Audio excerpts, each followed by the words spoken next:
What's going on, people? Welcome back to another huge, massive, gigantic, ginormous free course. Hell yeah. The free Adobe Premiere Pro course. We're back with it, an updated version. 1.2 million views. Let me actually have a look. I think it's 1.2 million views. Might be more. Let's have a look real quick. Blah, blah, blah. Most popular. 1.2 million views on the last Learn Everything About Adobe Premiere Pro. It's coming up to 3 years now. This video dropped in 2018. It's 2021. It's about time we release an updated version of the Adobe Premiere Pro Masterclass. And that's exactly what we've done. Down below in the description, you'll find time codes to each individual lesson. I believe we've got about 8 or 9 hours worth of content here, 100% for free. Use the time codes down below. And also, we have exercises where you can actually download files and follow along with the exercises step by step with the exact clips I'm using in the tutorial. Without further ado, let's get into Learn Everything About Adobe Premiere Pro. Massive tutorial. Enjoy, guys. It's going to be a big one. Let's start with a mini lesson and get into it. Hey, what's up, everybody? Welcome to the Adobe Premiere Pro Masterclass course. We are starting off the introduction section with a mini lesson. This right here is going to introduce us to the program, quick 5 minutes. But if you don't have the program, definitely go ahead and download it. If you don't have it, you can get it from adobe.com. Get the Creative Cloud. You can get it for $52 a month. But if you're a student or a teacher, you can get it for $19.99 a month. So a nice discount, a significant portion of you will be able to take advantage of if you're in school or university, whatever the case may be. If not, go ahead and get your normal subscription and let's load it up. Now, I have the program pinned to my taskbar because it's something I use a lot. If you don't, go ahead and search for it and load it up. But I'm just going to go ahead and click the Adobe Premiere Pro logo, and it will begin to load itself up onto my screen, and we can start our project and start building stuff up piece by piece. Now, when we load up, this is what it'll look like. I have previous projects that pop up down here because of the fact that I've obviously been using the program before. You might not, unless you've used it on your own, in which case, stuff will start to stack up here throughout the, progression that we do with this course. But go ahead and tap new project right here, and let's go ahead and call this the mini lesson. Mini lesson will do, and I'm just going to save that to my Premiere Pro Masterclass folder. I'm just going to go ahead and overwrite anything was there. I think there might have been a previous file or something like that. Anyways, for you that won't be a problem. Just go ahead and create that, and then let's go ahead and download the mini lesson video of me talking to the camera, which gives some instructions on what we're going to edit. You can get that from the resources. It will be clearly allocated that you can be able to download that. You'll be able to see that clearly on the side, and we can go ahead and download that file. Once you have that file, simply go ahead and drag it into our media section down here. You'll be able to see that it's ready to be dragged over because I'm hovering over and it says copy. Go ahead and release it, and it will copy itself down here. Now, we can double click it, and we can actually see that it is visible up here. We can grab the trackpad and drag it over, and we can hear myself start to talk. However, before we listen to what I got to say, we can actually just go ahead and drag it into this button down here, which will create a timeline. So we can actually see it loaded up properly in our editor. Drag it to this button, and it will create a brand new timeline out of this clip. So let's go ahead and listen to it. Let's hear what I say so we know what we're going to do for the edit. What's going on, guys? Welcome to the Adobe Premiere Pro Masterclass course. We're jumping in. This is a mini lesson. I just want to get you guys warmed up a little bit. So real quick, go ahead and put some text up here that says yes if you're ready for the course. Hopefully we don't have any jokers who put no. Put the yes there. All right, now go ahead and take it away. What that just did is pretty much just warm you up a little bit. We've done a little something. Now let's crack on with the Adobe Premiere Pro Masterclass course. So, I'm sure you get it. It's just a fun little exercise for us to go ahead and edit some stuff there and also tidy this up a little bit. So, let's zoom in. Let's waste no time. I can see at the start that I don't start talking for a couple seconds. So, let's scroll in here to about here, and let's go ahead and press C and chop that down right there. And let's go ahead and delete this section here, and we can simply drag that over, and just like that, we have actually edited down that a little bit. Now, I also see that I introduced the course a little bit here, so I want to have a fade in. So what I can actually go ahead and do is I can come up here to Effect Controls, and I can actually go ahead and turn the opacity to 0, so you can't see me. Now, then I can turn a keyframe on, which means it tells the program that at the start we want the opacity to be 0. But say we now scroll over to here after I've done that sort of opening speech or whatever, and then we can actually bring this up to 100. So what we do here is we've now created a fade in, which we can go back to the beginning and go ahead and press spacebar to play, and you'll be able to see the fade in action. What's going on, guys? Welcome to the Adobe Premiere Pro Masterclass course. And just like that, our video now fades in. So we can keep playing it until I talk about the text, and I'll show you guys how we go ahead and edit that text onto the screen with the next sort of command or whatever that I give. We're jumping in. This is a mini lesson. I just want to get you guys warmed up a little bit. So real quick, go ahead and put some text up here that says yes. So right when that spike happens, that's when I said yes, because you can see I said yes with a lot of passion. So let's go over here, and this will be a thing that continues throughout the course. I say a lot of stuff with a lot of passion. And let's go ahead and press T, which is the text tool. And just like that, you see that the cursor kind of changes. And we can actually go ahead and click up here and actually write the words yes. And just like that, it writes it. However, it's not looking too pretty. It's looking kind of ugly, to be honest. So let's go up here to the graphic tab, which controls everything text. And let's go over here to edit. Then let's go here and let's actually type in impact. Impact is a nice bold font, but if you don't have impact for some reason, just get another bold looking font. And let's go ahead and make it the maximum scale that it can go. Now, let's go ahead and come back to editing, and you see how we're on our text tool down here. Let's actually go ahead and press V, which jumps back to our normal selection tool, and we can actually go ahead and reposition this text. Also, drag out the sort of edges right here to make it a little bit even bigger, and actually just go ahead and put it right here where I sort of point to. Then, we can actually play our video and wait for the command to remove the text, or to extend it, whatever. Let's play. Yes, if you're ready for the course. Hopefully, we don't have any jokers who put no. Put the yes there. All right, now go ahead and take it away. So you see how I extended it because I needed to be extended a little bit. So extend it if it's a little too short, and then let's go ahead and press C again and chop it away because I said to get rid of it. So just when I wave my hand, it'll get rid of it now. Go ahead and take it away. What that just did is pretty much just warm you up a little bit. We've done a little something. Now let's crack on with the Adobe Premiere Pro Masterclass course. And just like that, guys, we can now come over here and go ahead and tap a keyframe again, and then come to the very end and go ahead and turn it to 0, which means that it will fade out now at the end. And then we can simply go ahead and press O, which adds an out point. Go ahead and come to the start. Press Control S, save what we've done. And now let's go ahead and just tap play and watch in full our brand new edit in our mini lesson. What's going on, guys? Welcome to the Adobe Premiere Pro Masterclass course. We're jumping in. This is a mini lesson. I just want to get you guys warmed up a little bit. So real quick, go ahead and put some text up here that says yes if you're ready for the course. Hopefully, we don't have any jokers who put no. Put the yes there. All right, now go ahead and take it away. What that just did is pretty much just warm you up a little bit. We've done a little something. Now, let's crack on with the Adobe Premiere Pro Masterclass course.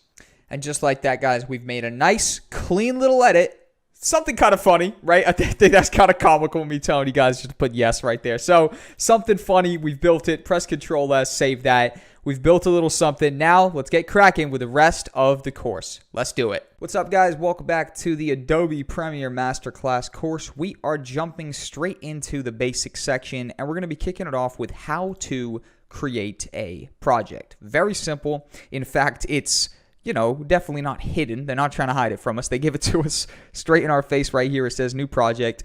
Common sense will tell us to click new project. We go ahead and click it. When we click it, this window is going to pop up. I'm using a 2-screen setup, so if anything doesn't pop up straight away, it's unfortunately popped on my other window, which means I just have to drag it over. So bear with me a little bit there. And more or less, this is the window. This is the new project creation window. Location is obviously set to projects, right? Now that's just my own sort of generic projects folder that I've sort of built up because, at a certain point, you've got so many projects, you do need a specific folder for them.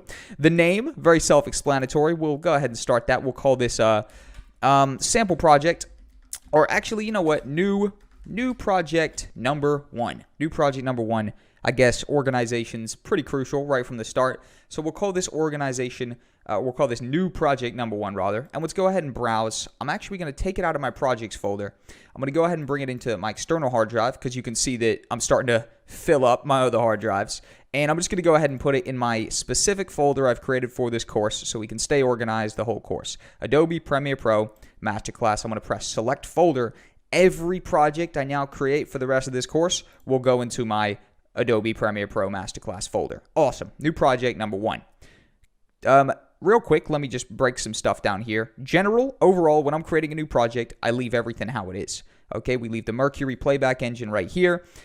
We leave the time code displayed, audio samples, DV. We leave all that stuff scratch disk wise as well. We leave everything here. More or less, this is gonna just use the same as the project folder. So all of your sort of various different files that aren't actually used, as you'll see, the project creates a whole bunch of sort of little info files and stuff that you don't even need to tend to yourself. But all of that stuff will be created in a separate folder in the exact folder where we're putting our project in. Hope that makes sense. Then you got the ingest settings, which are, again, untouched. So more or less, when you're creating a new project, the rule of thumb is go to name, put your name in, select your specific location, or put it in your generic projects folder like I normally do, and then literally press OK. And it's as simple as that. You don't need to overcomplicate the process. Right now, if your layout doesn't look like this straight away, it's probably because mine by default has gone into graphics. I'm just going to go ahead and tap editing over there. Up here are your main tabs, if you will, but we're going to jump into that in the next section in depth. First off, I just want to explore the way to create a project when you're already in a project. So Premiere does have multiple project sort of abilities, which means you can be editing one project down here, and then you could also have another project, which would just look like another tab right here loaded up, and you could switch between projects. You could even drag and drop stuff between projects, and it would import everything to the other project perfectly. Absolutely awesome. When I'm doing much bigger projects, maybe I've got one sequence, which is the introduction, and another sequence, which is the main video, and this gives some nice flexibility, if you will. So that's that. But if we were to create a brand new project while we're opening a current project, we'd simply go up here to File, go to New, and go to Project. Alternatively, Control-Alt-N, and we can go ahead and tap that. And again, I'm using the 2 monitor, so it popped up on my other monitor. We'll leave it right here. And we'd literally just go ahead and call this, for example, New Project number 2. And we could literally just go ahead and press OK. And just like that, it will have created a new project 2. And if we had a whole bunch open in new project 1, we could be dragging and dropping stuff back and forth. But overall, that right there is how to create a project in Adobe Premiere Pro. We're going to come back with a full breakdown of the layout and overall how to navigate throughout Adobe Premiere. And then we're going to start getting into the more advanced stuff coming up next. Let's keep it pushing. All right, guys, welcome back to the Adobe Premiere Pro Master Class course. We are jumping into a full breakdown of the layout. So we got swiftly into making a new project. Not only did we explore the sort of brand spanking new version of creating a new project when you don't have anything open with that window that was in the middle, but also we experienced and explored making a new project when you've already got a current project open. And we've stacked up 2 projects down here. Of course, they're looking pretty empty. In fact, they're looking 100% empty, being the fact that they are empty. And before we actually start filling them up, which is literally in the next episode, importing and organizing media coming up, right now we want to do introduction. Some of you guys, if this is your first time using this, and I'm going to assume a lot of you guys are actually experiencing this for your first time, it might be a little bit intimidating. Now, as you get through this first section, it won't be intimidating at all. As soon as you understand where stuff is at, where you can find stuff, and overall don't feel lost, you're going to be having a blast. So down here is our media. This is where all of our clips will stack up. You can see that it organizes it sort of self-explanatory by the name, the frame rate, when the media starts, etc. Overall, the main stuff you look for here is the name. And you sort of just, would scroll down, say we had 10 clips. It would be, a stack of media right here. Also, this is where all of your media pops up. So not just your clips. You're talking, your graphics. It could be, your sequences. It could be your pre-nested clips. Now, if some of those words don't make sense to you, they will in a second, I assure you. Next up, once you've actually created a sequence, which is, your timeline and everything, and you've got basically everything imported, you will see your edit sequence down here. So you'll have, your clips. You'll be able to position stuff. You could put your audio layers below, above. Basically, this is where all of your different pieces get put together. This is where you build your project in the timeline. You might create a title layer. You put that above your main shot.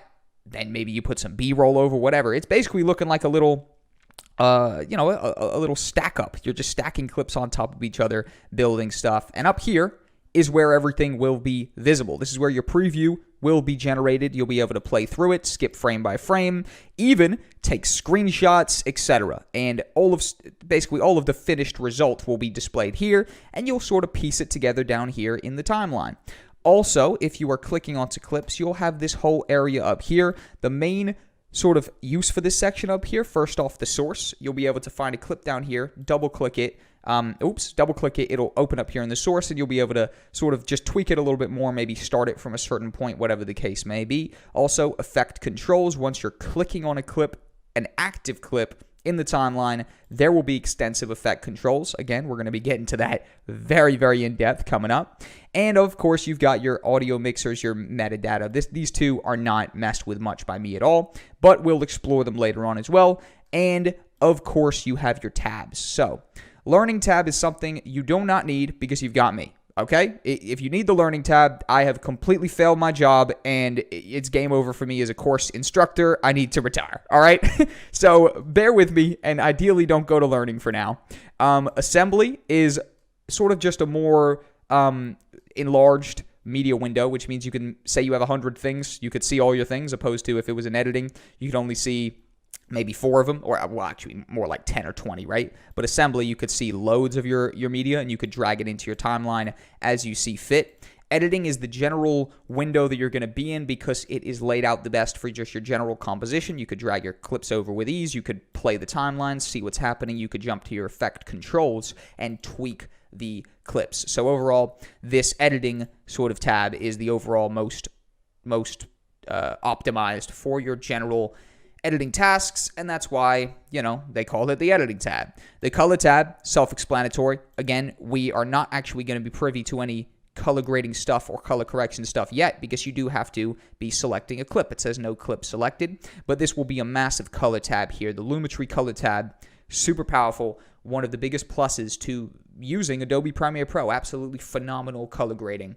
The effects tab, self-explanatory again. The effects tab, we can come up here, pick from various different effects, and there's various different categories, there's presets, there's loads of stuff. We're going to be covering everything. Alternatively as well, when you're in the edit tab, so when I'm in the editing, you can also move over here and find the effects tab right here. And this is oftentimes a sort of easier use of the effects tab because you could be in your project, say you drag over a clip, then you want an effect, clicking up here it's not that far, but it's a little bit more. So you can click effects right here, and this is your full effects tab, just sort of in a more convenient location. So I personally use the effects tab down here, and the reason I tell you that is because, I've been using the program for a very long time. If it was a simpler way to go up here, I'd probably be doing it. So overall, I'd say go ahead and, and utilize the effects tab down here. It's a little bit quicker. You've got the audio tab, something I mostly stay clear of. You've got a bunch of Adobe stock audio, etc. Again, I'm usually using my own audio. I'm not going to lie. The graphics tab, which is super powerful, essential graphics. Not only do you have a massive library of templates, you also have the ability to import premium templates, that other people have made, etc., and enhance your stuff even more. The motion graphics side of Adobe Premiere Pro is huge. As you can see here, Adobe even give you presets for, sporting stuff, all sorts of awesome stuff that you can really set the tone of a video by using. You've got these news anchor stuff and Adobe News. These are all presets built by Adobe. So it's really phenomenal the amount of stuff they give you for free, preloaded, and that's one of the massive pluses to Adobe as well. You've got the libraries over here. Basically an ignorable section, something I'm not too worried about. If I had to tell you where you're going to spend most of your time in, it's going to be editing, it's going to be color, and it's going to be graphics. Again, effects is obviously a place you spend a bunch of time in too, but we use it down here. And that right there is a brief introduction to the layout. Overall, let me quickly cover these up here. File, right? Your standard file, edit, buttons up here. Very, very simple. Ideally, you could come up here to save. However, we're going to get to the shortcuts in a second, which are much better. And overall, you're importing and exporting stuff here. It's more just a drag and drop situation. I'm going to show you how that's the most efficient way to do it. Edit tab up here. We're going to get to it next. We really need to have a strong demonstration to use it. Clip, sequence, clip, not to be worried about. We can mess with most of that stuff in effect controls. Sequence is something that's going to be important. Sequence settings specifically. Markers, graphics, view, window, help. Stuff we don't need to worry about for now. Window, especially the workspace and the reset, saved layout is crucial. And if you guys do ever sort of accidentally move something around, because everything is customizable, right? You could get something, move it here. You could get that. You can move it down here. You can move stuff wherever you want. But Adobe's laid it out in a way that it is in the best place. So if you do move stuff around like that and you completely mess up your layout, go up to Window, go to Workspace, go to Reset to save layout. And just like that, it'll pop back into the normal, fresh, crisp layout that we're all comfortable using. See you guys in the next episode. Let's import some clips. All right, what's going on, guys? Welcome back to the Adobe Premiere Pro Masterclass course. We are going to be doing importing and organizing media. This one right here is very simple. In fact, I'm going to show you guys the drag and drop technique, which is self-explanatory. So here is our Adobe Premiere Masterclass folder. There's one thing I want to review real quick, which is that folder that saves stuff. There's an autosave folder. This is an absolutely genius tactic that was at some point brought to the Adobe table, where now their programs, Adobe Premiere Pro, actually does an autosave thing where, oftentimes I'm going to encourage you guys to be saving your projects every 10 seconds. Literally, I mean, that's sort of a meme in the editor community that, you're sort of constantly spamming Control S, which is the shortcut for save. But Adobe Premiere actually sort you out where the one day that you do forget to save, or it didn't go through, or whatever the case may be, there is an autosave folder. However, obviously it is not super up to date. I think maybe it happens every 20 minutes or so, right? So a lot could happen in 20 minutes, all right? But anyways, organizing and importing media. We've got 3 clips from a recent shoot that I was doing with a filmmaker in my area called Luke. And pretty much, we just went to these gardens and, shot some content, which I'm probably going to use for an editing contest. And I want to go ahead and give it to you guys to import and organize. Now, there is a couple different ways of importing, but I'm going to show you the quickest. This is the quickest. Highlight the clips you want to import, drag them over, drop them. Wait for a second. Obviously, there's a slight delay. And then just like that, they import to the timeline. No way. Who saw it coming? You could then double-click the clips and load them up in the source window that I famously told you guys about in the last section. And you can begin to scroll through them, sort of see what's happening, see that there is some movement in them, whatever the case may be. Play them. As you see right here, playing it through. And basically these are just some clips of me and another filmmaker out in some gardens. So they actually organize themselves. And the way that they organize themselves is by name. If you click name, if it's got the arrow pointing up, it means the clips are coming down in a descending order based on their title. So this is perfect when you're working with clips that were all shot on the same SD card, because they usually go up in numbers, which means that if you want them to start at the first clip or the earliest clip, you simply have the arrow going up. Or if you want it to be going, top down, you could switch it around, and just like that, you're able to double click the top clip, and we could start from the top clip. I actually think this is a really cool one. I think we go through the grass right here, and there we go. Yep, there we go. Straight through the grass, come to see him right there. And overall, that right there is a very cool. It's a very cool clip right there. But these clips they're all part of the same sort of situation, the same sequence. So the way I'd organize these clips, and this is what I want to get you guys into the habit of doing, is I would actually create a folder that corresponds to these clips. So I would call these garden clips, and I would create a folder called garden clips, and then I would just click and hold shift and tap the top one so that it selects everything, or click and press control and tap each one and drag them into garden clips, because then we have a specifically organized folder now called garden clips, which hold our garden clips. And also we could tick that down so that they start from the lowest number and they build their way up. And just like that, we've got these 3 garden clips sort of nicely organized in garden clips folder. And then also the amazing part of making folders is that once we've got, say, 100 folders and we don't want to use garden clips anymore, we can simply tick the drop down menu, and that will condense all of those 3 files into one Easy folder just like that. And that right there is how to import and organize media in Adobe Premiere Pro. It is very simple. I mean, I'll show you the other tactic of importing, but it's not something I'd necessarily recommend because it takes longer.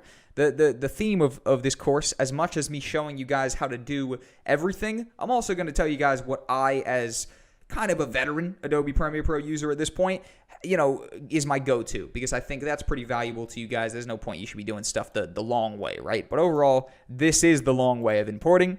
We would actually select our project down here, or our media bin, if you will. We go up here to File, and we go to the boring old Import or Import Recent File. We can go ahead and tap just Import, and it will load us up our Adobe Premiere Masterclass folder. We could then, just scroll in a little bit. We'd see our clips. We'd highlight them, and we'd press open, and it would just import them just like that. But let's go ahead and click and drag them down to the bin, which is how we delete some stuff. Delete those duplicates, because that's all they are, duplicates, and take pride in knowing that we correctly imported and organized these clips in the most time-efficient way possible. And that's the way I'd suggest you guys to do it, is a drag and drop method. You drag, you drop. Simple as that. What's going on, guys? Welcome back to the Adobe Premiere Masterclass course. We are entering creating a sequence now. This one right here is very crucial based on the fact that so far all we have is a couple clips in our media bin. We have no actual edit going on right here, as it says drop media here to create sequence, and that's exactly what we're going to do. So creating a sequence, extremely self-explanatory. There's a weird way to do it where you could actually go up here to New and then go Sequence, which, I mean, it's not totally weird. Let me explore that. That's just filling in all the stuff manually. However, this is not the way that I would recommend you to create a sequence. And the reason for that is because you have to manually input the settings, which could be a little bit annoying, especially if you're maybe not even using footage that you personally recorded. Maybe it's stock footage, maybe it's client footage, whatever the case may be. I mean, literally designing your sequence is just a way. It's not worth it. All right, it's not something you should be doing right off the bat. Definitely not. So instead, the way you do it is you drop media here to create sequence. And the beautiful thing about this is that this will create a sequence that matches 100% of the settings of the clip. So if we take our clip. Oh, press Control Z. We accidentally brought it out of the folder. And we literally just drag and drop it into right here. We see it's perfectly created a sequence. The sequence not only has been created, but it matches all of the settings of this clip. And being that all these clips are shot on the same camera in the same settings, it makes sense we should make a sequence that matches these settings. And it literally just replicates everything without us even having to do a thing ourselves. And definitely not have to fill in all those sort of crazy settings and stuff. We literally just drag and drop, and it replicates all the settings of this particular clip. And then we could actually go ahead and just sort of click on the actual name and go ahead and title this as Garden Sequence. So now we have the Garden Clips folder. We have the Garden Sequence, and we have 3 clips that are shot in a garden. It looks like we are prepared to do some pretty cool stuff. But quickly, this is our timeline right down here. Very, very cool. Overall, self-explanatory. You've got different layers. Each of these is a different layer. This stands for View 1, View 2, View 3. This stands for Audio 1, Audio 2, Audio 3. You can drag and drop your audio layers down. You can drag and drop your video layers up as you see fit. But overall, when you import a new clip, you pretty much just leave it here and then you build upon it. So say we have some B-roll, whatever, we'd bring that over to the second layer and we put that over the top of it. And also the audio, potentially you'd mute the audio of a clip that doesn't necessarily, it's not audio centric, right? So this clip right here, it's not audio centric at all, being the fact that it's literally just it's sort of just a B-roll type of clip, as you see right here. And overall, we would have just cut that down. And we'd probably go ahead and trim that clip, right? We'd probably go ahead and trim that clip probably around here, right? We chop that clip down, and we would go ahead and start it from there. So, when we press play, space bar, it starts right where we want it, and it would sort of come up for that 4 seconds right there or so, something like that, right? Now, this is a 1080p clip. There is also some cool stuff we could do with the frame rate and stuff like that. But just real quick, if we did want to change our sequence settings, right, it is very simple. it is up here in sequence. We just go to sequence and then tap sequence settings. And again, that's popped up on the other window. My bad. That's the 2-screen setup situation hitting us again, screwing us over. It's all good. We persevere regardless. And basically, this is where we customize our project settings. So on the off chance, perhaps maybe we were creating some content that maybe one of the clips was 720p and we didn't want to scale it up. Instead, to retain the quality, we wanted to scale all the other clips down so that it matched the 720p. We could go to frame size and we could change this to 1280 by 720. Then we could come over here, press OK, and then again press OK. And what this would do is it would change our actual sequence to a 720p sequence. And being the fact that this clip is 1080p, we would now have a bunch more room to work with. So as you see, we'd now be able to drag the scale down.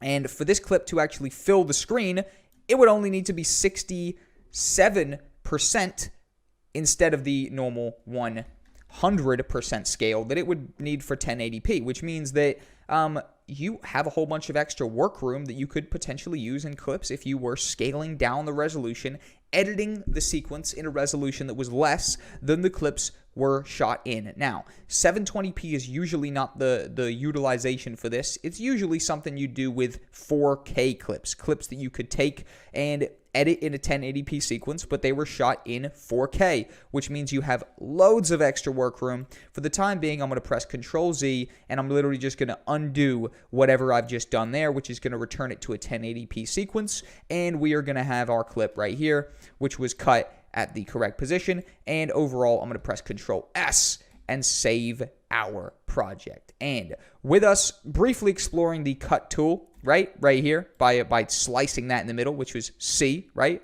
We're going to jump into the important tools, which are these ones here, in the next episode coming up. Let's do it. Hey, what's going on, guys? Welcome back to the Adobe Premiere Pro Masterclass course. We are continuing on the basics section. This is going to be important tools. Now, your important tools are some of these ones right here. I'm going to say some because some of them, in my experience, and I've been using Premiere for years, I still haven't found a use for. I'm not going to lie. Some of them, I don't understand why they've put them on here. They seem to be wasting space. At the end of the day, it does seem like they had some space to fill, and they threw them on there anyways. It really feels like that with some of these tools here. So let me tell you guys what's important, what you're actually going to be using on a consistent basis. This is your selection tool. You are 100% going to be using this on a consistent basis. Say you had 3 clips in here, right? Let's just import all the clips that we've got, right? Boom, we got 3 clips in here, and you wanted to do something to the middle one.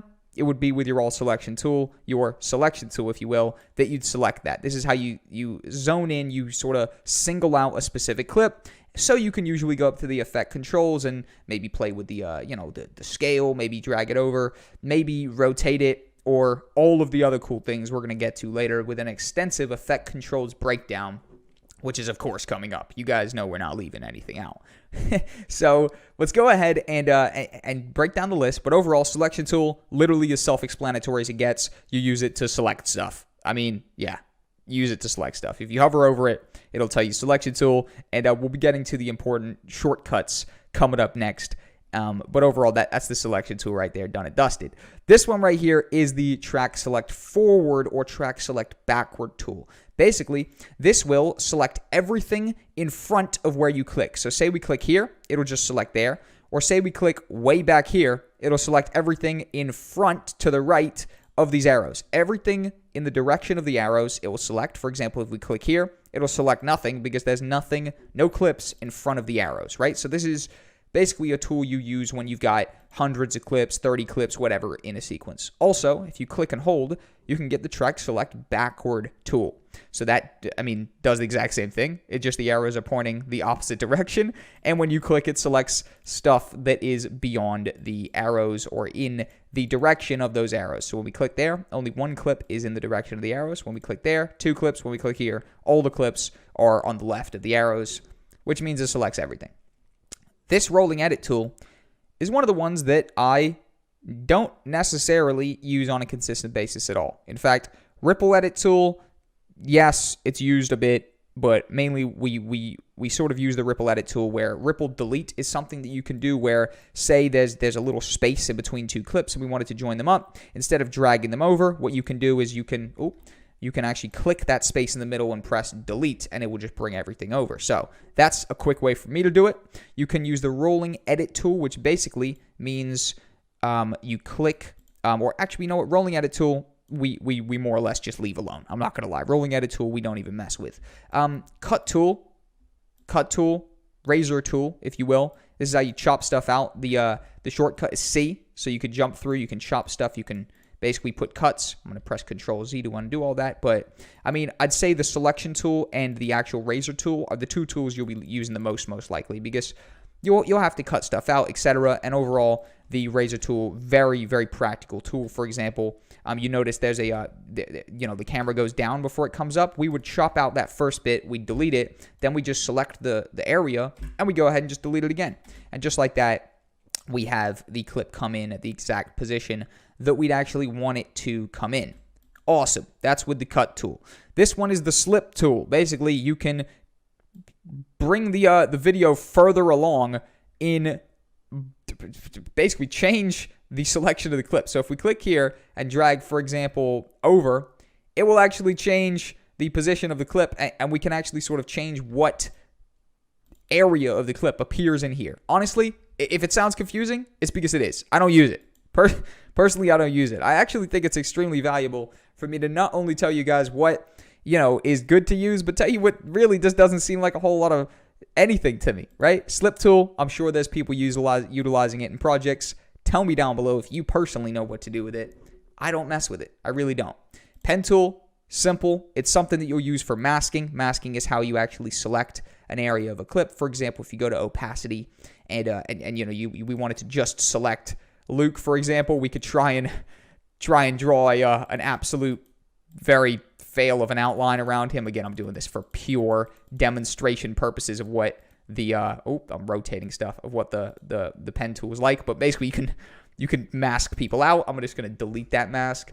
Also, you can you can draw some shapes and stuff like that. But overall, the pen tool is mainly used for masking. The hand tool is how we can just move around the workspace. So, for example, say we're zoomed in 100%, we can use this hand tool to drag up to actually position where we're at. Luke's looking tired, that's for sure. That's I think this was at the end of our shoot, so he's definitely looking pretty damn tired right there. And we've also got the type tool, right? Also, just so you know, the hand tool doesn't change the position of the clip. It just changes the view of you while you're looking over the clip. Perfect. So go back to fit. Get the text tool. Text tool, very, very simple. I think this is called the title tool. Type tool. There you go. I was missed both times. Basically, you click anywhere, and you can write a title. And, just like that, it'll create a corresponding title graphic. And then you can actually go over to the graphics tab, go to edit, and I actually begin to position this around. But, I mean, we've got a whole titles and text section coming up. So I'll save that for a little bit. And overall, that right there is the important tools. Let's come back in a second with arguably an equally as important section, if not more as important shortcuts. All right, guys, welcome back to the Adobe Premiere Pro Masterclass course. We are going to be doing important shortcuts. Shortcuts are how you save time. I mean, that's kind of self-explanatory, I know, but it is emphasized so much when you get into big projects how much these little shortcuts that you learn from the start are going to help you. First off, there's something that can happen in Premiere, which is stuff stops locking. Now, what lock means is that when I drag this clip over here, you see it latches on, it locks. Very, very useful. And the only reason that happens is because the snap in timeline is turned on.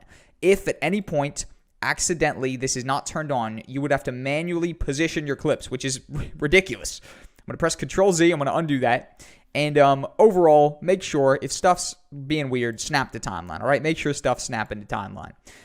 Control S, that's save. That's one you're going to be using all the time. Control S, right? 100%. And Control Z is undo. So for example, say we deleted that clip and we press Control Z, it will bring it back. It will undo whatever the previous action was. Also, you have your copies, your pastes. So that's pretty standard. I assume most of you will know that. Say we wanted to copy this clip, we could press Control C and we come over here, we press Control V, it would paste it. However, I also want to introduce you to the which layer is active. You see it says toggle the track targeting for this track.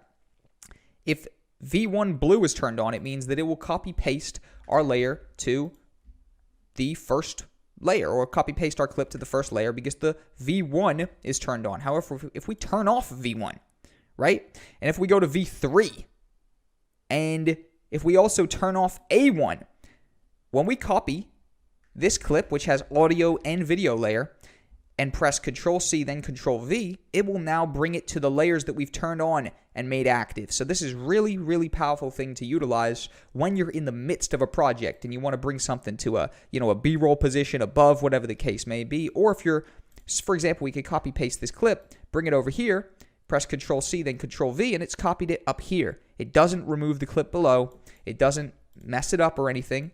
It is all good, and we've actually just assigned the layer to toggle to, essentially. So again, Control S. Also, if we wanted to duplicate a layer, we could actually hold Alt, click the clip, and drag up. And just like that, it will duplicate the specific clip. We could drag it over. So if we click and hold the clip, hold Alt, and drag to the side, it will duplicate the clip to the side as well. Any direction you click, you hold Alt and click and drag the clip, it will indeed duplicate it. So that's duplicate. Again, Control S. I'm always pressing Control S. You have the basics, right? So those right here are sort of my main go-tos. We'll maybe add a couple more as we go through, right? For example, Shift. You hold Shift. You can click a clip, hold Shift, select a couple clips, whatever the case may be. But your actual selections up here, one that I'm always using is C. Now, have a look over here. When I press C, it jumps to the razor tool. Now, C is the sort of the shortcut for the razor tool, which means that if I'm actually in the middle of a project, right, and I want to cut, maybe I'm halfway through here, I just quickly press C, I do a chop, then I press V, which jumps me back to my all selection tool, and I click and delete the clip, for example. But I'm just going to press Control Z, undo that. Press C again so you can see it jump here to the razor tool. A good way to recommend to remember this, because this is a crucial one, is cut. The word cut begins with C. Even though it's the razor tool, what it lets you do is cut. So I just remember it. C is cut. V isn't selection tool, so I don't know why that's V. But overall, V and C are stuff you're going to be jumping back and forward between all the time. Luckily, they're next to each other. So, on the keyboard, C and V, they're literally next to each other. So you shouldn't waste too much time pressing those two. Next up, say we are, again, super zoomed in and we want to move around. We can press H, if you will. And we can actually get the hand tool, H, bring up here, look around, and, we can basically have that hand tool move around. Again, also, very self-explanatory one, T, the text tool. We click, we can write, title number 1, whatever the case may be. Again, let's go down here. Let's just delete that. Also, let's go to fit. So we want to fit the screen. We don't want to be zoomed in too much. Again, Control S. And, finally, one that is used occasionally is P.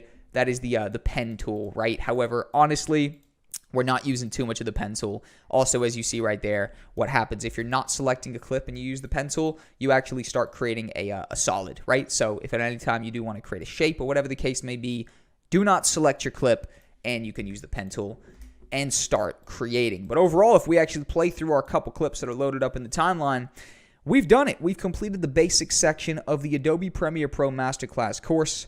Wild. My filming is not looking incredible right there. It looked like it went off to the side a little bit. And overall, this right here is just the start. We've gone over the tools. We've gone over the shortcuts. We've familiarized you with the program. Let's go ahead and just watch this little through the grass clip real quick, and then we're going to get started with the next section. And this next section is going to get real with the graphics and editing coming up next. What's going on, guys? Welcome back to the Adobe Premiere Pro Masterclass course. We are entering section 2 now, the editing section. This is going to be editing workflow tips.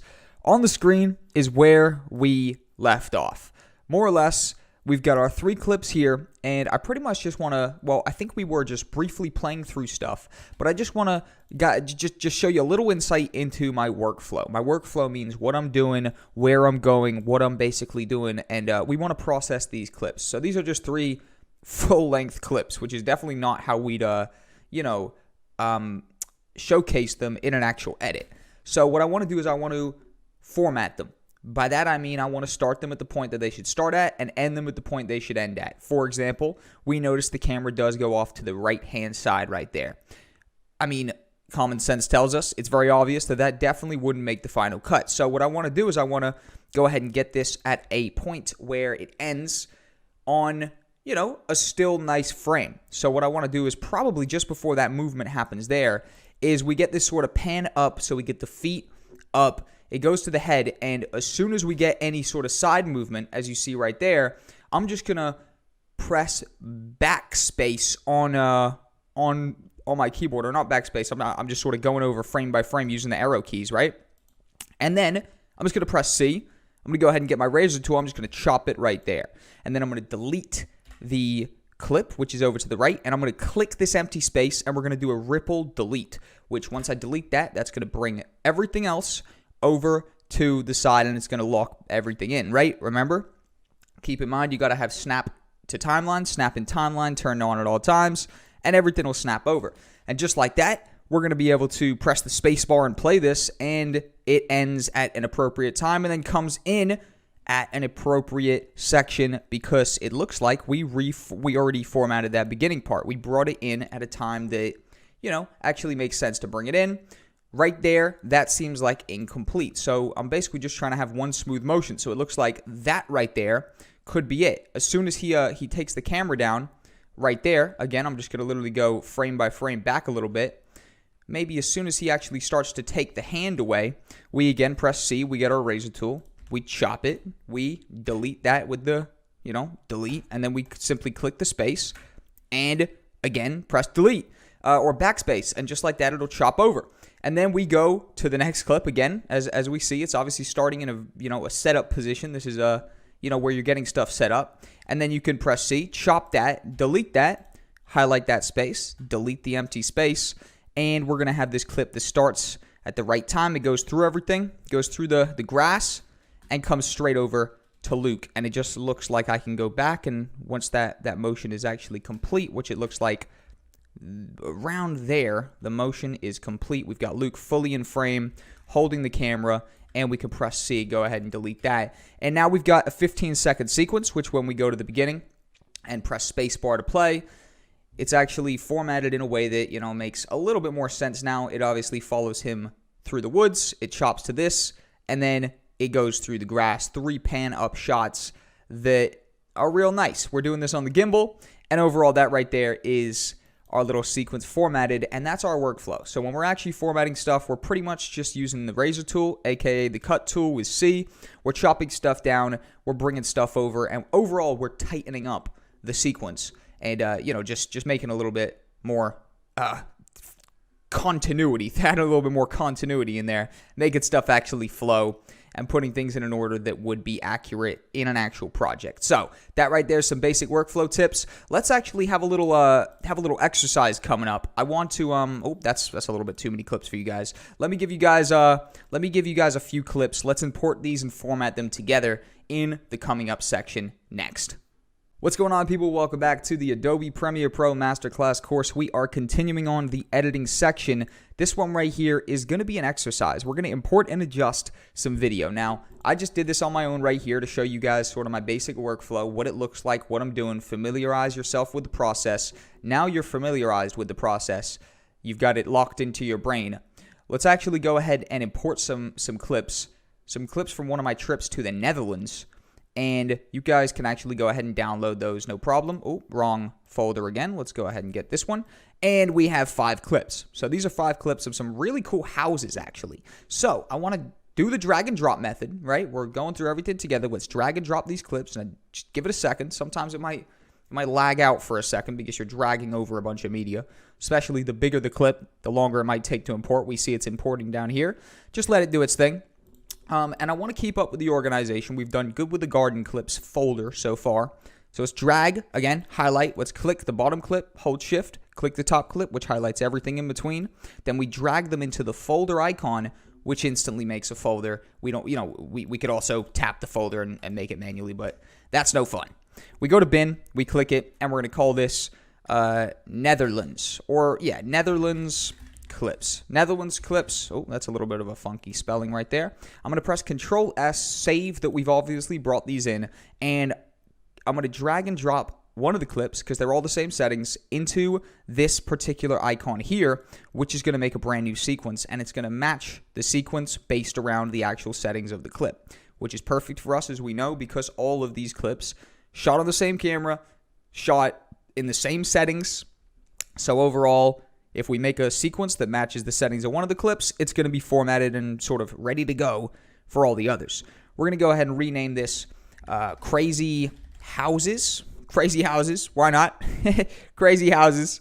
And we can actually go ahead and start playing through our first clip. Now, these right here are shot in 120 frames per second slow motion. This is in-camera slow motion. So we're going to have this buttery smooth slow-mo right here. However, if we did want to, speed this up, all it would be is a right-click and a speed duration. And if this is 120 frames a second, if we sped it up by 2, so we made it 200 speed instead of 100 speed, it's still at 60 frames a second. So we still have some slow-mo, just maybe not quite as buttery smooth, but it's still slow motion. However, I'm going to press Control Z. I'm going to go ahead and undo that. And what I want to do is I literally just want to go ahead and scroll over in this clip and just find this position. So if we see right here, the movement, we are trying to capture a full movement. So the movement starts going down here. It begins the pan. We can actually press C, chop that, chop out the top of the clip. Remember, click the area, and again, delete that. That's going to ripple delete the area right there. Amazing. And then we can simply play that, and we want to end it as soon as the actual motion completes. So as soon as it sort of brings this tree or this sort of little greenery bit over here fully into frame, we can maybe even go back a couple frames, and I'm looking at my timer there, so that we chop it at exactly 5 seconds. And we can go ahead and again press C, chop that, delete it. And just like that, we have captured 5 seconds of a pan to reveal, pan down sort of situation with these amazing crazy cube houses that were going on in Rotterdam, Netherlands. Very cool spot. Now, let's go here to number 27. I've double-clicked it. I've loaded it up into our source window. I now want to demonstrate the sort of more foolproof way of formatting your clips. Now, obviously, I wanted to walk you guys through the basics to this, right? So we chop stuff in the timeline, but using in and out points, there is actually an even sort of more foolproof way to go ahead and format your clips, and that is by actually scrolling along in your source window over here until you see the movement that you want. Now, for example, this is going to be a sort of a pan to reveal left movement almost, and we can actually go ahead and press I, which means in. I is an in point. That's a super easy one to remember. I think as soon as I learned that one, I never forgot it. And then we can just press spacebar, play it. We're getting this nice sort of pan out just like that. And when we're ready to end our clip, we can go ahead and press O, and that is out. So we have created an in point and an out point. Honestly, press Control Z. I moved it around. I think these might be probably the easiest shortcuts to remember in the entire program. In and out, I and O. Very simple. Now, because there is no audio attached, because these are shot in slow motion, which means they didn't capture audio because they're high frame rate mode, we can actually go ahead and hover over these two buttons. Now, this is the one we want. If we hover over it, you see it says drag video only. If we hover over that, it says drag audio only. Now, you know, it would be pointless to drag the audio only based on what I've just discussed, being that there's no audio. So we could go ahead and get the video, drag video only, and bring it over. And because our locking is on, it's just going to go ahead and lock right there. And that is going to be looking pretty nice. Now, that's a little bit of a longer clip, right? So I think even if we wanted to speed things up, we could maybe go a couple seconds in, go ahead and press C, chop that down, bring that over, and even right-click, just to keep up with continuity, right-click our clip that does have the audio layer, which is our other version, and go to unlink. And this will unlink the two layers. Then we go to the audio, which is pretty much just taking up space, and delete it.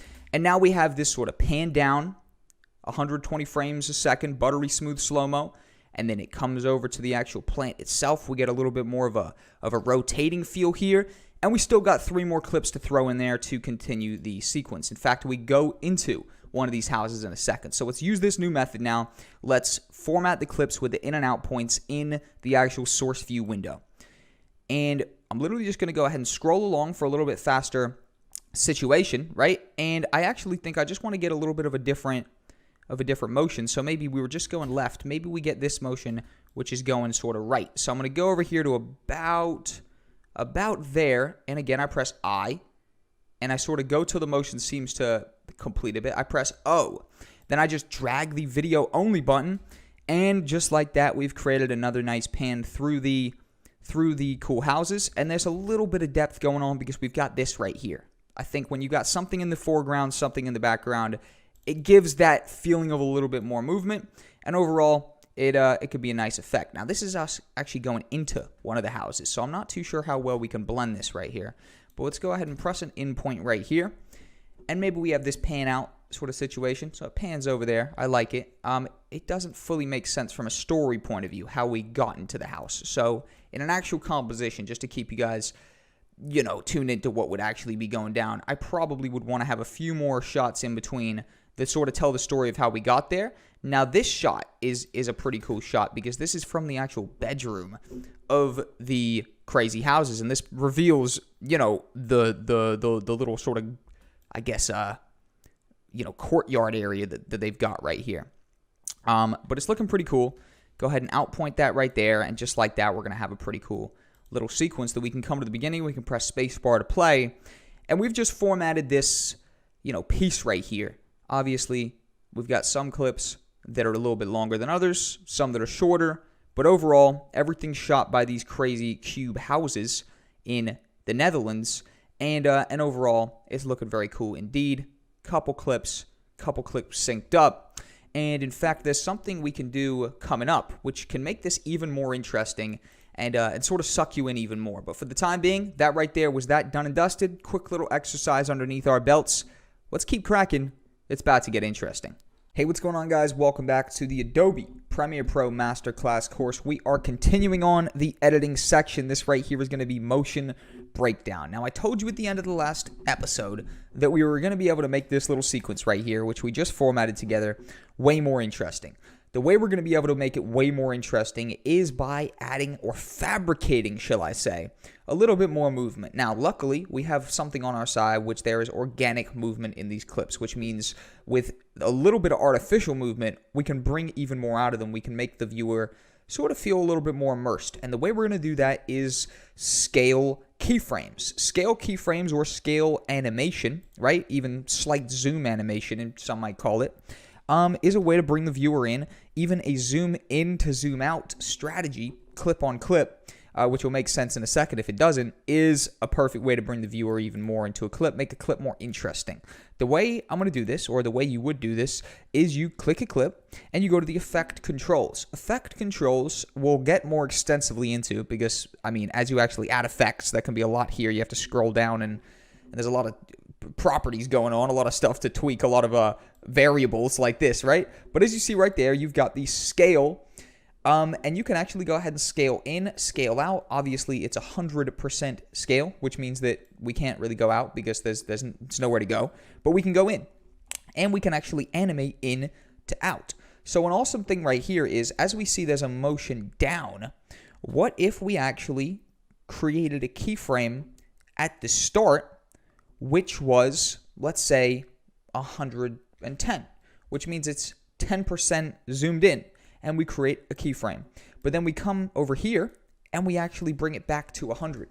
So it actually has a 10% zoom out while it also does this motion. And as you see right there, it creates a little bit more of a, I don't even necessarily know how to articulate it, but just a little bit more of a immersive feel to it, and you can feel it even more when you perhaps do a 120 and you're bringing it out something maybe a little bit more. As you see, it's even got that bigger sort of reveal situation where you've got real motion and artificial motion together, creating a pretty immersive feel.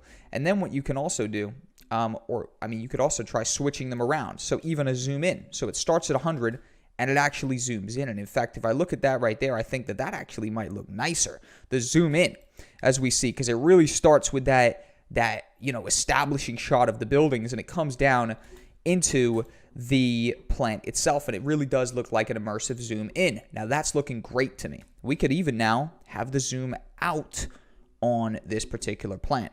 I can actually go ahead and actually do something that's a little bit quicker. Instead of, making the first keyframe 120 and then making the last 100, we can make a keyframe for 100, click the keyframe, drag it to the end.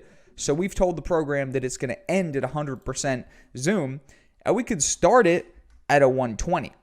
So now we've got this zoom out to reveal. It makes it even more apparent that we're sort of zooming out of that to reveal. And then again, we can come straight back in with the 100 scale and just move over in the timeline a little bit, put it on the 120 and pop that right there at the end, or even have this as just the 110. And the reason I'm going to do that is because we noticed that the 120 is across a bigger clip. So it makes sense that the 120 on a clip half the size might look even quicker. And overall, we still want to have continuity. So we want everything to look kind of balanced. We don't want one to look more zoomed than the other one or look quicker or anything like that. We're trying to make everything continuous. Continuity, it matters in video. And just like that, we've got a very cool zoom in situation. And right here, we're going to be able to, again, do a zoom out strategy by simply going here with the scale, going here, and again, doing let's say a 110, right? A 110 again, because it's a little bit quicker.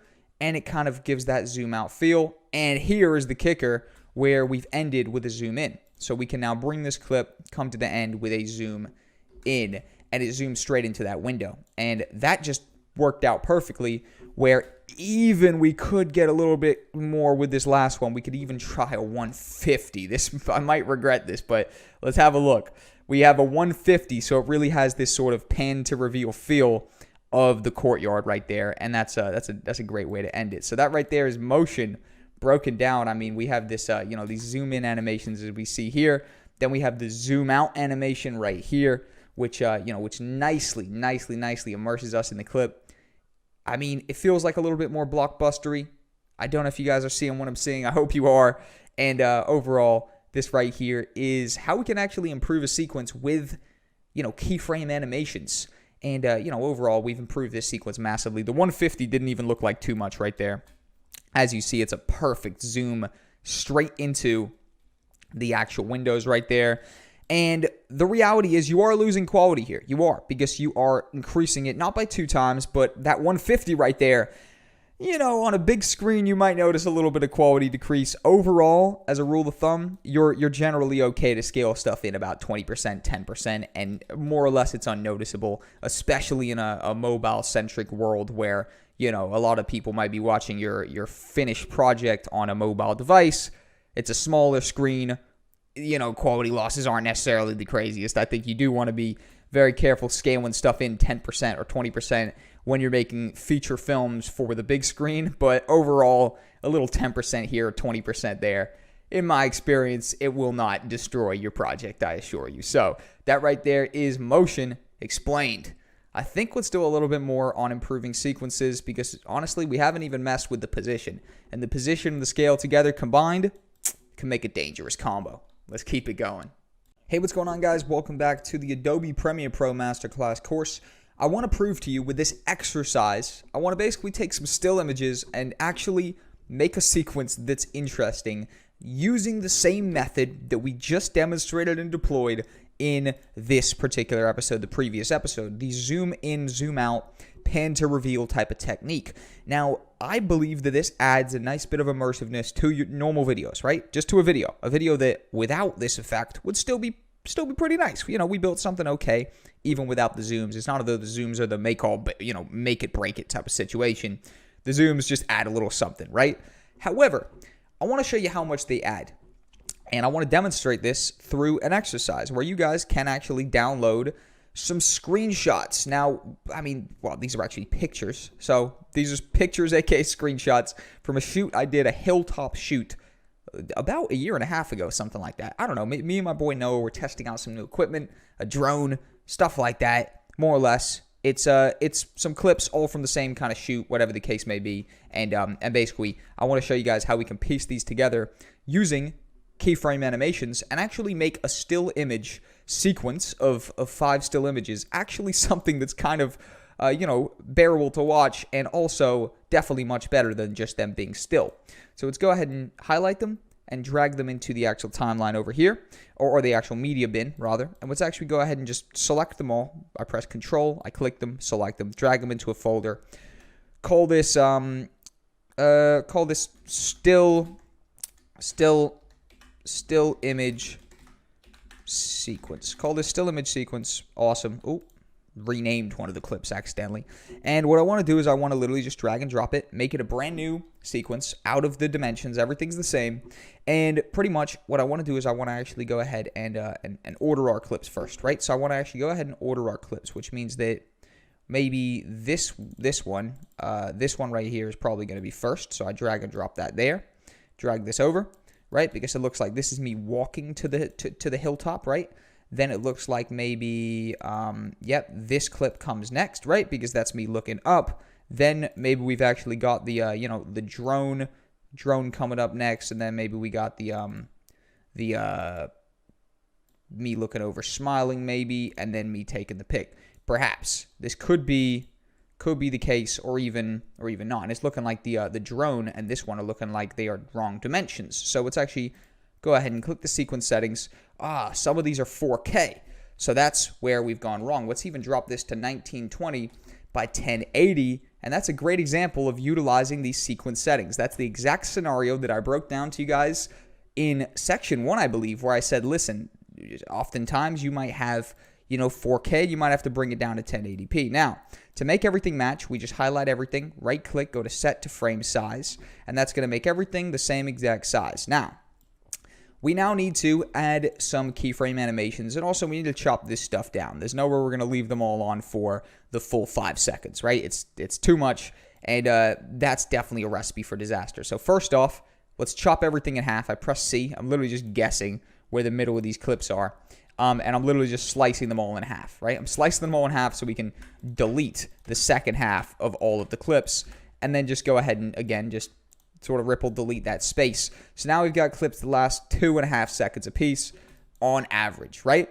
And we can actually go ahead and create a scale and create a position, keyframe, come over into it a little bit, and I want to literally just go for this one, 55, or actually, you know what, 60. Because that's actually going to be 20% increase based on the fact that it's zoomed out, right? So we can go over here. Oh, we can actually bring it here. And we can see that now this is zooming in. Awesome. Zooming in. Is it going fast enough? Is it doing enough? Maybe not. Maybe we need to go to 70. And then we maybe need to zoom up a little bit here. And then maybe need to pull it over to the right. So you see how I'm using these adjustments right here. And I could even turn on a rotation animation. Again, drag that to the start so that it starts on 0, and even rotate it a little bit right here, just so we are really getting this very cool image, or even have it coming out of the rotation, right? So we've got this rotate in type of situation where maybe I'm going to swap these keyframes around, right? Just so we've got more of like a pulling out sort of situation. And then we can actually go ahead and do a zoom in on this clip here. So again, we turn our animations on.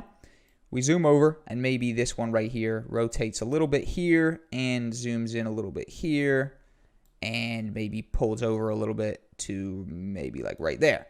So we now have this sort of zoom out, pull out animation, then boom, zooming in on me, and then coming out on the drone. Drone looks wildly less color graded. I'm not gonna lie. It looks like this clip here was tweaked down a little bit more color wise. And again, we can literally just go for maybe a 5 rotation. Maybe we pull it in a nice little bit. And if I click position, it pops up here, and I can click and drag and just sort of highlight everything, make sure it's not going off too much. So then we have sort of a rotate out there, and then maybe again a rotate back in over here. Again, I'm just putting the keyframes at the very start. And then I'm literally just going to go maybe to maybe a 60 or something like that. Maybe rotate that right there. And pull it over a little bit to the other side this time maybe. Just so we're having a little bit of balance in each direction. Oh, go ahead and make sure nothing's getting cut off. When you're messing with rotation especially, you have to make sure. Also make sure all your keyframes are at the end of the clip. Go to our final clip, and we can actually go ahead and make all of these position rotation, and scale keyframes, throw them at the end, and basically have this nicely zoomed in. Maybe even we got a little bit of rotation on it, even extra zoomed in. Pull it up here, and looks like the rotation we might have to be a little bit more liberal with, based on the fact that I'm right on the edge over here.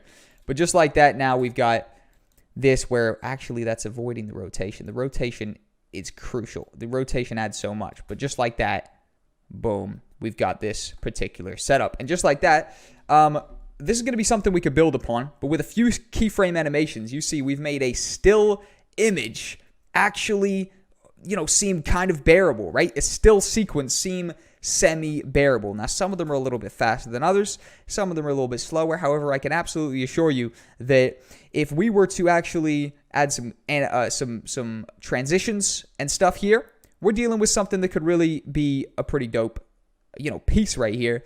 And even not bringing it out so much, maybe actually ending it right there by adding a keyframe, deleting the previous keyframes and bringing those to the end so that it actually ends right there.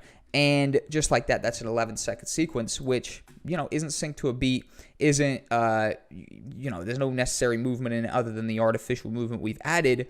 And overall, it's definitely better than if it was a still sequence. And that's right there how you can actually add a little bit of more, interestingness, I guess, if you will. I mean, that's definitely not the best way to articulate it, right? You can add a little bit of motion. You could make it seem a little bit more intriguing and bring the viewer in a little bit more through the use of animation using keyframes. Very simple. You've seen how I've done it. I've literally just done the sort of animations of the position, the scale, the rotation. You can literally see it all changing properties there, because when we add a keyframe, it tracks the sort of first information. We tell it that it should be 50, and then at the end we tell it should be 60, and it creates all the movement in between. It's not as though we have to individually frame by frame animate it. It obviously, we tell it where it starts, we tell it where it finishes, and it does all the other work for us. It figures everything out.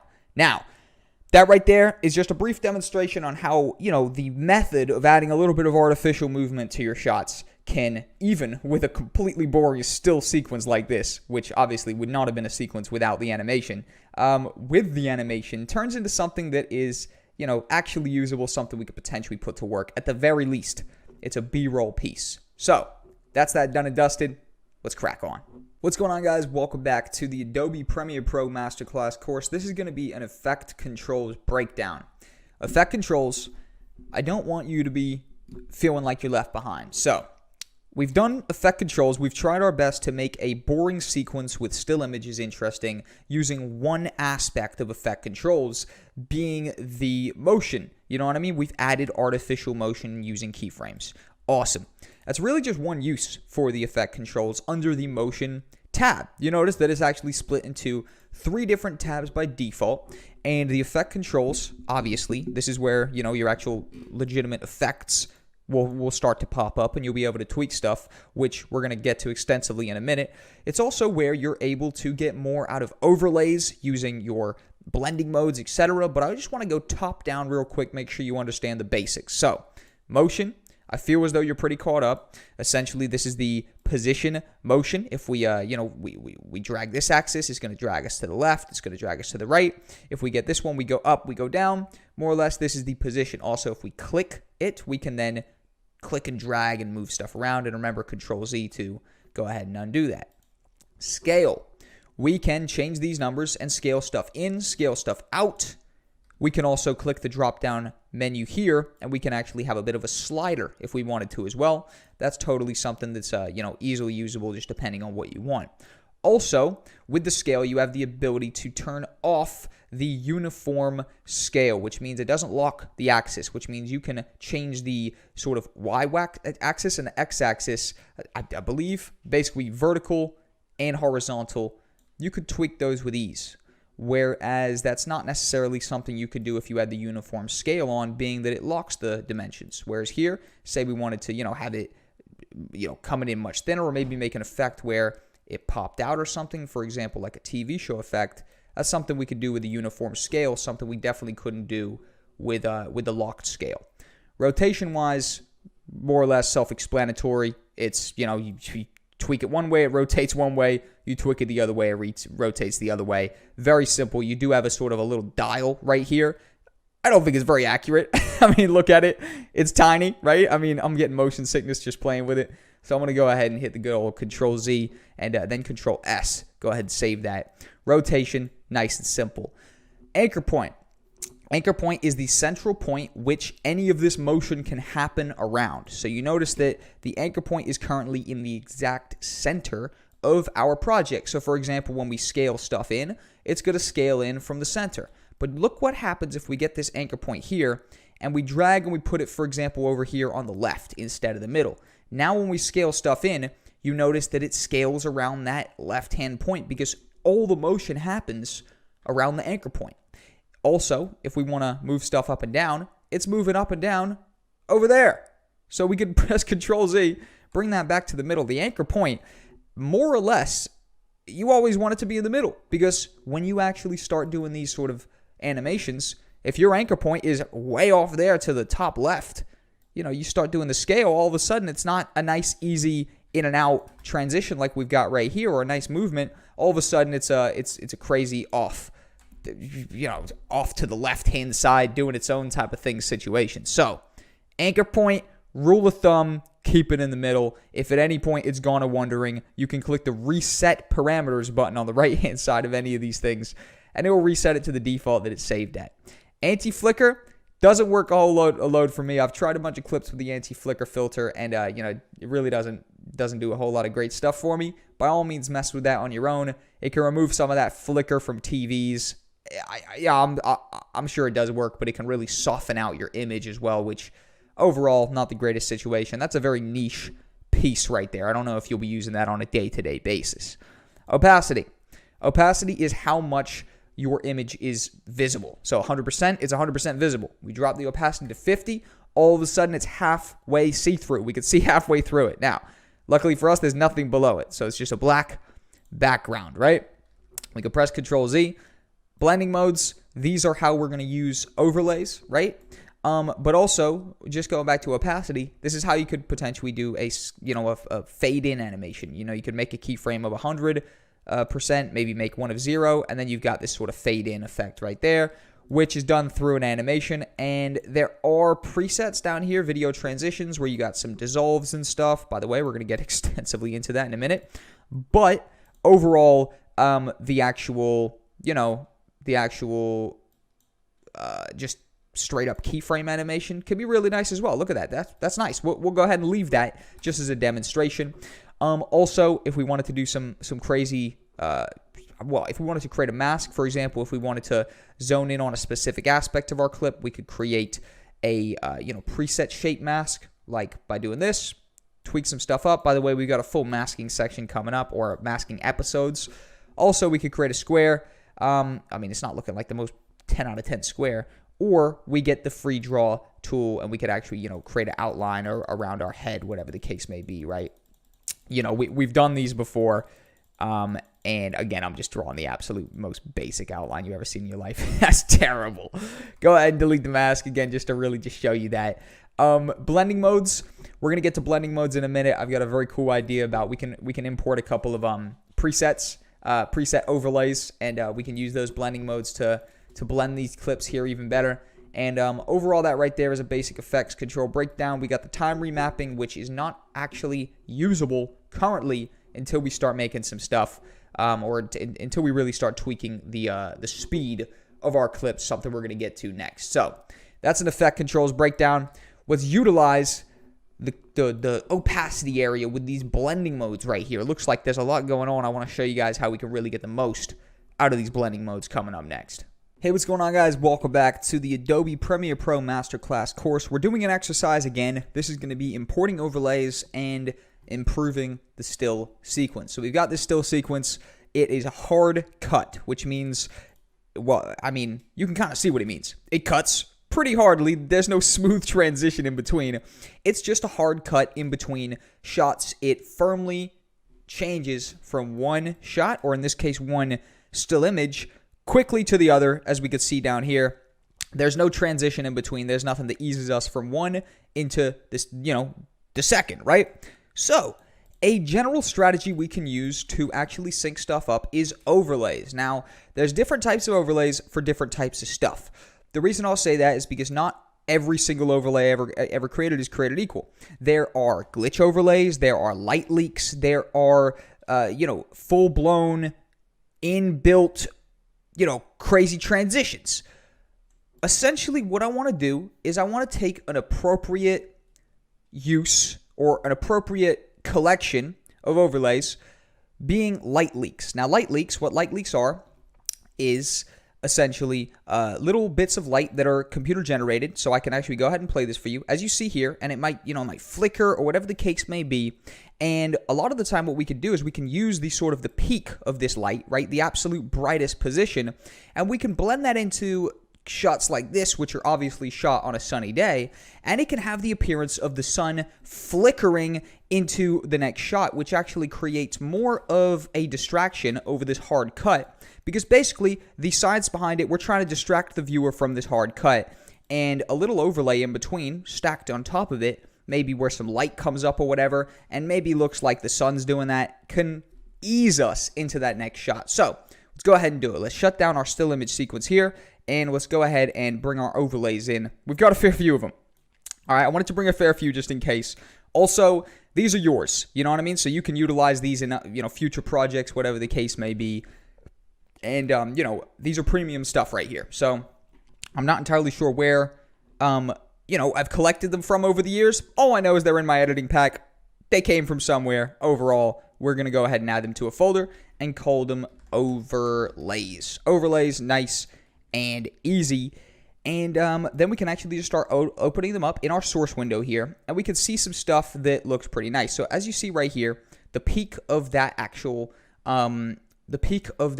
sort of light is probably around there, right? So maybe there, something like that. So ideally what we can actually do is just drag these in and just drag over in the timeline until we see the sort of the position that looks pretty good. It looks like there's a nice position to transition. Now, what I want to do is I want to go to the effect controls. I want to go to blending modes, and I want to turn this to screen. What this is going to do is it's going to take out the black around it. So this is it's a black background. Basically, screen will take out that black, so we're just having this as a transparent piece. Now, then we want to get the razor tool, C, go ahead and cut right down the middle, highlight everything, drag and drop, and pull them over. And just like this, when we go to the beginning, we're now going to have this transition, which hits some light right there, and it creates a little bit more of a distraction in between. And even what we could do is come over here, even chop out a little bit more, drag that over there, and play this. So more or less we have just a nice quick transition in between. Even Control Z, I was trying to take a little bit of that off to make it a little bit quicker, but overall it's looking pretty good to me. I mean, you're welcome to speed them up, whatever the case may be. Press Control S. We'll go ahead and save that right there. And we are now going to go over here and start bringing in some other ones as well. We can load them up in our source window. Go ahead and press space to play through and start looking. The reason I'm giving you guys some variety is because there is, a specific look we want here. Some of them are one color, some of them are another color. Ideally, what I want to do is I want to find the ones that sort of have the most lens flare-y feel to them, because this is a sunny sequence right here, which means that if we actually line them up lens flare-wise, the user can easily go ahead and think that it's just a lens flare from the sun and it's actually organically captured, opposed to something that's digitally, imposed afterwards. But we can literally go ahead and grab that video only, go ahead and pull that over again, and just find the absolute peak of the lens flare. And we can actually go ahead and select the clip, go to Effect Controls, and put it on screen again. Go ahead and chop it using the razor tool, highlight everything, and drag it over so that sort of middle point actually hits at the brightest position. Now, we're getting a little bit of overlapping here, but that's absolutely fine because we're really creating a sequence that has a lot of light going in. As you see here, that really worked real nice where they're stacking on top of each other. There is a heavy feel of it being, a pretty light shoot right now based on these nice overlays. And I mean, you could even have this as a full-blown overlay.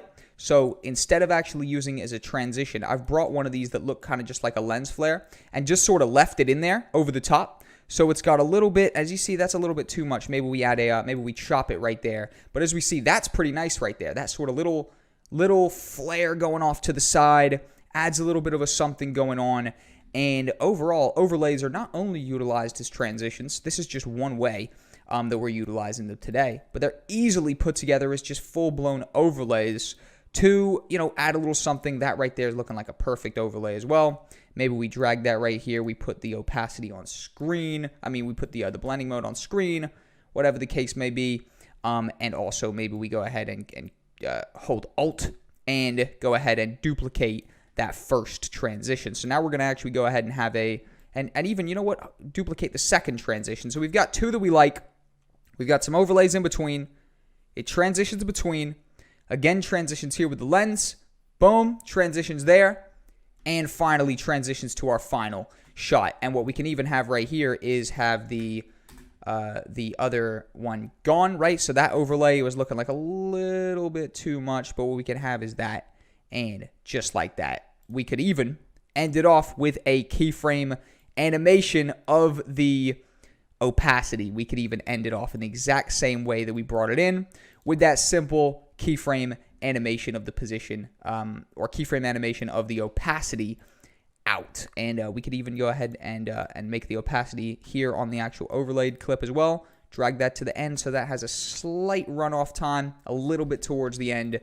And overall, we've created a seamless sequence using these light leak transitions, light leak overlays. We've added something to this 100%, and we have actually gotten a whole bunch of more out of this. Now, 100%, at the end of the day, it is still a still sequence. There's no chance this is going to compete with a, sequence shot on a gimbal, something that's pretty dope, but there is definitely room to improve stuff. For example, the crazy houses. Crazy houses right here is something that, again, with the use of some light leaks, could have a little bit more to it. Where, for example, maybe we don't even use them as transitions. Maybe here we literally just use this as an overlay, and we perhaps drag it over so that once it maybe hits this second clip, maybe we start getting some light leaks or something. Again, we have to press screen, not multiply. Looks like that's kind of messed up, right? But those sort of little bits of light I like. They're pretty nice. Even that piece right there could be a good transition piece where it transitions at the end. So you see, we're just trying to make the light look not too forced and sort of ease us into the next clip. As you see right there, that's kind of a nice execution. I might have this second bit maybe right-click and make it happen a little bit quicker so that it quickly fades us in. But just a couple ideas overall. I think we'll leave these two sequences to be messed with in a minute with some more stuff. I know the garden could be great use of the light leaks. However, a little bit more hand chosen. These ones I chose them kind of at random, and we put something nice together with them. Again, you're looking for any sort of angle you can take to spice up a boring sequence. The light leaks plus the actual animation with the keyframes spiced up this little sequence right here. A whole bunch. So with that said, let's keep pushing. All right, guys, welcome back to the Adobe Premiere Pro Masterclass course. Continuing on the editing section, this right here, we're going to add and adjust effects to a clip. Now, we haven't taken that much of a deep dive into the effects tab yet because we have a full breakdown extensively with every single section, every single effect in the advanced effects coming up because we can cover it much more extensively there. But briefly, we have to go through it, and I think a perfect way to go through it is to use it. So let's actually go ahead and type in light. I want to type in light because we were just messing with some light leaks. I want to show you how to actually do in-app sort of light leaks, in-app light transitions. We're going to use the Convolution Kernel Light Emboss. Quite a name, pretty powerful name, if you ask me. And I'm just going to drag and drop that to the main clip that I'm worried about right here. And I'm going to drag and drop it right here. It's going to add a slight lightness to it. But overall, we can leave the dimensions how they are. We pretty much just want to come over here to the end and just make a keyframe. I'm just going to use M11 up here. And I'm going to demonstrate to you how if we make a keyframe here and then move over a couple keys, right? And then actually turn this all the way up to 30, we get this extreme light situation where if done over the last few frames, and I think we're probably going to have to do that a little bit quicker, right? Maybe right here. If it happens pretty quick, right? As you see right here. If it happens kind of quick, or I think I might make this a little bit slower, right? So it kind of builds up, or even right there, right? So boom. And then we actually go ahead and click the effect in clip 1, go to clip 2 and press Control V. After Control C and copying it from the first clip, we've now pasted it into the second clip. We can get the final keyframe, drag it over here, get the first keyframe, drag it over here, and now more or less we're going to have this effect where, as you see here, not only does it sort of fade in, but it fades out right away. Now it looks a little bit messed up because the effect is for some reason taking place, but we can literally go up here to sequence, go to render into out, and that will start rendering stuff. And this will just do a pre-render. Basically, this just renders everything so that we can watch it smoothly with no messing around. So let's let that just go through. It's really not taking that long, 9 seconds, 10 seconds remaining. And we can watch this manual light effect that we've just animated right here. There's a whole bunch of other light effects, but I chose the convolution kernel light just for the fun of it. And we can give this a play right here, and we can see Luke walking. And all of a sudden, the light hits, and just like that, it smoothly transitions.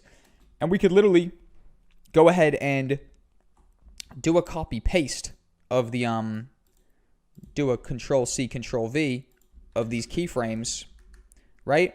So that we actually go ahead and repeat the exact same animation on to the clip number 3 as well. So that it actually fades in, fades out, and just like that, it hits and then hits again. And just like that, we have actually perfectly animated this really nicely. And it looks like right there at the end, the actual light hits as well. And it builds up, and just like that, done and dusted. We can actually go ahead and press O, which creates the out point. Let's go back up to sequence, render into out. I got to drag over my box. Again, I'm using two monitors. For some reason, it loves to put everything on the right-hand monitor, despite that not being my main monitor. I don't know. It's one of those situations. Listen, I'm not going to cry about it. There's definitely bigger problems going on in the world. We got 10 seconds remaining on the clock. Let's let it do its thing. 8 seconds remaining. And we'll be able to watch this start to finish.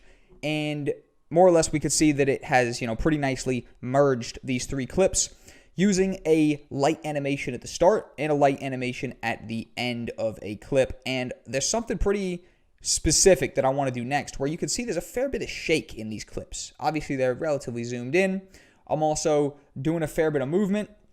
So you know what I want to do? I want to come back in a second. I want to demonstrate another effect in the actual effects tab right here. Oh, I double-clicked it. Be careful. If you double-click stuff, you might make it big. If you do that, just double-click it again. In fact, throughout the course of this of me teaching, what I realize teaches the most is when I mess up, because I'm able to backtrack and say, oh, there you go, guys. If that happens to you, just do this. And that's one of those scenarios right there. So nicely animated. We built our own little light leaks. I think you can imagine that if we stacked on top the artificial light leaks with these sort of manual light keyframes, we could create something awesome. And that's exactly what we want to do coming up after we've stabilized our shots, which I'm going to break down extremely easy in the next section. It's going to blow your mind. Let's have a look. All right, guys, welcome back to the Adobe Premiere Pro Masterclass course. We are continuing the editing section. We're going to mess around with a couple more effects. This is an exercise right here. Let's walk through it, okay? So we just briefly did this together. Obviously, we're using the garden clips still. You've got the garden clips. If we have a look at this, what we did was we just added a manual light animation to it, to the start and the end of the clips, just to add a little bit of something to it. Now, I want to show you guys how much smoother we can make these clips, because I've sort of just been letting you watch this. We've been going through it together a little bit, but I'm sure if your eyes are as tuned into the shake as me, we've got a fair bit of shake. These the gimbal didn't look like it was doing its job 100% today. So I want to fix it. And the fix is, this might be one of our shortest episodes, I can't lie. All you have to do is type in warp stabilizer. This is technically a distort, but what it does is it perfectly grabs or analyzes all of the motion in your clip. Look, if we drag and drop it to our clip, it's going to start going through and analyzing percent by percent, frame by frame, and it actually forces everything to slow down. It actually takes control of the motion of the clip, and it does its best to create a smooth playback of the original clip, which had a bunch of shake to it. Now, it can work perfectly most of the time. It could also not work at all. So let that just be said from the start. But overall, I'd say it's usually an 80% accuracy situation where most of the time, 80% of the time, you're going to be able to just drag and drop this warp stabilizer effect to your clip. It could take a second, especially if your GPU and processor isn't the best to actually analyze stuff. It could be a relatively time-consuming process, so it could be something to do at the end of your project, maybe not right away, right? So you might look at the project at the end and say, you know what? This needs to be a bit stabler. As we've just done right here, we didn't rush straight into it, obviously partly to, ease you into the program, not overwhelm you. But overall, I'm usually not adding warp stabilize right at the start. It's usually a finishing touch. But that's 83% on one clip. We're also going to have to warp stabilize the other two clips, so it's going to be a couple-minute process here, just getting everything nice and smooth. But I'll be able to, in literally a second, show you what the actual smooth version of this clip right here is going to look like. Once the word stabilizing is gone from the screen, we can go ahead and press the space bar, or we can go over here, actually just go ahead and render into out so that we got this in full quality, no messing around, and we'll be able to see how much smoother this shot just got. It's my assumption that we've pretty much entirely erased any shake from this clip. So let's go ahead and play it. Just like that, the warp stabilize has taken effect, and we are dealing with a stable clip. Now this one right here is looking even shakier. So we can, again, just drag and drop. That's literally all it is. This is one of the easiest effects to utilize in the Adobe Suite. This is available in After Effects. It's available, obviously, here in Premiere. It's potentially one of the most overpowered, pieces that you can actually incorporate into your projects on a consistent basis. Warp Stabilize, it's been going, it's been assisting me in projects since, let's literally say maybe I was 15, something like that, right? I'm 21 right now. At least 5 years, Warp Stabilize has been my trusty ally and confidant. And it basically go ahead and hides all my shaky clips from the client. Oftentimes, this is definitely something you need. Especially with me, I'm pretty guerrilla with my videography. I'm not at all the the most precise person in the room with the camera, right? It's more of a ghetto approach when you see me film, so I'm definitely relying on something like Warp Stabilize. And I really appreciate Adobe for throwing this thing in, and I want to showcase it to you guys so you can see how powerful it is. 87% through on this clip. This clip will really be able to see Warp Stabilize taking effect and powering through, because this clip starts off pretty damn shaky. We're going to let it stabilize here, and I'm literally just going to go ahead and run it through the the pre-render one more time, so we're watching everything 100% smooth. We hit the render in to render out. And remember, that's going to render the in point to the out point, render I to O. Go ahead and process that, and we're going to be able to watch this from the start. First clip looking nice and smooth, fully stabilized, and that right there is a demonstration of how smooth it can really make stuff. You know that clip was just shaky right there. It looked more like this, right? But look how smoothly that comes up right there based on Warp Stabilize, doing its thing, working its magic, and we can actually drag and drop it to the final clip, which is looking kind of messed up in comparison to the other two. We've got two perfectly smooth, beautifully crafted canoes cruising through a lake, and then you got this right here, this absolute crazy broken dinghy just smashing shit up. A bit of a weird metaphor. At the end of the day, guys, it's not even 12. I haven't fully woken up yet, but at the end of the day, we're dealing with a much smoother sequence than we were a second ago. And it's ridiculous how easy it is. It's a drag and drop situation. Adobe, they've kind of dummy-proofed the stabilization process in a way that I haven't really seen done in many other programs. It's something that's been emulated now going forward, though, by a bunch of the lower tier editors. If you have some free editors and stuff, they've all tried to incorporate a stabilization feature. Stabilization, crucial, built into, the newest iPhones, whatever the case may be. Those things basically have a little gimbal inside of them. And overall, this sort of stabilization technology, hopefully, will only get more and more advanced as we go. At the moment, by the way, we're only on 50% smoothness. I usually, as a rule of thumb, leave it on 50%. 100%, oftentimes, it just literally isn't even needed. But overall, what we're going to go ahead and do is wait for this to finish, and then we're going to be able to play everything start to finish, and it should be all good. Now, just so you know, there is a couple different sort of stuff you could do: smooth motion, and no motion, whatever the case may be. There's a few different stuff you can tweak there, but as a general rule of thumb, personally, I leave everything how it is. I click analyze, or I don't even have to click analyze. I just drag and drop my clip, and the program does everything for me. Maybe if it's not looking smooth, I'll bump the smoothness up to 75, something like that. But it's very rare that the 50% smoothness doesn't more or less completely iron out any unsavory, unwanted pieces that are lingering, right? But overall, let's render this start to finish, and let's have a look at what it's looking like as a full 3-piece sequence. Done. Rendering it out. There we go. Nice and smooth. You could see where the shakes kind of were, and it's done its best to counteract that. There you go. So that's looking a little bit warpy there. It's looking like it's potentially, we might have figured it out that it's more like a 2/3 of the time it works really nicely. That one right there is looking like it's going to need 100% smoothness. Let's go ahead and throw 100% smoothness on there and go ahead and analyze that one more time. And basically just see what that's looking like, and I think we should be okay. But let's go ahead and just run that through one more time just for the demonstrational purposes. I'll come back in a second when it has fully processed 100% smoothness. And just like that, it has processed 100%. We're going to go ahead and literally just render into out. Go ahead and process this fully so we can watch it back. The 100%, we'll see what's happened here. It wasn't quite smooth enough to really rock with the 50%.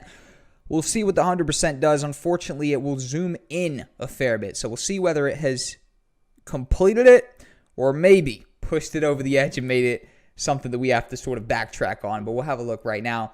Everything else looking nice and smooth. Overall, that is looking messed up. So it's looking like the smoothness of that, it was literally just too shaky, as you see here. Too much of a glitch, too much of a warp.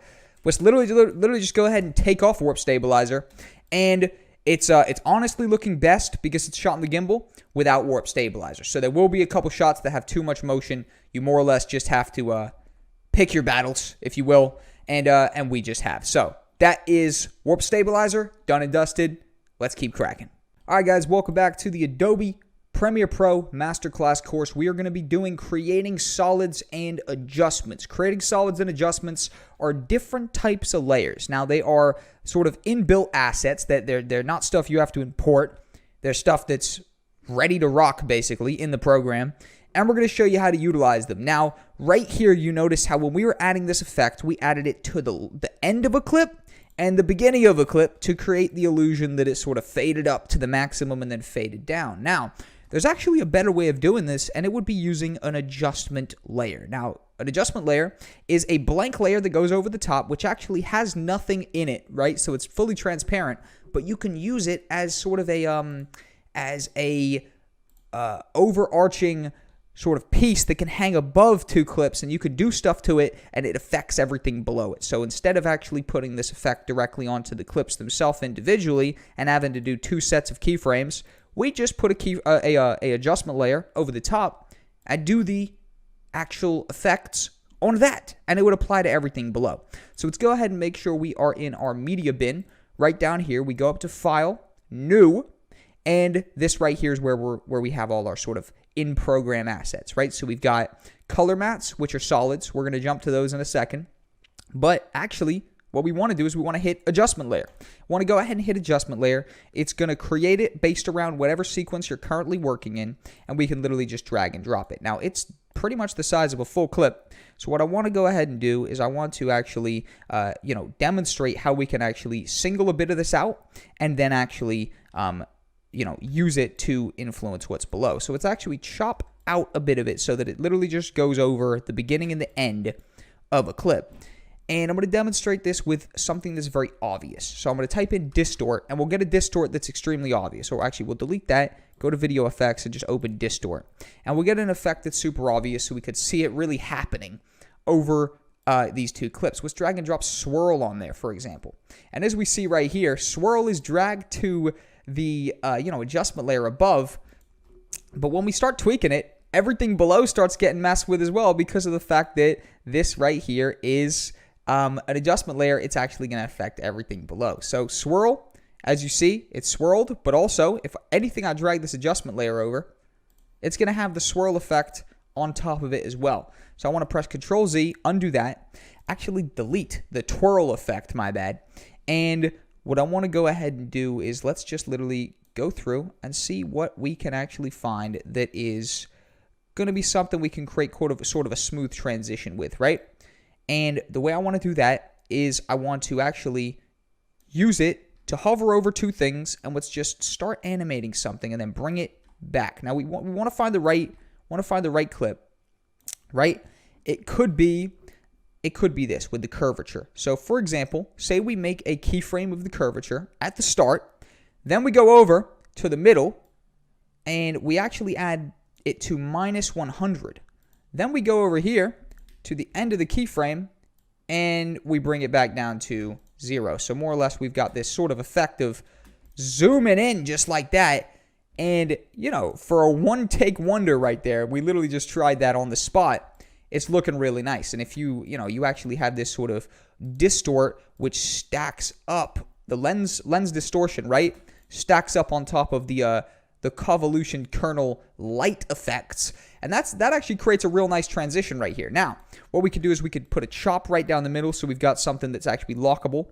Hold Alt and drag it over here to lock into this other clip right here. And we've just created a pretty nice transition.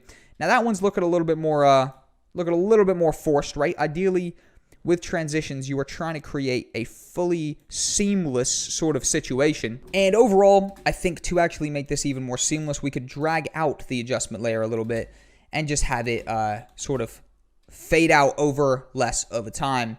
And just like that, that's how you actually add an effect to multiple clips at the same time using adjustment layers. Just like that, we're able to conveniently add this sort of cool transition in between.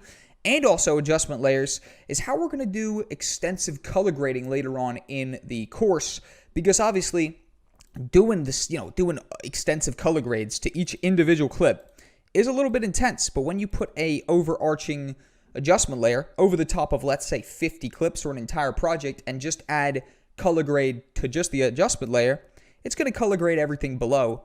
And it's a perfect tactic for color grading or to mass add effects to clips as well. So let's now mess around a little bit with solids. Let's press Control S, go ahead and save that. All right, guys, so now we're going to mess around with creating solids, aka color mats. Very simple. I showed you how to do it. We simply go up here, go to New, and go to Color Matte. Now we're going to be able to showcase this a little bit more extensively in the next section, the title section, because it's a great way to add a background to a title. I think that's literally what we've done at the beginning of every single one of these episodes is we've used a color matte to add a white background to the title start. But simply by creating a color matte, you are able to pick whatever color you want. For example, maybe we choose a light green for this or whatever the case may be. We can actually create that color matte. And basically, if we drag this over, this is a green solid. Also, they retain customizability. So at any time, you can double click your color matte and, you can actually change the color to a different color. I'm going to press Control Z. I'm going to undo that. And basically, these are pretty useful based on the fact that you can not only create them and, utilize them as for example, full-blown solids and then maybe write over them. For example, title example 1. And you can actually have a nice sort of background for this title right here, especially if you were to bring that into the middle or whatever the case may be, scale it up a little bit and then maybe even have a scale animation or something like that, zooming it in and out or whatever. You can create a pretty nice little title sequence in a couple seconds. However, again, I told you we're going to extensively get to that in a minute. So let me showcase some other uses for the color matte. And, basically something that it's been used for before is a subtitles sort of section where maybe you're doing something and you want to, for example, a black bar down here, whatever the case may be. Maybe you've created a section for subtitles to come through. Also, oftentimes, right, and I'm literally just trying to show you guys the different uses for this so you're not freaked out. Sometimes people will take the uniform scale and they'll blend it down to something like this, where maybe you could even have a title in the middle or something like that, or even, potentially drop the opacity a little bit, and again, have a cooler title sequence, right? Cooler title sequence, whatever the case may be. Maybe you want it in the middle or something like that. You can kind of get creative with this stuff, definitely. As you see right there, that's definitely a cooler title sequence, right?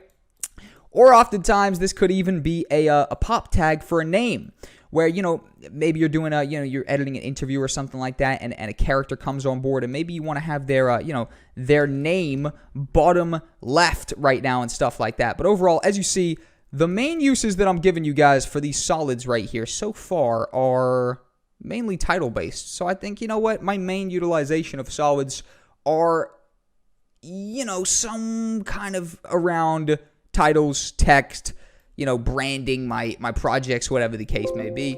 So that's what I'll go ahead and do, and I'll leave that to the next section.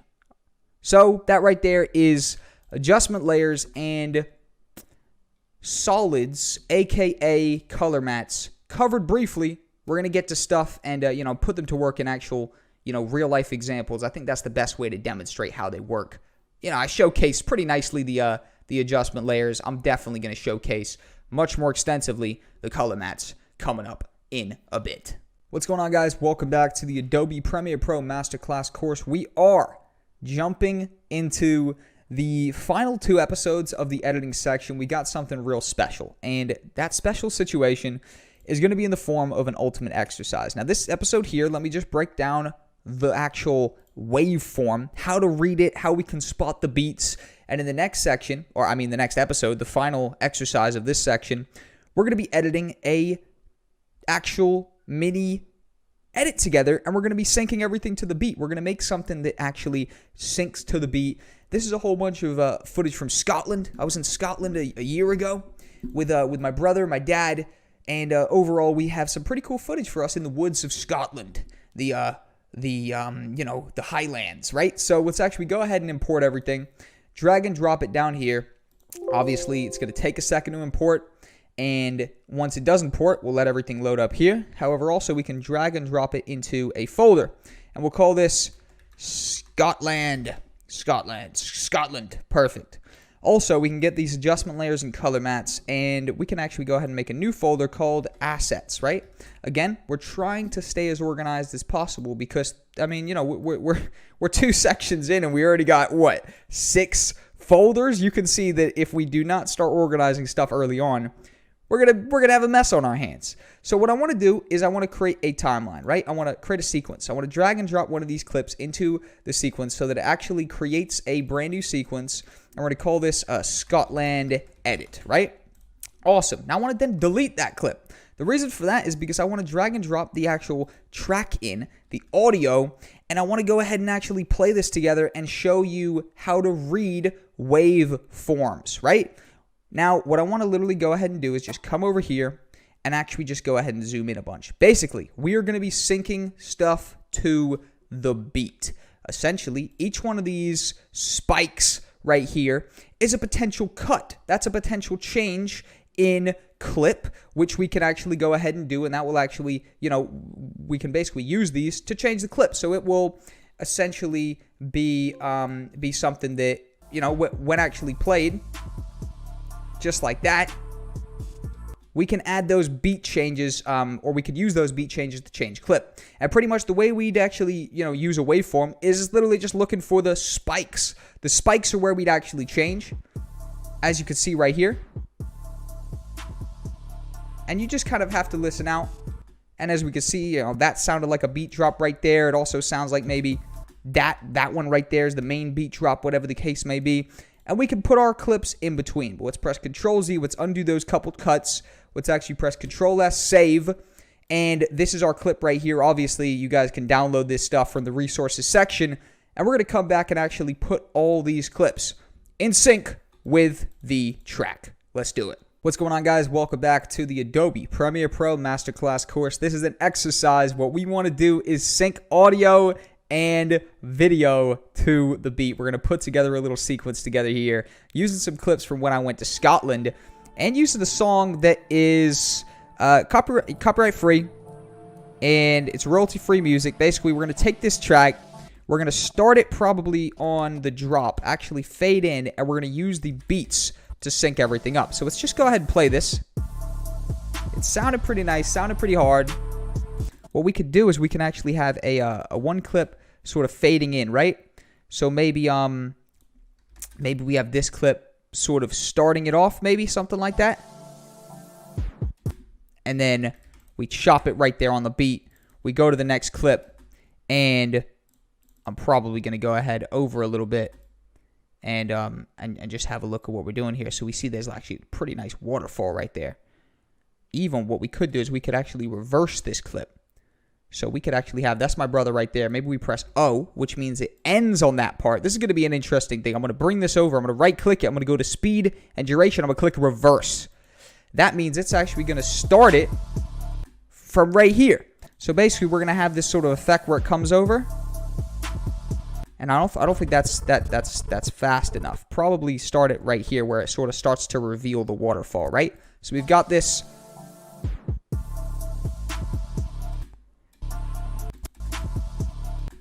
And it looks like the next chop is maybe on the melody, for example, or maybe there. Probably just there. So we have a little bit longer one of the waterfall. Chop that on the next beat. Go ahead and move over a little bit. Find some more clips. It's looking like these clips are a little bit intertangled. And it looks like that's another nice piece where my brother's walking across this bridge. We could just, again, I'm just scrolling through just to see the nicest bit. It's honestly looking like the nicest bit might be this sort of turn right here. Just because it's looking pretty cool. Nice little movement. There's stuff going on. I'm just going to drag in just the video. And it's looking like that's going to be a much quicker cut. So we can go ahead and chop that one right there. And load this up right here. And this is, again, a little bit further in. So look at that. We can then maybe have Josh walking through. And now it actually go ahead and cuts down to this sign right here. Let's go ahead and drag and drop that over.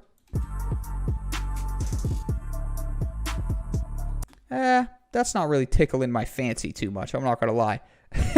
So you know what I'm going to do? I'm actually going to go along, and it looks like that is literally the perfect sort of piece right here.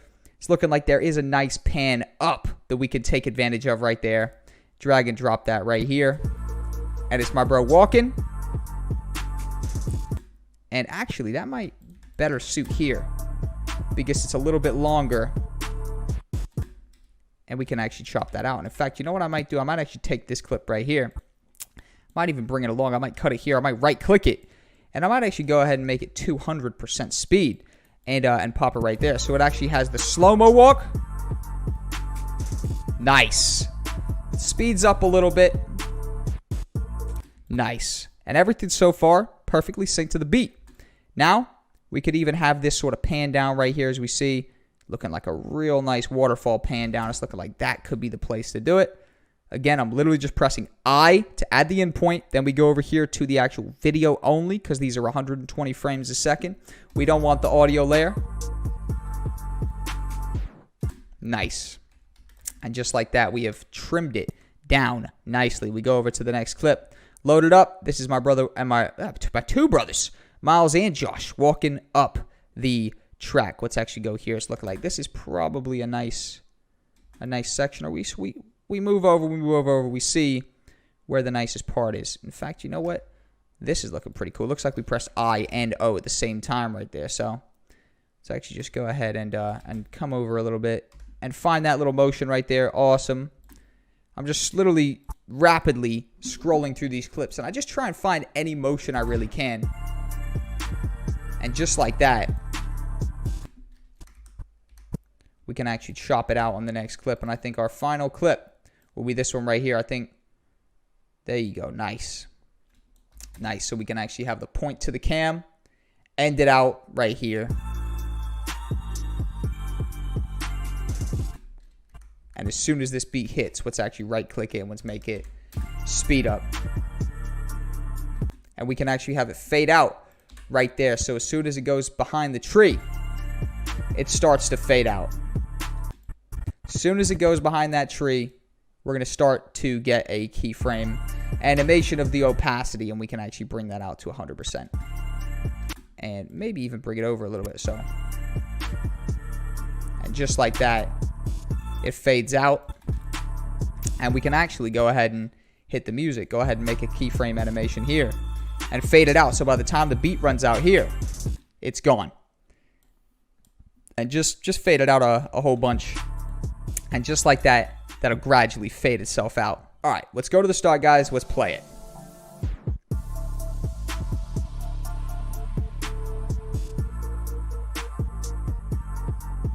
Nice. Nice and smooth, 120 frames slow-mo. Buttery smooth slow motion. Nice. Nice, nice. Nice. Nice fade out. Very nice little piece of content right there. We've put that together entirely through the use of the syncing to the beat waveform reading method, where you could see right here, everything changes nicely to the beat. Boom, that spike hits. Then we know that spike's a big one. Changes it up. Nice. Boom. So it's hitting right before that beat. Right on that beat, it hits. As you see right there, that's a real predominant one. And that's how you sync to the beat. Some songs are easier. Some songs, the waveform isn't quite as obvious. But overall, every single time, you're overall able to make a pretty nice syncing to the beat using the waveform down here. And you could just read the spikes basically. But overall, that right there is our project done and dusted. We've synced some stuff to the beat pretty nicely. Some of these clips are a little bit lag, right? But that's just playback lag, no problem. And with that being said, done and dusted, guys. We're gonna come back in the next section, the titles and graphics section. We got a big one coming up next. I can't wait to jump into it. And we're gonna do it coming up next. This one right here was the editing section, done and dusted. We put together a nice little piece, synced it to the beat, and we're prepared to move on to some more advanced stuff. I'll see you guys in the next section. What's up, people? Welcome back to the Adobe Premiere Pro Masterclass course. We are jumping into a new section now. This is going to be the graphics section. Now, we're going to kick it off with an introduction to essential graphics. Graphics is an entire tab up here. We covered it briefly in, the absolute basics. If we go up here to graphics, we're going to get greeted with the tab. Now, the tab isn't fully active right now because it's just showcasing us templates, right? This is the browse template section. You've also got the edit existing title section. Now, because there's no existing title, there's nothing to edit. So for us to actually fully explain the essential graphics tab, which is right here, says essential graphics, we got to press T, use that good old-fashioned shortcut that we covered, and let's just call this title number 1. And the reason we're doing that is literally just for something to mess with. And you see, the second we make it and the second we click on it, we have all these properties right here that we can begin to tweak. For example, we could put it into the middle.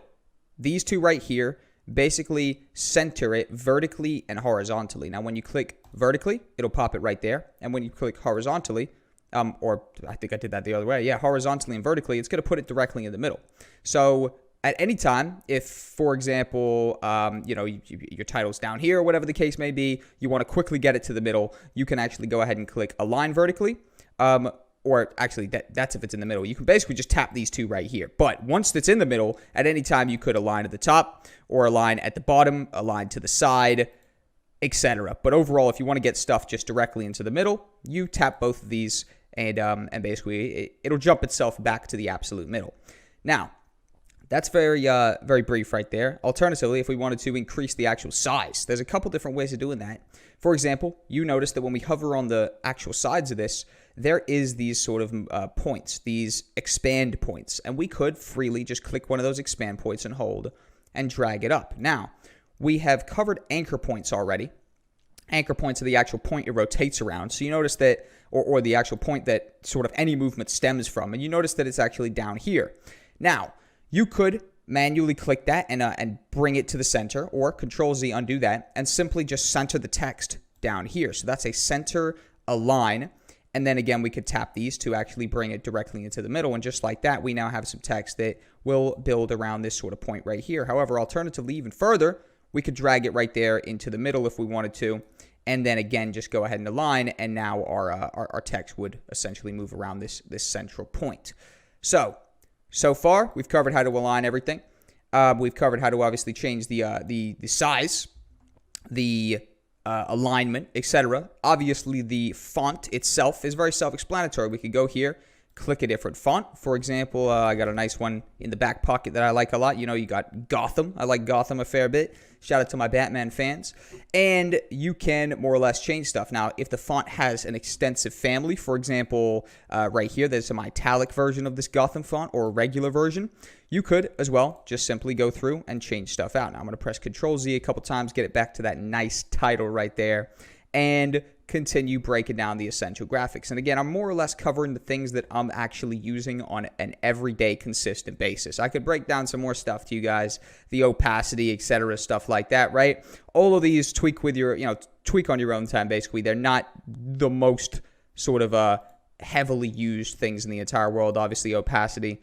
You have multiple different options. Opacity, oftentimes, I'll do under the actual opacity control, the actual dedicated opacity control, and usually leave opacity stuff alone in the essential graphics. But appearance-wise, appearance, very cool. Cover it. Obviously, we have the fill. Fill will literally be the color that obviously fills it. For example, we've changed it to red. It's going to be red. We've changed it to blue. It's going to be blue. And, that's pretty self-explanatory. The stroke.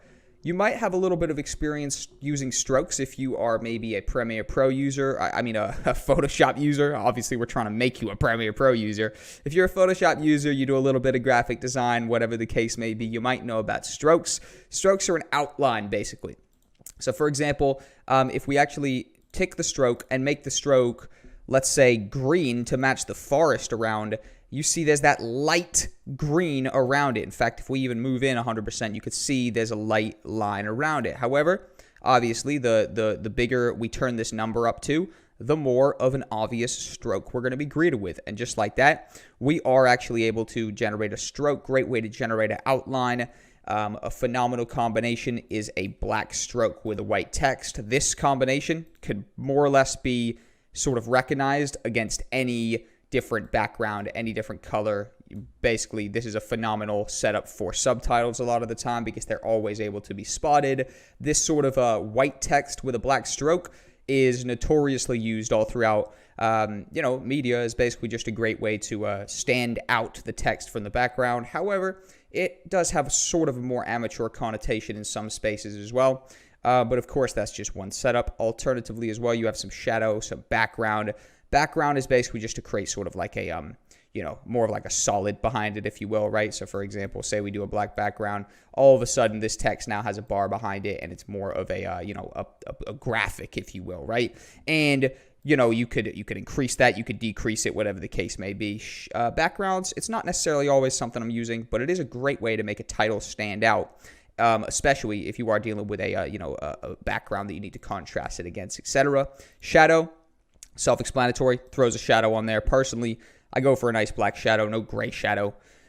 A gray shadow, I don't even know if I've ever seen a gray shadow. I mean, the fact that they give us a gray shadow, I'm not happy. You've got also, your various different colors. You could obviously make it stand out. I mean, maybe we get a dark green, right? I got a feeling that a dark green might be all right here. I mean, honestly, that red kind of stood out even more. But overall, appearance-wise, that stuff, again, kind of self-explanatory. And overall, tweak that stuff as you will, basically. Also, what you do is, for example, say we write something out, Jack Cole, right? I've just wrote that in lower cases. However, if we were to actually go ahead and turn on the all capitals font right there, as you see, we could take a normal title that was written in, or a normal font rather, that, maybe has lowercase and uppercase support, and we could literally just turn that on, and now everything we write in this font, regardless of having the space bar, the caps lock turned on or whatever, it will put it in caps. And, that's a little trick from good old-fashioned Photoshop as well. But for the time being, let's call this title number 1, and let's actually go ahead and simply delete title number 1 because we've walked through essential graphics. And let's go ahead and move on with the next episode of the graphics section. Let's do it, people. What's up, people? Welcome back to the Adobe Premiere Pro Masterclass course. We are continuing the graphics section, creating and customizing basic titles. So we pretty much covered this in depth in the introduction to Essential Graphics when we created that. If you followed through with me, we more or less demonstrated it with our sort of sample graphic, but let's go ahead and break down the basics of a title, right? So these are titles that have no other elements to it. This is literally just plain text, stuff that, maybe we'll build upon as we go to create more of an advanced title. So first off, selection, placement, if you will. Where do we want this? This first clip right here is not ideal. It's more of an establishing shot, brings us into the actual more of an introduction shot, if you will. I think this next shot here, in terms of placement matters. Obviously, it needs to be readable. It needs to be on the screen for a lengthy enough period of time that the the message is conveyed. And I think this is a nice shot because it hosts it well. It it doesn't have anything that we're sort of covering over. For example, if we were to place our title here, it's sort of covering over these guys, my brothers. Here, you're definitely able to see the full establishing shot of the waterfall. It's panning down, and also we could have a title over it. So press T, press anywhere in the middle, it'll create this title graphic. First off, zoom down. Let's just hold the end, drag it over, and let it lock to actually change the exact size of the clip that we want it to be over.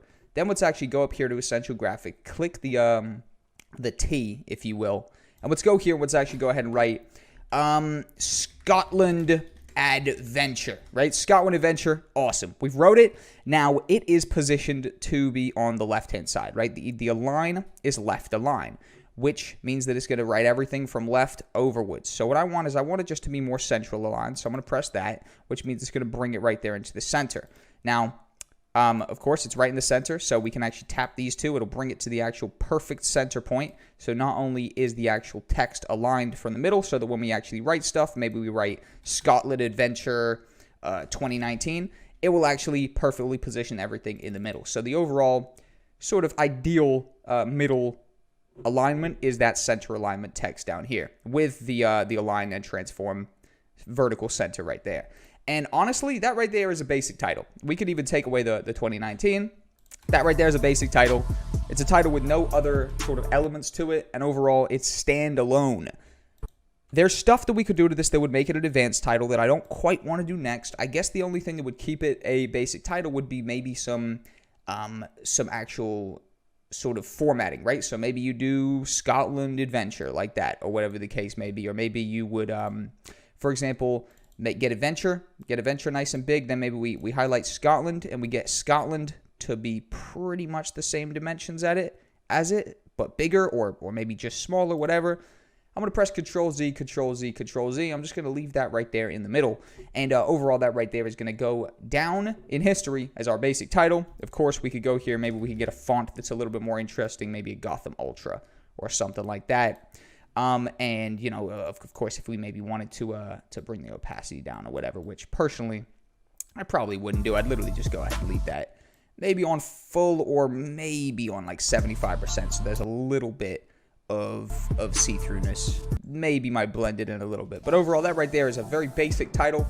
We are actually going to go ahead and jump into a more interesting section now because, the basic titles, I had to cover that just for, we got to cover it. But overall, this template side, the Adobe Templates library, and actually jumping into importing, customizing, and utilizing built-in and premium templates is something that, in terms of the titles creation side, that's something I'm utilizing a lot more than just creating a basic title. So let's actually press Control S, save the basic title, leave it on there, and let's come back with a full Adobe Templates library breakdown. I'm sure, you're already freaking out. You don't even know what's over here. Don't worry. Let's jump on. Let's break it down. All right, what's going on, guys? Welcome back to the Adobe Premiere Pro Masterclass course. We're jumping into the Adobe Templates library. So over here on the right-hand side is the Templates library. Now, if certain stuff appears here that might not appear for you, do not worry. Obviously, my Templates library is going to look a little bit more seasoned than yours based on the fact that I've been using the program for longer. This is an accurate representation of after you've, edited hundreds and hundreds of projects. You've got various different premium templates in here, etc. Stuff that you sourced from the internet, stuff that, they gave you. Most of the stuff in here, by the way, is built in. It's amazing how much Adobe really give you right away, and they have tried to take that sort of free assets, free resources kind of route, based on the fact that everybody likes to save themselves time, and instead of animating a title from scratch, it's a lot of the time easier to just drag and drop it from the templates library, and that's exactly what we're going to do. So we're going to demonstrate this. Let me roll down and find a template that's sort of perfect for us to demonstrate. They all come in different shapes and sizes, as you can see, literally different shapes and sizes, all different sort of animations, different presets. One of the ones that I love the most is the angled title. Angled title, great title. You've also got lower thirds, etc. But let's just drag and drop the angled title in. For example, we could even drag and drop this angled title in and delete our basic title. Remember, we spent 4 minutes, 5 minutes, whatever, making that basic title. Now we've dragged and dropped this this preset, right? It was from the template library. It is a template. It's called angled title. Nothing appears here. That's because it's pre-animated. The beauty of these templates is most of them are pre-animated. So that when we press the play button, just like that, your title animates straight into the middle of the screen, and it also will animate off the screen, which, you notice that we have a much more advanced title right there by literally just a drag and drop situation, whereas we spent 4 minutes tweaking up and tweaking down and reformatting a basic title, which, looked much worse than this. And of course, this retains full customizability. So you can highlight it. You go down here, you pick the font you want. Let's say we're going with that Gotham Black, right? That Gotham Black was a nice font. Obviously, it's angled and everything. It's got a little bit of a shadow on it, a little bit of a glow to it almost. So it's got these kind of these other properties to it. And also, again, we could just keep playing it, right? So again, I play in. We haven't even customized it. So what were we calling? We were calling this Scotland Adventure, right? We're calling this Scotland Adventure. And now we can actually come to the very beginning. And it comes over, and boom, Scotland Adventure pops up. And that's actually looking like a legitimately solid title, right? It animates itself on, it animates itself off. Fully customizable. Pretty cool the way it's angled or whatever the case may be. You can see that all we have to do is drag and drop it, and it has an alpha glow preset effect that's pre-animated. We didn't have to do any of these keyframes ourselves. This is what happens when you look underneath the hood. You got the basic 3D, which enables it to be kind of angled like that, right? So that would be a whole set of tweaking and stuff like that we'd have to do with that effect.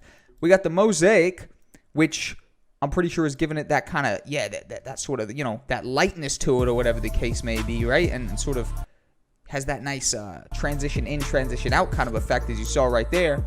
And just like that, that is a phenomenal way to demonstrate the Adobe templates library. Templates, my favorite. One of the great, nice things about using maybe the Adobe suites is they really do try and cater to the pre-made stuff, the stuff that's going to save you time, the stuff that, they can preload that you could just utilize in your projects within a matter of seconds. And just like that, that's exactly what the Adobe preset library, aka Adobe template library, is. Let's jump into an exercise next. Let's grab one of these bad boys together. Let's customize it further. All right, what's going on, guys? Welcome back to the Adobe Premiere Pro Masterclass course. We are continuing the titles section, the graphics section, if you will. This is an exercise. Important customize a template. Amazing. Important customize a template. Let's go ahead and do it. Now, we just did that with a certain basic title, right? We did it with a basic title. We did it with this sort of angled title, and it's looking very cool. Now, let's see if we can take something that is even cooler than this. Or, let's see if we can get something and replicate a cooler effect. So it's actually just not even delete that. Just drag that over a little bit so that we can utilize that later.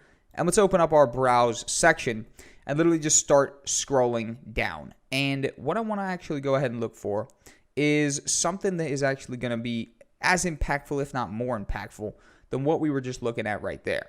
And I want to actually find something that is nicely animated at the same time. So let's maybe have a look at this bold live overlay, and let's actually go ahead and play it. Spacebar gives us that, so that's going to be a live caption up there. Now, I kind of like these two. I kind of like this section right here. However, it's looking like these ones are sort of down here. It's looking like this is the bold presents, so that's kind of nice and centered. We could drag and drop that right here, and again, just reformat it or drag it over so it fits the actual desired time we want it to be in, and it just like that. That is a pre-animated presents title. Now, there's a few things I want to change about this, actually. I want to take the presents and I want to customize it. I want to double click it, and I want to actually go ahead and say Scotland Adventure. Now I like this. It's a little bit smaller. It's sort of more minimalist, if you will. But I'm actually just going to go ahead and scale it up a little bit, maybe to about there. And I also want to just now demonstrate, and this is the perfect sort of preset to demonstrate this on, that all aspects are customizable. So I want you to look up here. We have the Scotland Adventure, but we also have two shapes. These shapes retain full customizability color-wise and everything, mainly color-wise, based on the fact that we can click these, we can go to the fill, and what would stand out nicely? Let's say maybe a gold, right? Kind of like a goldish might stand out pretty nicely against the sort of green, right? So let's go ahead and get that kind of goldish. And I want the same color for the top bar and the bottom bar, and we know that they're two different shapes, so let's actually go ahead and make sure to copy our color code, right? Because that's the exact code of the yellow, the gold, if you will. And just like that, the top bar is now gold. We can now go to this sort of bottom bar. If we click it, we see fill, gold. We go to shape. Again, we hit fill, and we press Control V. That's going to go ahead and paste that gold bar right there as well. And now just like that, of course, it doesn't change the animation or anything. We can press spacebar, we play it. Scotland Adventure now pops up. We're dealing with a tiny little bit of lag here. Let's go up here. Let's go to render into out. Again, let's drag that over from my other monitor. And let's just let that render into out real quick and just process what's actually there.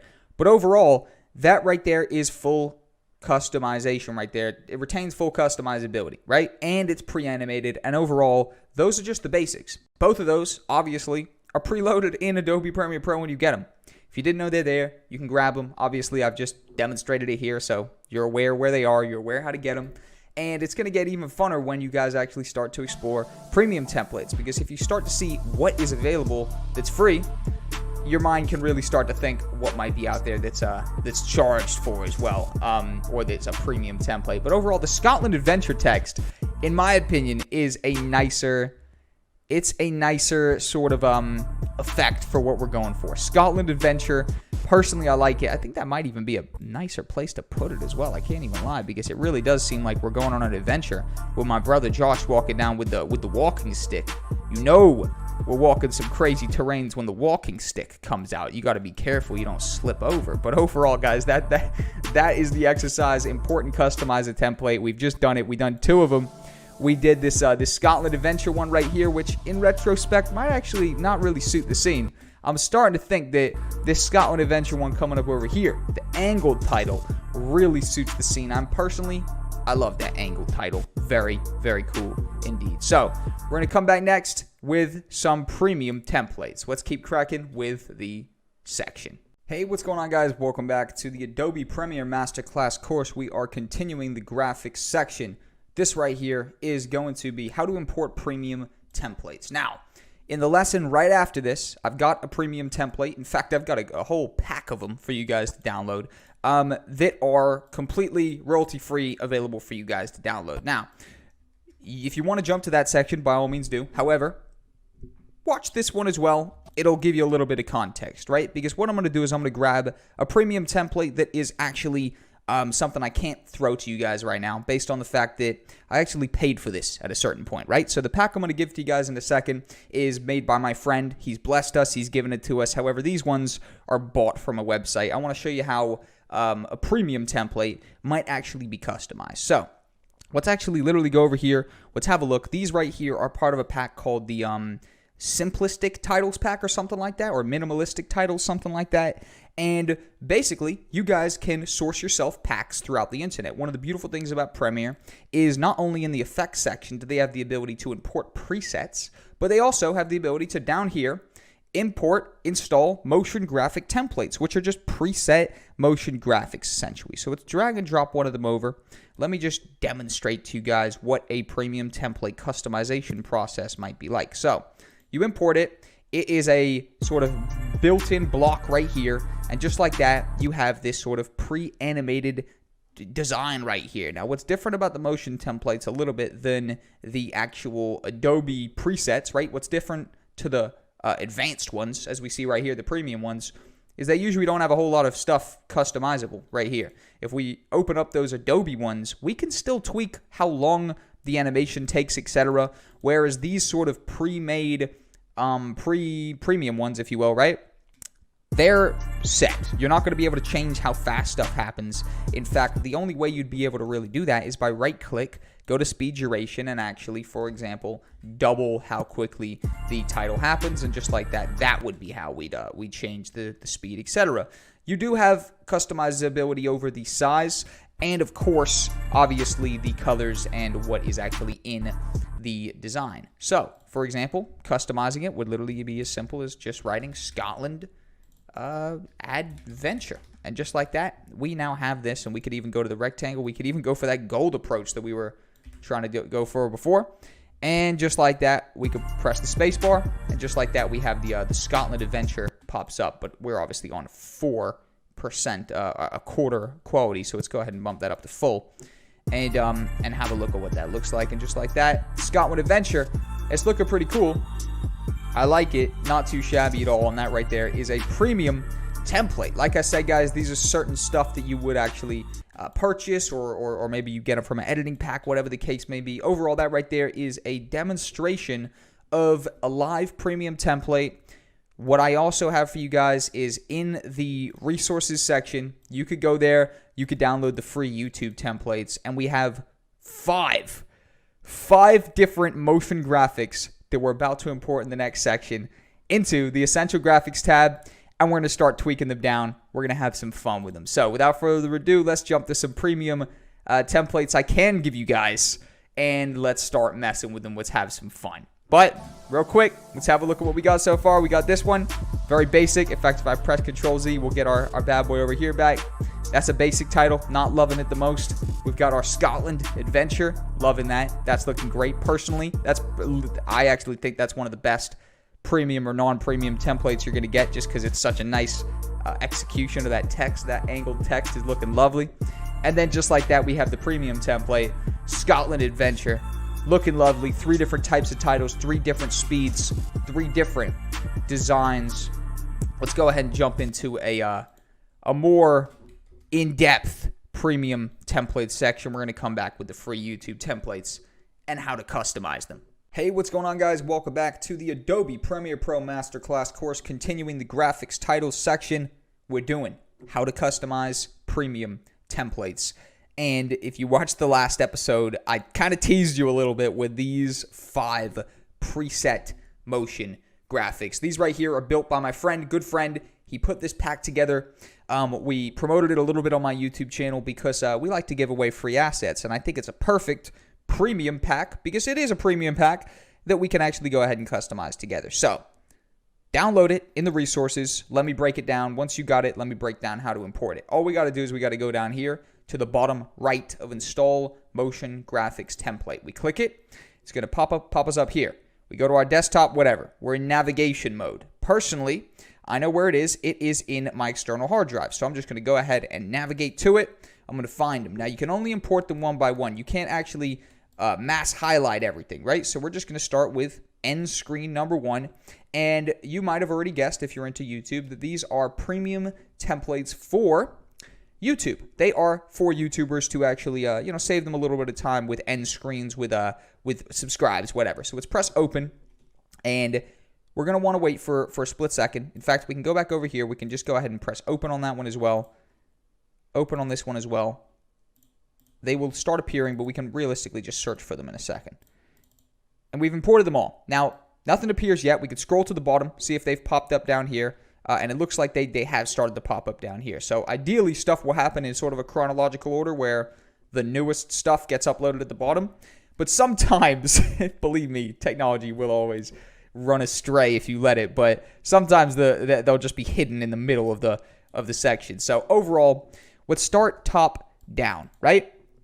First off, what I want to do is I want to go ahead and get past this Scotland edit, right? So I want to actually just go ahead and, ironically enough, get a Scotland clip and just drag it into a new sequence, make a brand new sequence, and go ahead and just drag the sequence out of the Scotland folder, right? And then we'll rename the sequence in a second and delete the clip, just so we have a brand new piece. How can I drag this out? Come on. Out you go. Out you go. Oh, is it out? It's not. All right, whatever. Doesn't matter. Motion graphics temp. Sweet. We'll worry about the placement of it next. Let's go ahead and delete it.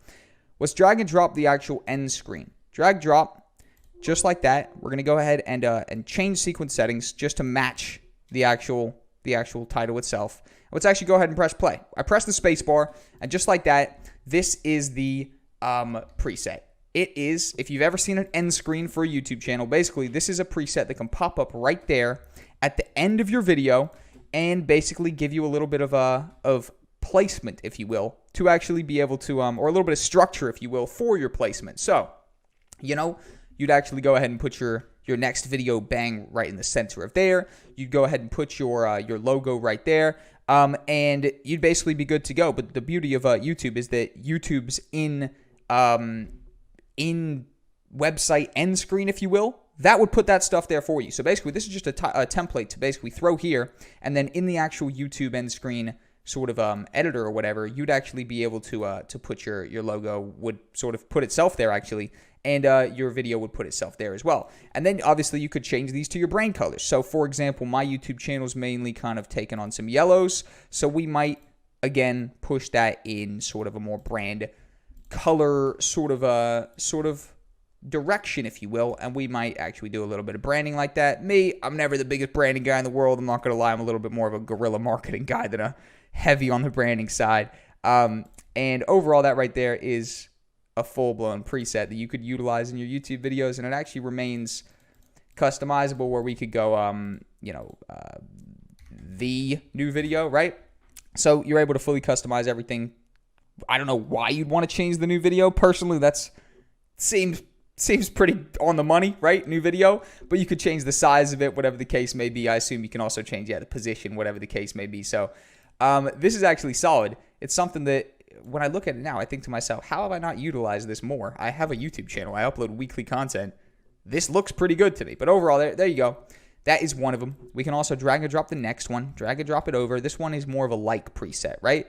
So I think it's to be assumed that that is a transparent background based on the fact that if we get another clip, right? Let's go ahead and get a clip. For example, this clip right here, we can actually go ahead and press play. That is full alpha channel. Also, if we drag this over, let's have a look at the end screen.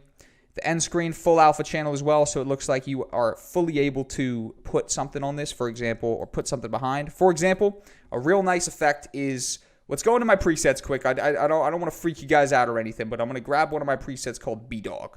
B-Dog is blur, right? It's just a funny name for blur, don't worry. We're going to get to the blur in a second, but this is a real nice way to kind of blend a shot that maybe wouldn't make a whole lot of sense and still utilize it as the background. As we see, we literally put 150 blurriness of the Gaussian blur. My preset's B-Dog. Obviously, I'm just messing. Press Control-S to save that. And just like that, we have this pretty nice end screen right here where I'm just going to go ahead and let you guys in on another family secret right now, right?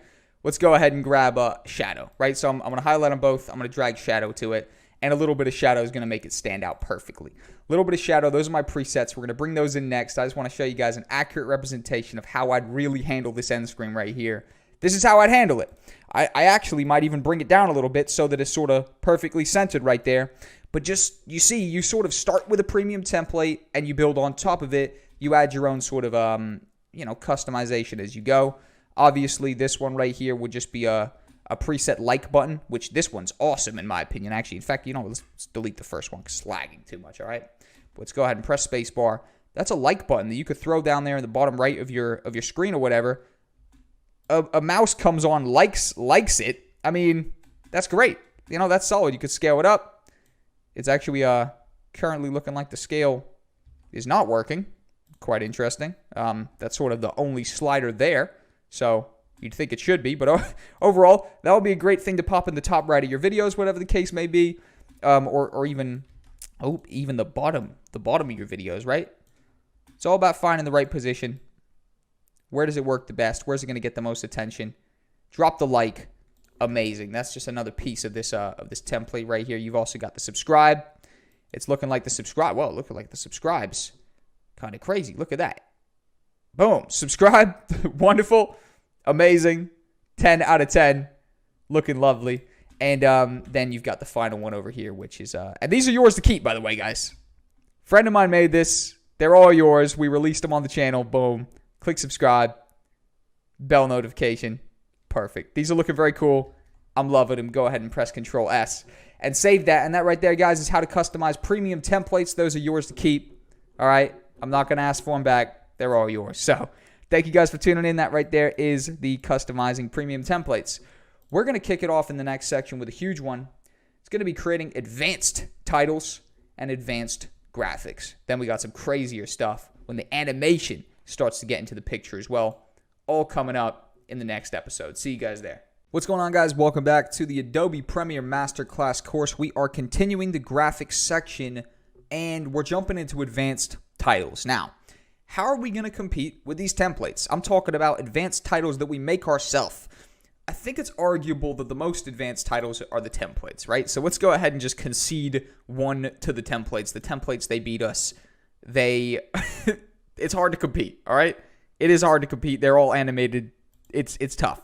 But the advanced titles are stuff that we start off with as a basic title and build upon it with various different elements. I'm talking about, some drop shadows. Maybe even we take a bit of 3D-ness in there, whatever the case may be. We basically take a basic title, which, we experienced. We'll go back here to Scotland Edit. These are advanced compared to the basic one we explored first, which was literally just we press T, we make a title, we write it out, and we put it in the center. That's a very basic title, right? Now, basic titles oftentimes are all you need. Maybe you're editing for a more minimalist client, or maybe it's more of a classy kind of feel, or whatever the case may be. I look at everything through a freelance perspective, right? Because obviously I'll be out in the field making a video for a fashion brand, or a restaurant, or a club. A fashion brand, a lot of the time, they don't want the craziest title in the world. They want a very simplistic, sort of minimalist title like this. It's really about the font. I mean, those fashion people will sit and go back and forth for 13 years about the right font, right? But overall, to actually make an advanced title, it starts off as a basic one. We're just going to go ahead and get, that font that I really like, that Gotham Black. Let's go ahead and tune it up a little bit. And then we can actually just go ahead and start building upon it. Now, personally, the main way to set your title apart from the background is a shadow. Now, you could actually go for the basic shadow, which I usually don't. This is where I start showing you guys my way of doing stuff, all right? Shadow down here, I usually don't go for. The reason for that is because it's really not the nicest execution. I'll show you how to, you can make a nice title, it's looking all right. Don't get me wrong, it's looking okay. And maybe even you combine it with a bit of a black stroke at the same time, and maybe you get even nicer of an effect, right? So you can put together a nice piece like that, right? 100%. Don't get me wrong, it's looking pretty good. But over time, what I usually, what I've done over time, 100%, and what you might do over time as well, is you have sort of narrowed down the main things that you use, and you actually make them into presets. For example, if you are using shadow a lot of the time, right? You might actually go ahead and one day save it as a preset, just like I have. And at a certain point, you have a bunch of presets built up down here in the bottom left, and it might be a case of you literally just making a new title, getting a couple shadows and drag and dropping them, right? And a lot of the time, that's a quicker situation where you might just drag and drop, and you might just go over here and tweak stuff to your liking, if you will, right? And that right there creates a little bit more of a lighter shadow. It's something that I'm more used to myself. In retrospect, right, if we look at the two together, we're not going to see the biggest difference in the world. In fact, there's really not a difference. It's just sort of, force of habit, right? And that's sort of something I want to talk to you guys a fair bit about. I've tried to make that a point from the start of the course, is telling you guys what you can do, but also what I personally gravitate towards doing after using Premiere Pro for, years and years and years. I have used it enough that I've sort of figured out the quicker ways to do stuff. A lot of the time, having presets down here with the main effects you use, definitely a drop shadow being one of the main effects I use. It's been a theme in all the courses, just heavy use of the drop shadow. And, basically I'll keep those as presets down here. And we'll be able to add stuff on. Now, there's very cool stuff you can do with the shadow, actually, where, for example, if we aren't using a preset, right, and I'm trying to make an advanced text layer, I might type in shadow, right? might type in shadow, and just to explore it from the absolute starting point, let's drag a drop shadow onto here, right? A drop shadow, first off, starts at 50% opacity. So if we want it to be nice and visible, we're going to have to, turn it up. And there's kind of a cool look that I've seen a lot of different creators do. It's something that actually is a pretty nice execution, and it's creating kind of like a RGB look to your text, where you actually have one color going off one way that might be a red. And bear with me, that might look strange for a second, right? You got a red maybe going off one way, and then you get your shadow, you press Control-C, and then Control-V, so you've duplicated the shadow, and you actually go ahead and change the direction in which that shadow is aiming in, and you push it in the other direction. And then you get that color, and for example, you turn it blue. Or, for example, you turn it green, right? Whatever the case may be, the blue might even be looking a little bit better right there, right? So maybe I push the blue up right there. And just like that, what we've done is we have created sort of like a RGB kind of text, and that's definitely an advanced text layer. We could even go ahead and, it retains full customizability. So we call this the Adobe Premiere title. Adobe Premiere title. And just like that, what we've done is we've taken a very basic layer and, using an effect like a drop shadow and kind of using it in a different way. This is not a, basic way of using the shadow. Oftentimes it might be used literally just to produce a shadow, but this is a cool way to create kind of like an RGB style effect to it, which if you've been editing for a minute, you've watched a couple different projects, this sort of different RGB split type of situation, it's heavily used in the industry, if you will. We could even press Control-C, Control-V, mess around with a whole nother color. However, at that point, it might be starting to get overboard or whatever, but not even, right? We've got this kind of rainbow stroke. It almost looks kind of like a cool glitch type of situation. We could even, put the text on top of each other, whatever the case may be. Adobe Premiere Pro, right? Amazing. In fact, we could even go through, we could tweak the colors to be kind of all sort of purples or whatever, right? So that could actually be kind of cool, right? If we're getting these, we bring them over, we make a purple here, we make a purple there, we make a pink right there. Oh, maybe even like a dark kind of blue or something. There you go. So look like that. We've got this Adobe Premiere Pro sort of text that's going on right here, and that's looking pretty cool. We can go ahead and align that, and we've built this advanced text layer, if you will, by just combining a couple different effects. In this case, actually just one effect, but just duplicating it 3 times and having this drop shadow. And if we actually go ahead and 100% zoom in, this is looking pretty cool. It's got kind of like an alternative stroke. It's kind of got like a purpley shadow with a pinky stroke behind it. Overall, it looks pretty cool. And you see what I mean? This was literally just, I did not plan that. It was just a little bit of a freestyle. Let's throw some stuff on there. Let's see if we can make some stuff look good. And with a little bit of messing around, you can definitely make some stuff look good. Now, that right there is how to create an advanced title layer. Of course, we could build upon it if we wanted to. We could do whatever. But for the time being, I think that's looking good, and we can go ahead and leave it there. So we're going to jump back in a second with more titles and graphics. In fact, I want to show you guys some title transitions coming up next. Hey, what's going on, guys? Welcome back to the Adobe Premiere Masterclass course. We're doing title transitions. Yes, continuing the graphics section.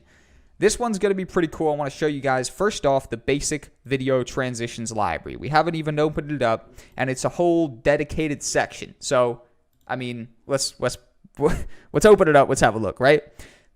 Video transitions greets you with about 8 different sections. You got 3D, motion, dissolve, immersive video, iris, page peel, slide, wipe, and zoom. We're going to start with 3D motion. The reason for that is because it's the most forced, in my opinion. And sometimes transitions, or actually a lot of the time, transitions are not nice forced. Now, I want to show you guys how to not only import a transition onto your text, but how to make it your default, right? So first off, very simple how to import. All we do is we drag and we drop it to the start, right? And in fact, if I press Control-Z, I can drag these over, right? But if we drag and drop that to the start and zoom in, it has actually pre-animated that. Now, as you see right there, that is the forcedness I'm talking about. That definitely doesn't look like a smooth motion at all. We can actually go ahead and delete it, drag on the flip over as well to the front, and again, just like that, we're definitely not looking like the smoothest effect in the world. These are sort of transitions that would not, definitely not, be put into a professional piece based on the fact that they're too obvious. They're way too in your face. They don't look smooth enough. They're not good. So 3D motion, for all intents and purposes, unless you're doing a specific situation, which might call for them. Overall, in every day-to-day edits, the 3D motion is something I'm not going to touch. Dissolve. Dissolve is something I'm going to touch based on the fact that it can easily and kind of gently transition your clip in. For example, let's drag and drop an additional dissolve onto the front of our clip. Go ahead and play it. And just like that, it sort of fades it in a little bit, but it does feel a little bit forced. Cross dissolve is the same. However, it's a little bit less forced. So if we play this, this is a little bit more gradual. Again, it sort of happens as well over a longer period of time. So when we actually drag that out, and if you click on it, you can open it up in the effects control and drag it out a little bit, and that might create a little bit smoother of an approach. So the longer you have your transition, obviously the smoother it's going to be. Now the dip to black, dip to white, very, very simple. Obviously that can be nice at the end where you might want to actually, have a dip to white, and then maybe your next clip comes in with a dip to white and it fades in, right? Awesome. Very, very simple, nice, straightforward. Dissolves are self-explanatory. Immersive video. I love this little section right here because it's great. Some of them don't really hit home amazing, but some of them really do. For example, let me drag and drop VR Chrome leaks. Obviously, it gets rid of it, fades it in. VR Chrome leaks is looking like it's not really coming through, but watch VR light leaks, right? We go ahead and play it. VR light leaks, boom. It kind of pulses onto the screen and it does its thing. You get VR light rays, right? And again, boom, just like that, it sort of pulses onto the screen. A little bit different this time, goes through the middle, kind of highlights whatever that central point is. Now, that sort of piece could be nicer maybe if the text was smaller or whatever the case may be. But overall, as you see, the transition process is a drag and drop, see if it looks good, move on to the next one situation. In fact, the Mobius Zoom's looking kind of cool, but again, it falls into that category of a little bit forced, right? And overall, it really depends on your title setup, but some of these can look very cool. That one personally so far, I think that pretty much takes the cake for me. Looks pretty cool. Maybe with a more simplistic title, it might be even nicer. And just like that, these are the actual transitions. Now, if you guys really liked one, right? Say let's go down here. Let's get the slide, right? Say you really like the slide one, right? Let's drag and drop it. Let's have a look at slide even looks like. Cool, slide's looking good. I actually like slide. Slide looks good. If we wanted to make these the default, this is a cool shortcut I'm going to show you. You'd literally right-click it and you go to set selected as default transition. And now, anytime you wanted to add them, you could, for example, come to your title and say you wanted your title to be, to appear over from 1 second to 8 seconds. And you wanted it to transition in and transition out, but you didn't want to just drag and drop it. You could click your layer and press Control D. And what that will do is it will add the default transition, which we've clearly just told the program is slide, and it will add that to the beginning and the end. All right? Now, make sure that your title isn't pressed against anything, because I believe, for example, if it's pressed against something, it's looking like it worked right there. Maybe we go over here, we try. Yeah, there you go. So if it's pressed against a clip and you press Control D, it will only do the side that's not pressed against a clip. But if we undo that, we press Control D on it. Just like that, we can press Control S, spacebar, save it, and we have this Adobe Premiere Pro title that animates itself on screen with the use of the transitions down here in the bottom right. So I would advise you guys to mess around with those transitions as you see fit, but very cool section, very cool. There's just advanced transitions that I want to show you a tiny bit, which more or less comes into the animation section, but of course you could put a keyframe. For example, let's say you put a keyframe, or for example, your clip starts at the beginning. You put a let's go like half a second in or whatever, something like that. I think it should be 15. And let's make a keyframe which tells the program that at half a second the text is on the screen. Then we go to the start and we drag the text down here off the screen, and obviously it instantly creates that keyframe so that when we start, it takes half a second to get into the middle of the screen. And of course, you could even do a rotation where you make a rotation keyframe 0 at half a second. Maybe you started off at 180, and just like that, you've got that kind of rotation in. But those right there, I'd say, are advanced transitions. You can even combine sort of motion transitions where you're actually animating the motion in and out, and then also add that with maybe some motion blur, stuff like that. You can get creative, very creative with the transitions, but just to cover stuff briefly, those are the video transitions down there, and these are the the keyframe transitions. You can get a little bit more advanced when you start messing with that kind of stuff. But that is transitions done and dusted. Let's keep it pushing. Hey, what's going on, guys? Welcome back to the Adobe Premiere Pro Masterclass course. We're continuing the graphics section. I want to go ahead and explore how to create an animated title sequence with these transitions, right? So we demonstrated the transitions. Let's go ahead and actually do something kind of crazy. Delete that title that we were building together. Let's press T. Let's make a title. Let's call this, let's actually just write, I'm going to write my name, all right? And the reason is I'm going to create a title sequence where it goes, maybe Jack Cole presents the Premiere Pro Masterclass, right? So I'm going to write Jack Cole. I'm actually just going to go ahead and format this down a little bit, right? So I want to bring it in a little bit. I want to align it to the center. Perfect. I'm going to write Jack Cole. I'm going to hold Alt, and I'm going to drag this over, and I'm going to let it go. So this creates a whole nother title right there. Now what this will do is this will actually create the ability to customize that as a separate title. However, there's also something we could do, which is what I'll often do is when I'm creating title sequences where all of the text is the same, it doesn't have to change, right? What I'll do is I'll do this. I'll actually drag out the title to fill the entire period, and I'll literally just play it until I think it should transition. So let's say each title lasts for 3.3 seconds, right? So what I do is I'd press C, I get my cut tool, I get my razor tool, and I chop that right there. And this now becomes a totally different graphic. If we edit this, that will not be changed. So then we can take this, and we can actually go ahead and write presents. And just like that, now we've got a Jack Cole presents. And then we play this for another 3.3 seconds.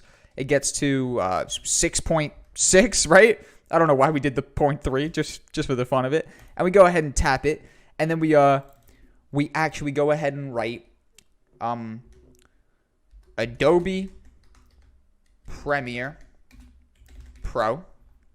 And then we play it for another 3 seconds. We get to 9.9, right? 9.9. Amazing, there we are. We chop it, and we go ahead and write Master Class. Now, what's obviously going to happen is it's just going to be a whole bunch of hard cuts, right?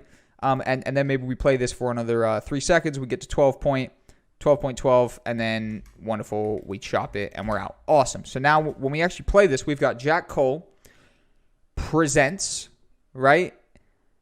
Adobe Premiere Pro, and then we've got Masterclass. Now, very simply, we're going to go and open up our, you guessed it, our video transitions library, and I'm just going to shut everything down, and I'm going to actually just zone in on dissolve, and I'm literally just going to drag and drop a cross dissolve into the middle of all these clips, and that's exactly how you transition one title into another, one clip from one to another, is we literally just go ahead and add a cross dissolve into the middle. And when you actually drag that into the middle, it's going to now add a transition from piece to piece. Now, as we see right there, it's really not looking like the smoothest of transitions. There's one thing we could do is we could increase the length at which it transitions by, but that's also not looking 10 out of 10. So there's actually a sort of another method I want to show you guys, which is the top-down method. So what I do here is we drag this over and we press Control D, which is going to add the,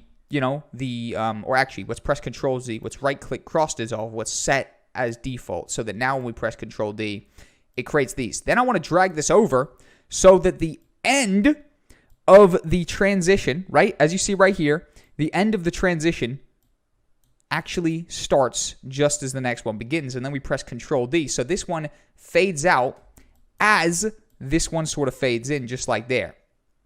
And it is overall creating an effect that's it's a little bit better, but overall I think it still could be maybe we get a film dissolve. Maybe we try out a film dissolve a little bit better. And just like that, it's looking like it might be over the course of a little bit too much, so then we tweak it down a little bit. And it's pretty much just a game of trial and error, more or less, where we tweak stuff down one way, we tweak stuff another way. But overall, let's actually go ahead and maybe try a dip to white. Again, it's literally just use stuff, keep messing with it until it actually looks good. The dip to white, looking okay. However, it's pretty empowering, obviously. I mean, literally entirely overpowering. But we could actually go ahead and throw those into the middle, see what they do. And the dip to white's definitely an effective combination. I'm just going to press Control-Z on all of those because I want to return this to its prior glory. And we can actually go ahead and have this, right? Have it right here. We drag some stuff to the middle. Let's even try some immersive video, right? Maybe we get some gradient wipe. We see what this looks like. And it's just tweak it until we find a piece that's looking nice. So that's actually looking real nice right there. Maybe we try the iris wipe as well. Ooh, I'm liking the iris wipe. So perfect. We've messed around for a minute. We saw some stuff that didn't really look that nice, and we messed around with some stuff that did look nice.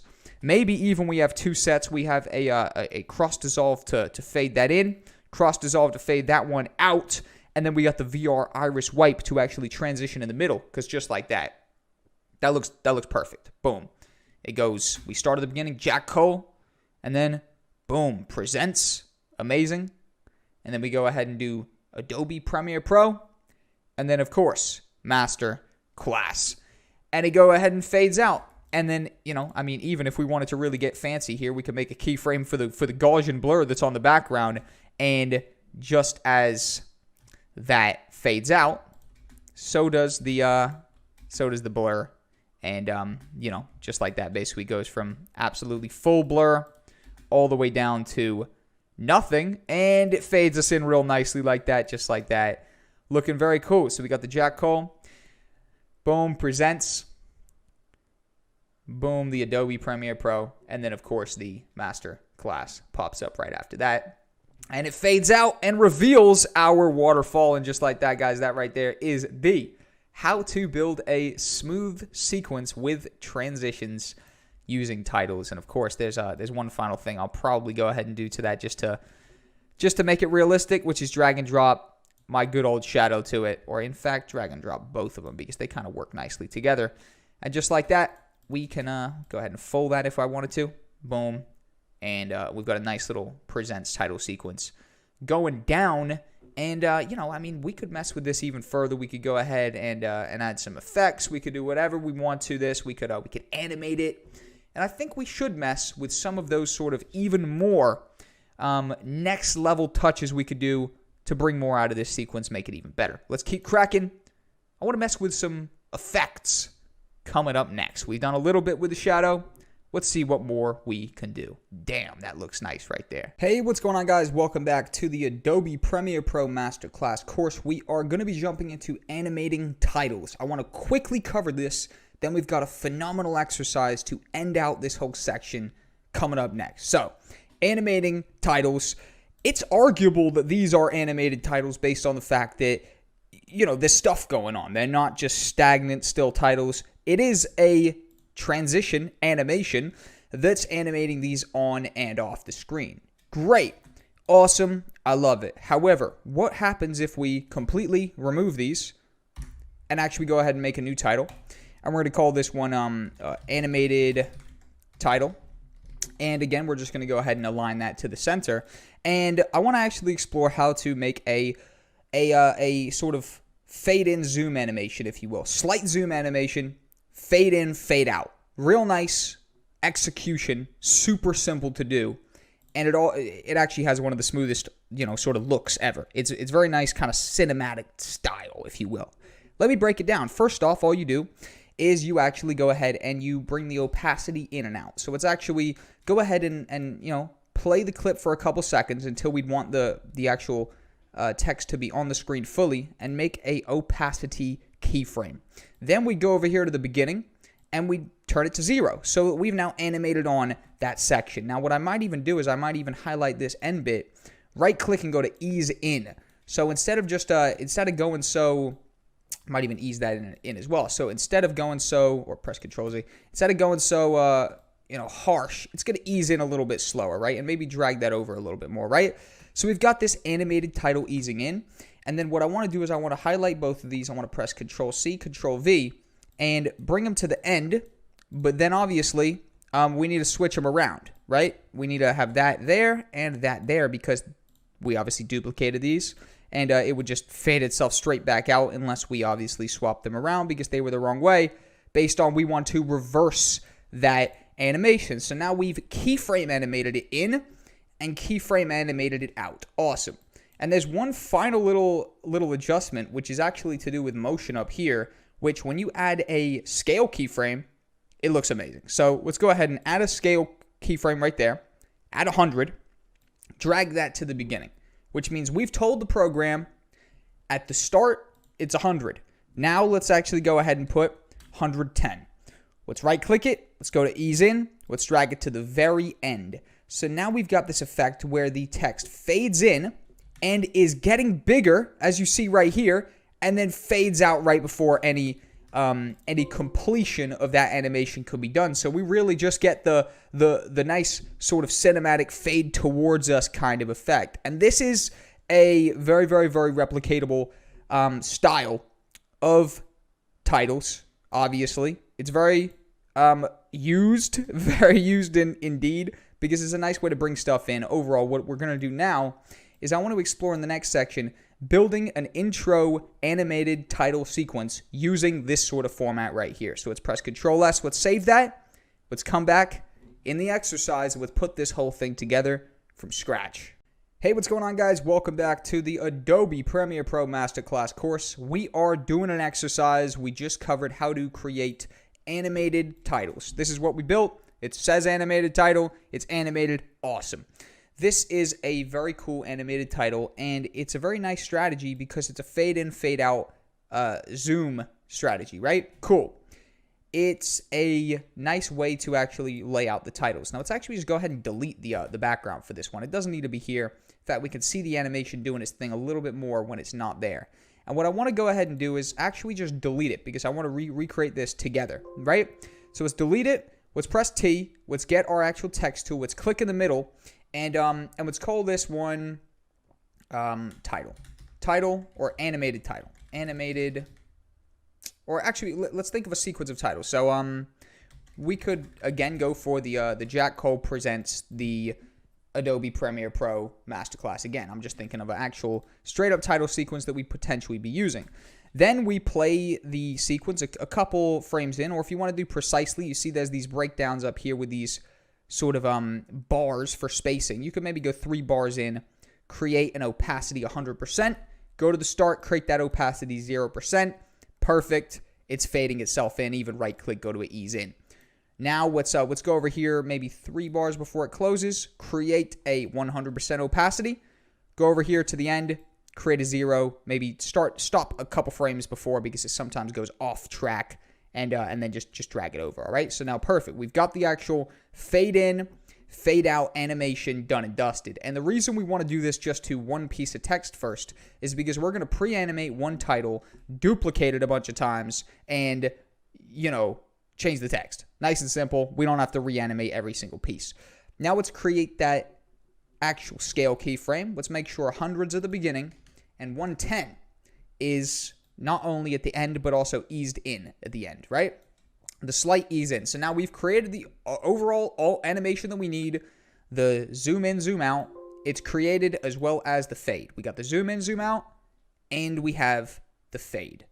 Amazing. Now, where did that come from? Now what we could do is we can actually go ahead and start duplicating stuff. So I'm talking about that hold Alt, drag up, and drag over. And just like this, we're going to have this effect now when as soon as the Jack Cole text completes, the next text comes in. And this text right here is going to be presents. So I think what we're going to do is we're going to have to put the presents. And in fact, I've just realized where the Jack Cole, let's just highlight that and press the T. Let's press the all caps button and then realign it. And also, I want to literally just try dragging the presents over. So it sort of starts coming up right just a couple seconds before the actual Jack Cole is fully off the screen. In fact, maybe we do it over, right? So essentially, we've got this Jack Cole comes in, it's zooming in, fades out, the presents hits. You see right there, the presents hits, and then maybe a couple frames before, select both of them, hold Alt, drag that over, and now let's go ahead and have the Premiere Pro. Again, align that because we are not doing the center align, and then come over here and write Master Class. Amazing. And now what we can actually do is go to the beginning, play it, and we've got this Jack Cole zooming in, fading out, presents hits, zooms in, fades out, Premiere Pro hits, zooms in, fades out, and then the Masterclass hits. And, if we start to, let's say we even go ahead and get this Masterclass, we make it that slight purpley or whatever, that slight pinky or whatever the case may be. Maybe let's copy paste the actual color code, go over to Premiere Pro, paste it, and maybe I got this idea that it's just getting darker and darker as it goes. So what I'm doing is I'm pasting in the color code, and then I'm just bringing it closer to white. So we're going to have this effect where Jack Cole is in perfect white, and then it actually, as it gets closer to that Premiere Pro, you see it starts to take on a little bit more coloring, a little bit more graded, and there you go. It's getting into that pinkish. It's actually replicating those brand colors of the Premiere Pro, and then boom, the Masterclass hits its full pink, its full Premiere Pro branded colors. And just like that, we have built a pretty cool animated introduction title sequence using the keyframe animations. And I'm sure you see how much nicer the fade is, the actual, manually animated fade opposed to the actual cross dissolves or anything. Way smoother, way nicer experience. Overall, if you guys have followed through start to finish with me, you've built the exact same thing. I'm happy with it. Hopefully you're happy with it. This is really we're just, barely scratching the surface. We've covered a couple cool things, past couple, sections. The next stuff we're about to get to, guys, is the juicy meat of the course, the heart of the course, the main course. So without further ado, let's crack on. Thank you guys for tuning into the graphics section. We got so much more to come. Coming up next. Premiere Pro Masterclass is in session. Hey, what's going on, guys? Welcome back to the Adobe Premiere Pro Masterclass course. We're jumping into the color section right now, and pretty much this is going to be an overall introduction to Lumetri Color. Now, if you're confused by the word Lumetri, basically, it's the color tab up here, all right? So don't worry. Lumetri is pretty much just Lumetri Color. Lumetri is their sort of a color software situation. Well, I mean, the program is the software. This is their color tool, basically. Lumetri Color. Just call it the color tab, right? That's what I call it. You come on over here and you've got it split into different sections, right? So don't worry. Everything might look a little intimidating. It's really not. And I mean, nothing here is very complicated at all. Don't worry. You got your basic correction. Correction means color correction. Basically, color correction and color grading are slightly different, where correction, for example, treat correction literally like you're fixing something. So let's say you've got this shot and, it's too exposed, right? Correction might be coming in here and bringing that exposure down so it looks like a normal image, right?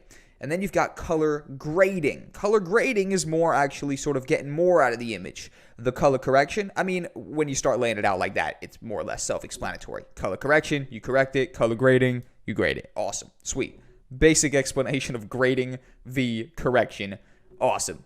Now, let's have a look over here. We got the basic correction tab, which is more or less the first thing you'll go to if you're doing a manual color grade. All right, so for example here, I'm looking at the image. I'm thinking, you know what? It's a little bit flat. Maybe you know what we do? Maybe we bump up the, the contrast a little bit. You know what? I'm looking at it.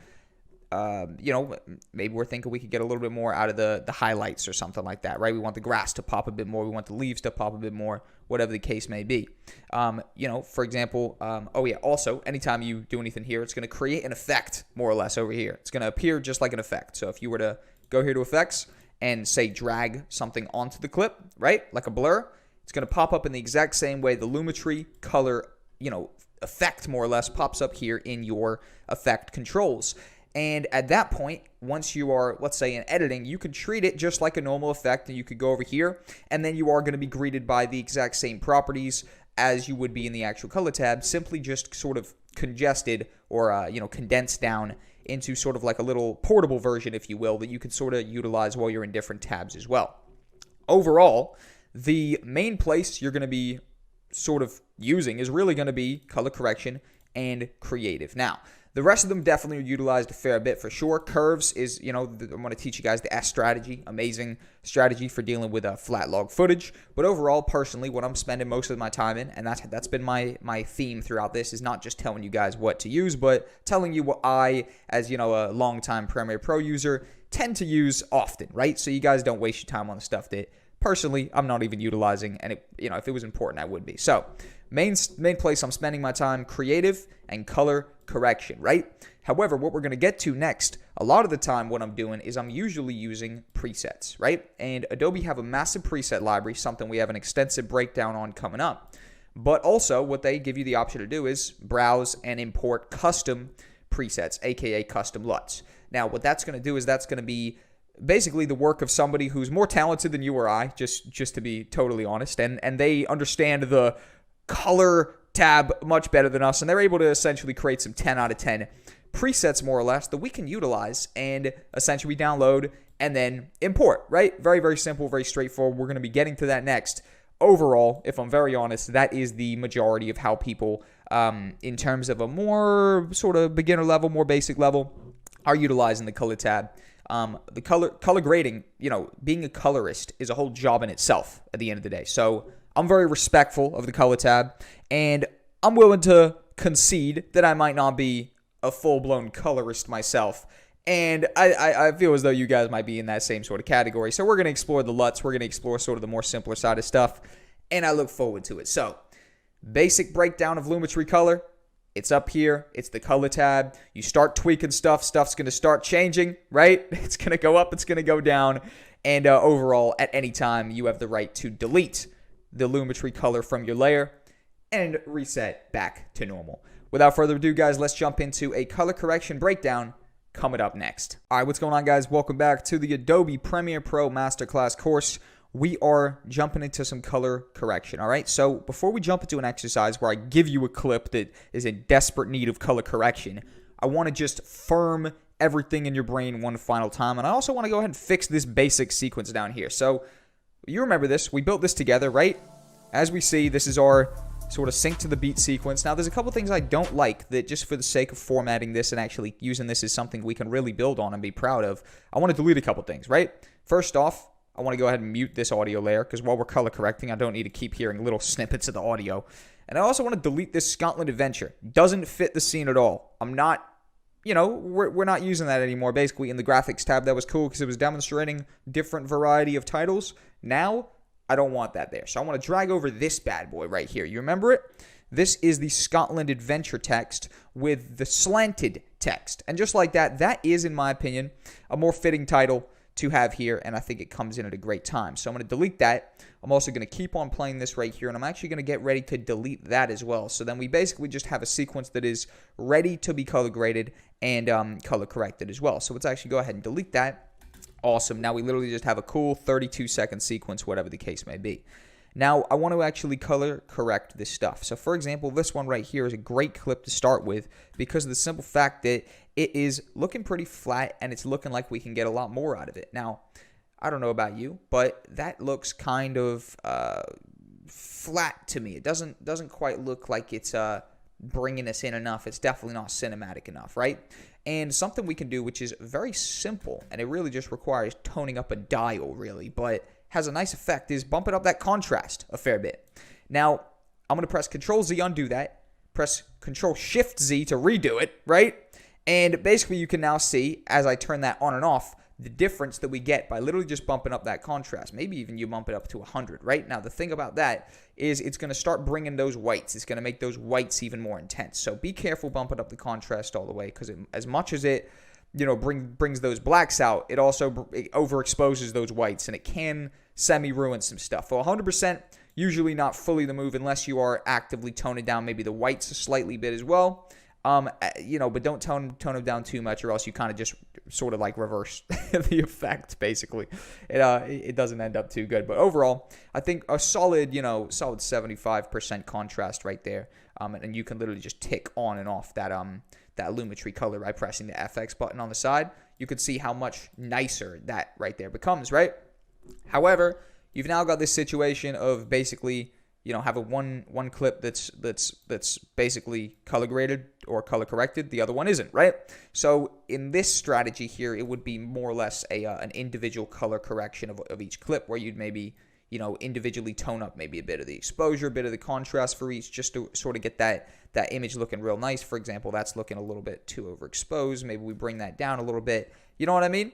However, that right there is more of a slower strategy. There's really something I'm going to talk to you guys about, which is going to be adjustment layers, which we're going to introduce maybe a section or two from now, right? Overall, color correction, we are correcting the image. Again, just one final demonstration. If we delete that, we are finding an image, for example, this one, that looks like we could get a little bit more out of it, right? Or it basically needs correcting, right? And this actually might fall a little bit more under the category of grading right here, actually, to be fair, with these clips. This one, more or less, you can get away with a little bit of color correction based on the fact that that doesn't necessarily look how we want it, right? A little bit of contrast, whatever. But overall, we are just trying to get the colors how we'd like them, and more or less do what we want and create the mood that we are feeling. There's all sort of different styles. You might have some people that go heavy on the, heavy on the colors, whatever the case may be. Maybe they're trying to create some sort of dystopian sort of sci-fi movie, whatever. Colors, they are totally responsible for communicating the feeling of the mood, the feeling that you want conveyed through the scene, and we're going to explore that as we go. So, basic color correction, use it to correct an image, bring it more in the direction you want. Let's jump into an exercise where we fix an overexposed image coming up next. Hey, what's going on, guys? My name's Jack. Welcome back to the Adobe Premiere Pro Masterclass course. We are doing an exercise. This is going to be the fix the color correction exercise. Color correction exercise, basically. I have a clip for you, all right? It's called Jack Overexposed. Now, I'm Jack, so you might guess that it's me. Sat at my desk, the very desk I'm sat at right now recording this, and this is basically the start of a YouTube video. So I was starting a YouTube video, and there's a bunch of light coming through my window, right? I can start this. I could just go ahead and mute that. See how much light's coming through my window? This is an overexposed shot right here. Now, I recorded a 10-plus minute YouTube video while it being overexposed. That's not the ideal quality we want on a YouTube video that's going to be seen by, thousands of people. So here's what we're going to do. We're going to actually go ahead and drag and drop that and import it, right? You guys can download this from resources, drag and drop and import it. And let's actually go ahead and drag it into the new project thing. So we've got the Jack Overexposed new project, and we can actually go ahead and stay along with the organization sort of trend that we were doing. Drag and drop that to the folder. Call this color folder, right? So all color related stuff we're going to do in the color folder, and the Jack Overexposed clip definitely belongs in the color folder. So let's go ahead and simply play this. And 3, 2, 1. It's basically me literally at the very start of a YouTube video.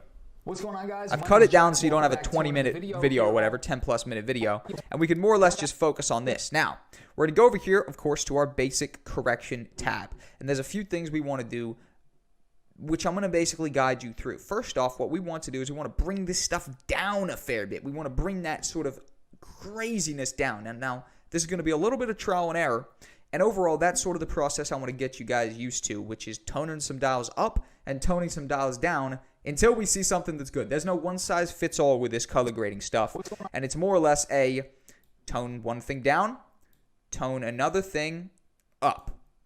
That is basically how this game goes. And as you can see right there, with a little bit of tweaking up and down, we now turn that on, turn it off, turn it on, turn it off, turn it on, turn it off. With a little bit of tweaking, just right there, I pulled the contrast up a little bit. I pulled the highlights down a little bit. I pulled the whites down a little bit. I pulled the blacks down a little bit, right? Awesome. So I've made those blacks a little bit more black, and I've made those whites a little bit less, right? Now, that way would be more. So obviously, we're super overexposing it, but all the way, and you're dealing with this darkened image. So you kind of have to meet somewhere in the middle, and sort of around there is looking like a kind of a nice sweet spot, in my opinion. Now, at any time, again, you could toggle the effect on or off, and you see the dramatic difference that we have right there, where we simply turn it on and off. Now, if I literally just delete the color, right, we're starting from square one, Follow with me again. We'll redo it. Let's pull the highlights down a little bit, right? Highlights are how intensely, shot out it is, right? I mean, it's in the word highlights, right? So we bring the highlights down, let's say minus 30. Let's say we bring the contrast up maybe 20, right? And then let's say we bring the whites down maybe minus 30 as well. And we bring the blacks down minus 30 as well. Maybe the blacks we get a little bit more, maybe the whites we get a little bit more as well. And we're left with this picture right here, which has overall removed most of the overexposure, right? Overexposure, just in case you do need me to spell it out, it's when the light is overwhelmingly overexposing the scene, right? Exposure right here. Ready? Overexposure. That literally didn't even load because it probably hit the system too hard or something like that. Nothing's even popping up. Oh, right. There you go.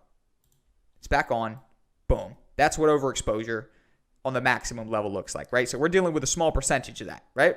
I had the layer turned off, right? That's overexposed. That's sort of getting a little bit back to normal. And then what we can also do is maybe bring the contrast up a bit so that we have more of a realistic, less flat-looking image right here. And let me go ahead and mute that so we're not dealing with two different Jack voices overlaying. I know my voice alone could be kind of annoying, let alone this guy's voice as well. Two of me. And there we go. We're seeing a color-corrected image. I'm sure you guys are understanding now. I think this was a good demonstration to break down color correction. We're going to have color grading coming up next, and more or less it is building upon an image in a way that is, getting more out of it, but also you can do some color correction using the S-curve strategy, right? And I think what I might actually do with the S-curve strategy is explore a little bit about how to actually take a image that is flat log picture profile and actually get it to be normal. Now, we'll get that coming up next. That might not even mean a whole lot to you. I'm planning lessons for you as I go through. I'm trying to think of more creative stuff we could do together. Overall, looking pretty good. We took an image that was, again, we'll turn the effect off. It was overexposed, as we see right here. We did a little bit of color correction, and just like that, we have an image that is completely usable, uploadable to YouTube, and acceptable, when before it just really wasn't. What's going on, people? Welcome back to the Adobe Premiere Pro Masterclass course. We're doing it big, not doing it small. This is going to be the grading. All right, so we did color correction. We took a clip in here. It was way overexposed. We corrected it. Now, I want to jump into the curves tool, show you guys the S-curve strategy, right? It's going to be very simple. just to preface, all right? This is how you grade footage. Now, you guys might have messed with some flat log picture profiles before.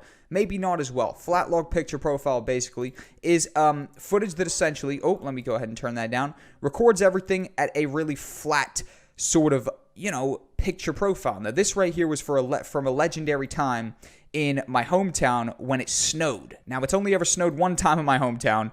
This was the time.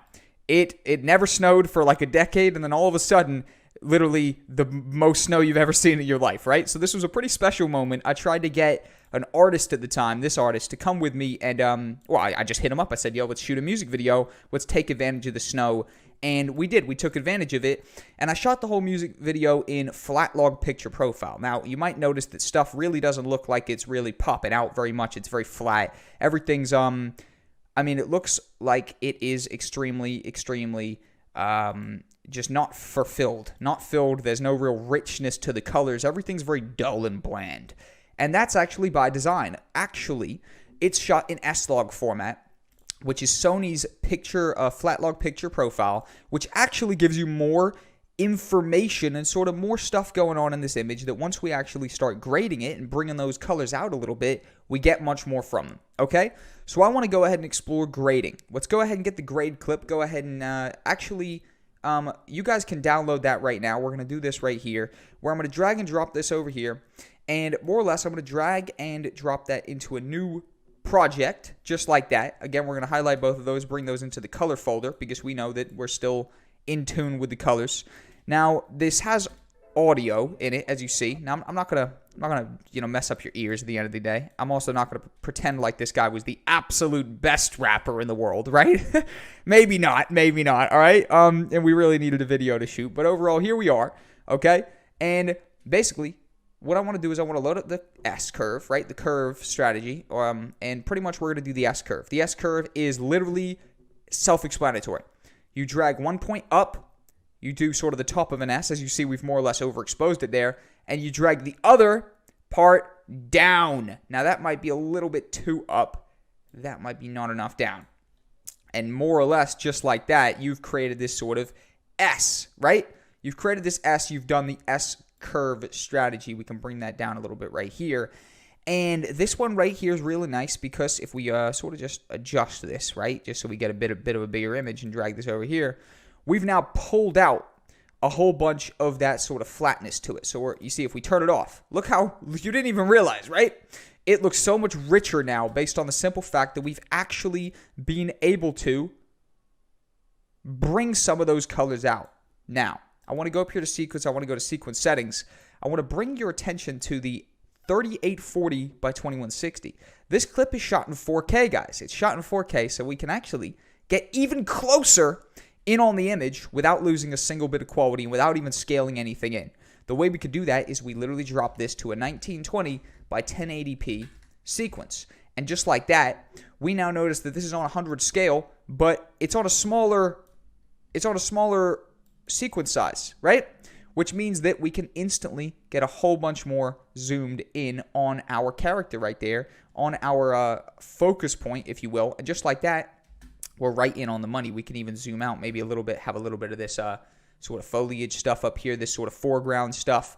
And just like that, we've been able to color grade a bit more of an image. Now, by all means, there's still further things we could do. For example, one of those main things is also bump out some of the contrast, right? So we can start bumping up a little bit of the contrast. Also, maybe perform a little bit of that sort of anti-exposure strategy where we're bumping down the whites a little bit and we're bumping up the blacks, right? And just like that, it's looking like I sort of turned down the exposure a little bit right there. So let's actually just go ahead and pop that back to 0, pop that back to 0 for sure. Just go ahead and play that a little bit. Maybe bump those whites down a little bit. Bump those blacks down a little bit as well. And just like that, what we can also do is I notice that there is some yellows here. Now, there's something I like to do when I see sort of an obvious color, right? Is I actually maybe try to pull a little bit of that out. And the way I actually go ahead pulling a little bit of that out, by the way, and actually what I'm going to do is I'm going to turn down the highlights right there, turn up the whites. But what I like to do is I want to put a little bit of a saturation on there, right? A little bit of saturation. Maybe we even go on a 120 of the saturation. Jump over to the creative. Turn up a little bit of that vibrance as well. Now, as you notice here, what we're starting to do is we're starting to get a little bit of a purpley kind of tinge to him, if you will, right? And that's because we're bumping up the color. Now, there's a couple things we could do. First off, we could try and just pull it a tiny bit the other direction, right? A tiny bit. You don't want to go too much where too much might screw us over, where you see it's a little bit purple this way. But if we maybe do like a -3, we give a slight green edge to it, which kind of plays into our green sort of foliage behind here, our wood right here, but kind of takes that tinge off of him. As you see, he's looking pretty good right here. What we can do is we can actually untick our image, and you see how far we've come. This is a grading process right here, where you see that without the Lumetri color on there, we're dealing with this flat picture. Look at this. I mean, we can play this one more time, right? Look at this guy. I mean, you can't even tell the guy from the background, from the snow. I mean, well, you can, obviously. I'm being a little bit of a, exaggerating for dramatic effect. But overall, very flat.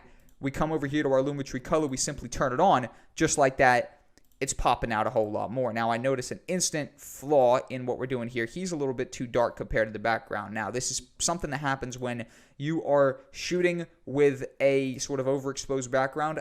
In an ideal world, right, we would have had a nice light on his face coming from the direction of the camera right here, and he would be perfectly lit up. Now, this was a time when I was shooting stuff a little bit more ghetto, right? Maybe now I'd bring a light, but back then it was snowy as well, so you kind of have to give me a bit of a pass, right? But overall, I definitely did not bring a light, and we are essentially going to have to mess around with that. Now, one thing we could do is we could turn up some exposure. That would bring him up, but it's going to massacre the background, right? So I think what we're probably best off to do is maybe make a little bit of a, there's one potential thing we could do, which is literally do a mask, right? However, that's something that's a little bit a little bit too much for now, shall I say. So I think what we're going to go ahead and do is literally just go ahead and pop that on full. Just keep playing that through, see how much it is. And I think this guy might actually have to just remain a little bit darkened in comparison.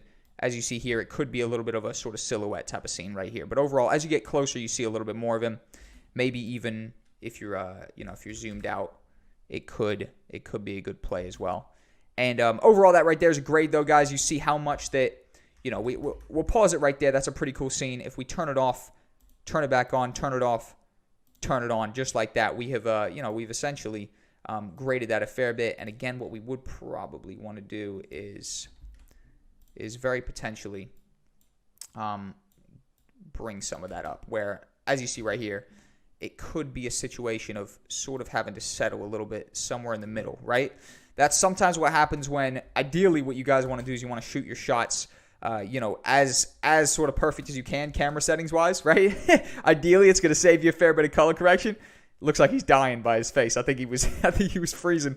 He's rolling up his hands, bro. It was very, very cold out there. I can't lie.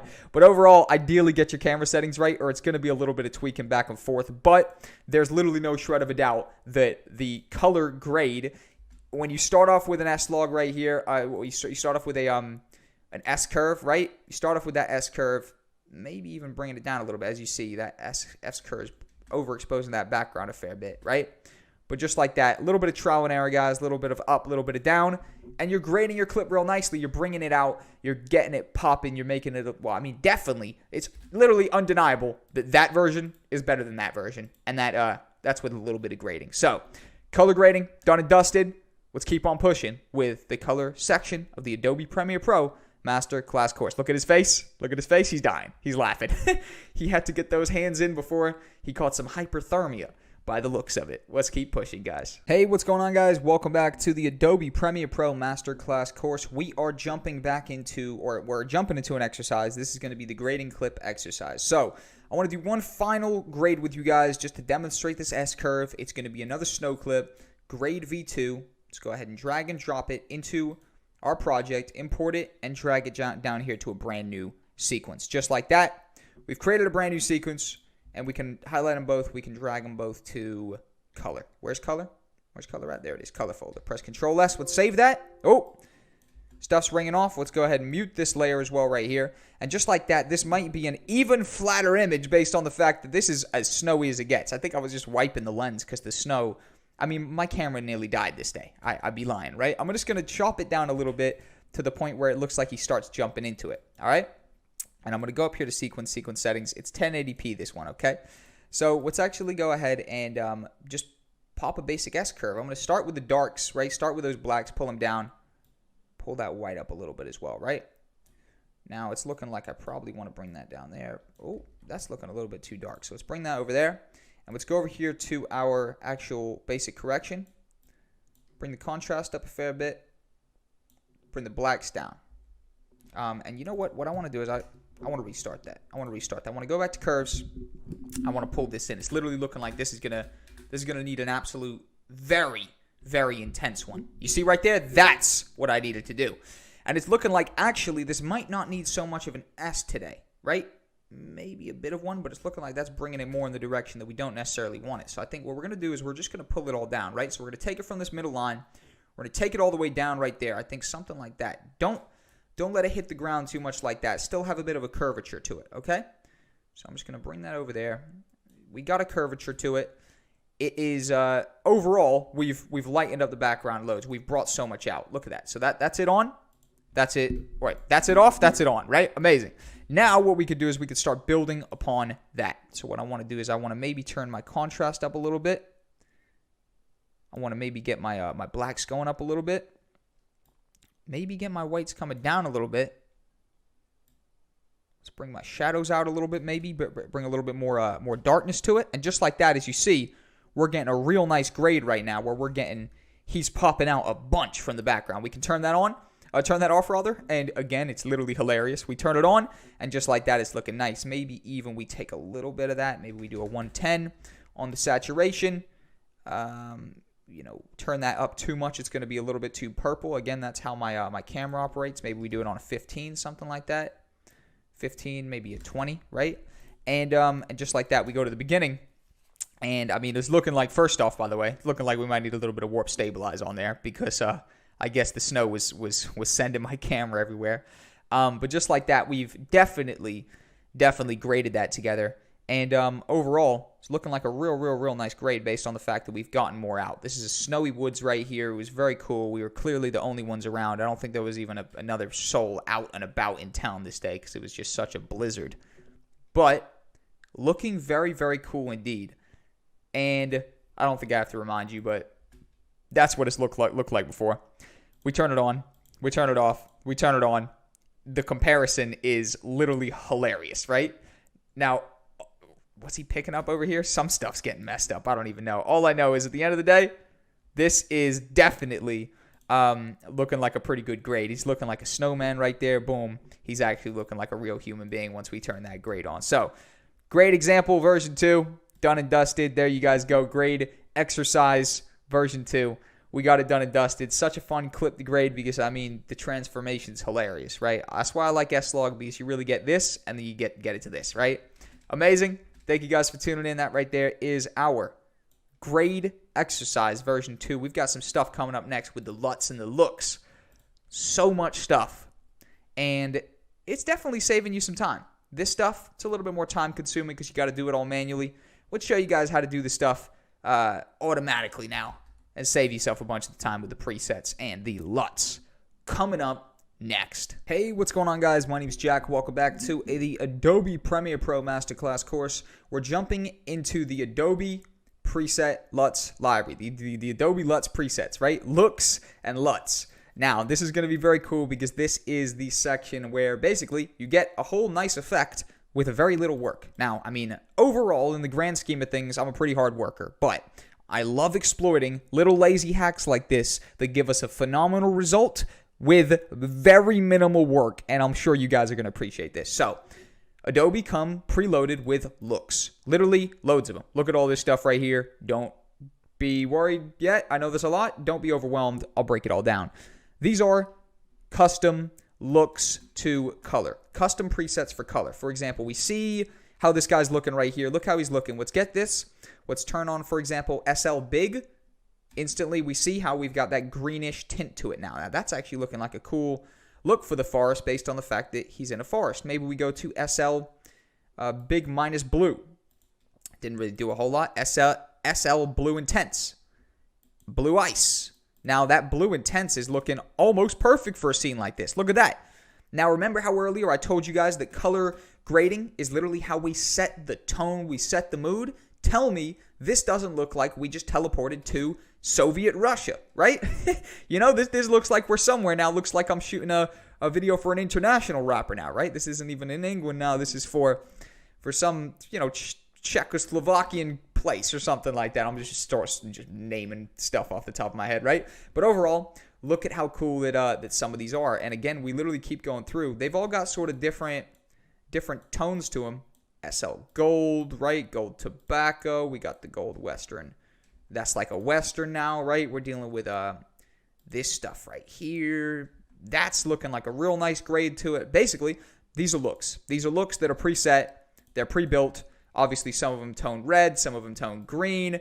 They are preset looks, stuff that I would literally advise you to just click through and see what actually can take your image to the next level, see what can actually do something nice to it. That one right there called Neutral Starts looking pretty cool.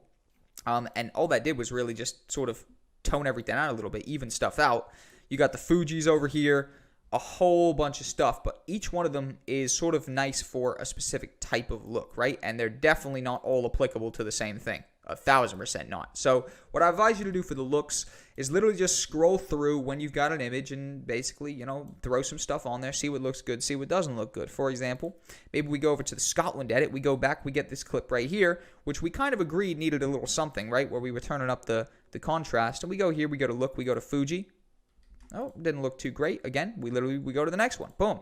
Fuji, that one. We got a pretty nice look right here. We go to full, and I think, you know, we go somewhere in the middle. Turn it off, looking a little bit more plain, little bland, right? We turn it on, looking a little bit more graded at 100%. There's no denying that it's looking nicer, right? Maybe we go to SL Blue just like before. We turn it off, we turn it on. It was looking like what that did right there was a little bit of real popness to that color. Now, personally, that's looking like a great execution. I'm actually just going to leave that. It's looking real nice. SL Big, rather. I called it Blue. SL Big, my bad. Is looking awesome. Maybe we do SL Big HDR, SL Big LDR. Looking like those didn't really change a whole lot, so we'll go back to SL Big. And more or less, you're getting the moral of the story, right? It is preset looks that you can add to your clips with literally the click of a button or two. Couple different varieties, though. You've got the looks and you've got the LUTs. LUTs, they take a little bit of a bigger effect. For example, let's go to Lumetri. Let's turn that off. Let's go here, and let's go to the Alexa V3. Boom.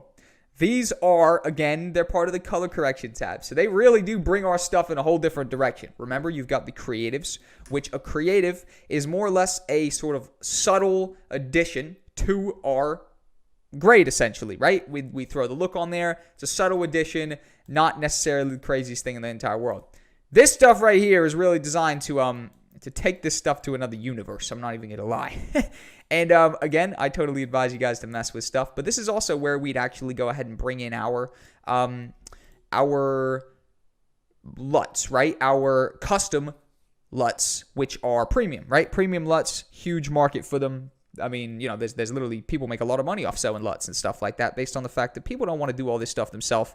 They'd rather download a preset which throws them in the right direction, basically. But awesome, sounding great. What I want to briefly do is show you guys a quick tactic on actually how to use one of these basically to dramatically improve an image, and we're actually going to use one of these preset LUTs coming up in the next episode. Awesome, guys. Go ahead and play this. Have a look. Oh, it's freezing up.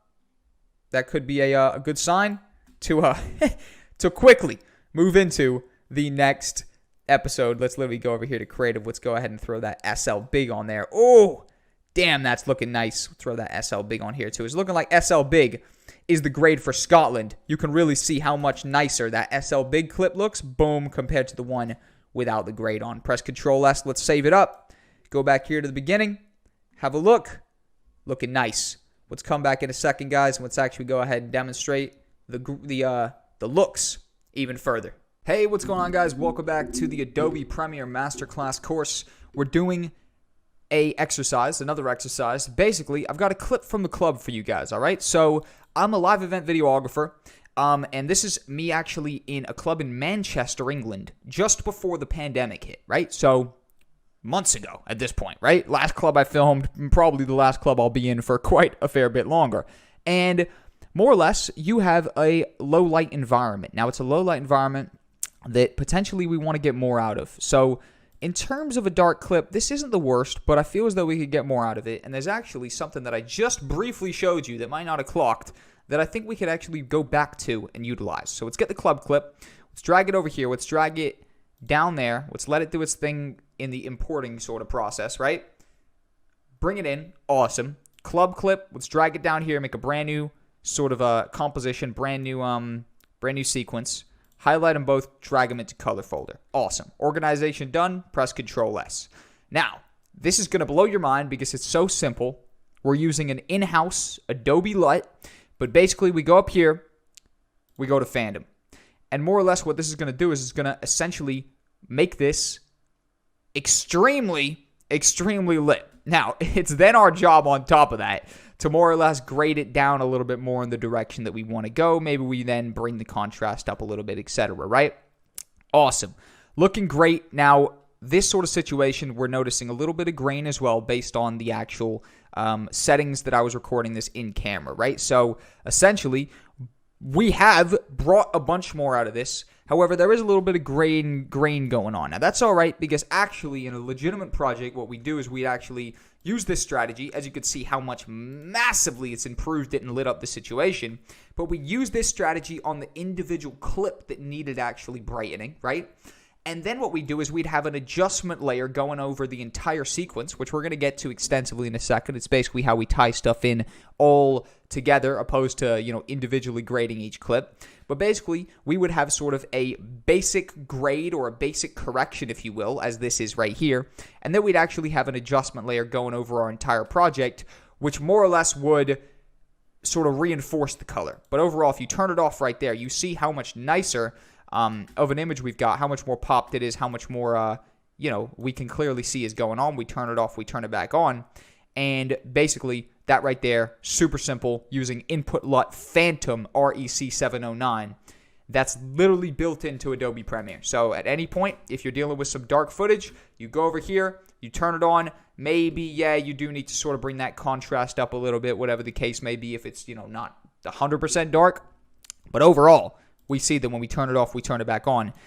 A very simple in-house LUT, like the Phantom Rec 709_Gamma, phenomenal name, by the way, is bringing us closer in the desired direction that we want to be going in. So, just like that, done and dusted, that right there is another exercise underneath our belt. We have plenty more coming up in the color section. And I think what I want to mess around with you guys with is some premium LUTs. We showed you the free ones. Let's mess with the premium ones. I'm talking the ones that aren't just readily available in Adobe Premiere. I've got some downloads for you. Let's keep it pushing. What's going on, guys? My name's Jack. Welcome back to the Adobe Premiere Masterclass course. We are doing another color grade section. This one's going to be premium LUTs. Now, we just explored the freebie preset LUTs. They're preloaded. We use this Phantom Rec with a little bit of contrast just to get this this image a little bit more in the direction of where we want to be pushing it in, right? Awesome. Great. Loving it. Now, there is sort of more advanced stuff. Now, the more advanced stuff, you'd guess, is not the stuff that Adobe just give you, right? It's stuff that you kind of have to source on your own. And I've actually got a great pack for you guys, which we're going to go through. You can keep this. You can utilize it. And whatever you want to utilize it in going forward was passed on to me by a good friend of mine. And basically, this is the LUT pack. It's got 10 different premium LUTs that a colorist actually whipped up. And basically, we're going to utilize them. We're going to showcase how basically we could take these presets done by a professional, throw them onto our image, make our image even better with very little amount of work. I mean, you guys have seen the process. It's a drag and drop situation, basically. But more or less, I want to just showcase these, okay? So let's go to an image that I really want to use it on. Now, we could mess around with this just as an example, and then come back. But basically, all right, perfect. So let's go to our Scotland edit, for example, right? Now, if we play through, we know that sort of this clip that pops up here, boom, it's looking nice. We can actually delete the color grade off it so far because we know that it is built in, right? It's built in. It's looking kind of cool. However, what I want to do is I want to go up here to LUT. I want to go to Browse. And then I actually just want to go ahead and actually navigate our LUT folder. Your LUT pack will be wherever it is, right? Wherever you actually download it and put it at. So find it. And basically we go in and one by one you can actually import them. So for example, Captain Crunch, we can press open. And instantly we can see that take effect on our clip. We could turn it off, turn it on. And we could sort of see what that Captain Crunch LUT is going to look like. It's looking like a very nice effect. It's looking like a nice color grade. It's actually looking like a cinema feel, to be fair. However, I don't know if I'm fully down with it yet. So you know what I'm going to do is I'm just going to press Browse. I'm going to come here. I'm going to press Teenage Dream. I'm going to press the next one down so I can see what that color looks like as well. I don't know which one's going to be perfect for my scene, so I pretty much just want to do a little bit of trial and error where I literally want to put one on, put the next one on. Look at that. That's looking like the nicest so far, in my opinion. Maybe I go to Children of Men. Okay, that's looking okay. Maybe not quite as good as the last one. We go to Cherry and Lime. Oh, that's looking a little bit too different. Maybe I preferred the first ones. Electric Slide. Okay, it's not looking different enough. Looks like exactly like the last one. Midnight. It's looking like it's setting the scene of a dark woods where maybe I want the scene to be light. You know what I mean? Remember, I said that the color grade directly influences the mood that the viewer is going to feel. Here, what do you think that viewer's feeling? What do we think we're actually sort of pushing them in the direction of feeling? I think we're pushing them in the direction of feeling some sort of, spooky mystery is going down. Maybe like, instead of saying Scotland Adventure, it says Spooky Woods Adventure. I don't know. Something's going down in the woods, right? So we might agree that Midnight might be a little bit too much in the other direction. Mono via stereo, sort of just a black and white situation, and Rainbow Road might be a little bit too colorful for us. So we might go back to, maybe we get that Children of Men, or maybe we go ahead and we get that Electric Slide, or we come back to Captain Crunch. Personally, I think Captain Crunch or Teenage Dream were the nicest two. Maybe Teenage Dream. Now that's absolutely awesome, and just like that, we have been able to do it simply using the ability of just selecting it and a little bit of trial and error. So if you guys did that, we have more or less applied this, and it's looking very, very cool. Now, that is sort of just half of the battle. I mean, like, we wouldn't actually individually put a LUT onto a clip if they were all together right here. We simply wouldn't. And what we'd actually go ahead and do is we'd explore adjustment layers, which more or less are going to enable us to do this to massive amounts of clips. Not just one clip. I'm talking about all the clips together at the same time. No messing around. And more or less, that is what we're going to be getting to next. But first off, let's just go ahead and come back in a second and actually work on a couple more LUTs. In fact, you know what? Let's actually just go ahead and delete that off of that clip right there. Go over and delete all the color off of these clips, right? Make sure that we don't have any color on them. And what I want to do is I want to actually go ahead and throw this LUT onto some other stuff, right? So let's go to grade clip. Let's go to this bad boy right here. We noticed that we actually graded this down by actually doing the the S-curve strategy with this one right here, and also with this one here, we simply just took out the nonsense in the background, and we've also got a look at play here. But let's turn off the creative look, and let's actually go over here and actually explore adding. For example, we want that kind of coldness. Maybe the Ice Baby might work pretty nice. We put that LUT right there just like that. We've got that kind of icy look to it. Now, that's not looking too much different than our one before. Maybe we just keep trying stuff. We get the Midnight look, maybe. Midnight's bringing it, again, a little bit more dark. Maybe we get the Old Town look. That's looking way too much right there. We get the Captain Crunch looking like a little bit too much. Teenage Dream looking like a little bit too much. And then we think to ourselves, you know what? Maybe that rainbow somehow actually is looking pretty good. Now, it's making his face quite rosy. So what we might do here is we might actually go ahead and bring that back down, right? We might go ahead and bring those, bring that vibranceness and stuff a little bit back down, right? But overall, if we turn that off, turn it back on, it's looking pretty nice. We now have 3 different additions to this, right? So this is really stacking up color-wise. I'll go to a decent frame, right? We know we've got the actual curve strategy, which is completely taken out that sort of flat log. Then we know we've got a couple cool things at play where we've got a little bit of vibrance going on, whatever the case may be. Also here, we've got sort of a further, and again, we could turn that off, turn it back on. We've got a further secondary correction, basically, right? Which basically brings more out of it. And then we got 3 different layers. Then we got this rainbow road. We turn that off, and just like that, you see that's given a little pop to it for sure. But maybe that's not the perfect one for it. It's really a case of trial and error. Overall, these different things, they're basically, you put them on, you take them off, you see what works, you see what doesn't. That's basically my advice to you guys. But overall, that right there is looking kind of cool. Maybe we come over here, mess with them a little bit, see if we can get anything looking a little bit more in the direction we want it to. And it's looking like that rainbow road, in my opinion, is looking pretty good, because what it enables us to do is jump in on him and get a little bit more color out of it when, we know for a fact that there was no color to be found in a million miles, right? And then right here, we bring a fair bit of it out, and it ends up being pretty nice. But overall, guys, that right there is Premium LUTs. I've given you guys a pack. It's all yours. Download that, utilize it. I've used that in a bunch of different projects going forward. We could come to our club one right here.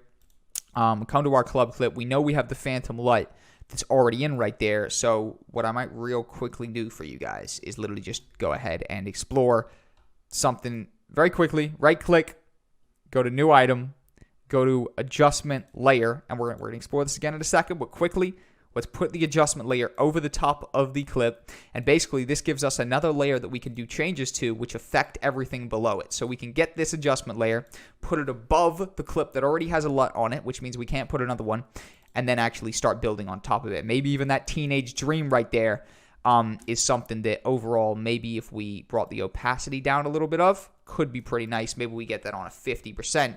And all of a sudden, we've got this kind of golden tinge to it. And again, if we untick it, you notice that a fair bit just does get removed right there, especially if it's on 100, right? But overall, that right there is sort of that final look to your shot. Again, I'm literally just turning on that color grade, turning it on, turning it off. And more or less, that is the final look on top of everything. But let's go ahead and delete that adjustment layer and come back with a full adjustment layer breakdown coming up next. Let's do it. Hey, what's going on, guys? Welcome back to the Adobe Premiere Masterclass course. We are continuing the color section. We're going to be finalizing it up with an explanation of adjustment layers. I let you guys in a little bit with a sneak peek.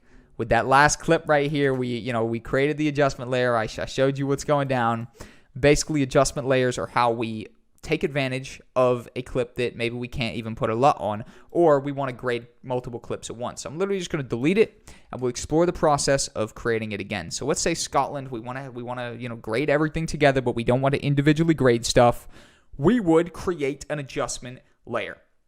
Two ways you can do it. The way I showed you before, which is right-clicking the empty space down here, going to New Item and Adjustment Layer, or going up here to New and then Adjustment Layer.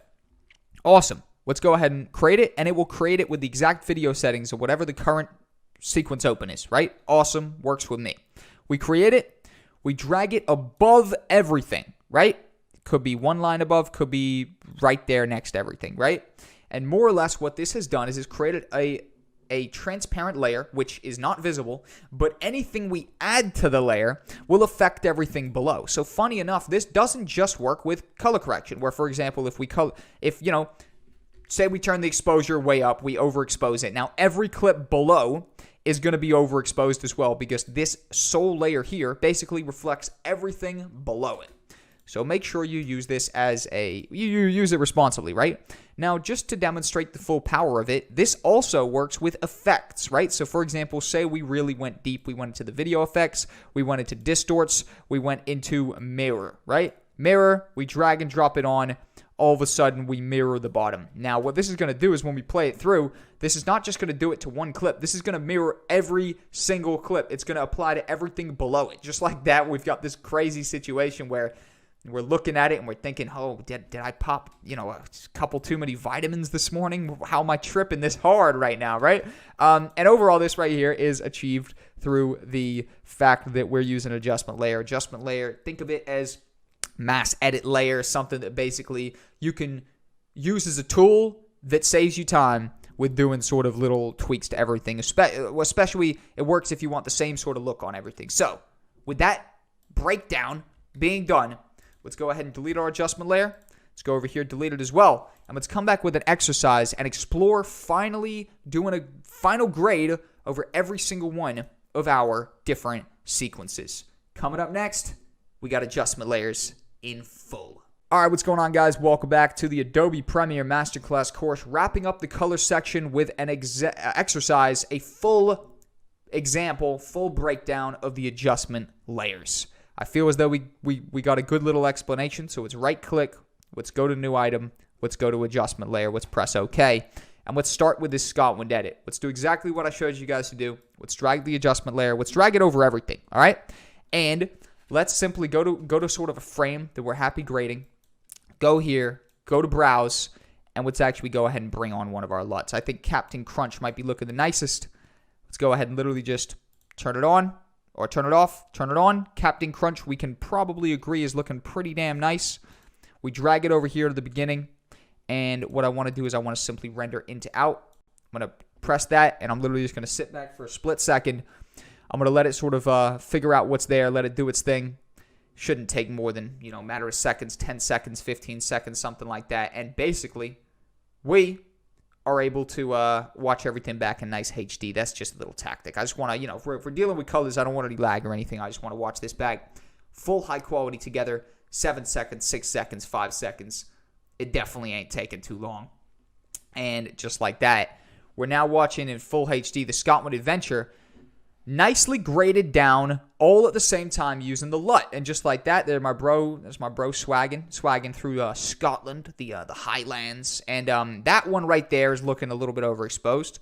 And we can then think to ourselves, why is that? And it literally might just be a case of the fact that this particular clip is actually just shot and it's kind of overexposed. So you know what we can do? We can actually color correct individually the clips. And what I'm going to do is I'm literally just going to drag those whites down. Then I'm going to trace it back.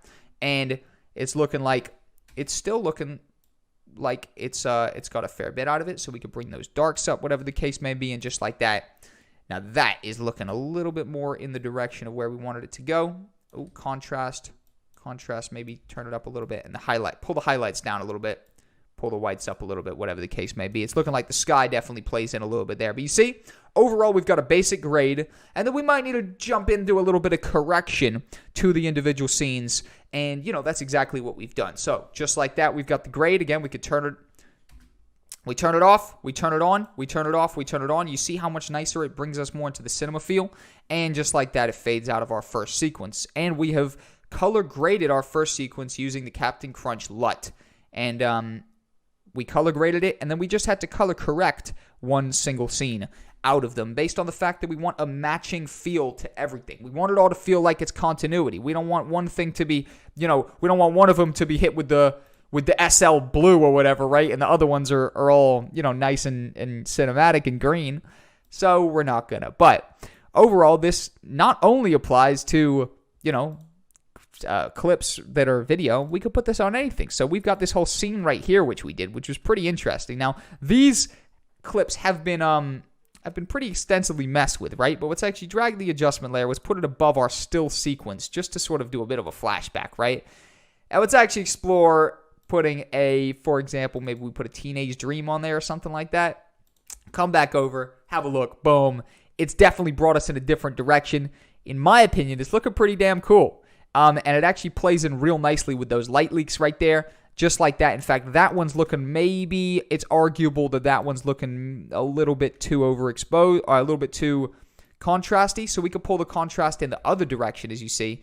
And I'm literally just, trying to flatten it out a little bit, actually, right? So sort of the exact opposite of what we did to the previous clips.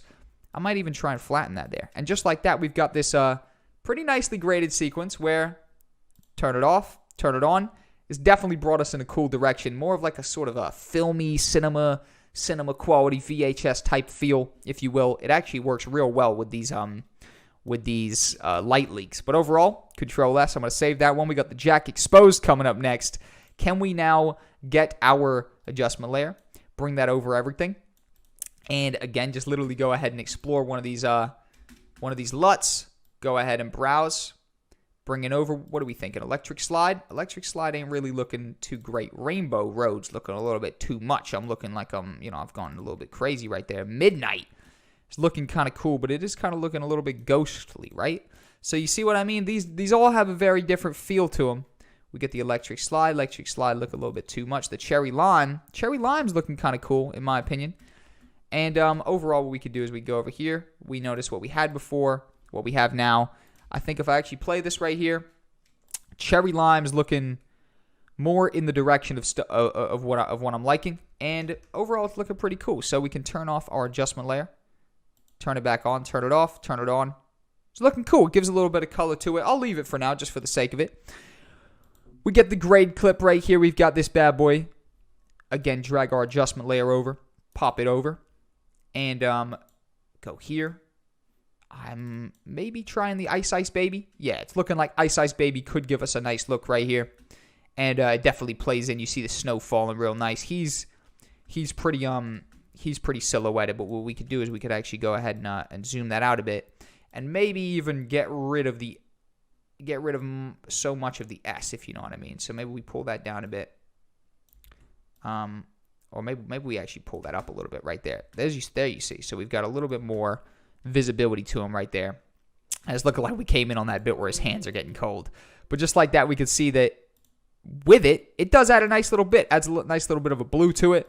And then we can go over here to this guy right here. We already know that we're actually using one of these already, the Rainbow Road. So we don't even need to use the LUT on this guy because he's already being used it. But we got this club clip. Finally, we could drag and drop the adjustment layer over the club clip.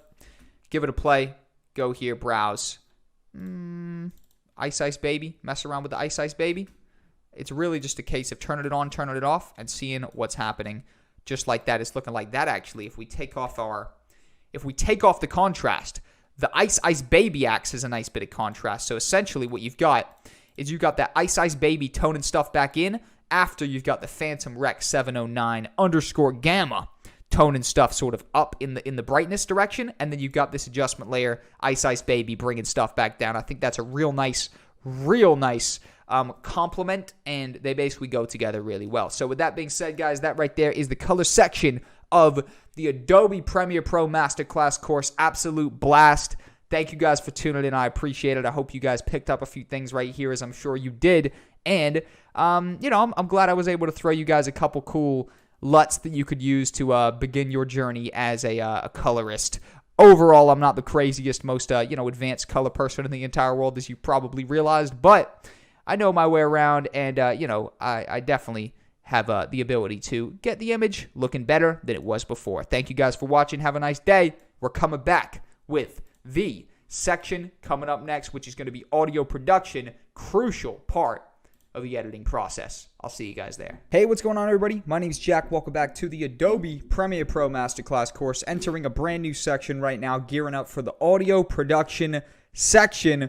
This is going to be a breakdown of your audio effect controls. Now, what I'm going to do now is just transition a little bit. We've been looking at the entire visual aspect of layers, right? So you might know when we pull a video layer in here, the video section, right? That's only half of it, right? Video 1, aka view 1, right? And then you've got audio 1, aka, audio track 1, basically. Everything below this line right here, and you can adjust it, right, is audio. Audio is crucial. There's a lot of designers and stuff actually get a little bit intimidated by audio because it's a whole nother element that you have to control. It's a whole another element you have to understand how to use. And there is even an audio tab up here, right? So we're going to be getting to that extensively. But before we get to that, let me break down where to look. I've tried to keep you guys in the loop of stuff that, I'm paying attention to when handling or when editing in Premiere, right?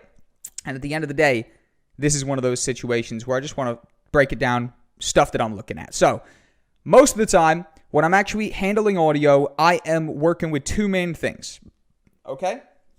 Those two main things are controlling and managing the audio tracks down here. So, for example, maybe you import a clip where you just want B-roll, and you might actually right-click the clip, unlink it, and delete the audio layer. Or, a lot of the time, what you might do is you might actually, right? So, say we're looking at this inside our actual source window. What you might do is when you're working with audio is you might actually go ahead and import video only of a clip to purposely not bring the audio in based on the fact that, again, maybe it's a clip, maybe you're syncing it to the beat, whatever the case may be. Or you might be working with a clip that you just want to isolate the audio, and you might even drag audio only. And that will obviously import just one of the two different sort of halves of the layer. The layer, think of all layers, two halves. Well, not all, but actual straight live audio or live video tracks, right? Where, it's recorded with the audio embedded. It's going to come sort of as a 2-for-1 deal type of situation where you got your video up top, you got your audio down below. Awesome. When I'm managing audio tracks, pretty much I'm just muting the audio tracks that I don't want by pressing M and leaving up the ones that I do. Inevitably, there's usually audio tracks that I use as like my mute track where like maybe I'm editing and then, all right, cool, a certain section, I might, press C, chop a bit out, bring that down to the mute track so that maybe, I want audio here, but I don't want audio there. I might just have a mute track just to be kind of lazy so I can chop it out and just drag it down there. And I know that anything on that kind of layer, that's just going to be muted, right? And usually when I'm using audio or actually paying attention, right, I'm going to have three main channels. I'm going to have my main audio, might have an actual track, and then might have a little bit of sound design, might have some some sound effects, and then maybe we have a mute layer as well. And also you can create more layers by simply dragging down, and it will you can go on forever. I don't actually think there's a limit to how many layers you're able to create, but we'll bring that actually up here. We'll remove the mute layer in general, and we'll actually pay attention to the effect controls. This is sort of the other place where you will be managing audio, and the way you'll be managing is levels.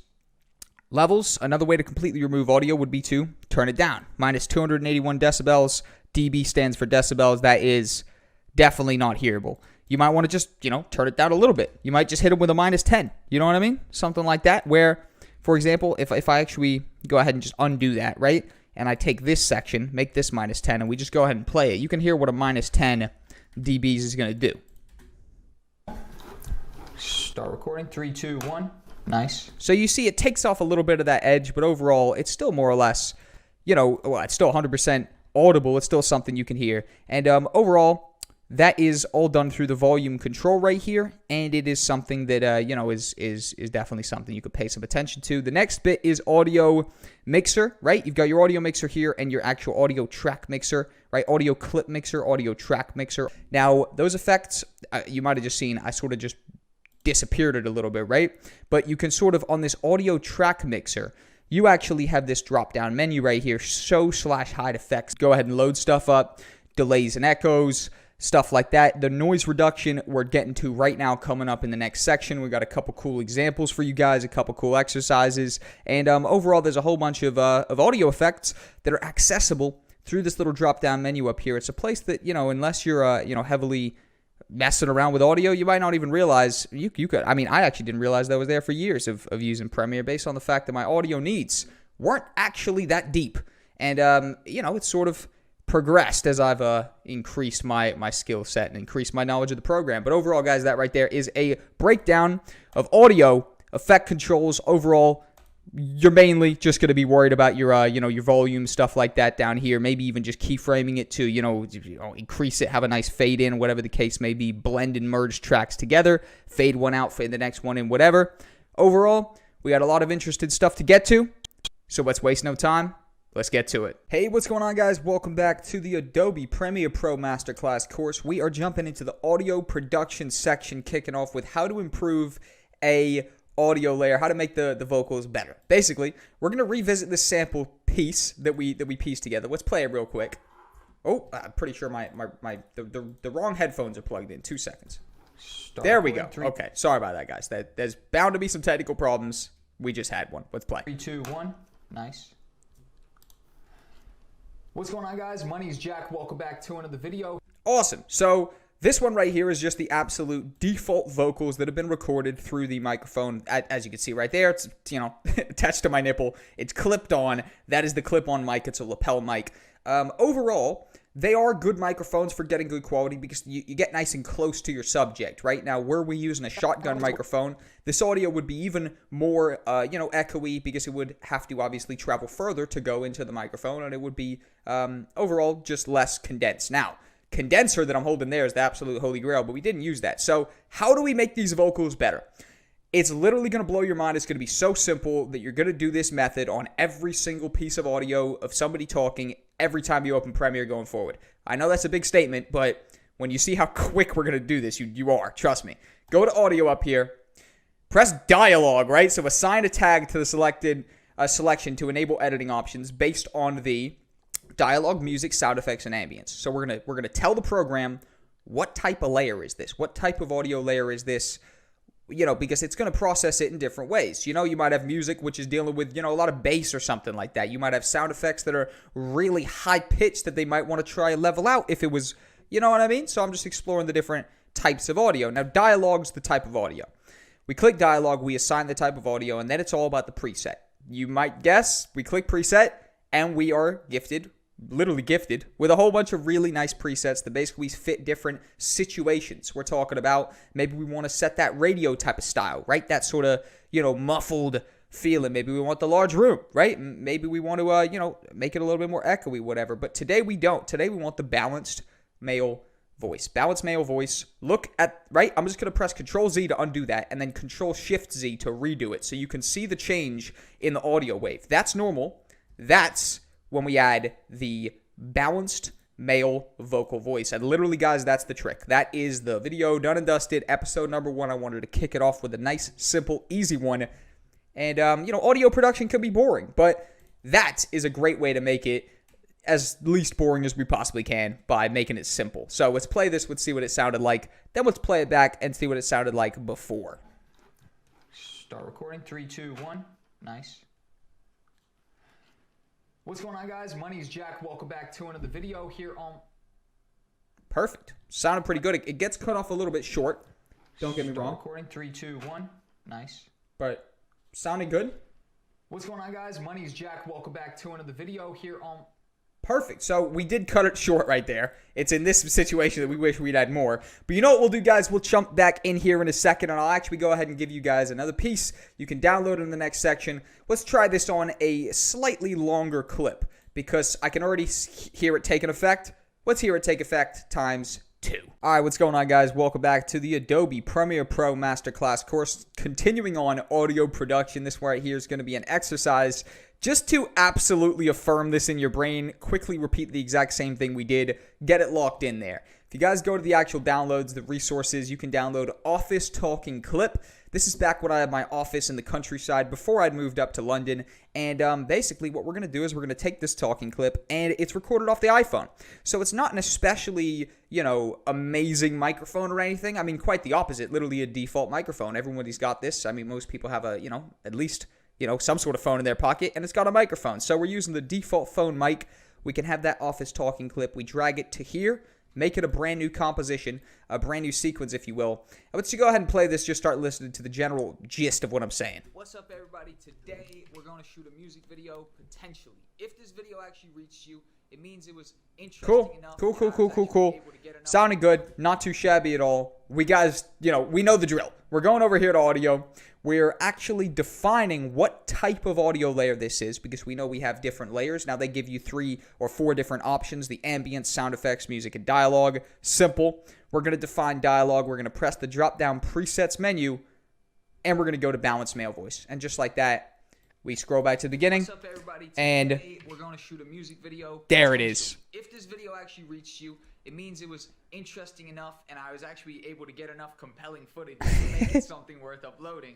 That's definitely the style that I do. I've tried to start so many vlogs in the past that just haven't actually seen the light of day that, any project I'm going to, I sort of do a general intro as if maybe we're going to get a vlog, and then if a vlog actually does transpire, at least I have actually introduced the video properly, and I don't have to go back and take care of that at a later date. But overall, guys, that right there is just a quick exercise.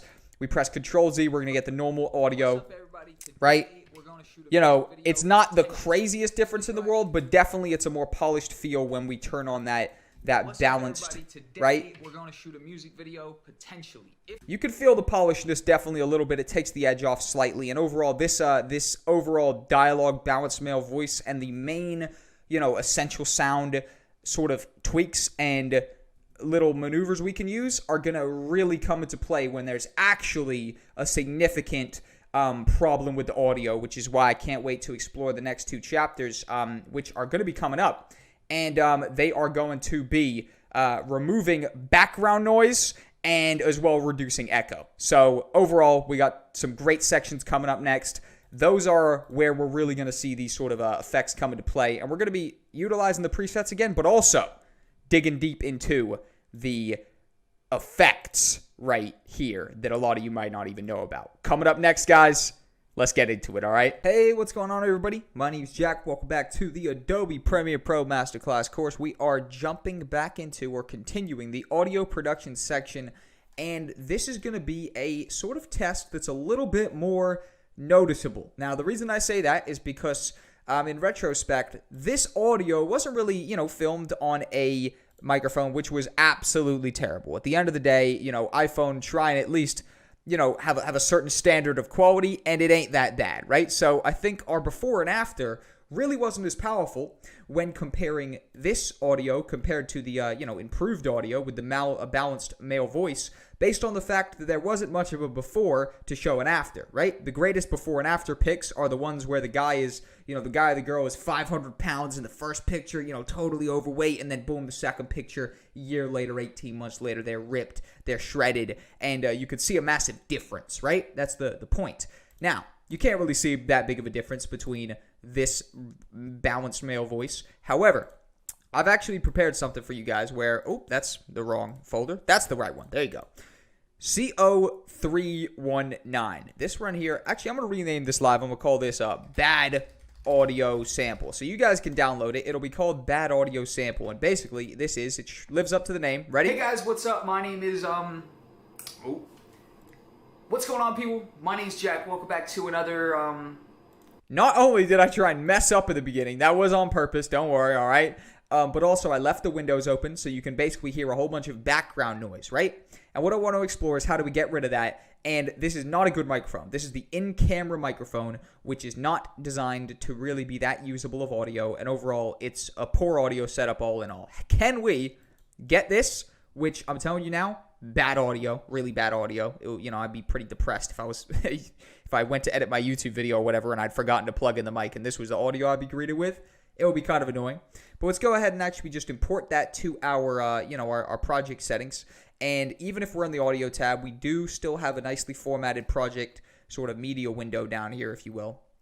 And it's looking like where did that just take itself off to? Bad audio sample. Awesome.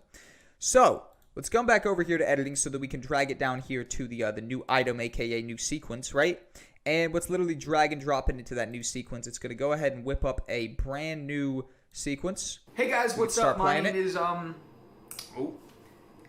what's going on, people? My name's Jack. Welcome back to another So it's just me messing up. Now it looks like I start recording there. So that would be, or I start talking properly right there. So first off, let's press C, get our scissor tool, right, razor tool, chop it where we actually want to start it. Go ahead and delete all of that nonsense excess talking at the beginning where I was sort of just figuring out my points, whatever the case may be. So now we can play it here. And although we are now into the actual sort of meat of it, if you will, also we're still going to have bad quality audio that we need to fix. So let's play it. Let's see really the level of the problem we're dealing with, and then we can fix it. Hey, what's up, guys? My name's Jack. I'm a freelance video editor, videographer, and YouTuber producing weekly content based around video production.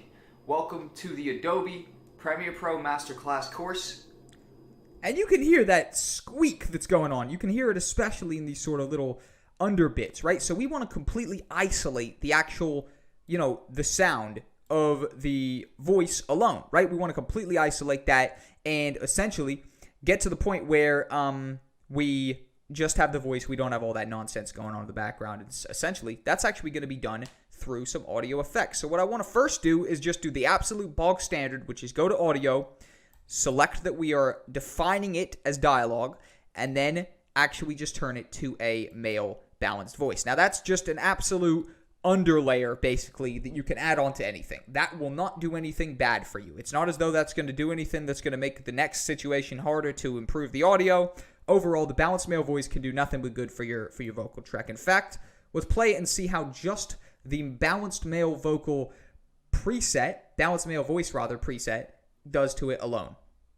Hey, what's up, guys? My name's Jack. I'm a freelance video editor, videographer, and YouTuber producing weekly content based around video production.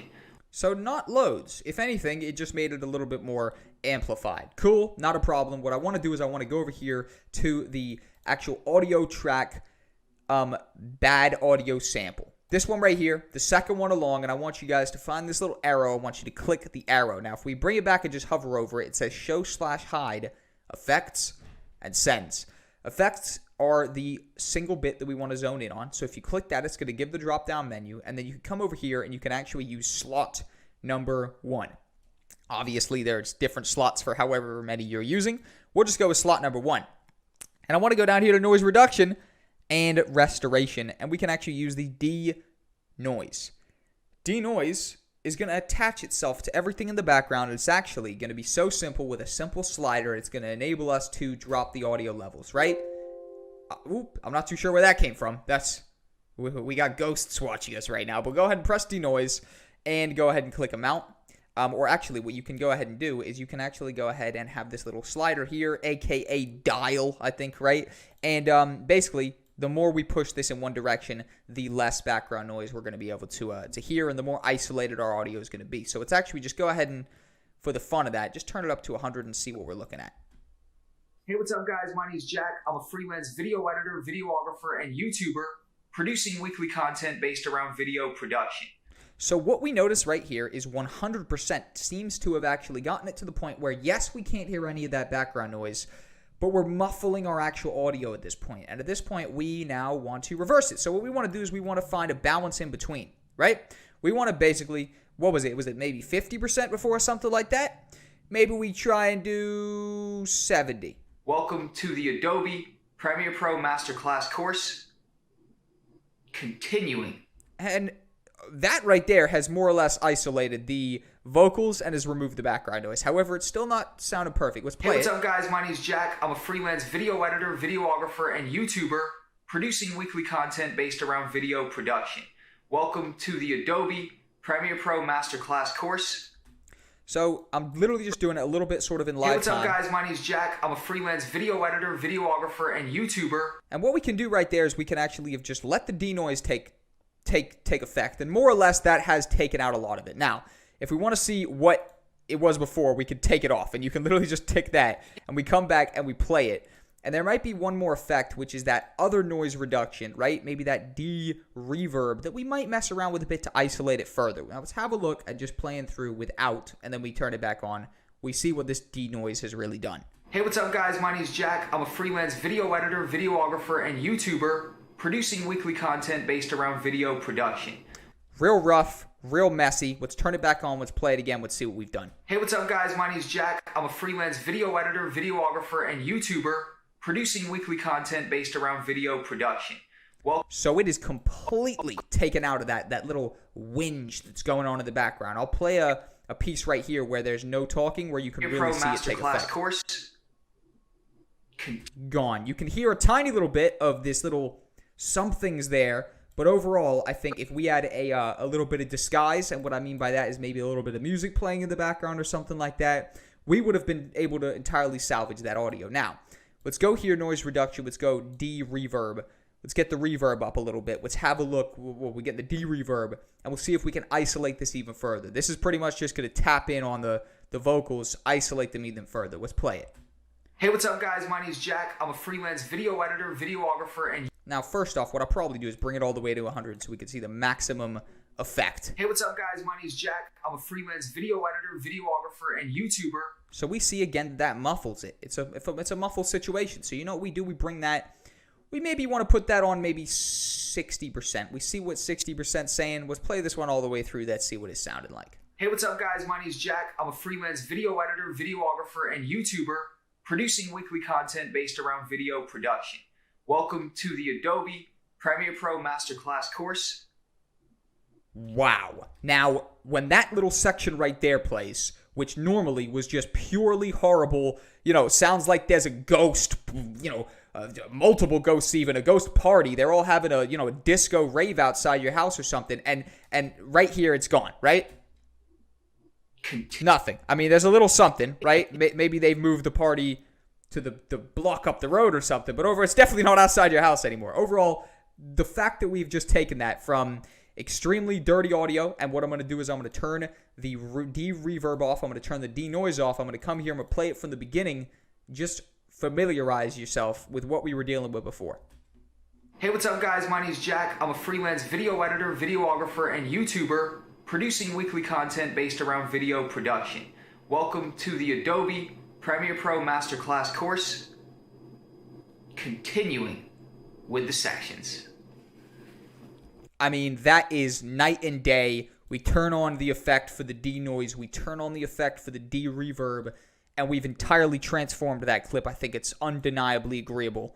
We've taken this clip to another level. That's what I was talking about, guys. About the before and after. I was the fattest, most 650-pound person ever in that first, no effects clip. And I'm now shredded, ripped with a 10-pack in this new turn on the effects clip. Hey, what's up, guys? My name's Jack. I'm a freelance video editor, videographer, and YouTuber producing weekly content based around video production. Welcome to the Adobe Premiere Pro Masterclass course. Continuing with the sections.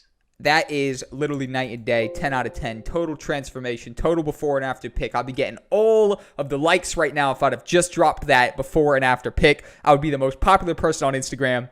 That right there is how you do it, people. Entirely remove the noise. Yes, the audio quality was a little bit poorer. Now, the reason for that is because the microphone isn't a good microphone.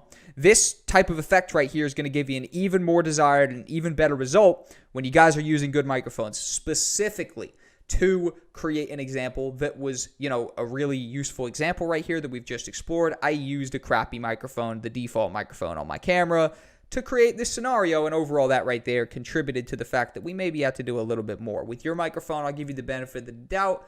I say, you probably have a better mic than the inbuilt camera mic on your phone. I mean, on your actual camera. The phone, we concluded wasn't too bad. The phone wasn't even that bad. But the actual camera, yeah, it's suffering a little bit. However, the little bit of de-noise, little bit of de-reverb, and our best friend, balanced male voice, came in very handy, and we were able to fix this audio. Thank you guys for tuning in. That right there was the Good old-fashioned how to remove background noise entirely in program. There's a lot of different presets and stuff people will try sell you. And overall, you clearly don't need them. I showcased a totally free way to remove background noise.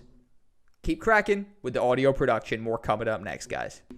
Hey, what's going on, guys? Welcome back to the Adobe Premiere Masterclass course. Continuing on the audio production section, I've got a final exercise, or I mean, not a final exercise. We got a couple more exercises to go. Don't think that's the final one. I've got another sample for you guys. This one, I want to just do the same thing we did, but with a female voice and with a slightly different situation. So basically, this right here. I need that one. This right here is a clip from a car promo video that I put together for a car dealership good year and a half ago something. Louisa was the overall sort of presenter of the video. So we've got her in this environment here where you got birds twerping. You've got a whole bunch of sort of environmental sound. Let me play it. Let me show you guys what we're dealing with. Go again. Okay guys, thank you for joining me on this short video. As always, the information is above. Which one are you going to choose? Will it be the 345 brake horsepower Ford? So you get the point. You hear loads of other stuff going on in the background. Let's try to do the same thing. Let's import it. Let's get it sounding better. All right? So the reason for this is because I just want a another example, another situation, different scenario basically. So basically, we've got the bad audio sample V2. Drag and drop it into the new item button, if you will, right? And let's jump back over to the audio tab. Now, first off, we know what we're going to do. We're going to click dialogue. We're also going to go to preset, and instead of going to balanced male voice, you guys know what we're doing. We're doing balanced female voice, okay? Click it, and let's start playing and see what just the balanced female voice vocal preset is going to do to our audio right here. In fact, we know that we hear me laughing pretty obnoxiously in the beginning. So what we can do is we can press C, go ahead and get this bad boy, chop it there, go here, delete it, and bring it over to the point where she starts talking and I'm not cackling in the background or whatever was happening. Let's play it. Okay guys, thank you for joining me on this short video. As always, the information is above. Which one are you going to choose? Will it be the 345 brake horsepower Ford Focus RS? Now, that right there, you can definitely hear the bird chirping. That's going to be tough. I think that might remain in there the whole time. You can definitely hear the sort of the rustling in the background and stuff like that, and the leaves sort of blowing. However, she does sound crisper. I think, you guys can be the ultimate decision. I'm just going to press Control S, save everything we've done so far. But overall, she's sounding more, definitely, crisper for sure. So I'm going to jump over here to that audio track mixer. I'm going to click this bad boy right here, and it's sounding like we don't have as sort of gross audio as we did before. I mean, it's undeniable that previous bad audio sample 1, right, was terrible audio compared. However, this one, it's better. It's 100% better, so we're not going to have to do as much is what I'm trying to tell you. But we're still going to do the same process. The same sort of situation applies. We click the effects. We go to noise reduction, and we get that denoise. And you know what? We put it all the way up to 100, and the reason for that is because I always like to see what the most intense version of the effect is and sort of start working backwards, because if I know what the absolute most the effect can do, I know sort of, the least it can do as well, because we've just heard it, which means I can meet somewhere in the middle.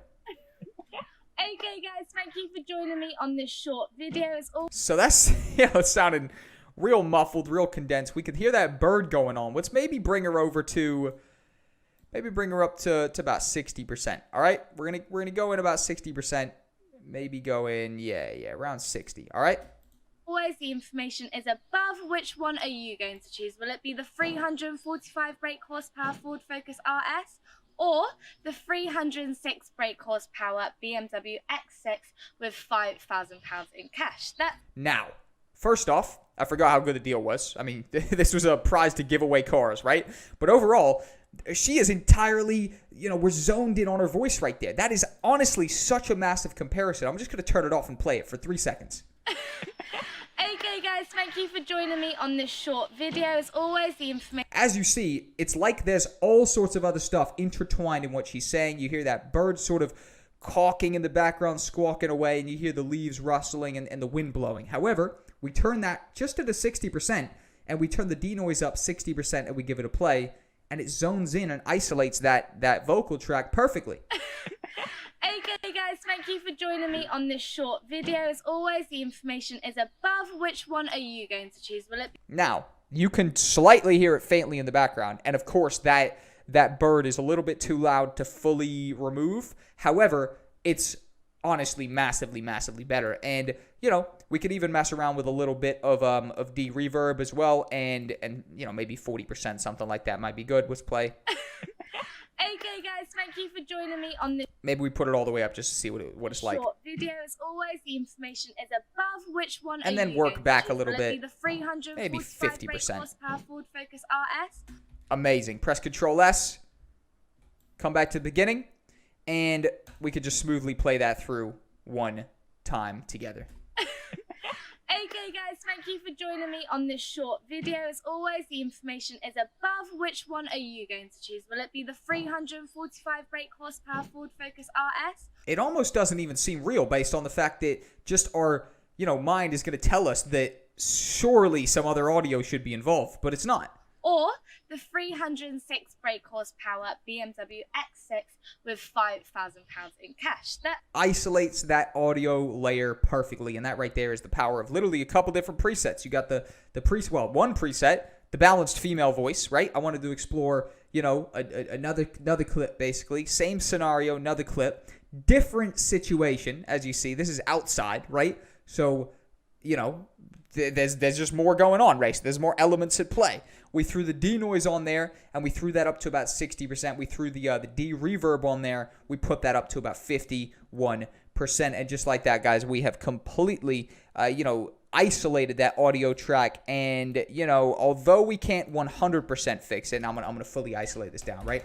I'm going to start at the exact point she starts talking so we can play one final sample before we leave. But overall, it doesn't fully remove that, for example, that bird, that squawking in the background, as you can see, right? Okay, guys, thank you for joining me on this. You hear that, rah, rah, right? That was a bad bird impression on my part. But overall, those sort of intense peaks, those you're basically stuck with. I mean, entirely, it's something you got to be aware of when you're shooting.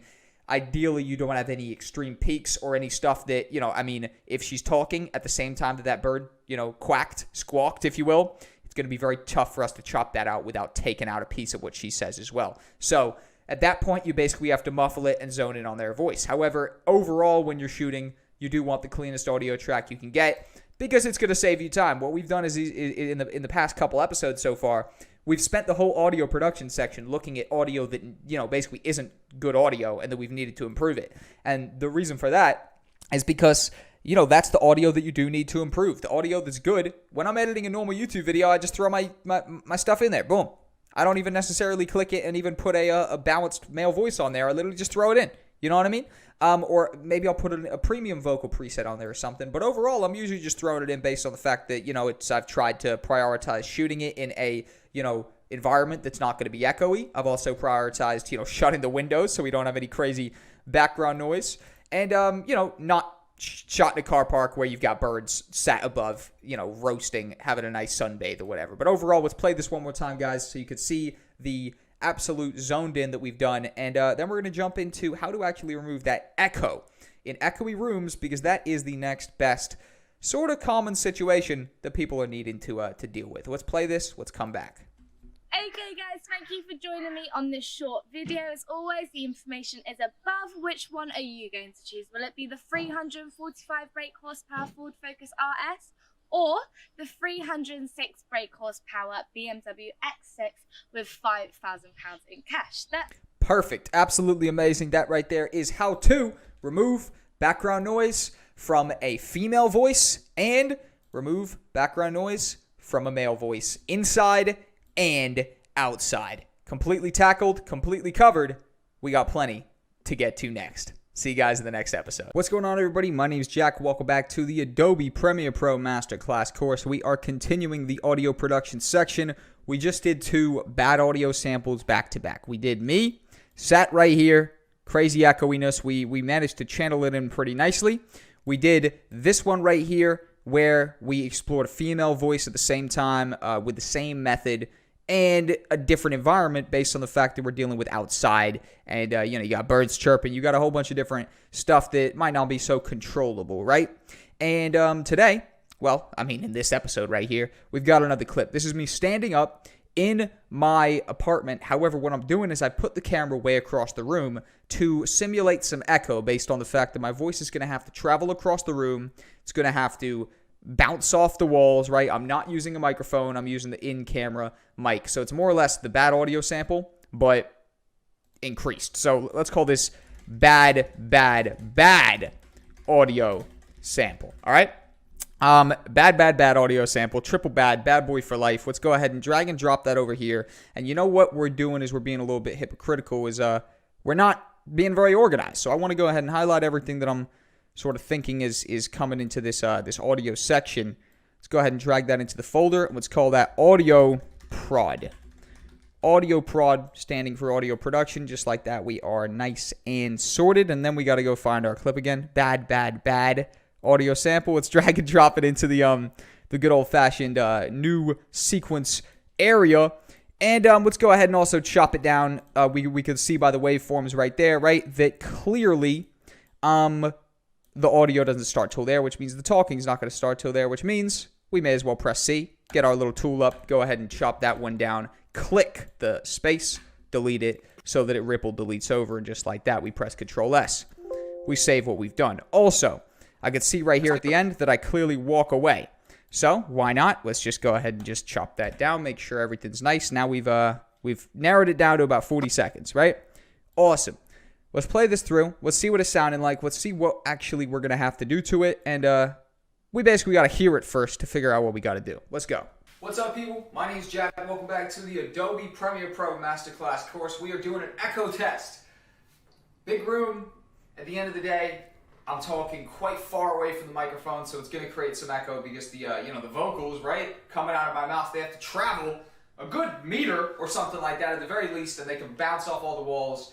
Perfect. So I'm giving a little breakdown of what's going down.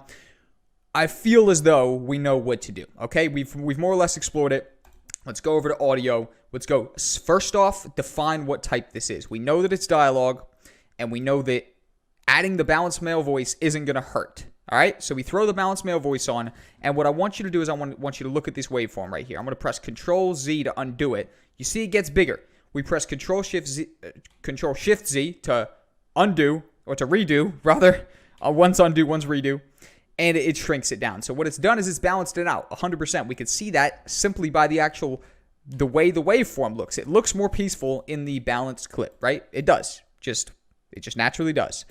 Then what we want to go ahead and do is, of course, go ahead and load up our good old-fashioned audio track mixer. Go ahead and show hide effects. And this time, we're going to go ahead and get the noise reduction, and we're actually just going to go ahead and completely skip the denoise. Let's go to the de-reverb. That's what I'm talking about. Straight to the de-reverb. And what we're going to go ahead and do is more or less turn that all the way up, figure out what it sounds like on full, and then we'll start toning it back. So let's play this through.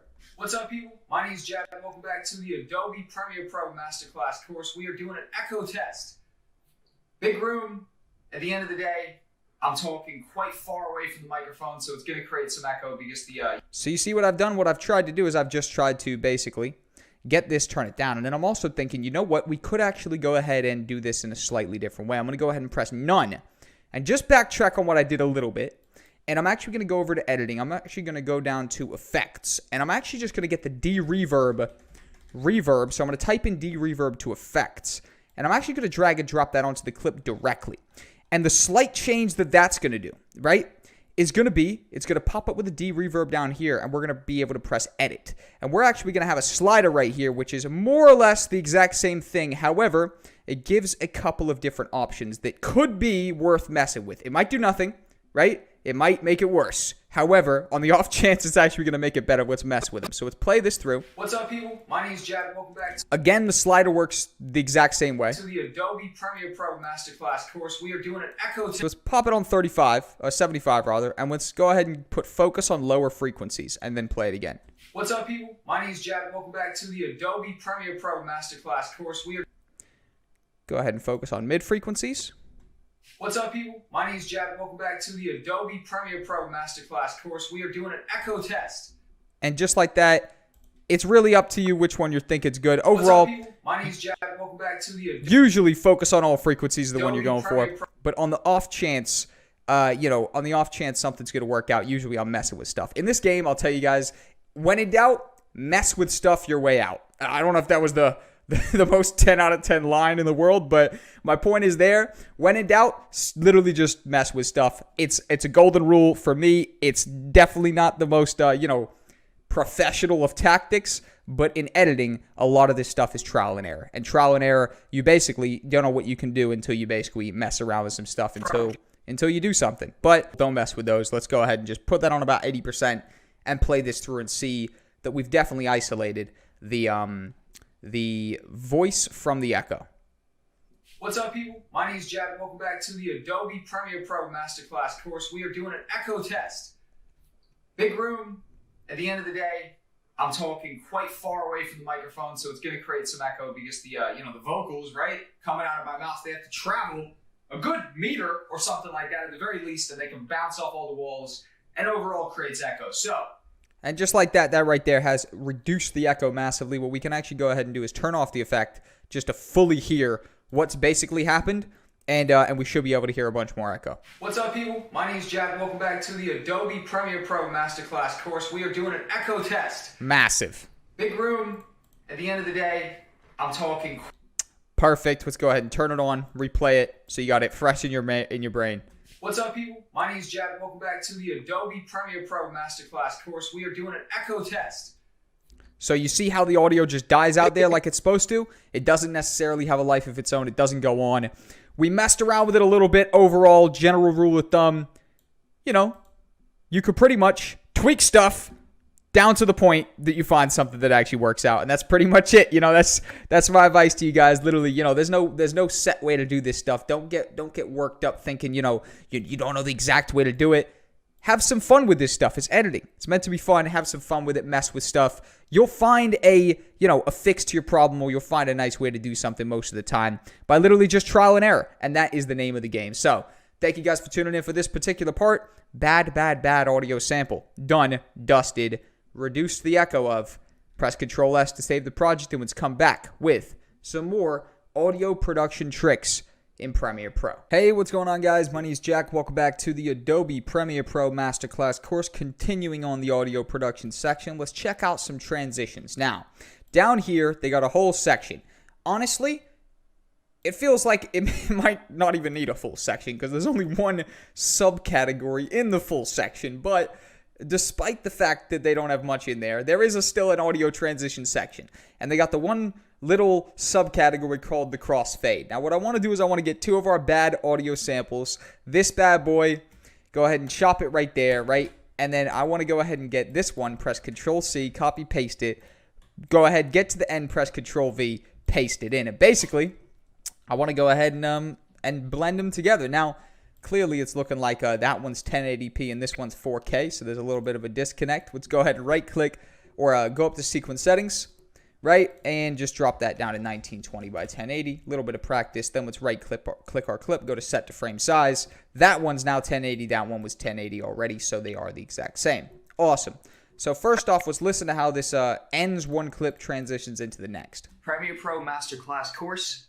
Okay, guys, thank you for joining me on this short video. As always, Cool. So it is very abrupt, if you will. Now, I just want to go ahead and try out these different ones and show you guys what basically happens. So what we can do is we can go ahead and drag that into the middle of both clips. Now, if you put it too far to the left, it'll just latch on to the end, and it'll just fade out the end of this bad sample 1, but it won't fade in bad sample 2, which means it'll probably sound even worse than it does now. But if we drag it right there in the middle, right, it'll actually go ahead and do a nice smooth blend between both. So it'll basically transition out the end and try its best to bring smoothly in the next part. So then we can go ahead and play this and see what it's sounding like. Premiere Pro Masterclass course. okay, guys, thank you for joining me on this short video. As always, And what that basically does, you can sort of hear it, is it starts that audio, starts fading in a little bit before this clip even ends, which sort of gives that little illusion that, it just eases us in. I'll play it again with a little bit further back so you can maybe prepare yourself to get it. Producing weekly content based around video production.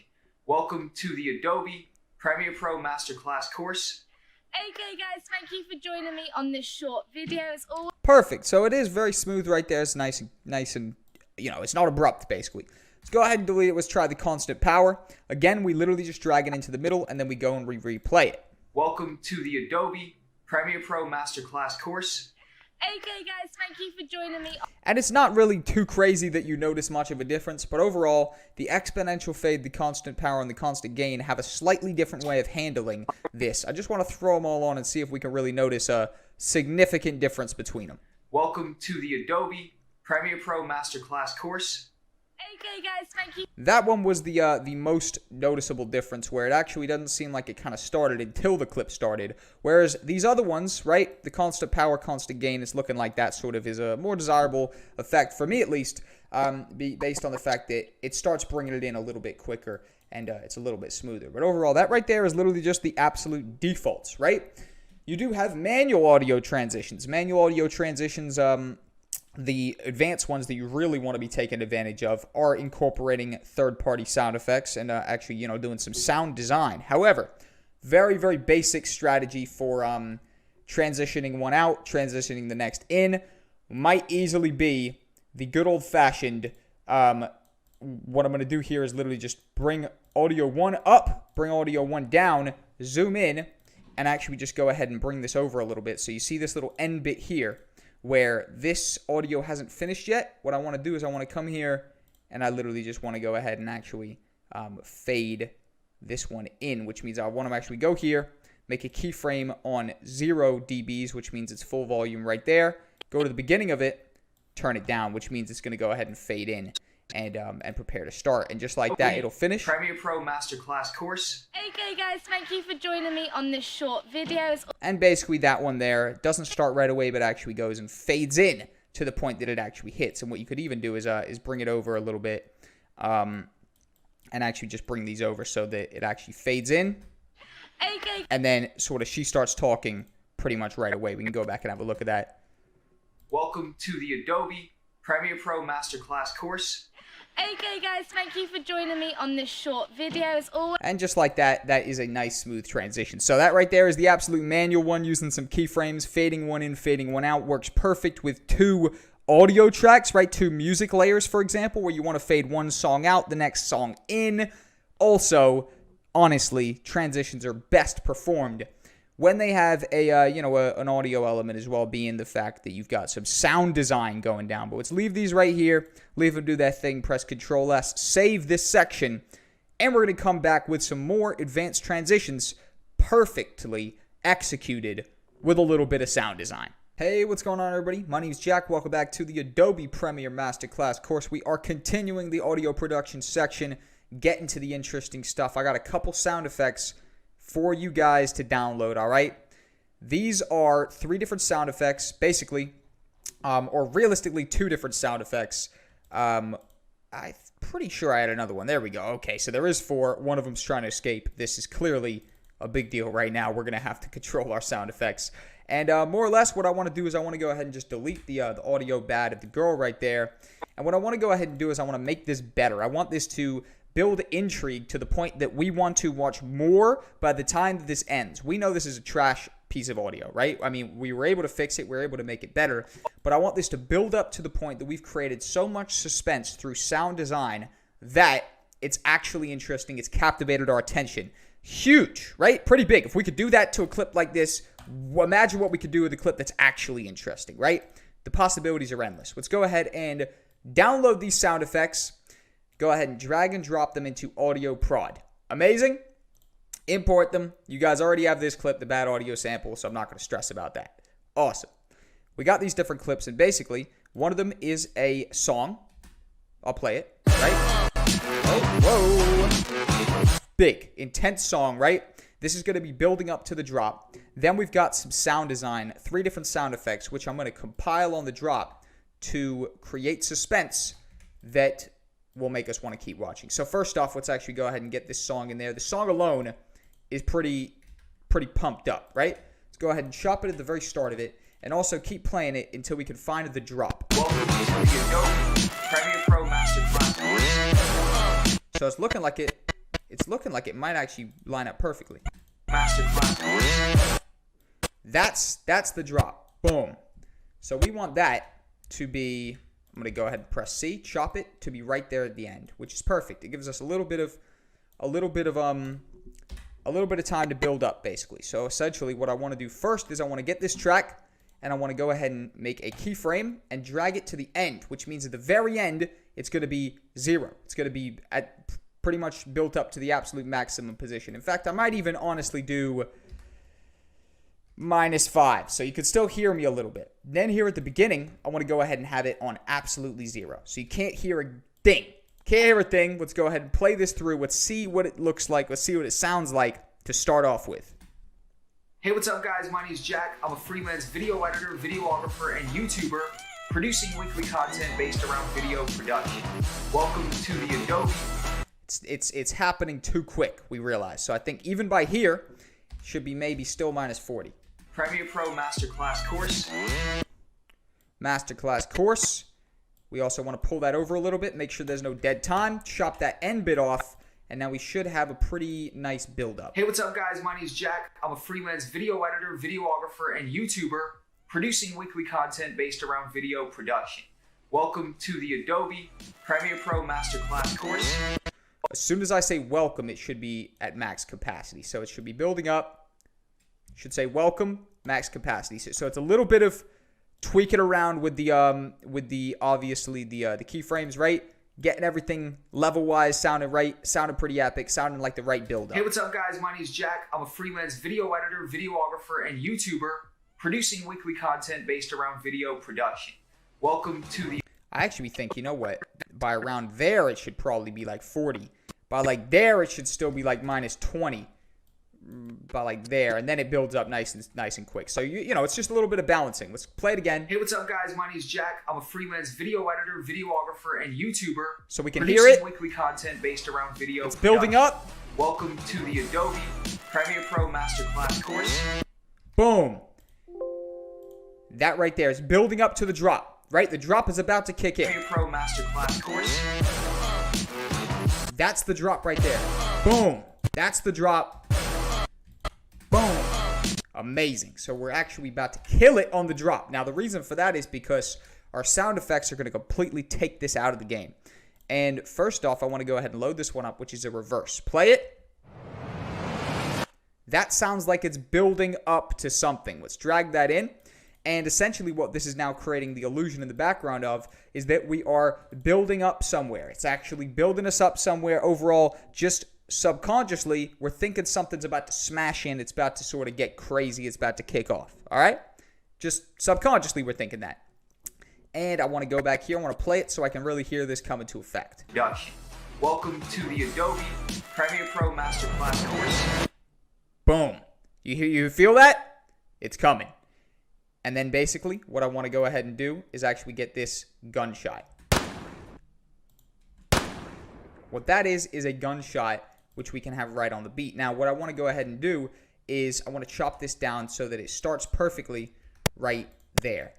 And if we go ahead and play this, or probably going to have to go back a little bit, what we want to basically do is we want that gunshot to wipe out whatever buildup we were doing and basically smash us, almost like an anticlimax situation that we're paying attention and we want more. Production. Welcome to the Adobe Premiere Pro Masterclass course. Sounding good, however, it's sounding off a little bit. There's no way that it's not sounding a little bit off, right? And we can actually just go ahead and just sort of manually scooch that over a little bit. Maybe the tiniest bit over. Boom. Perfect. Now, there's actually one more sound effect that I want to go ahead and get for you guys. Looking at this now, it's looking like I didn't bring it over. I think I brought the wrong one over. Perfect. So let me just do a little bit of digging, all right? And this will be there for you guys to download as well. Don't get me wrong, all right? But there's one effect which I forgot to bring over, which is the cinematic bass boost, right? There it is. Drag and drop it into our audio prod. For you guys, you would have already downloaded it. Bass boost. Get the cinematic bass boost. And let's go ahead and move this bass boost over, all right? Move the bass boost over. Get it nicely in line. Perfect. Go ahead and get this effect right here. Moved over a little bit more. A little bit more. Oh, a little bit more. It's not looking like it's loving to cruise around too much. And it's looking like, because we're dropping it in the middle of a keyframe, so it's looking like that's probably as over it's going to get. Unless we want it there. So I think probably there's all right. Awesome. Now we can actually go ahead and play this, and it should be sounding good. Very possibly we'll have to swap out the gun sound effect because it's not powerful enough. Premiere Pro Masterclass course. Boom. And just like that, that right there has built the suspense, smashed in, and I think that was pretty much good enough. Maybe we do a little bit of bass boost to the gun. No problem. Let's play this from the start, guys, and what we've done is we've tried to create the illusion that we're building suspense, we're going somewhere. Play it with Hey, that what's up, thought guys? in My mind. name is Jack. I'm a freelance video editor, videographer, and YouTuber, producing weekly content based around video production. Welcome to the Adobe Premiere Pro Masterclass course. Boom. And just like that, guys, that right there is how to use sound design to use a transition, essentially. Like this right here, this is a great strategy to now transition into whatever we want to transition into next. And also what I want to go ahead and do is see if I can move this over a little bit. The gun, if I'm being honest, might need a little bit of tweaking, but overall, I think we've done pretty good. Basically, what you can do now is use this to transition into any other scene because we've built suspense, smashed out. This is a good time to now transition into whatever the next scene of our video is going to be. But overall, guys, that right there is how to compile a few different sound effects together that aren't even related. You got the bass boost, the gun, you got the power reverse situation, and we created an amazing effect. Play it one more time, and we're going to keep cracking with audio production. Hey, what's up, guys? My name is Jack. I'm a freelance video editor, videographer, and YouTuber, producing weekly content based around video production. Welcome to the Adobe Premiere Pro Masterclass course. And just like that, guys, that right there is our sound design strategy in play. Real nice. Control S to save what we've done. Stop recording, and we're cracking on with the next part. Hey, what's up, guys? Welcome back to the Adobe Premiere Pro Masterclass course. Continuing on the audio production section. Quickly, here's what we wrapped up with. We wrapped up with these sort of advanced level transitions, right? We were trying to build up suspense, make it kind of a more interesting. Basically, take a clip that really just wasn't anything special, make it intriguing, make the viewer want to watch more. This is overall how we tied it in at the end, just to familiarize you. Premiere Pro Masterclass course. Boom, just like that, very dramatic outro, if you will, and that's sort of a perfect strategy to create some suspense to then bring your next scene in, maybe with an establishing shot or something like that. But real quickly, we covered presets, right? We covered presets, how to take audio, make it a little bit better. Those were actually in-program presets, so in-house presets, if you will. You go up here to audio, you go to edit, you get your preset, you actually select from the list of Adobe presets. Now, there are more advanced level preset stuff that, developers have actually gone on and built themselves outside of Adobe. Now, the reason these are more advanced is because these people have to make a product that is, actually buyable, right? So 10 out of 10, usually they are more advanced based on the fact that they have to sort of solve a problem that Adobe, without a plugin, doesn't necessarily do. So I want to show you guys how we're going to go ahead and actually import a preset. Now, this one, funny enough, is actually a free version of a premium preset. However, it's going to follow the exact same rules that a premium preset would do, and these are going to give you some audio enhancements, okay? So, in the next section, right, well, the next episode, I'm going to give you this to download. You can download it there. Real quick, let me break down the process of how you'd actually install it, and then we'll come back, redo this together. But real quick, you go to presets and you right-click it. I mean, it's quite easy, and they're not trying to hide it from you. They're trying to make it obvious, if anything. Overall, Adobe aren't trying to make things harder than they are. If you're getting stuck, try the simplest thing. Oftentimes, it usually is it. So it's right-click presets, let's click import preset, and then I just want to literally navigate to my Adobe Premiere Masterclass, click the free Pro audio preset, press open. Now, what that's going to do is it's going to actually go ahead and pop down here, and it's going to have actually loaded up the free version of this, right? And it is EOS HD audio primers, EOS audio bricks. Now, what these are is essentially presets, right? We can actually go ahead and use these, right? And they give us a whole bunch of different stuff: less bass, less boom, less harsh, louder even, natural air, control loud sources. They give us a couple cool things. Now, the natural air is the one we're going to be using. And what I might try to do that is try add it to a clip which has pretty bouncy audio, and it will tie stuff in. It'll give it more of that radio feel. However, just for the purposes of this course, I'm going to just literally delete this. You're saying, why, Jack? Why? Because I want to come back in the next section, the next episode, if you will, and I got it for you to download. We'll re-import it together, and then we'll have a crack at putting it on some, less desirable audio, potentially like this one, and see what we can get out of it. See if we can push it to that next level. Welcome back to the Adobe Premiere Pro Masterclass course. Continuing on the audio production section, this right here is going to be an exercise. We are going to use a premium audio preset. We're going to import it together. We're going to use it to improve some crappy audio, some less than desirable audio. First off, let's repeat exactly what I showed you guys in the last section. Actually, first off is download this from the resources. Free Pro Audio preset is going to be linked. Then we go over to preset and we right click. Very simple, very straightforward, nothing hard, nothing crazy to see here. We click import preset and literally just locate it. It won't be in the same place as mine because obviously this is my computer. Wherever you downloaded it and put it at, could be in your downloads, could be on your desktop, could be in the Premiere Pro folder you've created. Ideally, that would be the most organized way to do it. And we're going to just go ahead and open it. And you'll see these folders pop up down here, EOSHD, which stands for, what are these guys? The White Rabbit Crew? I'm not entirely sure what the EOSHD stands for. Audio, something like that, right? So basically what we got here is we got the control loud sources and natural air. You've also got all these down here. Feel free to just enjoy these however you will. But I just want to play through our audio layers and basically even take away the preset and add that natural air. See if we can improve it. Start recording. 3, 2, 1. Nice.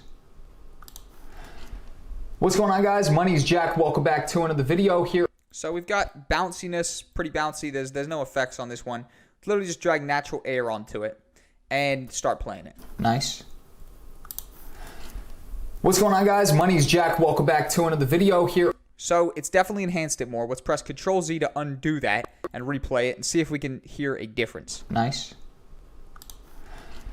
What's going on, guys? My name is Jack. Welcome back to another video here. So natural air has made it a little bit louder. Now what I think we could do here is we could try and do some less harsh, right? Drag some less harsh to it. Maybe make it warmer as well. I think it could be a little bit warmer. Warmer is just going to kind of level stuff out. Now let's play it through. Nice. What's going on, guys? My name is Jack. Welcome back to another video here on... Sounding interesting for sure. Now this is poor audio. We obviously use this to correct it together from the very beginning, right? Let's keep going through. Let's see just how much or how little a little bit of this, kind of addition is going to help it. Now, first off, what I want to do for a clip that we've already tried to improve is actually click it and open up Effect Controls and literally just click and press Control while you select all the different audio effects and literally just delete them. I just want to delete everything, make this pretty much a blank layer, right? Totally blank, bring it back to normal. In fact, we can even click audio up here, get the balanced female voice, get it back to default. Sweet. I don't want anything to be changed, and I want to literally just focus in on these presets right here and see what just these presets do. So let's play it, let's familiarize ourselves, then let's start stacking stuff on top, see if we can make it sound better. Okay guys, thank you for joining me on this short video. As always, the information is above. Which one are you going to choose? Will it... I'm starting to think that we might have still had some effects on there. We do, yeah, okay, cool, there you go. None and none. You see? When you've been doing this for a minute, you start hearing it, all right? Okay guys, thank you for joining me on this short video. Yeah, that's sounding crazy right now compared. So, drag some natural air on there. Or you know what I might even do? I might even drag the control loud sources, and we actually go ahead and have a look at if that actually is able to remove the bird or maybe soften it. Okay guys, thank you for joining me on this short video. As always, it 100% made it less apparent and less harsh. So let's bring the natural air on. Let's also maybe get the less harsh and the warmer. Awesome. So we stacked a whole bunch of stuff on top. Now if we go to Effect Controls, we can see all these. They stack up: warmer, less harsh. Now let's play it. Let's see what we're looking at. Well, let's see what we're listening to. Okay guys, thank you for joining me on this short video. As always, the information is above. Which one are you going to choose? Will it be the 345 brake horsepower Ford Focus RS or the 306 brake horsepower BMW X6 with £5,000 in cash? So it's undeniable that her voice sounds clearer.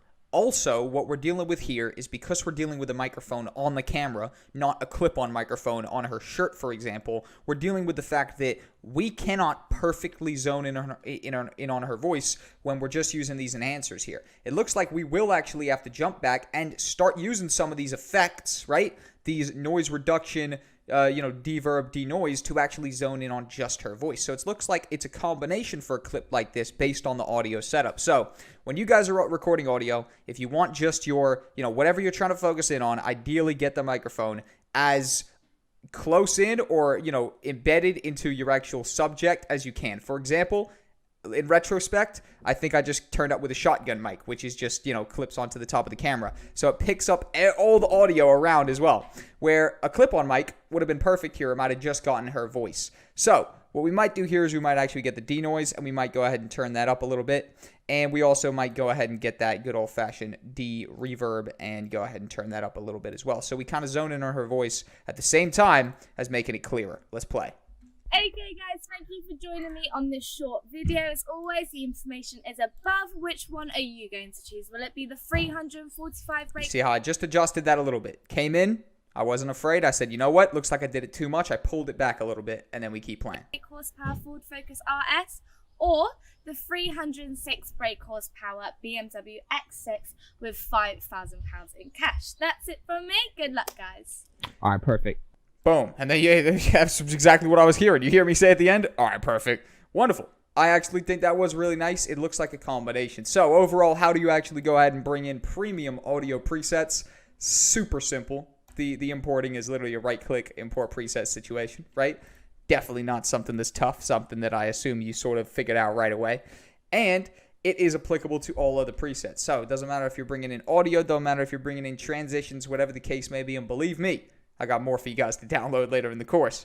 When I press Control S, we would simply do that. Same thing, right-click presets, click import preset, and locate the preset. So that right there is the premium presets, premium audio presets done and dusted. Let's keep cracking. We got sound design, more complex sound design coming up next. And I got some more sound effects for you guys. What's up, guys? Welcome back to the Adobe Premiere Pro Masterclass course, continuing on finalizing, actually, the audio production section. We're going to be jumping straight into it. Basically, we're revisiting the Scotland edit. Shall I play it to you guys with the music and let's remember what it sounded like? Let's remember what it looked like. Basically, real quick, though, we are going to play this, see what it looked like before, and then add some actual sound design to it. I got a whole bunch of sound effects of different forest sounds, footsteps, waterfalls. Basically, we're going to sound design this edit, which previously just had music. Let's play it.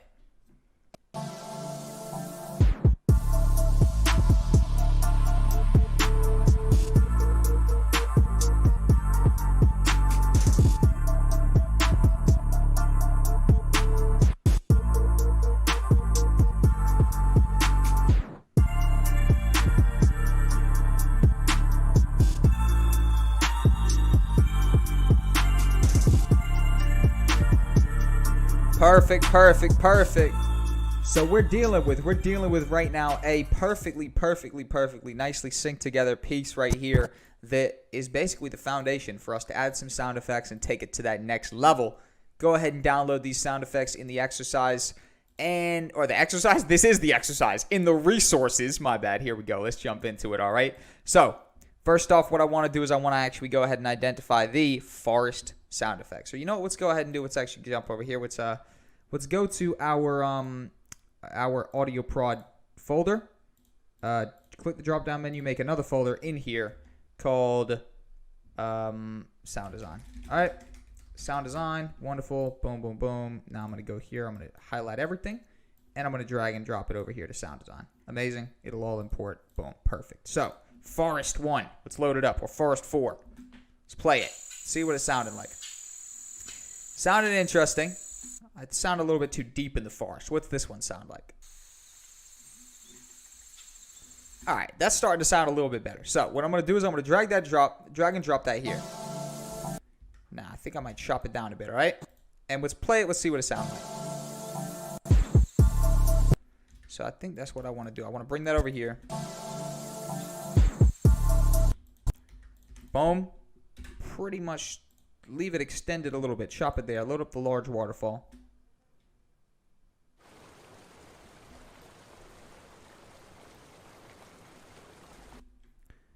Sounds all right. Let's see what that small waterfall sounded like, though. I think large waterfall. Large waterfall sounded Sounded less intense than the small one, I'm not even going to lie. But basically, you see what we're doing. We're just syncing up the sounds to basically where they should belong. So we got the forest sounds up front, then we got the waterfall sounds, and we're just going to roughly throw stuff there. We can worry about fading stuff in, fading stuff out, basically as we progress.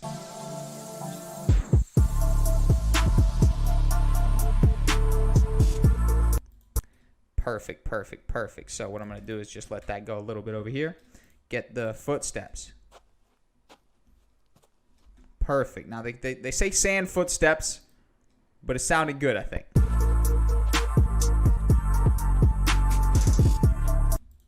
In fact, I think I might even have those right here, and I think there was some other footsteps. Let's have a look.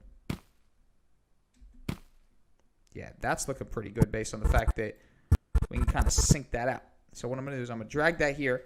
I'm just going to hold down, and I'm literally just going along until I see the next step.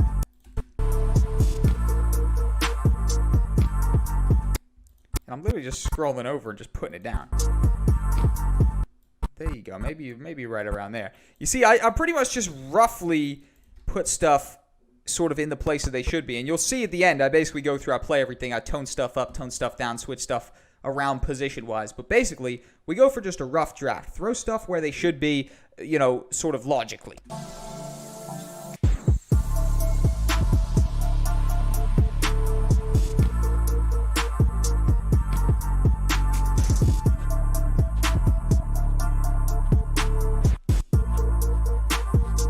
Chopping that here.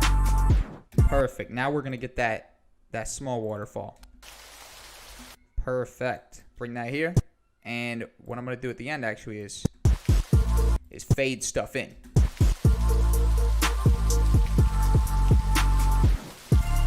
Perfect. Now we're going to get that going and go ahead and get Forest 5. Perfect. And the footsteps. Perfect. And you'll see we'll have to level stuff out in a second, 100%.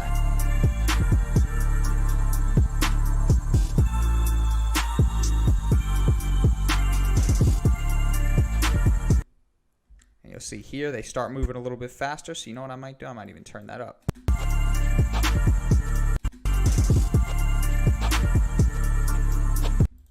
A little bit too loud. Maybe more like 5, something like that. And then basically, what we're going to go ahead and do is I'm going to come to the beginning. I'm going to go ahead and get these. I'm going to actually go ahead and fade that one out. Basically, what I do is I make a keyframe where the new clip starts. Keyframe it all the way out, right? So you see I let it roll over a little bit. And also, I'm going to go ahead and just slightly fade in the waterfall itself.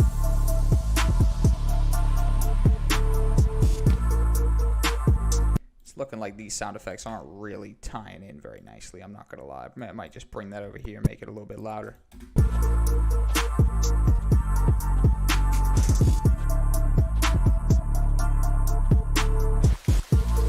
Interesting. So you see how quickly that came in a little bit too quick. I just basically faded in a little bit, all right? And that maybe even shouldn't hit till maybe there. There you go. And that, it went away too quick. You see, there's a couple things you got to manage. Maybe even start fading it out right there. And then have it fully faded out by right there.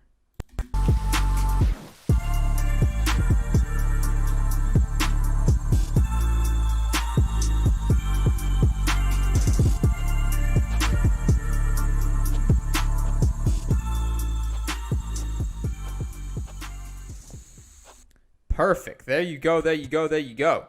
And what you could then have is have the actual audio itself, maybe starting out right there, fading out maybe like there.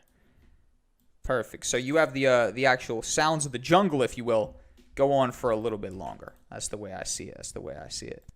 The sounds of the jungle, real deal sounds, they go on a little bit longer. And just like that, we then bring that there to the end. Probably that's the end right there. And go ahead and revisit the beginning. By simply adding a few sound effects, we've added a realistic version or a audio element to the visual. Brings it home a little bit further. Obviously, you know, sound design is something you spend a little bit of time with. We've pushed through this relatively quickly, just for example's sake, for exercise sake. But those sound effects are all yours. Utilize them in whatever way you see fit. Let's play this. Let's see what we've built.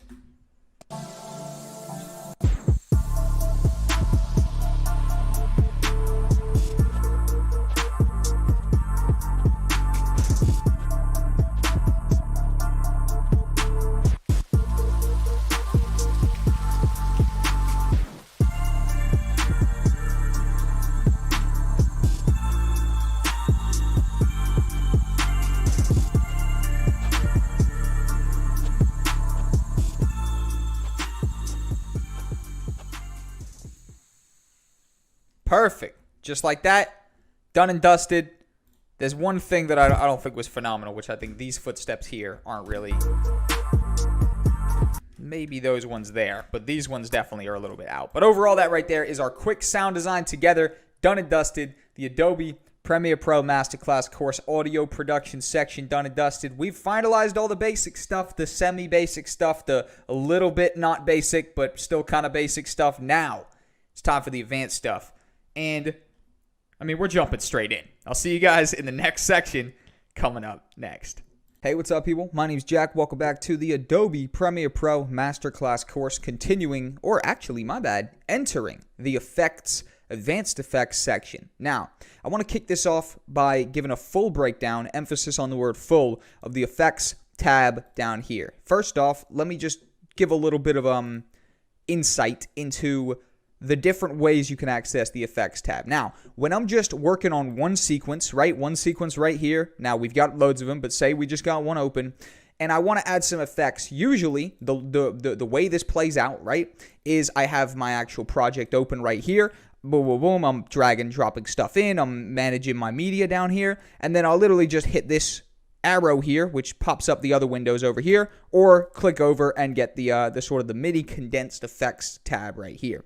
Perfect. For my basic stuff, that's all I need. Oftentimes, and you guys will have this too, if you see the presets is stuff that you've basically saved. So, for example, BDOG stands for blur. I mean, BDOG's just basically my stupid way of nicknaming my blur stuff, or I got the, the blue 20% preset. That's a little color grid preset. I got the blur 100 in case I want an extra blur. I got some shadow presets down here that are set. I got some cool text presets, some glitch. Basically, I've got a whole bunch of stuff that might have taken me time in the past, and I've actually just saved it. So that'll be something we'll do throughout this, is anytime you make a really, really nice effect, you can actually go ahead and right-click it and save preset, right? So if you, do a real nice color grade, you do a real nice effect, whatever it is, and you want to save that, you don't want to have to redo it, you can actually literally right-click it, save preset. Same thing with motion. For example, if you are editing a project where everything's the same dimensions, right? That's the sort of the factor, is that everything does have to be the same dimensions for the motion to work. But say you are editing a project, everything's the same resolution, and you want everything to be, scaled in by, 150, and you want it to be in the top right? Say that you want that. You're totally able to just go ahead and create that dimension, create that adjustment, right-click, click Save Preset, and let's say we'll call this top left, right? Then we go over to this clip here, right? Or, for the sake of the argument's sake, right, we would maybe highlight all the clips, and then we'd literally just drag that top left over, and that would go ahead and pop that right there in the top left. If we press Control Z, it's going to undo that. Control Shift Z to redo it. You see, basically, we have essentially just saved the preset. Now, I've pressed Control Z, undo that, boom, boom, boom. Let's get out of there. We don't even need that preset. Basically pointless, but just for argument's sake. All right, so you're able to do presets. Awesome. And that's something that will fill up for you guys as you basically progress. Hell, I might have even contributed to your presets so far. I've definitely given you guys some packs and stuff like that. All right. So first off, presets. Next up, what you're going to have is the various different inbuilt presets, if you will. So you've got your bevels, whatever the case may be, your blurs, fast blur in, stuff like that. These are Adobe presets, right? Cool stuff. We will we'll mess with that later on, but just to give you an example of the categories, basically these are them, a whole bunch of different presets essentially, right? Cool, good stuff. We'll mess with that later down the line. Lumetri presets, this stuff right here is your color grades, right? So another cool thing is if you are actually in the actual effects tab up here, right? If we go over here to effects tab, we're gonna notice that this is sort of your all-inclusive effects. So not only do you have your actual effects like you'd have down here, But you also have Essential Graphics, Essential Sound, and Lumetri Color all sort of built in, easily accessible here. And it might be quicker than actually opening up the individual tab, which, you know, is 3 different tabs. The Effects tab here, all-encompassing, gives you everything, so it's nice. You get your actual, you know, your basically everything's right here, your effects right at the top, you're looking real good. But back to editing again.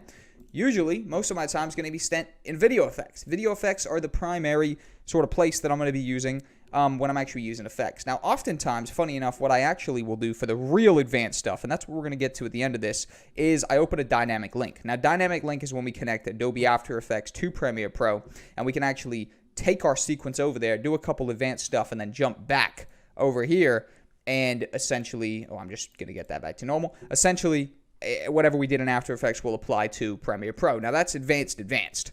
2 advances. We'll tack that on at the end. First off, let me just do a basic breakdown. Now, adjusts. Very simple stuff that we might not even necessarily need to get to yet. Blurs, very straightforward as well. It blurs, for example, we'll drag a standard Gaussian, and then literally just you turn up the amount. Something like this. It's got the repeat edges, which means if we click that, it won't have that sort of you know, vignette type of feel around the sides, right? So blurs, self-explanatory. You got a whole bunch of different slightly different variations of blur, right? So you got ones that happen in different ways if you're trying to create a different look, whatever the case may be. Channels, these are stuff that, again, we'll tack on a little bit later. Color correction, basic level stuff that overall we're not going to go through based on the fact that Lumetri, far more powerful overall. These are just extensions of stuff you can do in Lumetri anyways. Distorts, self-explanatory, basically. You know, we could start off with the mirror, something everybody knows about, right? All we do is we tweak that. If we put that on 90, right, that'll perfectly duplicate it down the middle. Or if we start moving these things around, right, we can move stuff around. Basically, mirror. You've also got your sphere eye is going to turn into a sphere, obviously, right? Boom, just like that. Give that kind of fisheye crazy look. All these can be utilized in different ways. Oftentimes, these are, you know, you have to have a very scene-specific thing to do a crazy effect like this, realistically. You know, maybe you're trying to create the illusion that you're going down the toilet or something. I don't know, right? I don't know what sort of projects you're working on a consistent basis, but overall, the distorts can definitely help you. And there's one main one, Warp Stabilizer, which if you don't know about, you're definitely going to know about. Generates, self-explanatory. They generate some stuff. Maybe we want a lens flare coming up there from the top left or whatever. Again, these are pretty nice because you do get full controllability, right? Say we pop that coming over the trees right there, and I mean, just as a still image, that's looking pretty realistic. I hate to say it, right? I mean, it's looking pretty nice, right? I'm just gonna leave that there for the minute, just because that massively complements the image. Press Control S, wonderful. So that worked out. Generate, simple image control. We'll leave it for now. Immersive video is some more. Immersive video does pretty good at explaining it, basically. This is just a little bit more in-depth kind of effects. If we jump here, let me go ahead and throw VR glow on there, something like that. You know, you've got some nice effects basically. Bring that threshold down like right there, something like that. Ooh, bring it over a little bit. Essentially, you got some kind of glowiness. We can tweak that as we see fit. Oof, that's looking a little bit crazy. Use tint. Interesting. So mess with those as you see fit 100%. Keying, this is all about green screens and a section we're getting to. Noise and grain, mess with it a little bit. Obsolete, RGB curves, Luma curves, some color-based stuff that's, again, stuff that we can actually perform in different kind of ways. However, it's definitely stuff that, you know, is very useful for key effects, right? So this type of stuff, it's very specific for certain things. Perspective, basic 3D stuff, we can mess with that as we go. Overall, the 3D in Premiere is something that, you know, you can utilize maybe a little bit if you have a specific look you're going for. Overall, though, let me just break it down that I do most of my 3D stuff over there in After Effects based on the just more you can get out of it. Stylize, strobes, lights, stuff like that. Pretty cool stuff. For example, you know, we get the alpha glow, whatever the case may be, right? Let me go ahead and tweak that down. Oh, turn the glow up, turn the brightness up. And it's looking like we have no alpha glow. Interesting.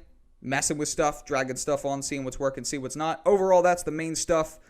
I'm going to zone in on. Let me see if I've missed anything. No, overall, everything else we'll cover later on. Overall, that right there is the effects breakdown. It's looking pretty good. We are, well, we got a lot going down. We got a lot to get to. So, Control S, save what we've done so far. Have a look at this right here.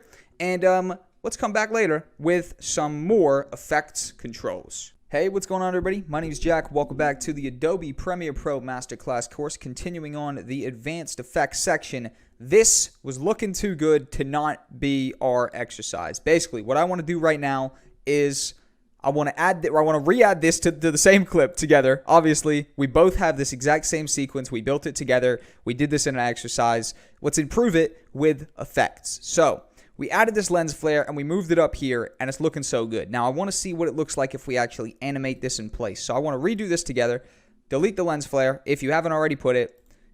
If you have, just delete it, we'll redo it. Go here, type lens flare. It'll pop up the generate, so if you know the effect you're looking for, you can simply search for it. Lovely. I'm going to drag and drop that lens flare to this particular clip right here. Boom. It's going to throw it in the middle default position. I guess that's a position that it just knows to put it in default. Now, this is the first frame, so I'm actually going to drag it up here right above the trees so that it's coming down right over that waterfall, right? Now, you can kind of see the flare hitting that tree right there, but overall, it's not too obvious based on the fact that it's in the sky. You know what I mean? Wonderful. Now, you can mess around with the actual type of lens flare it is. For example, that's one type right there. The 100 meters looking all right. I'm just going to go for the 50. I think it's looking nice. It's looking cool. You can also blend it with the original, right? So 100%, that's gone. 50% is maybe, half there, whatever the case may be. We're going to just go for 0% blended, 100% there.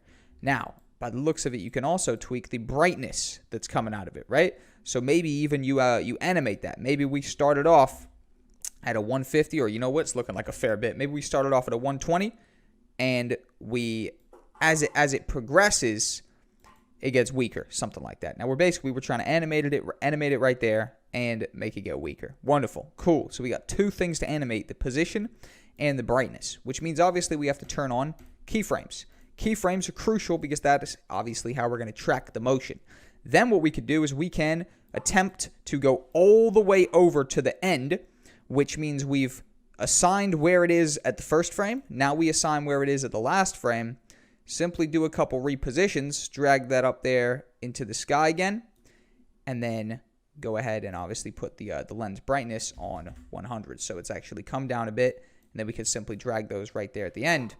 And if we actually come over, and you know what I'm actually going to go ahead and do, for example's sake, I'm literally just going to go ahead and mute these so I could just focus on the video.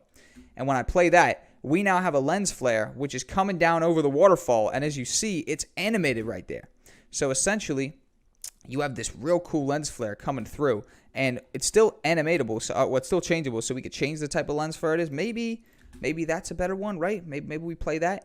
That's looking a little bit too forced, in my opinion, right? It's looking a little bit too crazy. Maybe we try the middle one. Middle one, not too sure. I think the 50 is looking nicest. But maybe what we do is we go ahead and actually go ahead and turn this up. Maybe like we put that on a 150. Who saw that coming, right?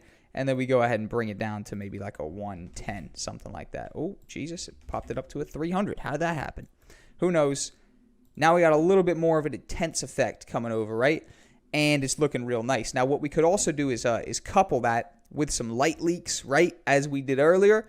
In fact, this is really where the layering comes in, isn't it? And it's like, if we had a light leak right there, where, you know what I might do? I might actually go ahead and open up that garden clip, double-click it, right, have a look, and we have a look that we got these light leaks right here.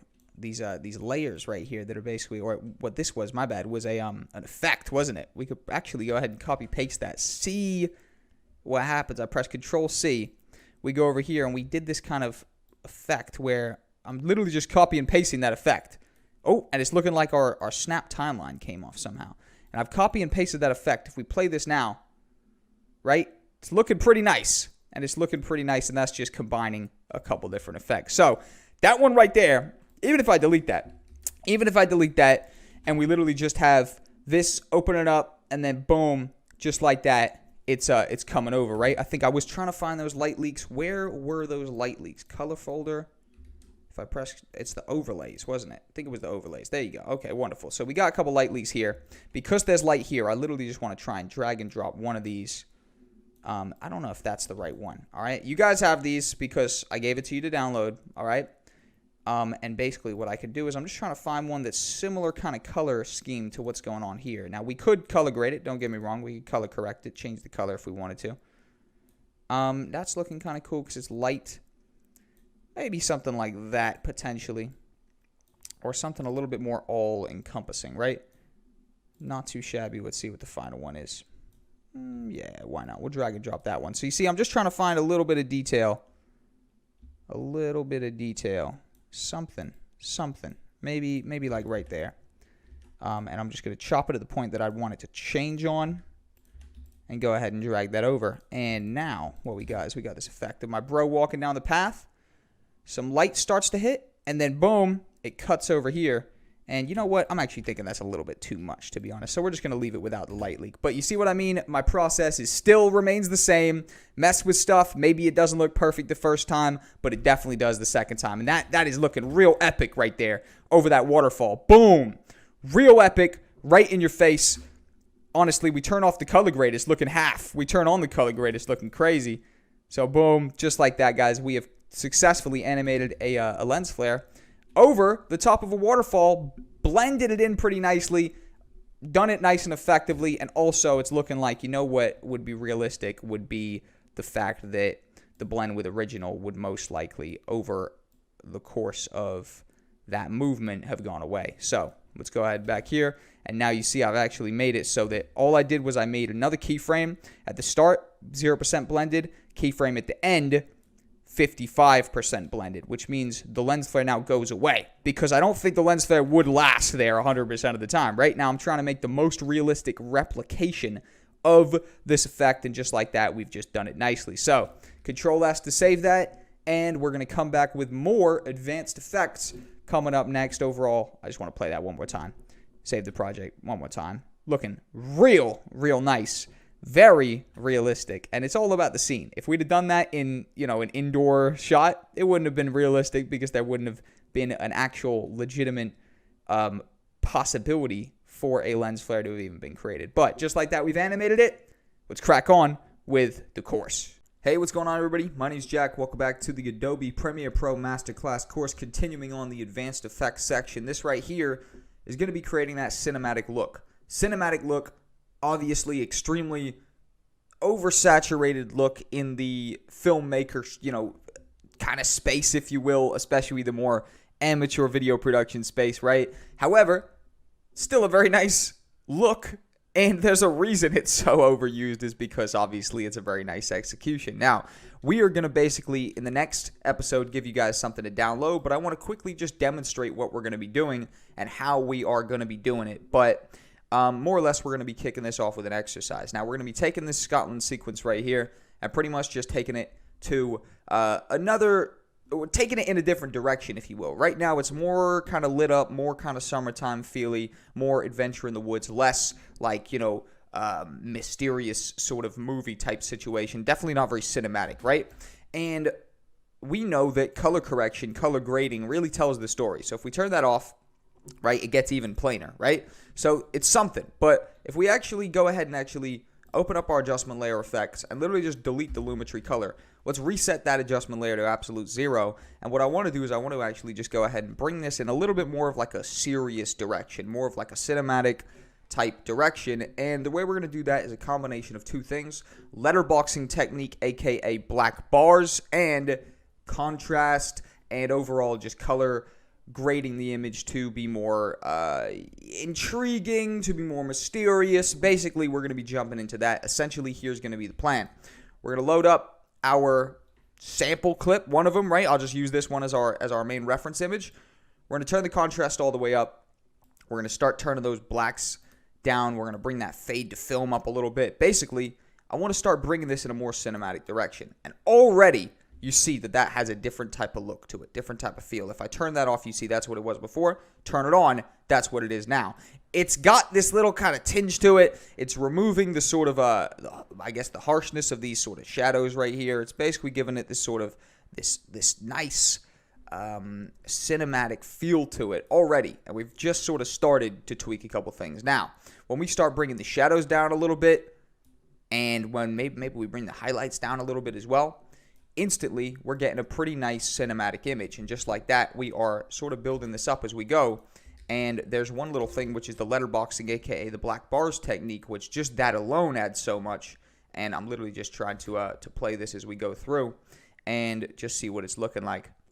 But overall, the cinematicness is definitely turning up. I think even bring those darks down a little bit more. That scene in particular is looking pretty crazy. I'm not gonna lie. We obviously edited in the lens flare together, which is looking real nice, and bada bing, bada boom, this is looking pretty cool right here. So overall, that's looking like a more cinematic look. But there's one key thing that I want to do, which is going to take this to the next level. So actually, I'm going to delete the adjustment layer, press Control-S, save our project, and we're going to come back in the next episode, and we're going to do a full exercise. I got something for you to download, and we're going to rerun through this method. I'll see you guys in a minute. All right, what's going on, guys? Welcome back to the Adobe Premiere Pro Masterclass course, continuing on the advanced effects section with how to create a cinematic look. We've got our plain, bland sequence right here on the screen. We're going to go through the process. Oh, that's lagging. I'm not entirely sure why. Oh, probably because it's on full. And basically, we're going to go through our sequence, and we are going to color grade this again by adding the adjustment layer over the top, and go ahead and give you guys something to download. So if you actually go to the downloads, you can download the Black Bars PNG. This is called the Black Bars, aka letterboxing technique, and this right here is giving that cinema feel to it, that film look to it. So let's drag in our adjustment layer. Let's drag it over everything, right, just so it covers the whole sequence. Come back to one of these. Let's use this as our reference image. Awesome. And I want to first off start by bringing the contrast all the way up. Way up there. Bring it up. Awesome. Now I jump over here. I'll bring the fade to film up as well. Probably throw that around 50 as well because I think it's looking nice.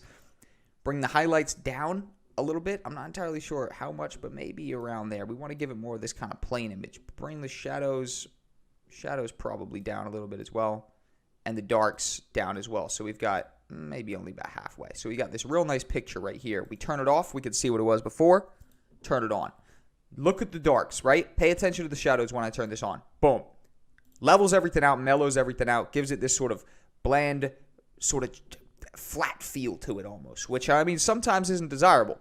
However, right here, it's proven to be nice, especially the sort of the forest setting sets it up nicely. So I'm just literally messing around with this to give it sort of more flat feel to it. And then I'm going to come over here. I'm going to drag and drop my black bars in. I'm going to let it import itself, and I'm going to drag it on the top. Boom. And just like that, we could even, if we wanted it to be less, we could scale it out a little bit. Maybe you just want a little bit in. Maybe you want it like there. For the sake of just example's sake, I'm just going to go ahead and have it on 100%.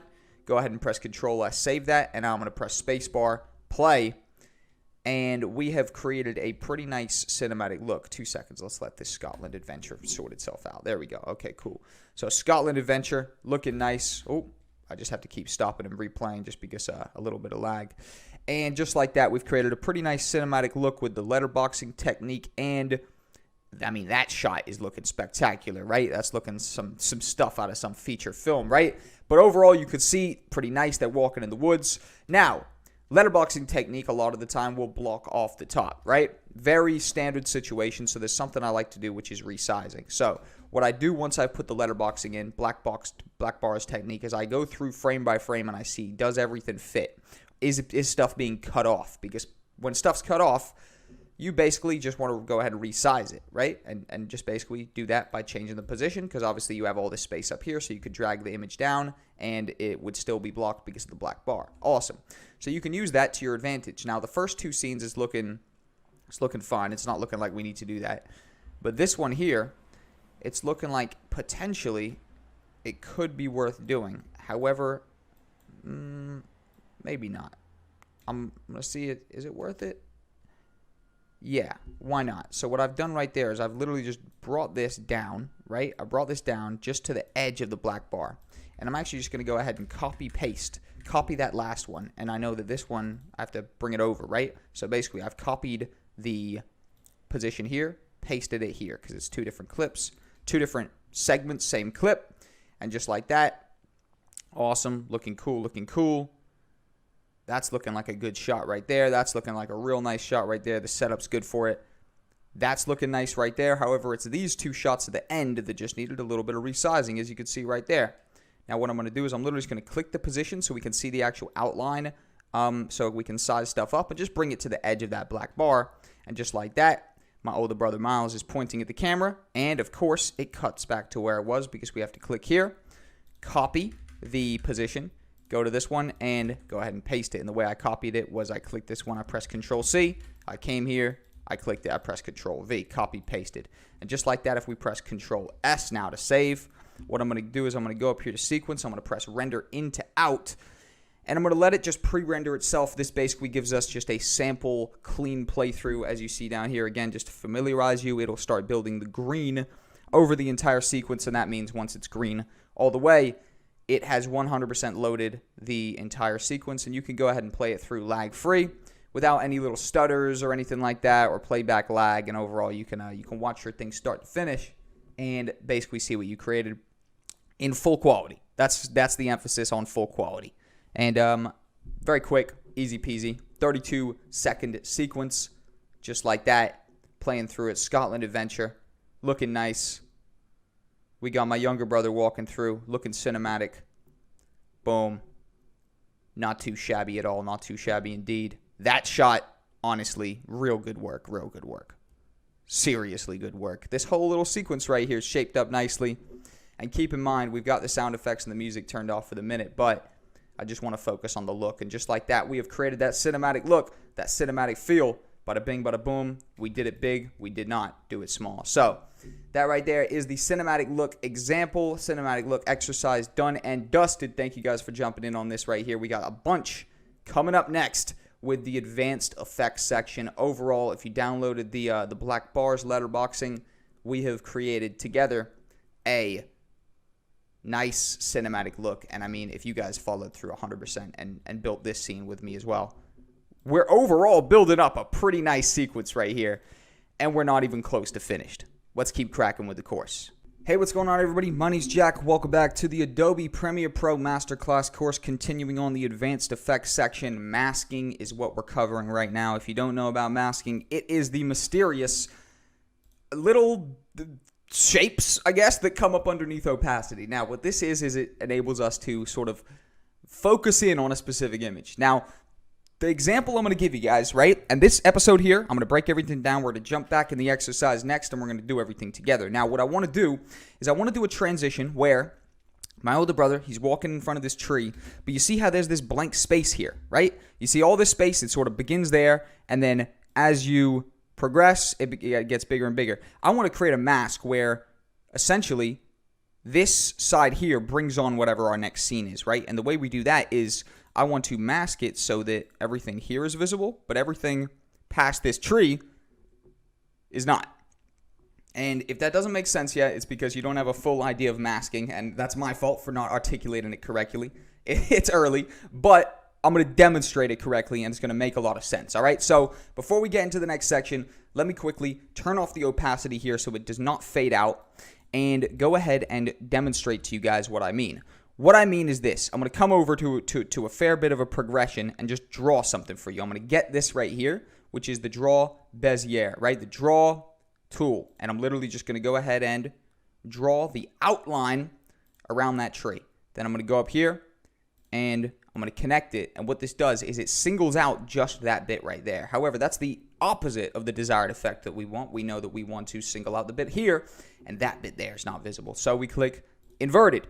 And simply what that does is it creates a mask where everything that is here is visible and everything that basically is selected underneath that mask is not. Now, you notice that there's a pretty rough line right there, so I think what we can actually go ahead and do is bump up that feather a little bit. Now, not too much because you don't want to see too much of what's outside, but then you can just bring it over a little bit and compromise. So, just like that, basically, we're going to create that, but then we are going to animate it so that the entire way, basically, it is going to start where there's a little bit not visible, and as it goes through, basically, this mask gets further and further over, more and more essentially becomes taken over by the mask, which means that everything below it, we can put stuff below. So you see that this mask essentially creates everything here. We can put stuff below. Everything here is visible. For example, if we create some text and say, example, if we put the text below this, right? And for example, scale it up, right? It's going to be visible where the mask is, because the mask is basically cutting through the image and showing us everything below, but everything here is not going to be visible, right? So it's going to create for this awesome effect where essentially we're going to have the look of the tree sort of carries on a new scene, basically. And I've done this before with this very clip, so I'm familiar with it, and I'm going to delete the mask. I'm actually going to delete that text as well. I'm going to press Control S, and you and me are going to do this together in the next section. Exercise coming up next. Let's get to it. Let's make it happen. All right, what's going on, guys? Welcome back to the Adobe Premiere Pro Masterclass course. We got the masking section, the masking exercise from the advanced effects section. Let's do it. I'm excited for this. It's going to be a little bit of a lengthy process. Let's say at least 10-15 minutes. So first off, what I want to do is literally go ahead and get my tool and go to the first frame that we want this effect on. So literally the start of this clip right here. Awesome. And what I want to go ahead and do is actually delete that because I didn't draw quick enough. Get the tool and basically just draw a outline around the side of the tree and connect it. Awesome. That's all you got to do, and press inverted. Awesome. Wonderful. Oh, I skipped over a little bit too much. Sweet. Now, get the mask feather up a little bit. I'm talking like 20, something like that, right? 20. Pull over your mask a little bit if you have to. Oh, maybe back over a bit. Awesome. Now, one key thing, you have to turn on the mask path. Basically, that's going to track the movement of this. So when we go over a couple frames and we change the whole path, the mask around, it'll actually know to follow those motions, and you see it's created a keyframe. And what I want to do is I just want to press arrow keys over 2. So it goes over 2 frames. And you know what I might even do? I might even go ahead and pop this one on 100, press H if you will, and go ahead and navigate our way up here, right? And then basically click on the mask and just pull it down a little bit, right? Pull it down a little bit, essentially get it to be in position. And I'm using the arrow keys again just to go 2 over. Wonderful. And then I'm pulling this in. Wonderful. Boom. And I might even pull it over just to see where I'm at. Wonderful. Again, 2 over. Wonderful. Pulling it in. Pull it out. See where it's at. See what needs to be done. Pull it out. Wonderful. Bring it back in. Amazing. And you can see that you can still see a bit underneath. So we want to make sure that you can't really see a whole lot going on underneath. There we go. Pretty much like that. And more or less, this is now the repetitive part of it, right? And this bit, 100%, can be very repetitive. Is now we pretty much just have to keep adjusting it as we go. Okay? So we keep skipping over a couple frames. Keep dragging it out. Keep having a look at what we're doing, essentially. And you literally just keep on adjusting it. And that's more or less it. You keep doing it.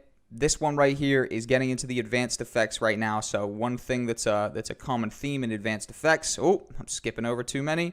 If you get lost, just zoom in, go to where your last keyframe was, and start doing some shit.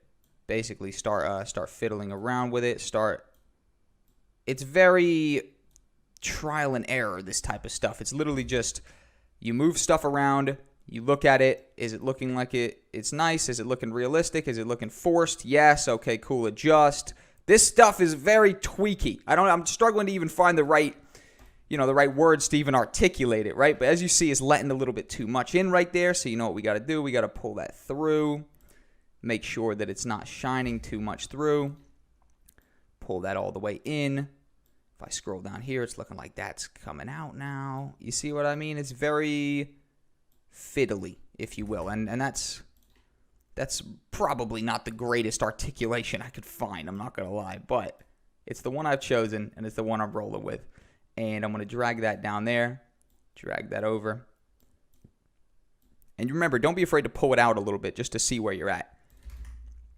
Perspective is crucial, and you need it. So I'm literally just dragging this in. Amazing. Dragging that over there. Amazing. Amazing. Perfect. Nah, perfect. Press Control Z, undo that. Awesome. It's showing a little bit through though, I'm not gonna lie. Again, 2 frames over. 2 frames is a pretty good amount. That's the reason I do two. Now there's no set amount that you should be doing or anything like that, but overall I think 2 is enough to not go too far and still be able to get an accurate mask, because ideally, you know, the more accurate you make it, the more you kind of correctly follow the shape, the better it's going to look when it goes quickly, because this is going to go very quick, so you don't have to do it 1,000% perfect, but overall the closest you guys can get it to it being an accurate outline of whatever you are trying to mask, the cleaner it's going to look when it sweeps on the next shot. And you guys are going to see, because what we're going to do is together we're going to put a shot below this, right? So it's looking like it's coming out a fair bit, so let's switch to 75% out now. This is getting a little bit much. And you know what I'm going to do? I'm just going to start dragging this over. Boom, drag that there, drag that there, drag that in. Oh, yep. Remember, do not be afraid to drag out to see where things are at, to get some perspective on the situation. Boom, and I'm creating more points now, because stuff is looking right now as if this thing's taking a whole different turn. Amazing, bring that there. Boom, oh, Control Z. I'm going to click off it, see if it's shining through a little bit too much. It is a little bit too much. Boom, and now stuff's moving quicker, you could see. So I'm going to start creating more points. What in the world is going on here? There we go, lovely. Lovely, lovely, lovely. This game is a repetitive game, people. There's no two ways around it. Something like masking and the effects we're about to get into now, guys, are stuff that you can't necessarily rush, based on the fact that it's not going to look good. And believe me, trust me, I'm not the most patient guy in the entire world. All right, you might have maybe gathered that and dissected that from my absolute energy, right? However, I know that you do have to prioritize this type of stuff. And even though I'm not patient, I hate having to go redo stuff when I've already put the work in and done it once. And masking will be one of those things where you end up having to redo it and polish everything up if you haven't just taken that time from the sort of jump, if you will, and actually, done an accurate mask, essentially. And, you learn that type of thing over time. Believe me, I've rushed a lot of masks in my day, and I had to go back and repair a lot of masks in my day. And believe me, overall, it does seem like the best way is just to prioritize making it accurate, as accurate as you can, if you will. You know what I mean? Because as you can see here, it ain't 100% accurate. You know what I mean? But what would we say? 80%, something like that. And a lot of the time, when the effect goes really quick, 80% is really all you need. All right. So it don't have to be 1,000% accurate. Don't be stressing yourself out. As you can see here, we're not really fans of stress. We're trying to take it easy, trying to whip up something cool that takes a bit of time, but doesn't take all day.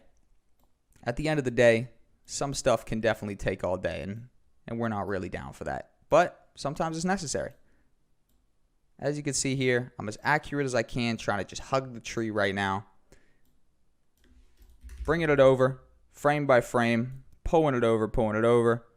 Wonderful. Be careful of that mask. Be careful with the feather, rather, that it's not letting too much through on the other side, right? Ideally, you want it to just be a perfect line down the tree, right? You do not necessarily want a little bit of the other side peeking through, like there. You see right there? You do not want that. You don't want a little bit peeking through of what was on the other side, because it kind of blows it. It blows it, and it makes it seem less seamless.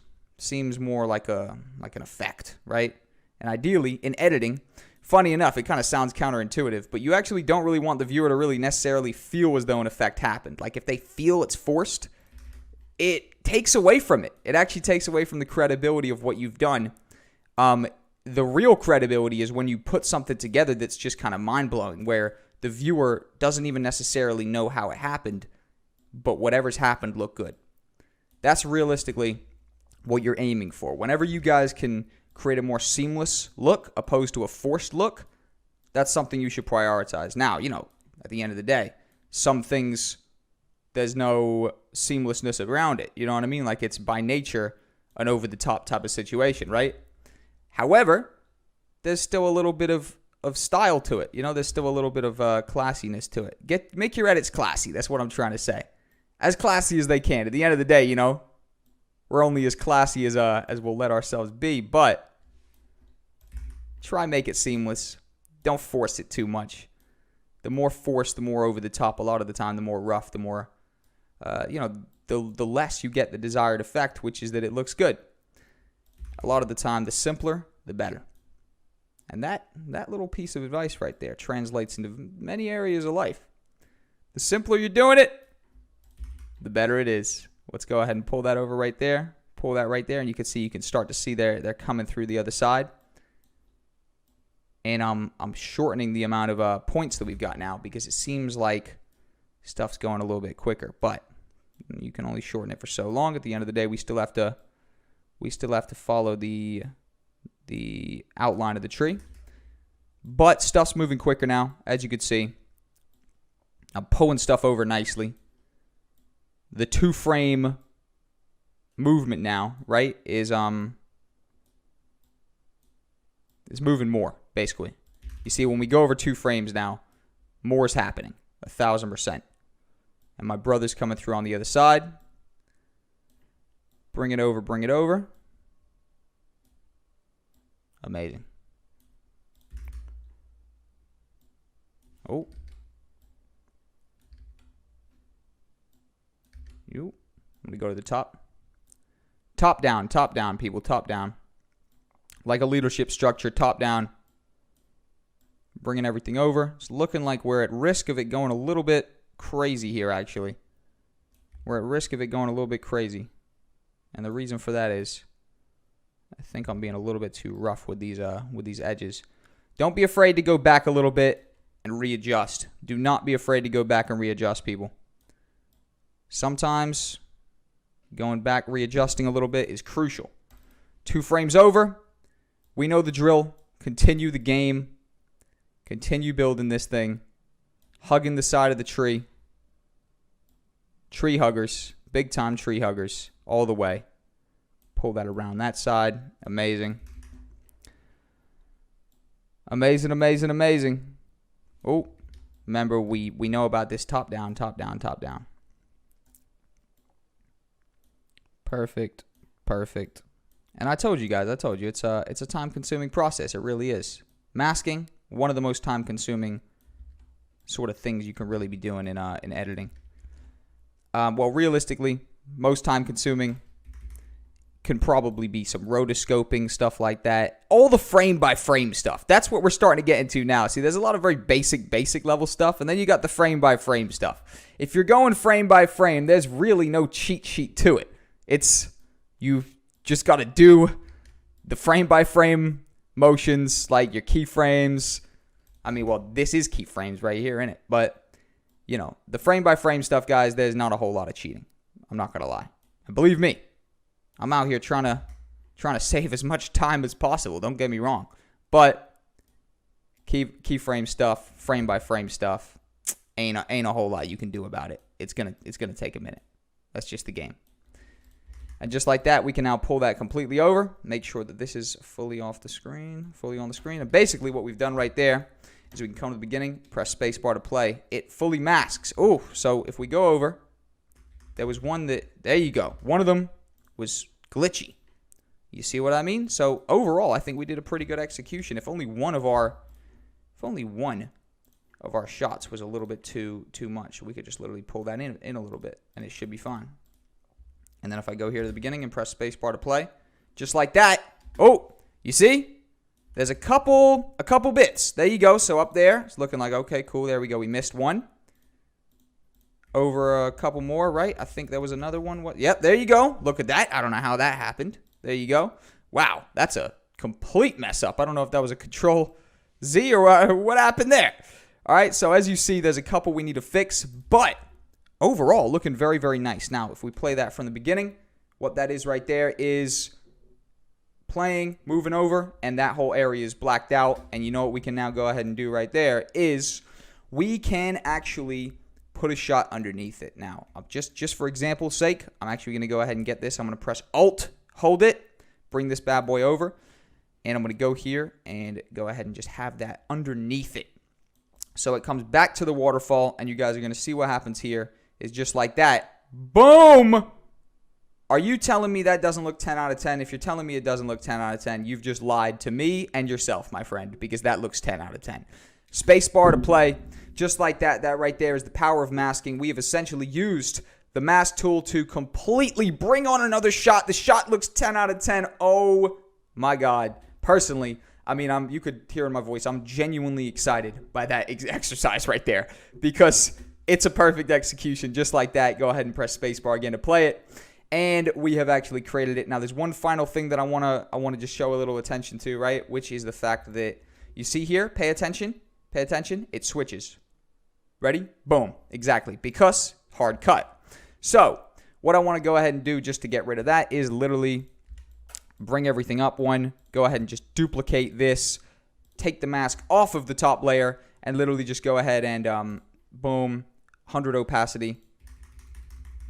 Few frames over, 0 opacity. So now you just have a fade out of that, as you see right there. And just like that, it's looking perfect. Now, also what you could go ahead and do is fade it out over a longer period of time, as you see right there. However, that's not really looking phenomenal. Maybe fade it out a little bit slower, just like that. There you go, and just like that. That's looking pretty nice. So we've just added a simple keyframe of the opacity onto the clip without a mask so that it kind of looks like it fades on a little bit more seamless. But just like that, I'm gonna stop it there. In fact, I'm not. I'm gonna go to the top. I'm gonna go ahead and render into out. I'm just gonna get a 100% high quality version of this right here, and then we are going to play it 100% all the way through. And we've created something awesome. 100%. You guys you heard it in my voice. You heard it in my voice. I'm genuinely excited by this. Boom, we're playing it. It's looking cinematic. Scotland adventure, 10 out of 10.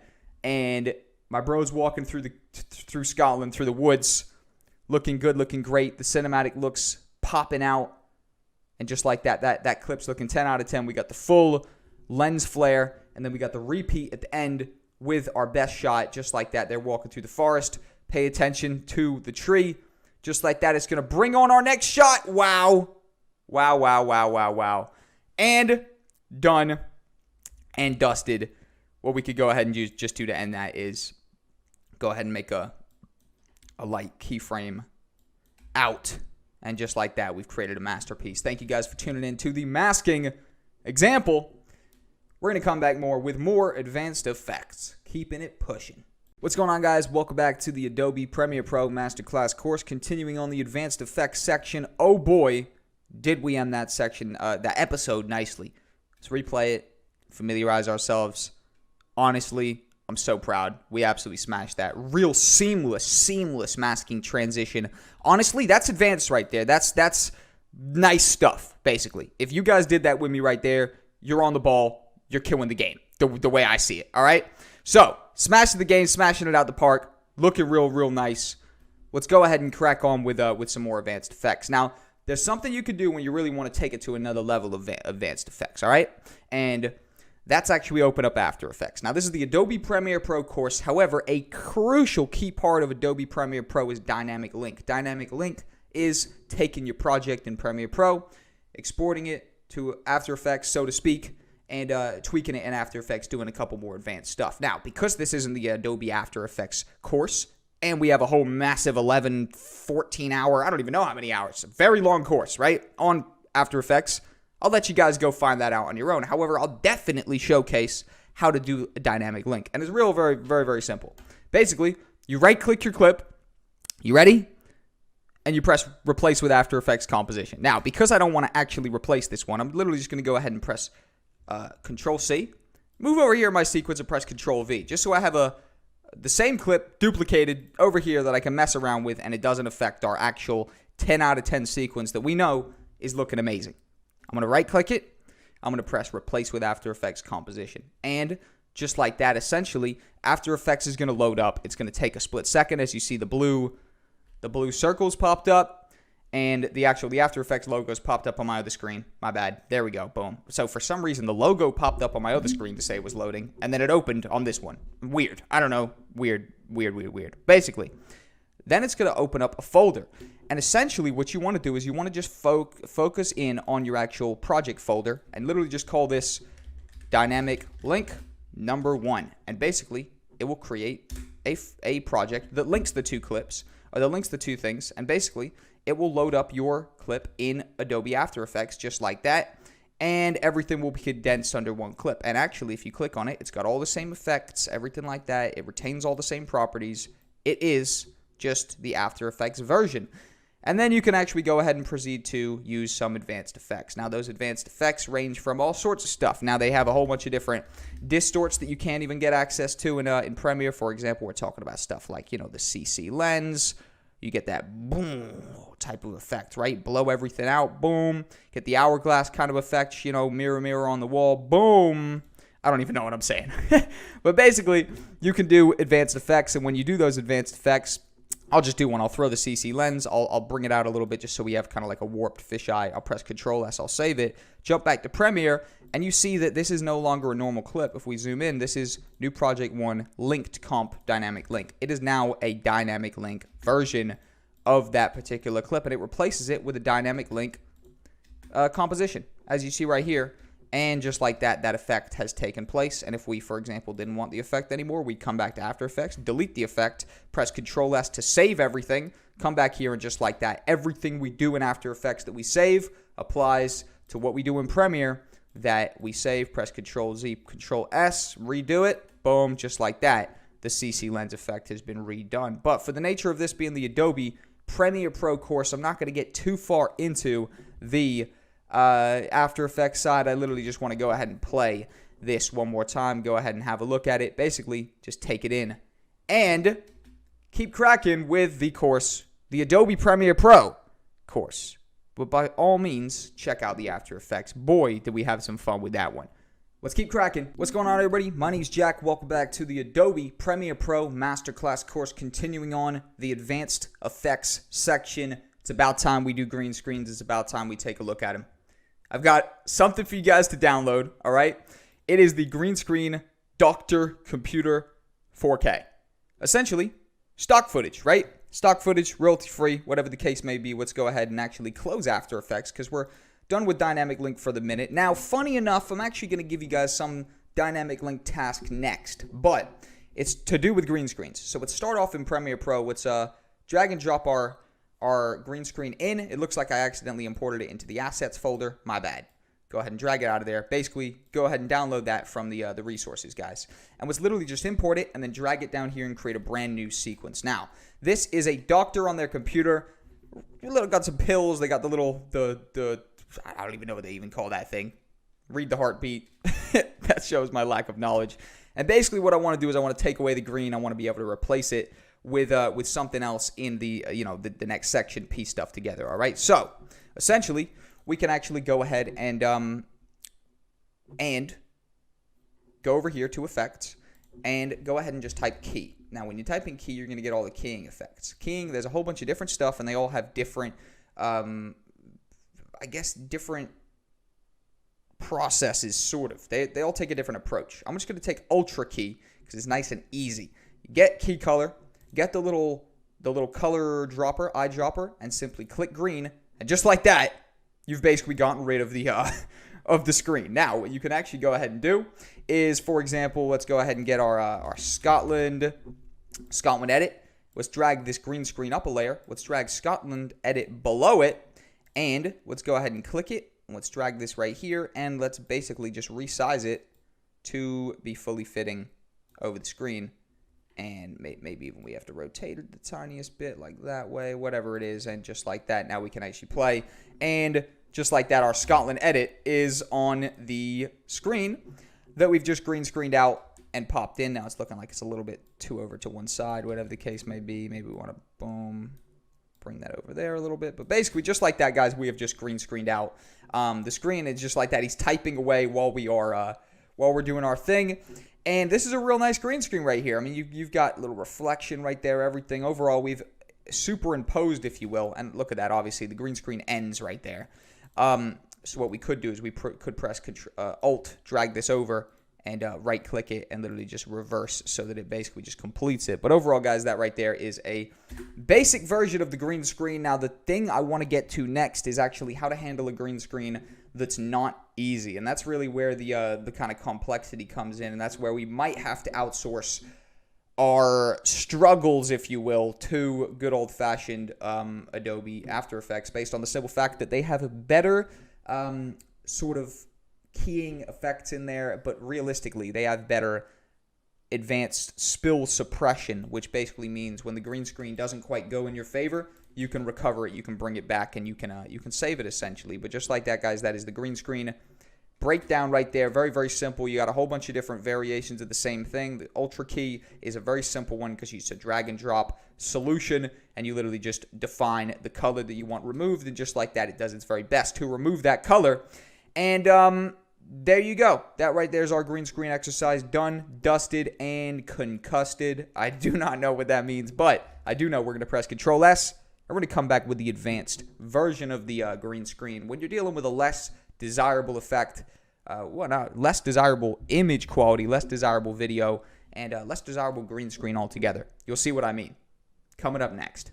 What's going on, guys? Welcome back to the Adobe Premiere Pro Masterclass course, continuing or finalizing the advanced effects section. We just briefly went over green screens, a very simple green screen that went in our favor, and a lot of them will. When it's a digital green screen right here, or it's not necessarily like a proper shoot. This one right here is clearly like a more produced clip. Overall, it's going to be a very, very easily removed effect, easily done execution, if you will, and overall very, very simple to do, especially with still scenes. But we've got a green screen which is actually shot on my personal camera. That one right there is more of a digital one, and it's actually me in it as well. So this right here is me literally testing the camera before I shot a music video, and I'm just sort of looking around.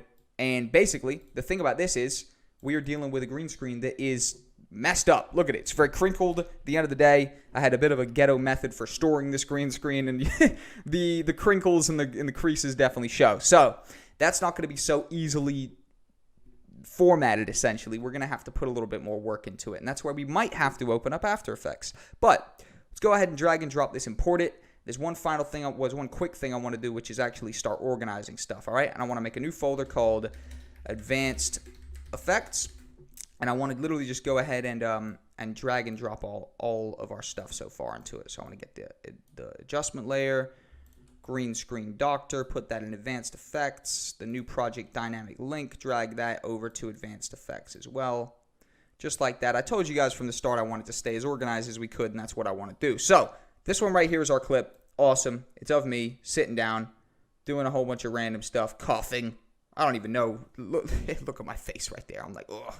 I'm like, God damn it. But drag and drop that into our thing, make a brand new sequence, and go ahead and mute it. And basically what I want to do is I want to literally just try the exact thing that we did to showcase to you guys how it doesn't always work equally. So it's drag Ultra Key to it, right?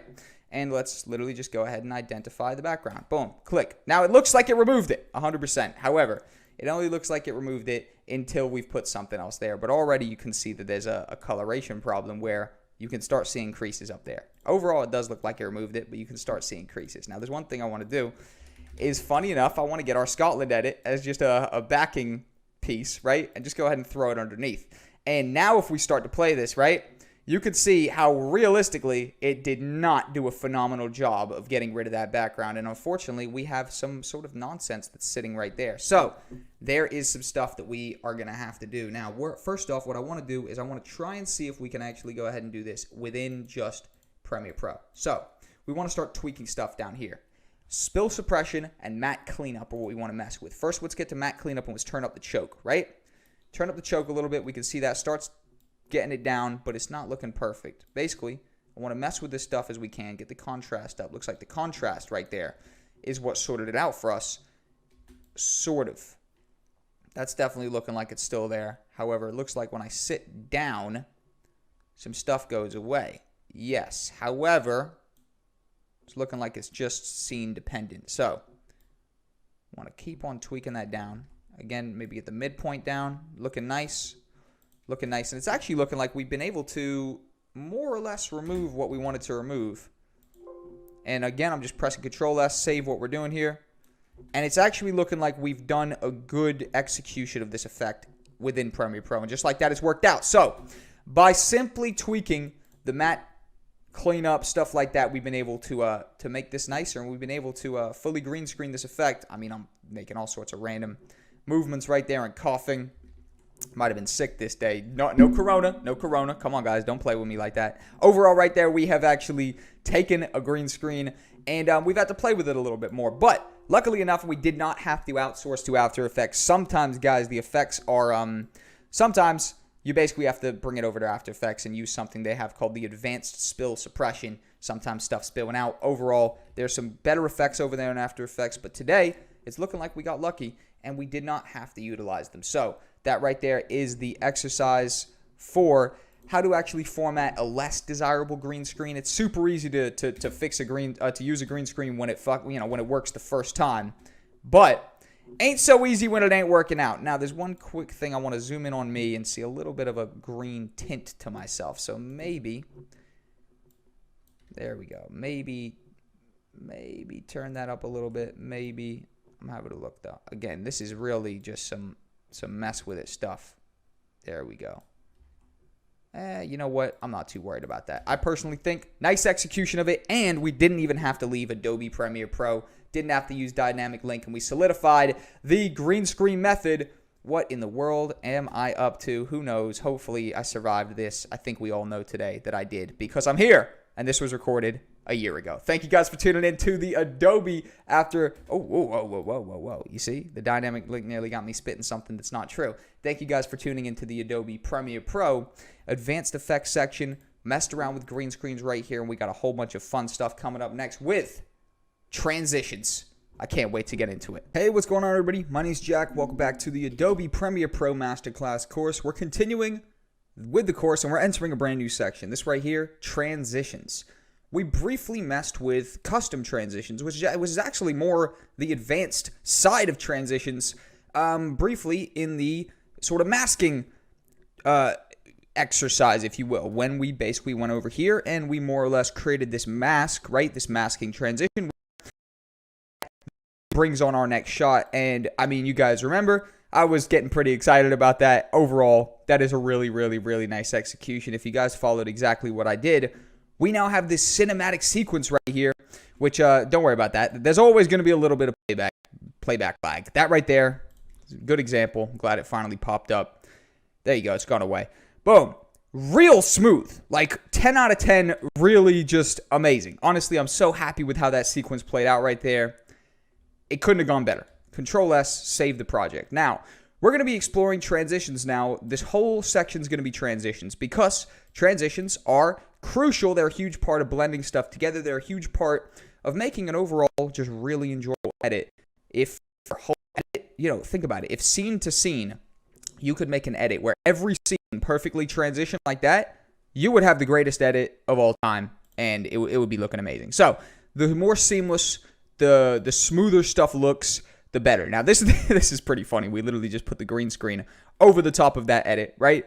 But what I want to go ahead and do is actually explore this whole sequence here and mess around with some transitions. Video transitions to start off with, and I want to break down the default transitions because we explored the most advanced section of transitions. Obviously, it was in advanced effects. It's the least I could do is bless you guys with some advanced exercises, but now I want to go back a little bit, do some basic transitions just to familiarize yourself and show you what's here, because these right here aren't necessarily what you want to lean on all the time, but they're definitely useful for certain things. Smoother effects, right? So what I want to do here is I want to actually go ahead, and we can leave the Scotland edit just for something behind it as a reference, but I want to go ahead here to where I sort of actually appear on the screen, press C, and just go ahead and chop that down right there. And basically what we're going to go ahead and do is we're going to actually add some transitions to transition myself on, if you will, right? So let's bring that over, make it end at the same time the Scotland edit ends, and I want to familiarize you with Control D. Control D,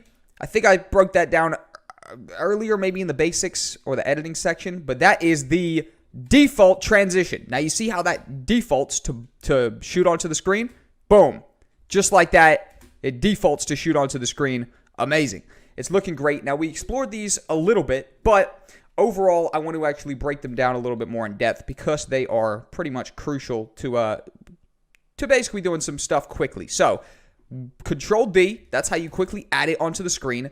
And if we scroll in, we can see the name of the transition. So my default transition, Control D, is going to add the default transition to the start and the end of your clip.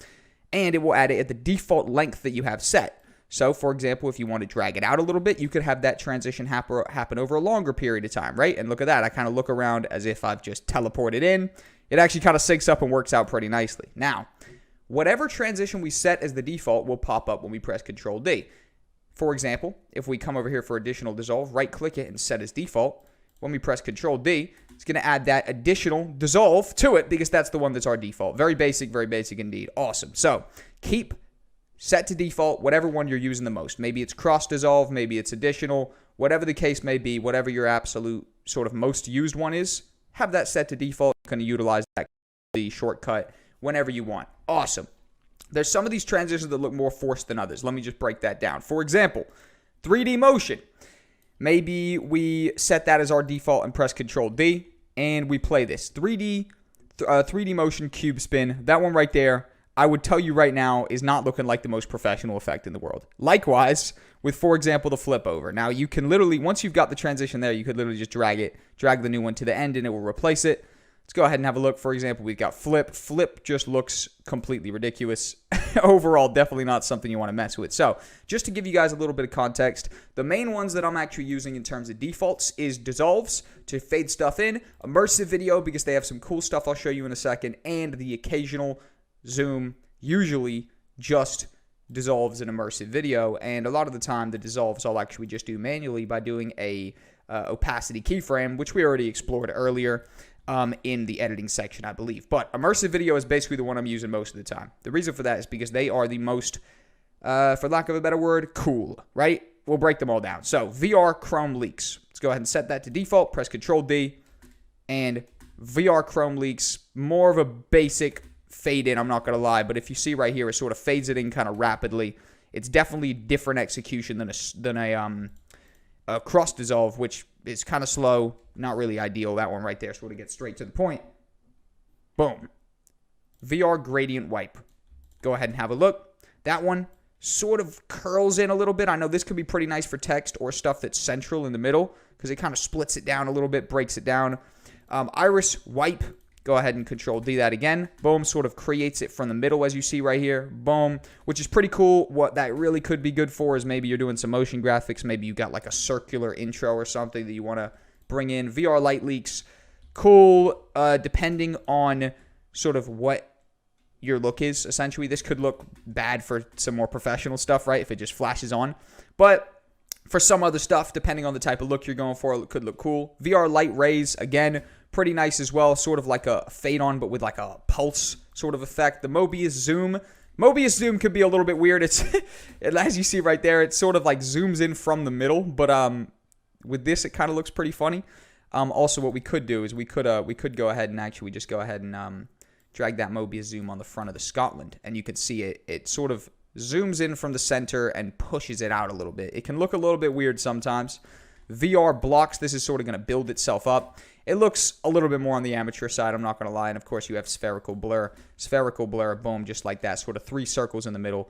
Almost kind of like the Mobius Zoom, almost. Like a little bit, but obviously a blur version. Overall, those are the main transitions that I'm going to be messing with in terms of the basics. Is hanging out in that immersive video section right there. So, immersive video, main area I'm personally messing with. However, I really have no clue what particular projects you guys are working on. I would encourage you guys to really dive deep into that video transition section. However, the main transitions I personally stick to are the sound design transitions when I'm talking about audio, masking transitions, and overlay transitions when I'm talking about video. So those are the ones we're going to mess with going forward. Those are the ones I want to familiarize yourself with, and those are the ones that really hit the project home and are more on the professional side, if you will. So, without further ado, let's keep cracking. Hey, what's going on, everybody? My name is Jack. Welcome back to the Adobe Premiere Pro Masterclass course. Continuing on the transition section, this is going to be audio transitions. Now, we did break down the sort of strategy that I'm going to talk to you guys about today in a previous section. In the audio production section, we combined 3 different sound effects to perfectly end our clip on a high level of suspense. Let's play it. Welcome to the Adobe Premiere Pro Masterclass course. Perfectly executed transition out. Now what that does is it ends the video at the highest point of intensity, sort of keeps the interest. People want to see more, right? Imagine the movie ends at the highest, the middle point, right? The point that they've been building up to. You don't know how it ends. You want to see the rest, right? Perfect. So we built intrigue through that little bit of sound design right there. 3 sound effects. Now, I'm going to show you guys how we can do that same sort of thing with just 1 sound effect, and how sound effect transitions are literally a perfect way to get you out of a clip, out of a scene, into a new one. I've been doing it forever. I'm going to continue doing it. Basically, let's showcase how to do it. Essentially, what we're going to do is we're literally going to go ahead and get 1 sound effect. I'm going to give it to you guys in the next section after I break this down, and we're going to put this together on a couple of these different scenes and basically showcase which one works best, which one, just basically showcase how it works. So, Sudden Impact 2. This sound effect right here is more or less a similar one to this reverse sound effect right here. So let me just go ahead and zoom in on this reverse, right click and go to reveal in project. That will showcase the file in the project. So listen to reverse. Awesome. It's sort of like this build up to this epic moment. Now, Sudden Impact 2 has the build up and it has the boom. So it's got both of them attached to one. And basically what we can do with a sound effect like this is we can chop it in half, and we can have one half on one clip, the build up, and then the other half on the drop, for example, or even cutting to black again, and basically use that as a suspense builder to transition us into another particular scene. And then also we can bring on another scene with another sound effect if we wanted to, and essentially we can do what you'd call sound design, and that's exactly what we're going to do. So actually I got another sound effect for you, a ray switch on sound effect of like a light being turned on. So we're going to combine the Sudden Impact 2 with the ray switching on sound effect and basically see what happens. So audio transitions exercise coming up next. Jump into that next section, next episode rather, and let's break it down. Hey, what's going on, guys? Welcome back to the Adobe Premiere Pro Masterclass course. We are jumping into audio transitions, full exercise. We're going to be doing this with sound design. Now, we're going to be taking this clip of me talking to the camera, not an exceptionally interesting clip at all, and we're going to build some more suspense through the use of sound design. I've got literally 2 particular sound effects for you guys. Oh, that's the wrong folder. There we go. A sudden impact sound effect, which is very similar to the 3 sound effects that we used in that previous sound design, and then also a ray switch on effect of basically a light switch switching on pretty much. And we're going to combine these 2, not only exit this scene right here, but bring on another scene in very cool fashion. So first off, let's listen to what I'm saying here, and then let's see where we want to actually cut it, because we definitely don't want to have it going on for, how long is this? We definitely don't want to have it going on for 1 minute, 14 seconds. I'm thinking that we probably cut it right there. But let's play, let's listen to what I'm saying, and let's cut it where the appropriate place to cut it is, so we can start sound designing. Let's go. What's up, everybody? Today we're going to shoot a music video, potentially. If this video actually reached you, it means it was interesting enough and I was actually able to get enough compelling footage to make it something worth uploading. Perfect. I was able to get enough compelling footage to make it something worth uploading. Perfect. So let's literally press C and let's chop it there and delete everything to the right. Press Control S after that to save it. Perfect. Now it's going to be very, very simple how we're going to go ahead and build this suspense right here. The way we're going to do it is I want to go ahead and bring my Sudden Impact sound effect in. You guys can download that in the resources section. I'm going to drag it over here. And more or less, if we zoom in, and if we actually get these adjustments here to actually make the waves bigger, we can see that there is a build up to this point. To that point right there. That's basically the highest point. So let's press C, and let's chop it at the absolute most intense point. So we can basically now select both of these and bring them over and lock it right there. So basically, one clip has the build up, right? It's building itself up, and the other clip, boom, blows up, and the clip's no longer on the screen. 2 things we could do with this as well is transition to black, which I think is what we're going to go for, or transition another clip on with the use of this sound effect, which I think we can mess with as well. So now that that's there, let's go ahead and play this and see what it sounds like without any adjustments. Keep in mind, most likely, the sound effect has not worked perfectly, and what we'll have to do is click it and mess a little bit with the levels, in effect controls, maybe even add some keyframes, but we don't know that yet. We have to play this and see what it sounds like. And I was actually able to get enough compelling footage to make it something worth uploading. Perfect. So, very nicely done. It transitions out real nicely, and in fact, if we actually... on first glance, it doesn't necessarily seem like it actually needs that much messing around with. I think what we can go ahead and do now is actually go ahead and get our Scotland edit, which is the main one that I want to mess with, and drag and drop that over here. Now, when I double click it, it's going to bring me here. Let's actually come over here and just make sure that the audio is attached. Perfect. Oh, the audio is attached. However, we could see that this is 720p and this is 1080p, so it's more zoomed in. So we actually have space to zoom out. However, what we could do, instead of doing the calculations ourselves, is press set to frame size. And it will bring this 1080p sequence and match it to the 720p sequence, and it'll be full screen. Perfect. And very simple how I want to bring this on. I want to use the on light switch effect. So I want to bring this ray light switch, and we can just drag it straight to our timeline. Zoom in. Cut it at as close as we can to the point where it turns on, and drag our edit over so that it goes, and it basically sounds like it is turning on. And oh, looks like I'm jumping around a little bit too much. Office talking clip. Now what we're going to basically have is an effect where it goes, it builds up, smashes out, and then a little sound effect like a light switch on effect brings on the Scotland edit with all of its glory. So let's go ahead and go to the beginning. Play this from the start, see what it's sounding like in its entirety. What's up, everybody? Today we're going to shoot a music video, potentially. If this video actually reached you, it means it was interesting enough and I was actually able to get enough compelling footage to make it something worth uploading.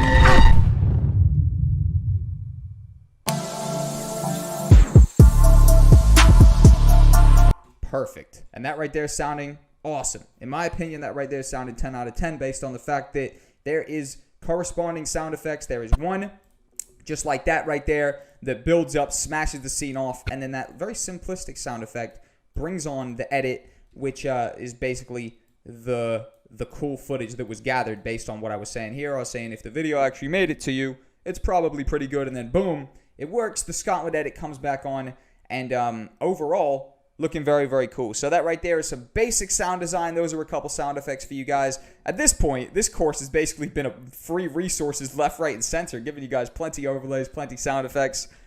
And honestly, I don't even know if we're halfway through. So let's keep cracking with the transition section, and let's keep cracking with the overall Adobe Premiere Pro Masterclass course. Let's keep going. Hey guys, welcome back to the Adobe Premiere Pro Masterclass course, continuing on the transition section. This one right here is going to be overlay transitions. Overlay transitions are potentially one of the easiest executions of transitions ever, and one of the, I think the niceness to easiness ratio, if that makes sense, is great because it really looks nice and it really doesn't take much time. And basically, it's using overlays. So I got 7 overlays for you guys. Is this one? Oh, 1, 2, 3, 4, 5, 6, 7, 8. 8. Oh, my bad. Okay, 8. And they all have built-in sound effects. So they all have embedded attached sound effects. This is the holy grail right here. Not only do we have a visual transition, but we have an audio transition attached. This is perfect. Wonderful. So basically what we're going to do is we're going to take this Scotland edit in the exercise. I give all these transitions to you guys to download. We're going to put them in here below the adjustment layer, which basically means they're also going to have, the cinematic look to them, so everything's paired together, nothing looks separate. And we're going to add a overlay transition in between all of these clips. So whenever it changes, boom, we got an overlay transition, and pretty much we're going to try tie this stuff together in as nice of a way as possible. So let me showcase one of them for you. Download these in the next section. I'm just going to showcase one, how we're pretty much going to do this. Drag and drop it. I imported it. And now I'm looking around. There it is. Boom. Wonderful. Oh, I got some other random stuff here for when I was trying out to see what I was going to give you guys. And basically, we got one of them. Now, what I'm going to literally do is drag this to above to start off with, right? And I'm literally just going to scroll over, find the sort of the absolute peak point, Go ahead and turn that to screen and add a chop in the middle.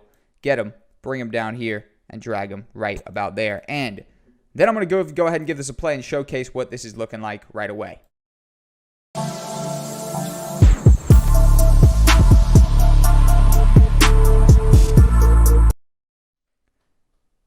Crazy.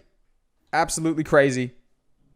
It literally works perfectly with the Scotland Adventure text coming in and the transition right there. Now I'm sure there will be some of these clips right here where the transition doesn't look as good as that. But oh my, that was a great first example. Press Control S, let's save that. And I want to come back in the exercise coming up right next, guys, where we're going to put transitions, overlay transitions over every single part of this particular sequence and try and take this particular sequence to the next level. This Scotland edit right here, I think this is taking us all the way to the top. Let's come back next. Let's give you guys those things to download, and let's improve this sequence even further. So welcome back, guys, to the Adobe Premiere Pro Masterclass course, continuing on the transition section with the exercise of overlay transitions. Overlay transitions, you got 8 of them. Go ahead and download them and import them. I'm literally just going to import the final 7 because we know that I imported the first one already. And we've already got our first one right here doing its thing. We saw it do its thing. We saw it was absolutely smashing it. And basically, that is more or less what I want to do going forward. Oh, not too sure why there's noises coming out. But basically, that's what I want to do going forward is I want to actually add those throughout the entire thing. So, basically, this thing looks... Look at that. Amazing. Amazing, amazing, amazing. Perfect. It works too good. It literally works too good. And essentially... I mean, I want to keep it going, all right? So first off, let's actually come to the next scene, and let's double-click our next sound effect. And just like that, it's looking like more of a blue one. So let's go to the, let's drag it in maybe like right there. Again, be careful that we're not cutting off anything below it. Drag it in, and let's just go over it, find the absolute biggest peak.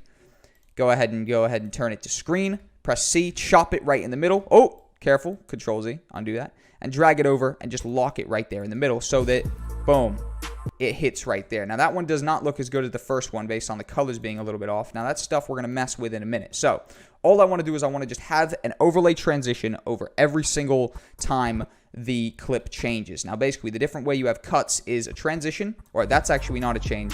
So, this one right here will be the next one. These are all hard cuts right now, which means they just cut without any sort of nice transition or anything. Basically, we're trying to take that hard cut and make it more of a soft, easy transition through from one clip to another. And just like that, we're able to use that transition. That one's looking a little bit on the nicer side. I think the blue ones might not really be the style. But what I want to do is I don't want to write anything off yet. I just want to take a different one of these and put it over every single part of the hard cuts. And basically disguise every single one of these hard cuts. And you see what I'm doing? I'm literally just importing the transition. I go straight to the middle of it. I find the peak of it where like it's really bright, and we essentially use that middle bit to transition over. And I'm bringing these in bit by bit. Some of them you have to start them a little bit higher based on the fact that they have audio layers as well, so you don't want them to start cutting into the other audio layers. But just like that, I'm just importing them. I'm dragging them over. Boom, I'm putting them right there. I'm opening the next one. I'm coming to the next thing. I'm taking it. And remember, we don't need to add one for the final thing. So actually, that blue one's not looking 10 out of 10. I might come over here and try find one that's a little bit more. There we go. That's something a little bit more to my liking. Drag that right there. Go ahead and delete the other one. And go ahead over. Find sort of the peak. That's a nice peak right there. Perfect. Go ahead and screen that. Press C. Chop it in the middle. Bring it down one. Bring it over one. Control S. Save that. And now what we can do, guys, we can literally play this from the beginning and we can see which ones worked, which one looked perfect, which one didn't work, and which ones do we need to change. That one's nice. There's no two ways. That one's real nice. That one, not so much. We'll see this one. Looking kind of cool. A little bit slower, though. A little bit on the slow side. That one, not too sure about that one as well. The blue ones don't really fit our color scheme. Kind of cool. Kind of cool because I had a little bit of both. And that one, I'm kind of liking as well. Overall, boom. We don't even need to add a transition to the end. Oh, wow. It's literally froze because it's too good. It looks like the end's being kind of weird right there. I'm not entirely sure what all that's about. But at the end of the day, we have these particular clips right here looking looking solid. And looking like we're going to have to, I don't know, render that end bit again in a second. But overall, that right there is the transitions added. I think what I want to do is I want to go ahead and take away the blue one. Take away the blue one. Maybe get, yeah, maybe take away that one as well. And maybe just repeat a couple of these. So maybe bring that one over here, something like that. Right? I'm literally just moving stuff around a little bit. Nice. That's looking pretty good. Maybe we bring that one over here as well. Perfect. Looking pretty cool. Looking pretty cool. But you know what? I think that would be probably pretty nice right there. Or you know what? I might even just press Alt, hold Alt, and drag over the first transition right there. So at that point, it's sort of out of mind. And just like that, we've got it looking good. And I might even just save off on that transition right there. No transition in the middle. Hard cut because the beat kind of suits it. And just like that, for some reason, the end is glitching out. Let's go ahead and literally just go ahead and delete rendered files. Fully delete all the rendered files. So basically, it has to pre-render itself again. Press Control S. Save that right there. Go ahead and render into out. And let's just do our render into out. It's got to render 1,000 frames. It's saying it's going to take about 18 seconds. No sweat. 18 seconds, 20 seconds. Oh, in what world does the estimated time go up? I think we're dealing with a significant project when the estimated time starts going through the roof. Right there, we got 52 seconds. I think this will be quicker than 30 seconds, to be honest. It's going down very quickly. But basically, we're going to be able to watch this in full detail. Hopefully, that end isn't glitching out. Standard. If it is, I actually welcome things going wrong because things will go wrong for you guys, I assure you. Editing, take it from me. I'm a bit of a veteran in this 10 years plus.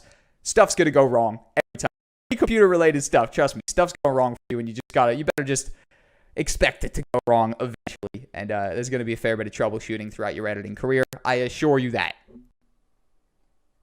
It's the name of the game. There's really no two ways around it. Boom. Looking real nice. Exceptional. Oh, yeah, that one especially with the slow motion. Yep. Nice, nice, nice. Cinematic. Boom. Perfect, perfect, perfect. Boom. The slow-mo through the forest.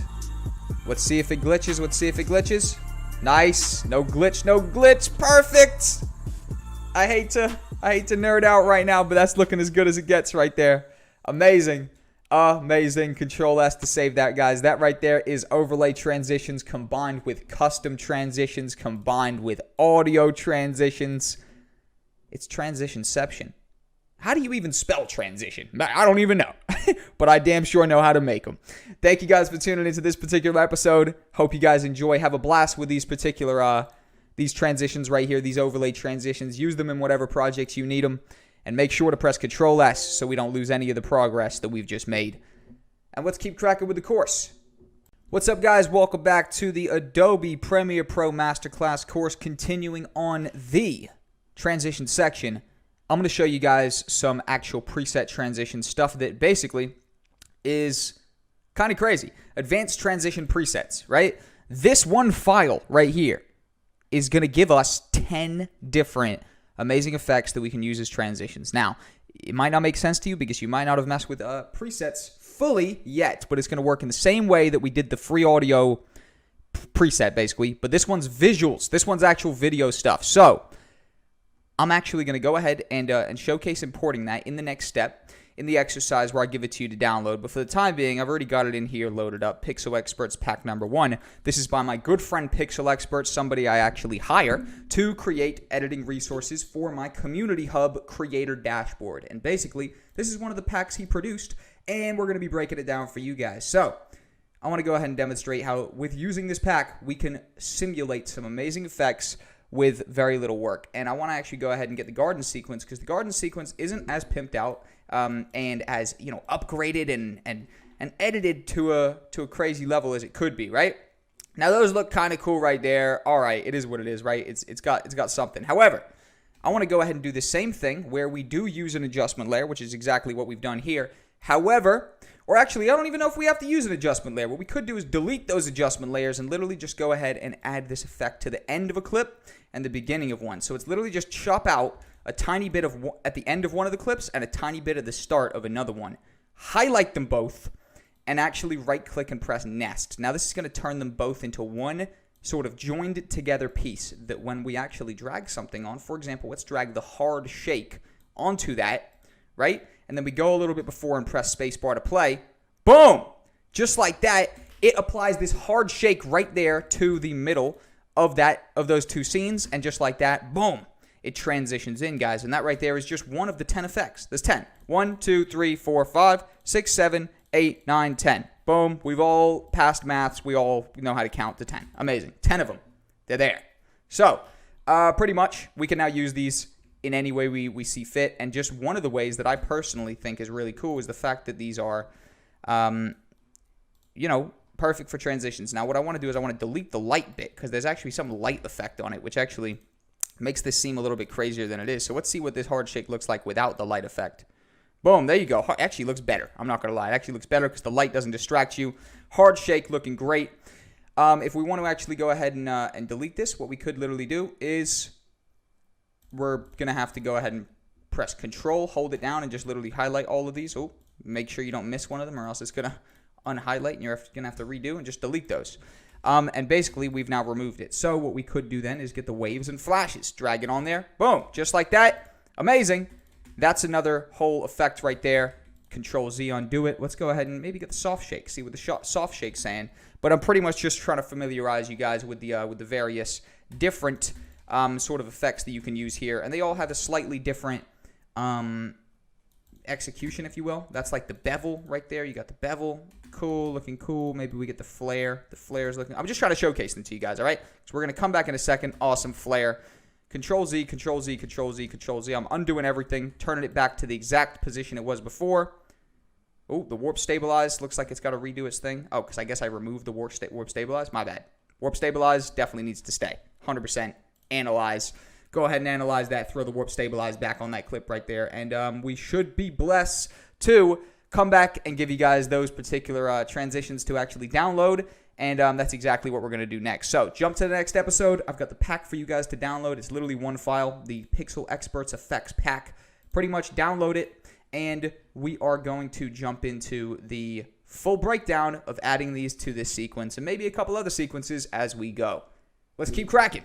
Hey, what's going on, everybody? My name's Jack. Welcome back to the Adobe Premiere Pro Masterclass course, continuing and finishing up, actually, the transitions section. We are jumping into the transitions part where we're going to give you guys that file to download, and we're going to basically do the presets. Preset exercise. Let's go ahead and do it. So just for the sake of doing everything from scratch, I'm going to delete the pack that I have in there, and we're just going to import it again together. Remember, you can download the Pixel Experts Effects Pack number 1 over there in good old-fashioned resources, and we could go to presets, right-click, import preset. Now, we're going to literally just locate our folder. So locate wherever it is. Click our folder, click our preset file, and press open. And it will create a corresponding folder with all of the presets that have been saved. And basically, we have just imported them. We got 10 different stuff that we can use and basically help us out to improve our sequence. So I want to literally just delete those actual resource, those adjustment layers over the top, and we're going to be using these bad boys right here from the resources to make a better transition effect, okay? And basically, what I want to do is I want to go ahead and remove the attributes, remove that convection thing from the side of it. Awesome, get it gone. We don't really need it. I'm not too interested. Over here, pretty sure it's there as well. So we've got the light. The light's gone. There's no little light effect at the end or anything like that. It's basically, these are raw. These are raw right now. Pretty cool clips of me and my homie Luke out there in somewhere called Dartington Estate. Big old estate. Getting some clips.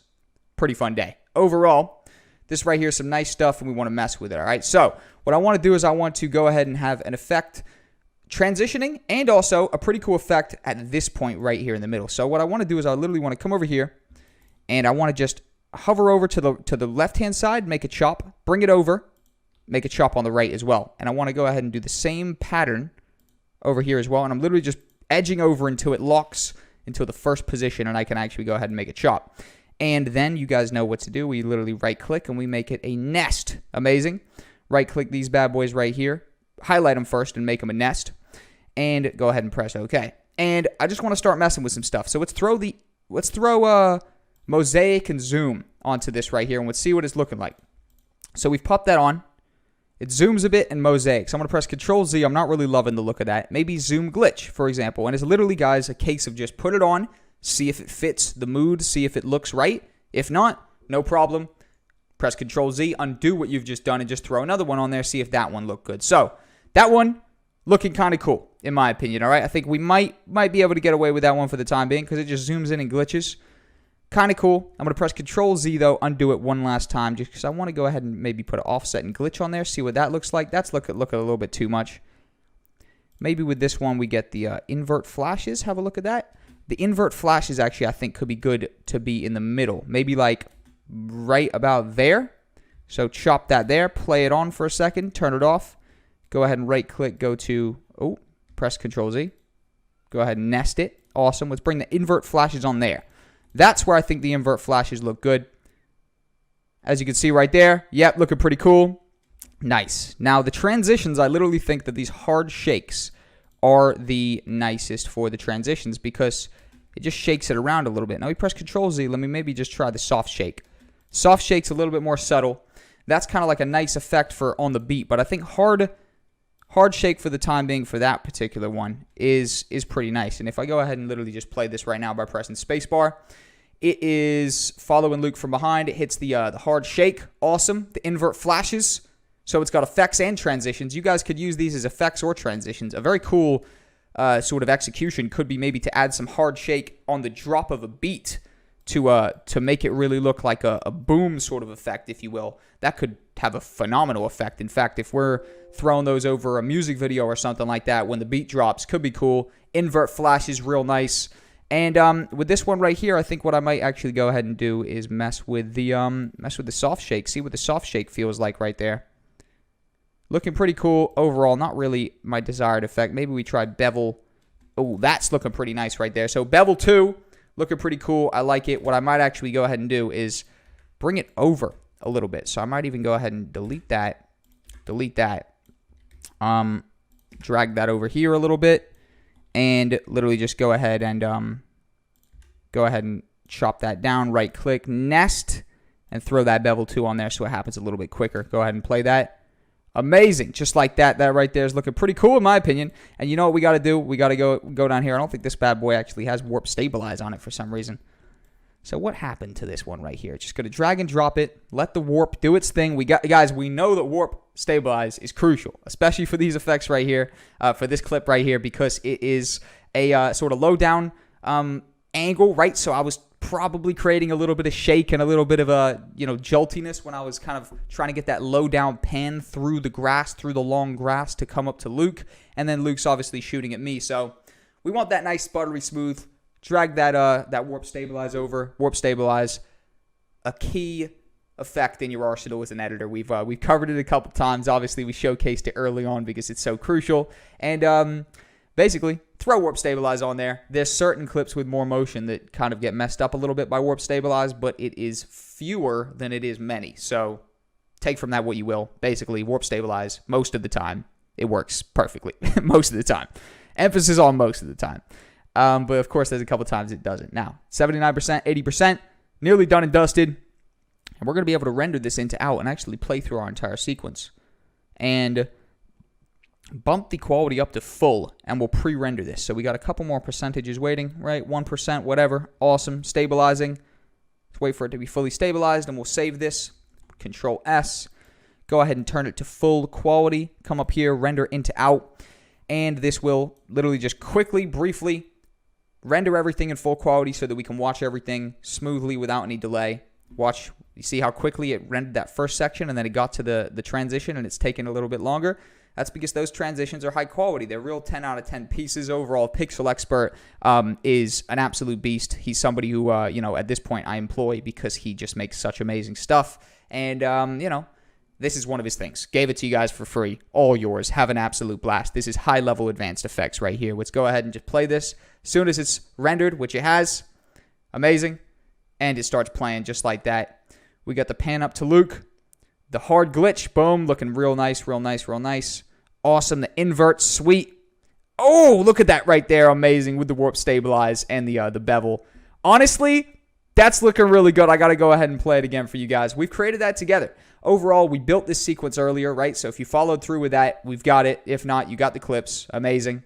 Look at that right there. Perfect. Real nice effects. And you see, it really didn't take us that long. If this exercise is even 10 minutes long, I'm surprised. Done and dusted right there, guys. Thank you for tuning in to the transition section. Potentially, we got a couple more exercises coming up next for you guys. Let's solidify this stuff. Let's take it home. We're really in the thick of this right now. One more time. One more play. We built this together. Very simple. We use the Pixel Expert effects pack. 3 different effects. 1 different sequence. Very nice execution with very little work. I told you guys, these presets are a way to get a real nice effect without even putting much work in. We did it right there. Showcased it. Let's keep cracking. What's going on, guys? Welcome back to the Adobe Premiere Pro Masterclass course, continuing and finalizing the transition section. This right here is going to be custom transitions. Now, I showcased how to do custom transitions using masking. So, we're going to do the same thing, however, just using the mask tool, but not actually masking around a shape, actually creating our own custom shape. This is what I'm going to show you guys how to do right here. Basically, create this sort of a quick preview type of effect thing where it basically quickly shows us one clip, cuts to another clip. Overall, looks pretty cool. And if we had a sequence of recurring effects like this, right, where it brought on the next clip like that, the next clip on that like that, the next clip like that, we'd have a pretty nice sequence right here that would have a lot of continuity. So Control S, save that. Go ahead and delete that stuff right there. And you know what? I'm actually not going to delete it. I'm actually just going to go ahead and delete just the mask. So basically, this is the one clip, and it's over the entire thing. No transition at all, but we want to basically have this little illusion where we use another clip, a third clip, to transition in between these 2 clips. So we got that clip there, and then it cuts to this clip here. However, imagine if we could have a cool little transition using a whole nother clip over the top of it, which is exactly what I want to do. So how are we going to do that? Very, very simple. We're going to create a mask first off. So I want to actually zoom out a bit, maybe even like 10%. And I just want to go ahead and get this bad boy right here, the free draw Bezier tool. And what I want to literally do is I want to create a shape. I want to draw right down here. Oh, maybe like right there, hugging the end of the, hugging the edge of the clip. Then I want to go across, and I want to go up. And again, hug the edge of the clip, and maybe even seal it off right there. Oh, maybe not. Control Z, undo the entire thing. Just literally do a little bit more, basically, right? So maybe like there. Awesome. Maybe more like there. Perfect. Bring it over. Awesome. Up, over.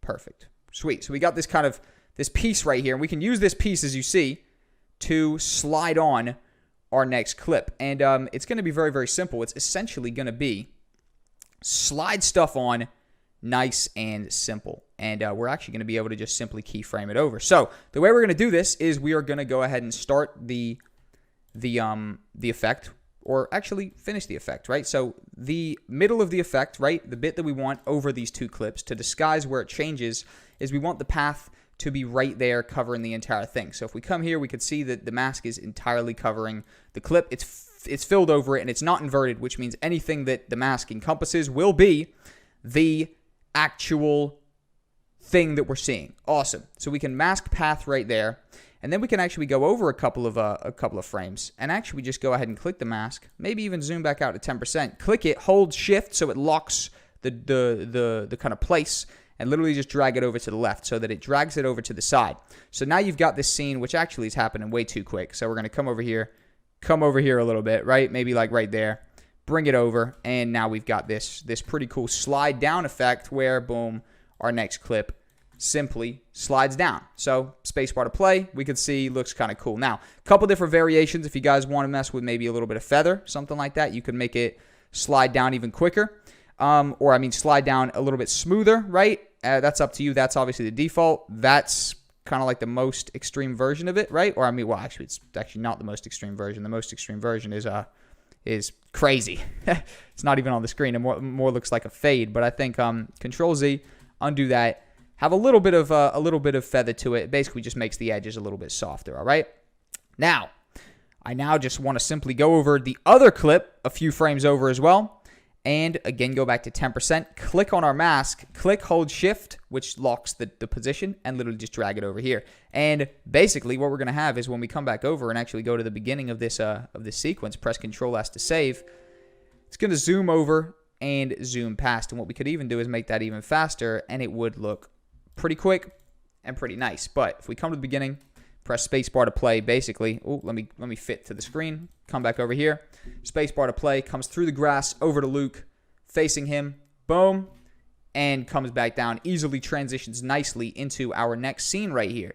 And what we could also do is potentially go ahead and save this now. So we've built something. We could actually go ahead and right-click it, right? Or actually right-click opacity, save preset, and just save this as tester, right? I call it tester just because we don't necessarily know if it 100% works yet. And what we can actually do is we can go ahead and get this clip here, drag it up and over, and actually drag that clip away. See if we can now, with a clip the same length, drag tester to it, and will it actually do the exact same thing? Will it?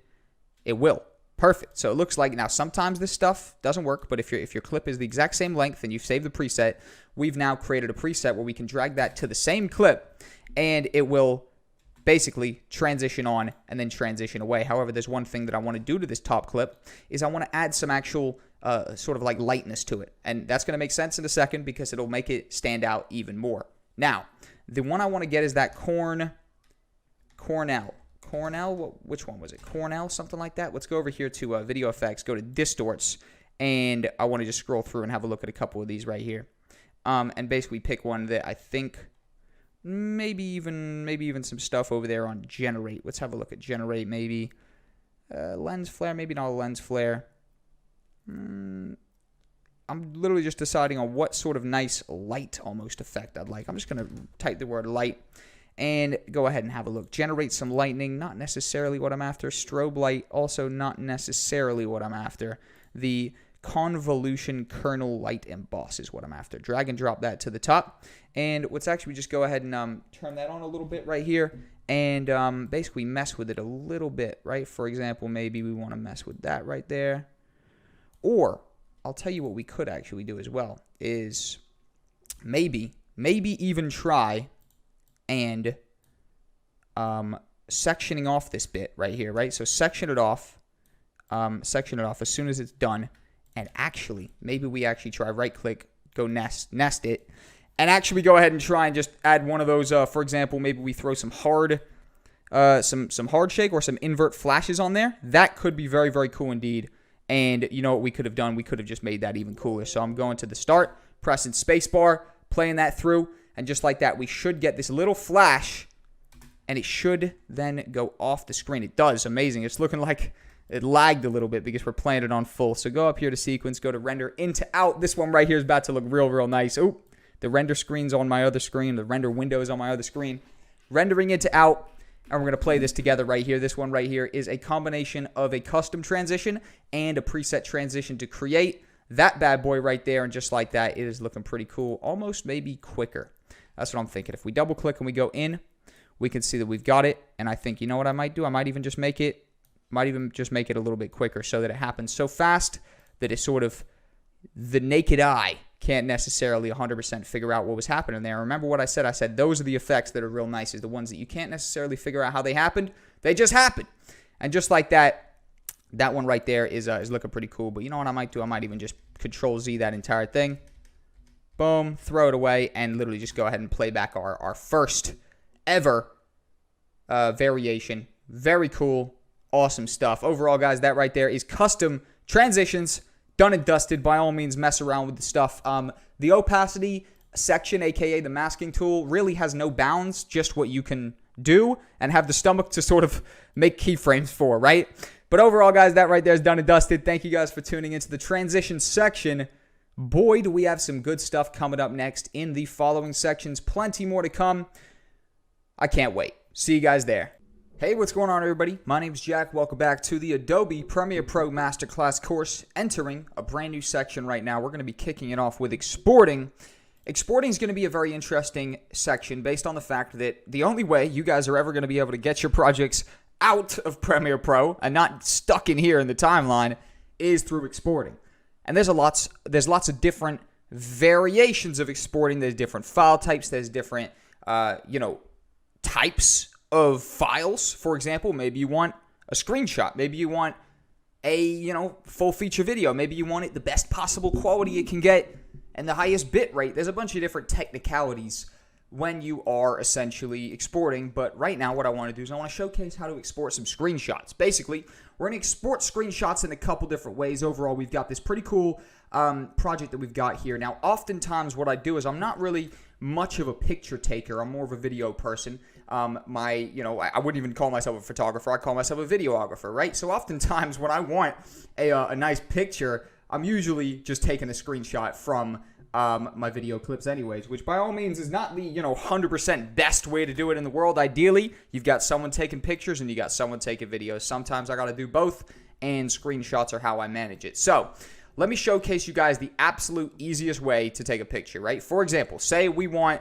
this image right here. You know what? Say we want maybe like that image right there where you can kind of see me reflected in the camera lens or whatever. You could see my face, and then obviously Luke is filming. Maybe even more like right there. Perfect. Let's say we want that as an image. This camera button right here, export frame, is potentially the easiest possible way for you guys to go ahead and get a screenshot, because all you got to do is you got to click it and it pops up with this window right here. And basically, I'm sure you guys already see what to do. You pick the format you want. Let's go PNG. PNG is going to be the best quality. If you guys want, a little bit smaller file size, JPEG is also nice, but we'll go PNG just for the best quality. And you can literally title it something. So let's go ahead and call this one garden shot, and we go browse, and we literally just go ahead and locate our Adobe Premiere Pro Masterclass folder. And what I'm going to do is I'm going to go ahead and make a brand new folder. I'm going to call this exports, and I'm going to go ahead and tap that right there, and we press select folder, and now everything will go to the Adobe Premiere Pro Masterclass exports folder. Amazing. We call this one garden shot. Maybe we call this one garden shot. Let's even call this one garden shot 1, based on the fact that I'll export one as PNG. Perfect. We tap that, and just like that, that is going to have appeared. Obviously, I'm going to go ahead and simply navigate to here. We've got our exports, and just like that, doom. Who would have known? You've got your PNG image exported. Amazing, looking nice quality. We could then go in there. We could throw it into Lightroom, whatever the case may be. Start getting those colors even nicer, whatever the case may be. Perfect. Awesome. Super straightforward. Now, the second way of actually exporting a screenshot is through the actual export manager, right? And I'm going to give you guys a shortcut right now where I'm actually going to go ahead and zoom in on Luke right here. And I think that clip, maybe like there. Pretty nice clip, to be honest. You got Luke looking at the camera's shooting off somewhere. It looks like an action shot, right? So we could go ahead and tap that, and by all means, that would be nice and easy. Or we could press Control M. And what that's going to do in a second is going to load up the export settings. And we could go to Format, and then we could actually come down here. And for example, this one, instead of PNG, let's press JPEG. We press JPEG, and we could export it. However, when you're doing that, you have to make sure that you've pressed I and O, which makes an in point and an out point around one frame. And then press Control M. Because if you don't, it will export every single frame in the entire sequence as an image, and you'll basically have a folder full of literally 1,000, 2,000 different images, all of each different frame. So basically, you go here, you go to JPEG. For the sake of this, we'll go PNG as well, and then you simply locate where you want to put it. For example, let's pop this in some other different place. We go here, boring sequence, that was earlier. Then we go to exports, and we go garden sequence 2, or garden shot 2. And then we simply press export, and boom, just like that, it's done and dusted. We come over here, garden shot 2, or garden shot 20 by the looks of it, what it's called itself, and garden shot 1. Amazing. We could simply go ahead and right click and go over here and go to just delete that. That's just me being a little bit technical. But overall, garden shot 1, garden shot number 2. And bada bing, bada boom, we've exported both of these things very, very easily using the export of screenshots. Overall, I'd advise you guys simply just to go over to the export frame.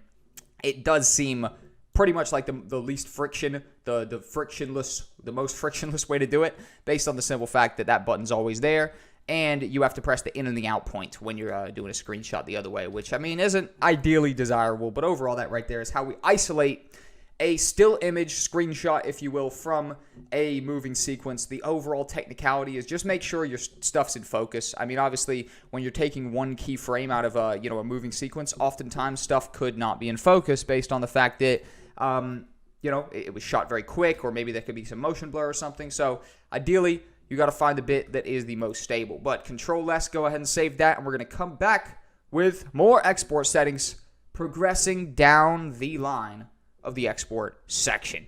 What's up, guys? Welcome back to the Adobe Premiere Pro Masterclass course. Continuing on the export settings, this right here is going to be how to export a selection. Just a selection. So we briefly demonstrated the in and out points, right? Where those are obviously how we tell the program what we want in, what we want out.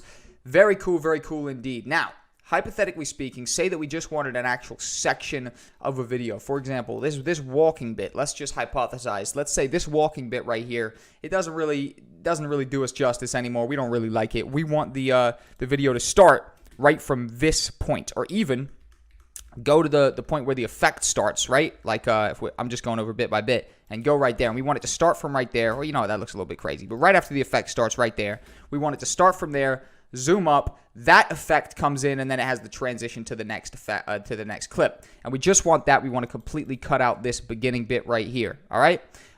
And say that we don't necessarily know whether that might come in handy later, so we don't want to fully remove it yet, but we definitely don't want to export it with it.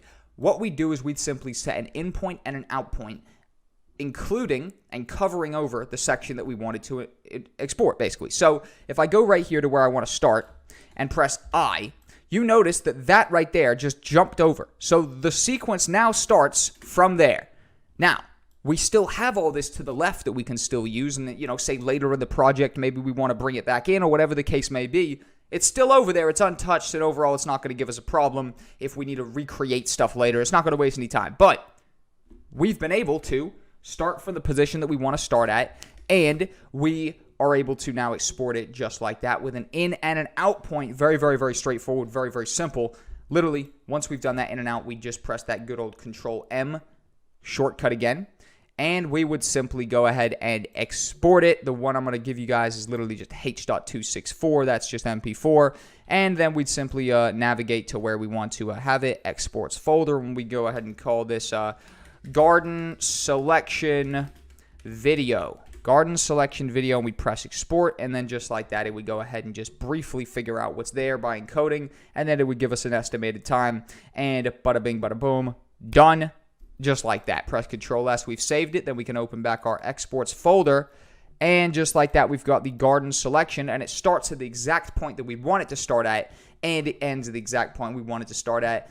And we didn't even have to delete anything overall. We've retained the exact timeline, which means that now, say later on, we're like, you know what? Actually, I like the beginning, but I don't like the end. Like, say we changed our mind or something like that, right? We could simply go here, add the in point from the start, add the out point right there, and then literally go ahead and, I pressed Control-N instead of Control-M, M for Matthew, and then I literally call this Garden Selection Video 2, and I would then export it, and basically we would have now exported from the different selection, and basically that's how you do it. So I and O, two pretty cool shortcuts to keep in mind, in and out.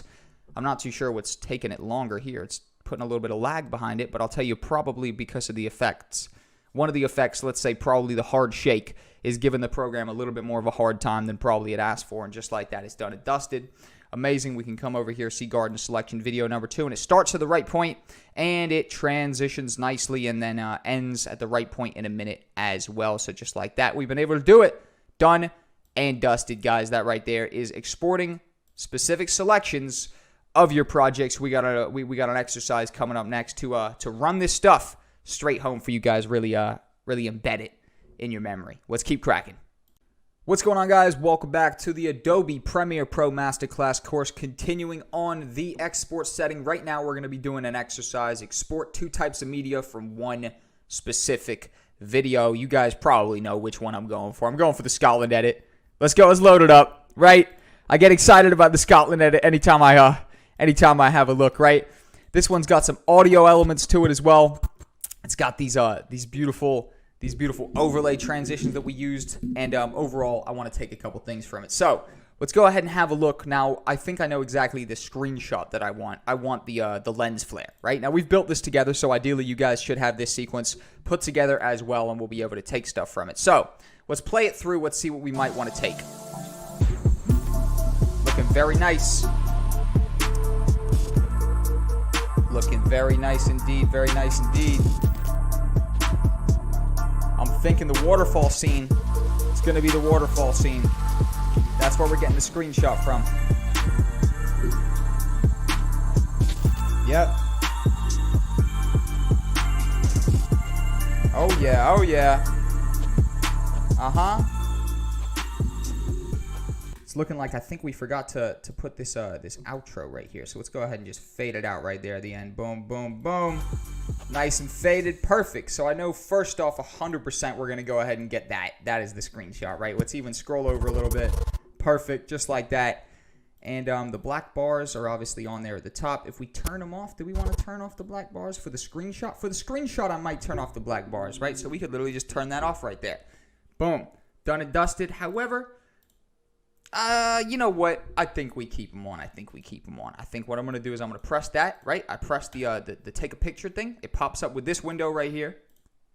And then we literally simply go ahead and define exports folder, which it'll be saved. And we call this run right here cinematic waterfall shot. Perfect. Go ahead and press OK. And just like that, what is going to have happened is we're going to have cinematic waterfall shot right here. Looking beautiful. Looking like some Lord of the Rings fresh out of the jungle. I don't even know what's going down. All I know is it looks good. All right? 10 out of 10. Undeniably good quality. Phenomenal. Great. Now, which selection do we want? I'm going to tell you guys right now. We have already defined the selection. That's right. I know. We're not going to select an individual bit, but what we're going to do is we're going to go ahead and we've already done the selection, right? Press O right there, right? So I know it's right there at the end, not that much, but I just want everything. I want to export everything. So I want to just section this off. O at the end, I at the beginning, make sure everything starts at the right place, ends at the right place. Control S. And what we have done, guys, is we have selected this, right? Overall, there's stuff going off to the right. We're not gonna complete that. We have just told the program we want to render everything in between our in point right here at the beginning, which we can drag, and our out point right here at the beginning, and make sure that you guys have the magnet snap in timeline on, and that will literally just snap to exactly where we want to be. And then it's very, very simple. All we do is we press Control M. I'm going to go ahead and have H.264 because what that is right there is that is MP4. I'm going to click the output name, and I'm going to call this Scotland sequence. Scotland sequence. Amazing. And I'm going to go ahead and press export. And this is literally just going to go ahead and export exactly what we've put together. We've put, the whole course has essentially been building upon this this edit right here. And just like that, you're obviously going to see how long the render is going to take. For you guys, it might take less, it might take more, based on the simple fact that we all have different spec computers. Now, at the end of the day, my computer is relatively good, so the render is going pretty fast. It depends what your situation is. Overall, processor is the main contributor to speed, pretty much. So if you got a good processor, you should be okay. And just like that, it's going to have finished Scotland edit, encoding the Scotland edit. It'll take a second just to fully wrap everything up. Just like that, exits the screen. Quick Control S just to be safe. Jump over here and we see the Scotland sequence. Looking lovely, looking lovely. Perfect. Can drag that up right there. Amazing. Real nice. That slow-mo's real nice.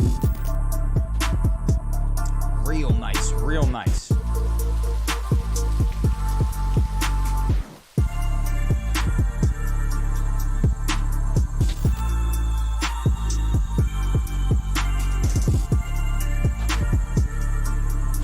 Perfect.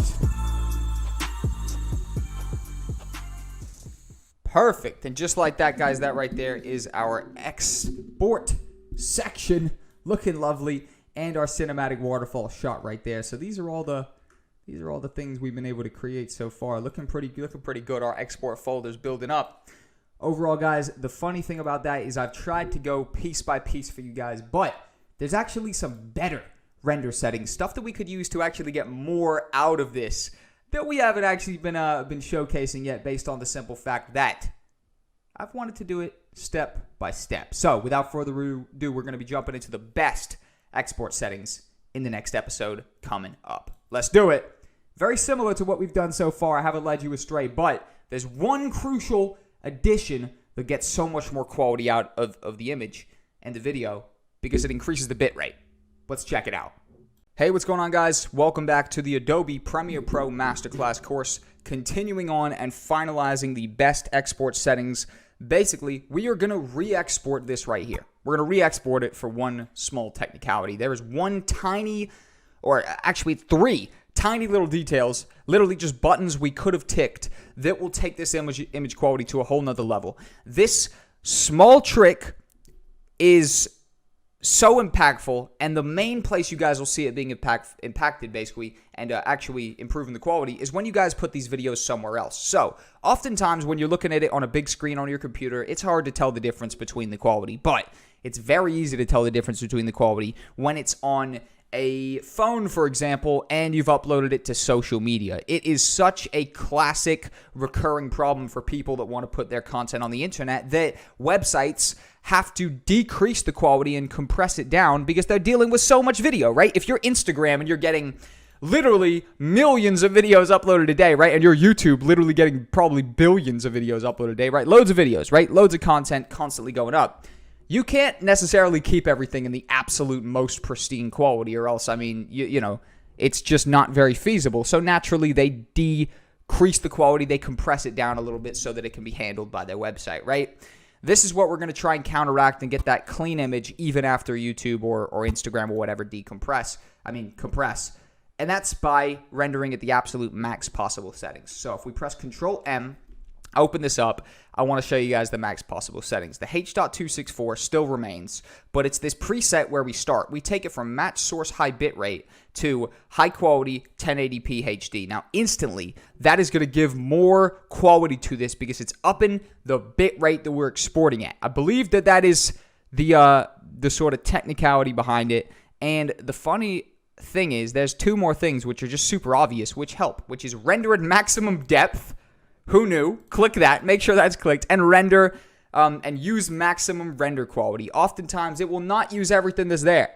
And there's more that you could be getting out of your image. And overall, guys, right there, we're going to now export this as, we're going to export this as Scotland sequence better. And what I want to do is after we export this, right? Boom, press export. Let's let it do its thing. I want to go ahead and just look at the file sizes between this and the other the other video that we exported, right? So we've got Scotland sequence 1 and then Scotland sequence better. And Scotland sequence better, ideally, because we've exported it at such a higher quality level, should be at least double the file size of the other file that we exported, which is the exact same video, the exact same selection. You guys know we haven't selected more. We haven't, doubled the length or anything. So the only contributor for double the file size would be better quality and a better export preset, basically. And that's exactly what we've used, exactly what we've utilized.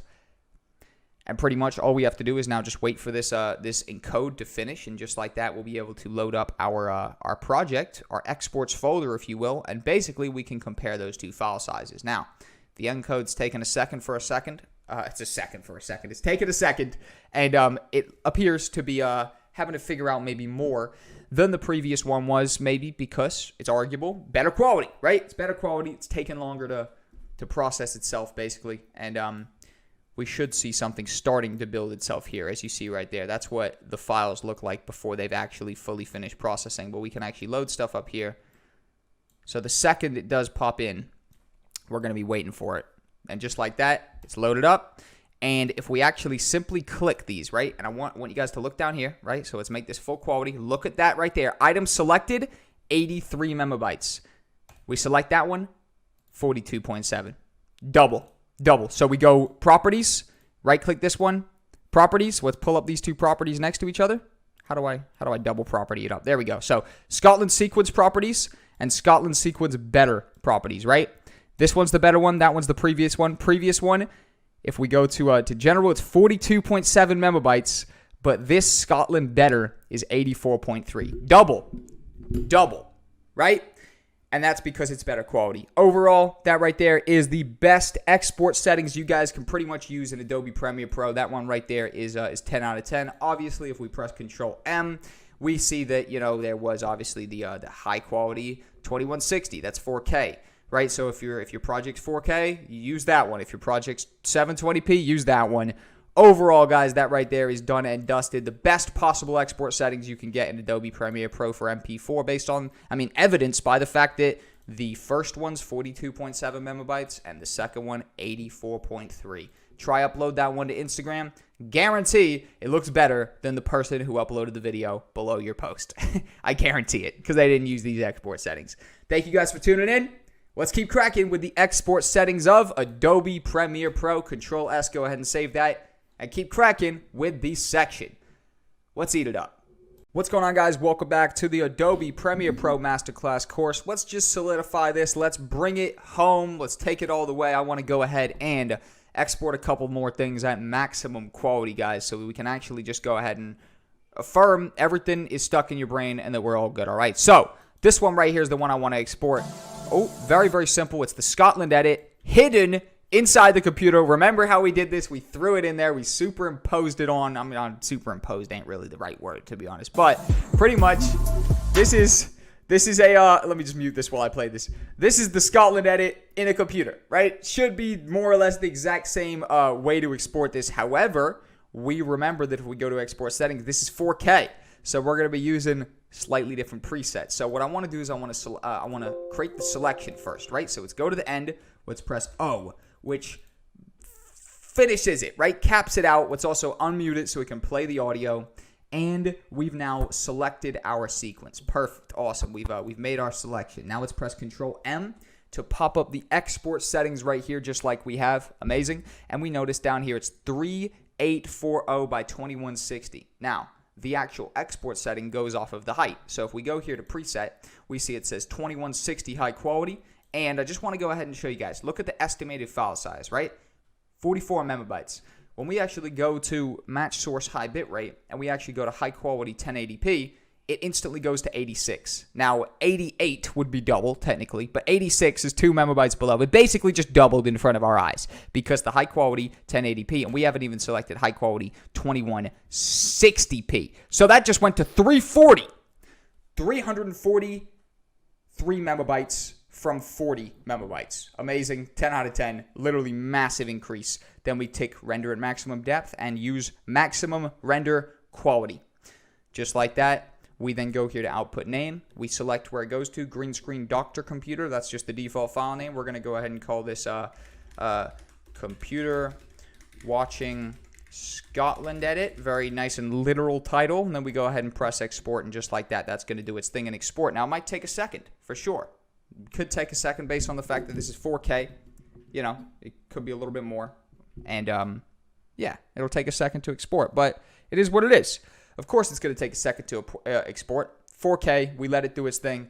And just like that, we have essentially exported in 4K. And we're basically smashing it. So, that right there is the exercise done and dusted. We're going to have to watch this in a second, see what the quality's looking like. And basically see what we've done. So, let's keep cracking. Let's let it do its thing. It's taken a little bit of time, definitely. It's 100% taken a little bit of time. And we're patient. It doesn't matter. It might take a little bit of time for somebody that's impatient. It could be a problem. For us, we're patient. We sit here.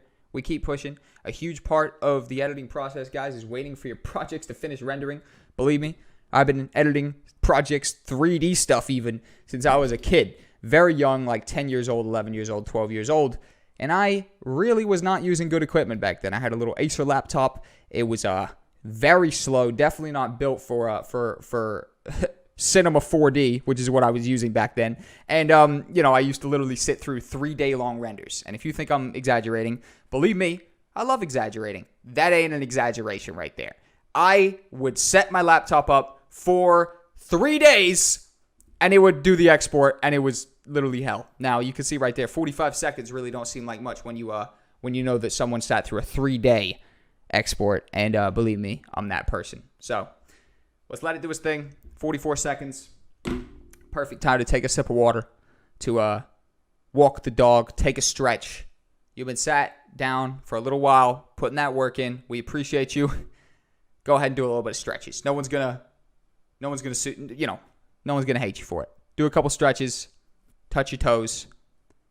38 seconds remaining on the render. I'm taking a sip of water. And more or less, that right there is evidence of the 4K export time. 4K is definitely going to take longer. And also, this is an animation, right, at the end of the day. So also, it's got to figure out the effect of the green screen, right? There's an active effect going on, even though we don't see anything. It's not some crazy explosions or anything like that. There's an active effect going on right there with the Ultra key that, remember, we added to at the end of the advanced section where we put the Ultra key on. Very, very simple to get rid of that green screen right there. It was, very, very easy indeed. So by far the easiest green screen. I had to give you guys a more complex example after that based on the fact that it was literally too easy.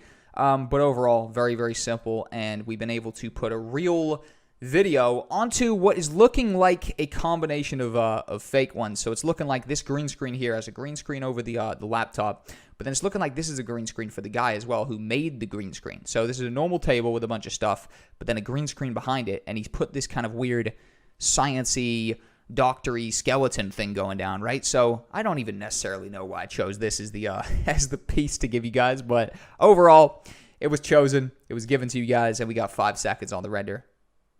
4, 3, 2, 1. Done and dusted. Let it do its encode thing for a couple seconds, and you've just sat through a live 4K render, green screen, Dr. Computer 4K, perfect. We've used the export settings, the absolute maximum quality. We've rendered what is pretty much a 30-second sequence, and it is 343 megabytes, 10 out of 10 quality, looking real good, looking real pristine. And basically, that's it. We just got to wait for it to finish the export, and we already know the drill. It'll pop up down here. It's already starting to write itself. We can kind of rest assured that the 4K will probably take a second, right? There it is. It's sitting there, 343, but it hasn't fully created itself because there's another file here. So I'm not going to click it yet. Just like that, it's figured itself out. Press Control-S, save it, and we can actually go ahead and open up the export.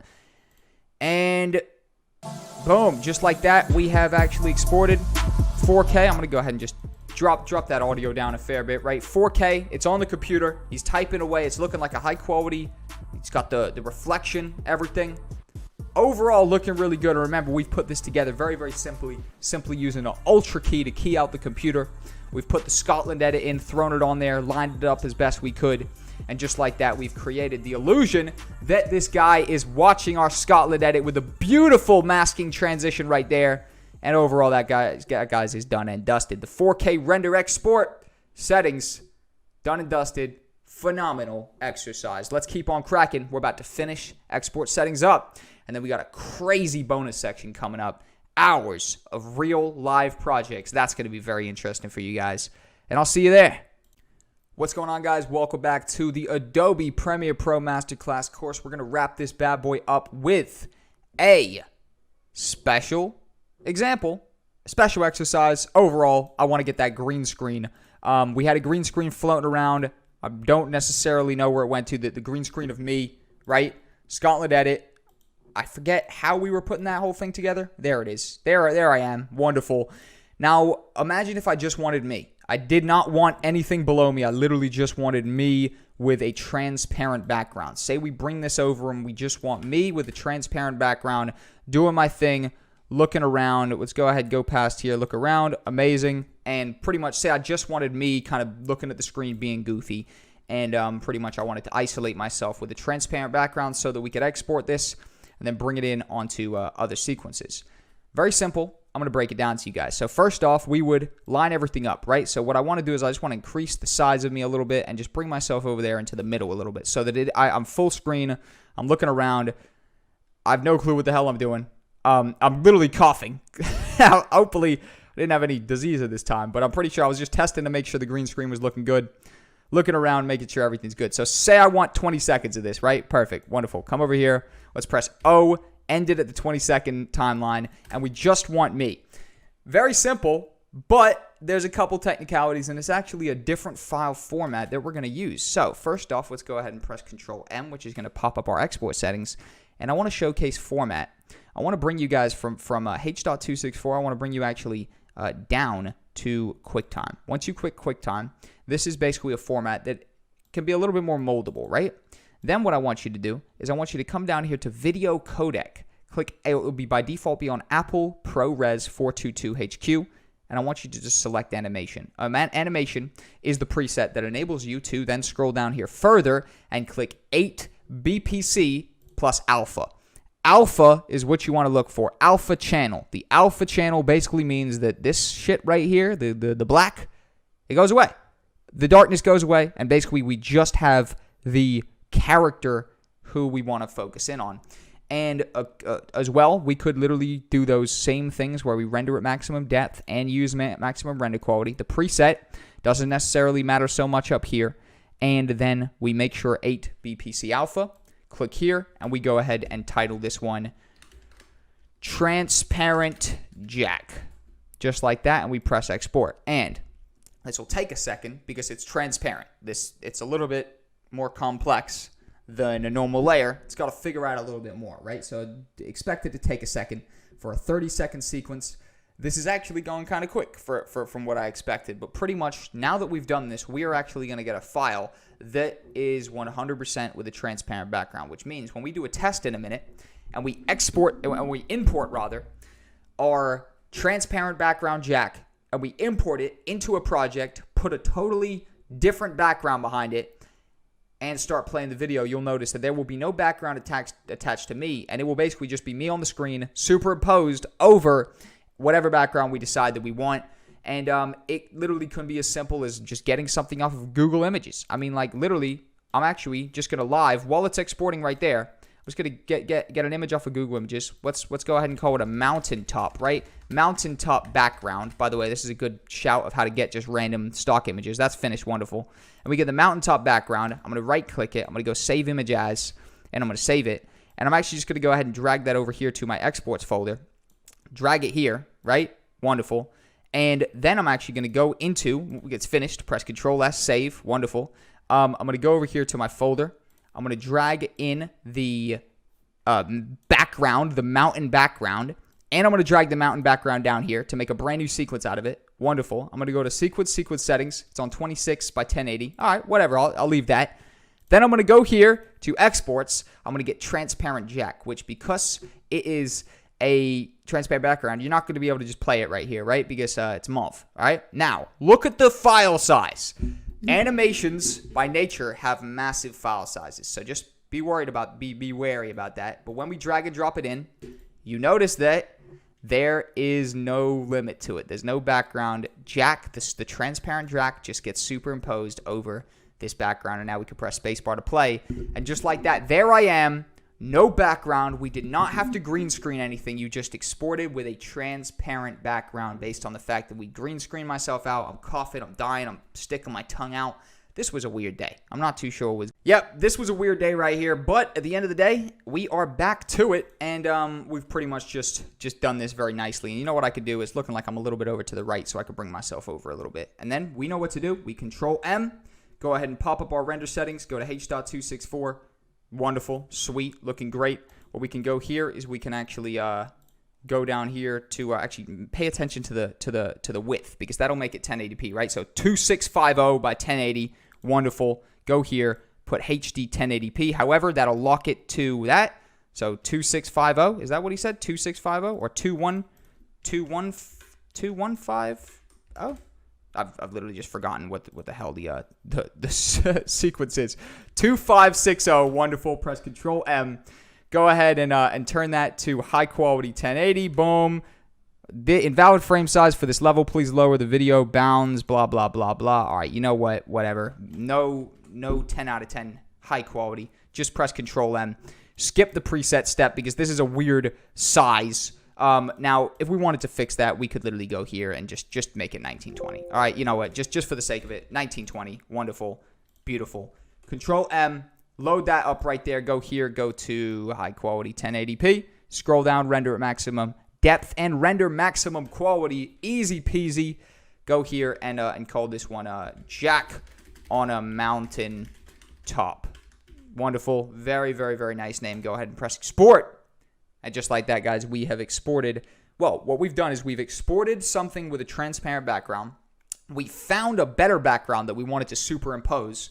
We've put the exported transparent background me over the false artificial background that we wanted to superimpose. And now we're exporting both of those entities as one video file that is done, dusted, and basically concocted through the use of various different exports and also just various different techniques available to you in Adobe Premiere Pro.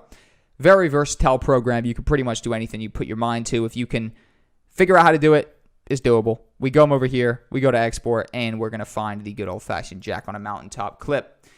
And just like that, guys, I've been superimposed into a mountaintop. I'm looking around. The mountain's moving. Amazing. And we've been able to do this very simply, as you've just watched me do, and you've probably just done along with me and done yourself. So, without further ado, we're done and dusted with the export settings.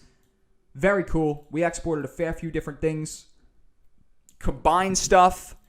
Exported green screens, both artificial and real. Created new scenes. Exported in high quality. Exported screenshots. Overall, done and dusted with the export settings, guys. We're going to keep cracking with the Adobe Premiere Pro Masterclass course based on the massive bonus section we have coming up next. That right there, by the way, I've taught you all the basics. I've taught you all the stuff. Now I'm going to show you guys how I personally utilize all of these skills, air quotes, in the field when I'm out there putting projects together. I'll see you guys over in the bonus section. We're getting right into it right now. Let's go. What's going on, everybody? My name is Jack. Welcome back to the Adobe Premiere Pro Masterclass course. Congratulations, you've done and dusted the meat of the thing. This one right here is going to be more hands-on, more raw. Basically, let me walk you through what I'm going to do. We're going to do a whole bunch of full-length projects. We're going to build stuff from scratch together. I haven't necessarily assembled all the resources in one place, but we will. So everything we use in this video will be downloadable as per usual. However, I'm doing it all from scratch, guys. So I haven't planned everything out, which means I've got three main pieces from you, for you: a voiceover, some music, and a sound effect. However, we're going to be jumping throughout my computer and gathering footage from different folders and stuff because, you know, I've got my stuff all over the place. But everything I use, I will overall curate for you guys and put in the download. So, bonus section, video intro. Video intro is basically a short introduction to who you are. I'm a freelancer. Having a quick little introduction to send to clients has been very useful for me over the years, and it's something that's helped with conversions. So, let's break down how we would summarize ourselves in probably like a 20-second video intro. And all I've given you guys is a voiceover. So basically, we're going to take this voiceover of me summarizing who I am, what I can offer to the client, and we're going to find visuals that represent what I'm saying, visual representation, if you will, and basically we're going to edit that whole thing up. So first off, I'm noticing that down here, stuff's a little bit all over the place. Let me just make a folder here called overlays, boom. I just want to organize everything here, bring those into, there was a folder called assets, maybe, I guess it was, yeah, whatever, assets, audio prod, I'll put that in, sudden impact 2. That's actually about to be used by us. So I'm going to go ahead and call this one right here. Video intro bonus. Amazing. Video intro bonus. You know what I'm doing. I'm going to drag sudden impact into it. You guys already have sudden impact, but get sudden impact, monologue, and the Jack Cole voiceover, and let's drag that into our video intro bonus section. Wonderful. All right. Now, what I want to go ahead and do is I want to take the Jack Cole voiceover, drag it down here so we make a brand new composition, brand new sequence, and it instantly creates it out of my voiceover. Wonderful. Now let's play this voice and let's just listen roughly to what I say so we can start gathering visuals to go over the top. What's up, people? My name's Jack. We're doing it big, not doing it small. I am a freelance video editor, videographer, and YouTuber producing weekly content based around video production. You can catch me around town with the camera or in the club shooting up an after movie. But whatever I'm doing, I'm making some content and I'm bringing you guys with me. Let's get to it. Wonderful. So, basic voiceover. First thing I can see that we can do right here is just trim it right there at the end. So what do I say? I say, let's get to it. Boom. Trim that right there, maybe even a little bit before. just so it's nice and concise. We don't need that end bit on the end. And then let's go ahead and press Control S. Everything we do, we save it. Let's go to the beginning. Let's see if it needs just shortening. What's up, people? Looks like it could maybe do with you know, we'll leave it there. I think it's all right. Now let's get our song. Let's line our song up. ES monologue, right? It's looking like the drop's there, but the voice starts here. So first off, let's literally just make an incision, and let's bring the drop over here so that roughly it starts at the point that we'd want it. Let's go over one frame, see if that's right. Yes, wonderful. Drag that here, and now if we play this, this should start at the exact time. What's up, people? My name is Jack. We're doing this. Wonderful. Obviously, it's way too loud, so let's drop it to 20. Let's see what 20 sounds like, all right? What's up, people? My name's Jack. We're doing it big, that not sounded doing pretty it good small. right there. I am a freelance video editor, videographer, and YouTuber producing weekly content based around video. Pretty good indeed. Now, on top of that, what we could probably do is maybe even go up here, remember, to audio, and let's literally just go ahead here to edit. Go ahead and select that as dialogue, and let's literally just get this and get our balanced male voice on there. Boom. What's up, people? My name's Jack. We're doing Sounded it big, good? not doing it small. Cool. I am a freelance video editor, videographer, and YouTuber producing weekly content based around video production. You can catch me around town with the camera or in the club shooting up an after movie. But Perfect. So I'm thinking that sounded pretty whatever good. I'm doing, That sounded pretty good around, let's just say around like 6. Dynamics clarity 6. All right, so we've tweaked the audio section a little bit. So we've got overall our audio sounded pretty good. Now, if we click this and select it on music, go for a preset, and balanced background music could be something. Let's try it. Let's see what it's sounding like. what's up, people? My name's Jack. We're doing it big, not doing it. And I think what we're going to have to go ahead and do is jump back to editing and just try and set that to normal and see what it sounds like with the balanced background voice without us decreasing it. What's up, people? My name's Jack. We're doing it big, not doing it small. I am Sounded a good. freelance video editor, videographer, and YouTuber producing weekly content based around video production. You can catch me around town with the camera or in the club shooting up an after movie. But whatever I'm doing, I'm making some content and I'm bringing you guys with me. Let's get to it. Amazing. So that sounded pretty good right there. I think that's the foundation of what we can start building upon. So let's listen to what I say. Let's think about what visuals do we start to need. Or in fact, you know what we could do? We could just complete the sound design quick, bring our sudden impact here, and just, you know what I'm going to do? Exactly. Standard tactic of just ending that on the absolute drop. Bring that over here, drag those over, and chop it right there and see what it's sounding like. Let's get to it. Perfect. So we've built the sound design perfectly. We can press O to end our selection right there. In at the start, O at the end. Very, very simple. And pretty much we've done the audio section. So all of our layers down here, our audio layers are more or less done and dusted right now. Maybe we do some more sound design. Maybe we don't. Now, what I want to do is I want to play this. I want to think about what visuals I need. What's up, people? My name's Jack. We're doing it big, not doing it small. So I think I need some footage of me. Wonderful. So now comes the hunt, if you will, guys. Everything that I give you, I'm going to load up 2 folders. The one on the right-hand side will be the actual folder that all of our resources in, right? So right now, you guys already have those. And the folder on the right is going to be, let's have a look. Just looking like I'm just going to have to go ahead and load up the same folder and then navigate to our footage drive. Now, I have a footage drive for situations like this. We got 2 folders on the screen. That's ours.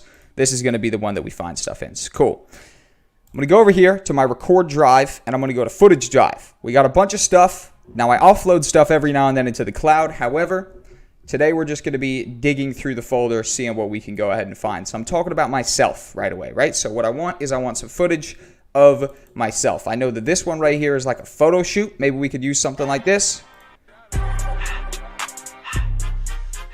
So what I might do is I might go ahead and bring this in, or what I'm going to go ahead and do is I'm going to give it to you guys. Actually, first, let me drag it over here. Everything I put here, it is going to be downloadable for you guys, all right? And now I'm going to import this. I'm going to right-click it, and I'm going to go to unlink. I'm going to take it off. Now, this is only going to be square, right? So we're actually going to have to do something here for a split sec. We're just going to have to chop it where I actually start setting stuff up, and then just scale it in a little bit, right? Now, I know the scaling, we've lost some quality. However, for the sake of this being quite quick, I think it might be doable. So let's hear what I'm saying. What's up, people? My name's Jack. We're doing it big, not doing it small. I am a freelance video. Interesting. So this is all right. I think the bit that I like is the hands. Small. There we go. So maybe something like that. What's up, people? My name's Jack. We're doing it big, not doing it small. Interesting. So it goes a little bit too quick, too fast. There we go. Small. I am. Small. I am. So let's go ahead and play this. We might actually have to just do a zoom out as well. So I'm going to keyframe it here. Keyframe, drag those to the absolute end, and just pop that on 192 and scale it up and over a little bit, right? What's up, people? My name's Jack. We're doing it big, not doing it small. I am a freelance.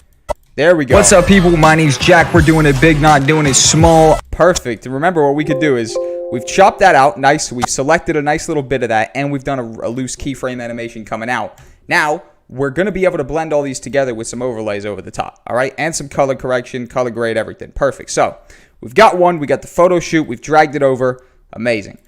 I'm a freelance video editor, is what I was saying. So, ideally, we need to find some content of me at the desk with the laptop, something like that. Now, that right there is footage that is not quite... I don't have loads and loads and loads of it, but I guarantee I got some of it. Connecting camera to computer. This is why you build up a healthy catalog, realistically, guys, of stock footage, essentially, that I've shot over the sort of years, if you will. And I'm just looking through here. Which one's probably going to be the best? I've got this PC right here, right? Let's have a look at what footage are we looking at? What's looking good? So that's just connecting that. Wonderful. This is computer stuff.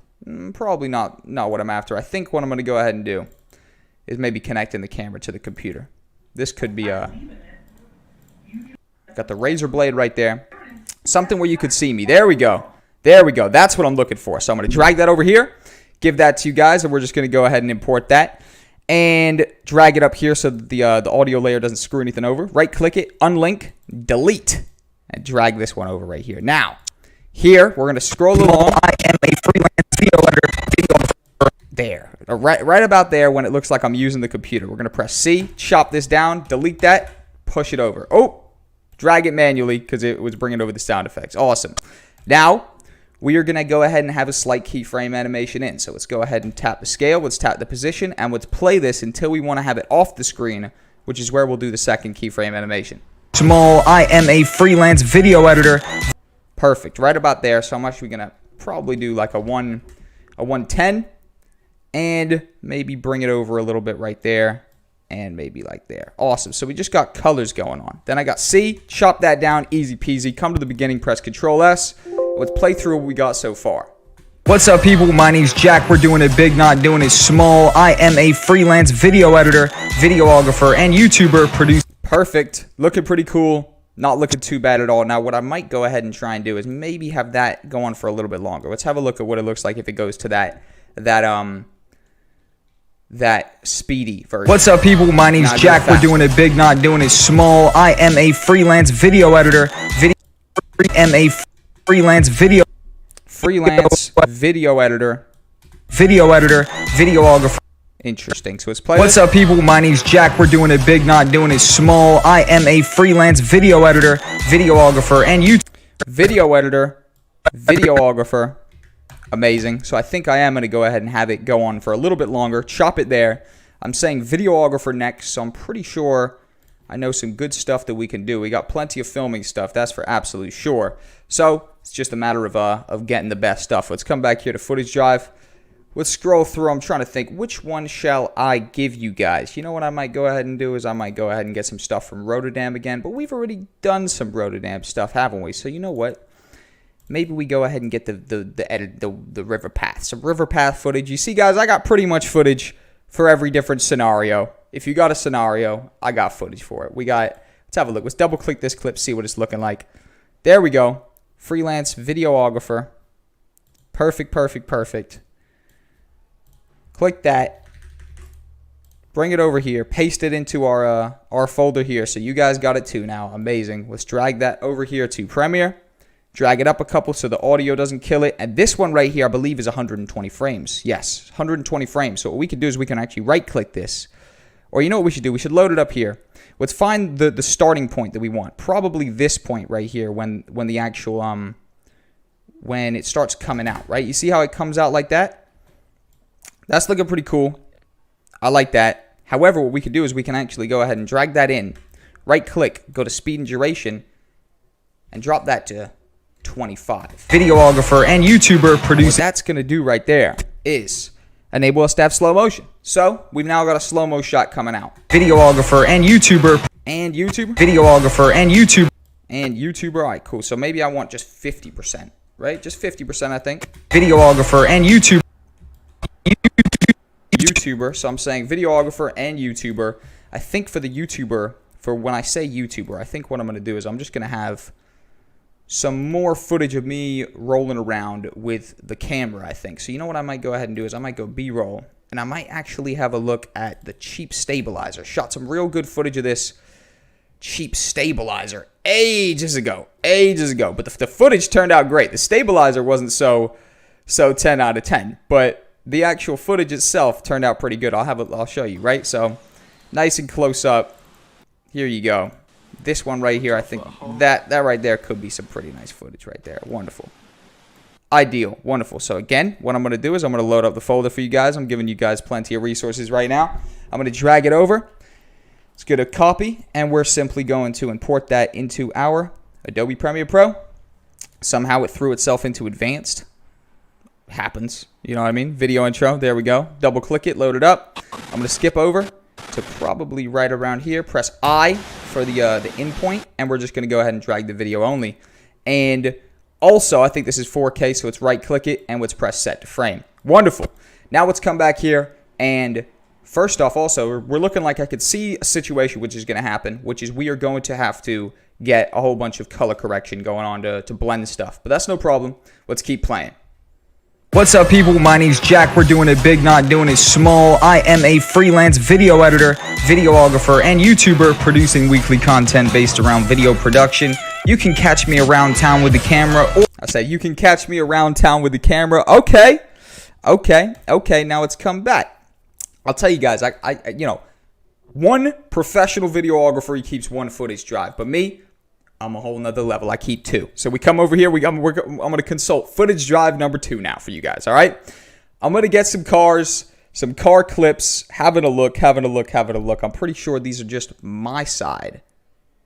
Don't believe I've downloaded the other ones. Not a problem. So you know what I'm going to do? I'm actually probably just going to go ahead and leave these alone for a minute right here based on the fact that I don't have any third-person footage of me. But what I'm going to go ahead and do is I'm going to just consult more editing contest footage. The editing contest footage is me. So I'm looking through. I know we got some good stuff. I'm just trying to think what I actually want to give you guys, right? Catch me rolling around town with the camera is what I was saying. So let's have a look if we can find something decent. That's Luke right there. There we go. Let's have a look at the BTS right here. So what we've got is a music video behind the scenes, and we can actually take something nice from this. So let's have a look. I'll tell you what we want to do. Maybe this one right here. Holy shit. Different pose. Instead of be stood. There we go. Wonderful. Drag that over. Some foresty clips. Sounds pretty good. Drag that over into Premiere. Again, drag that into video intro bonus. Load this one up. Scroll over. Perfect. Probably around there. Beat, that looks kind of sick when you're crouched. There we go. Drag that in. Amazing. And keep playing.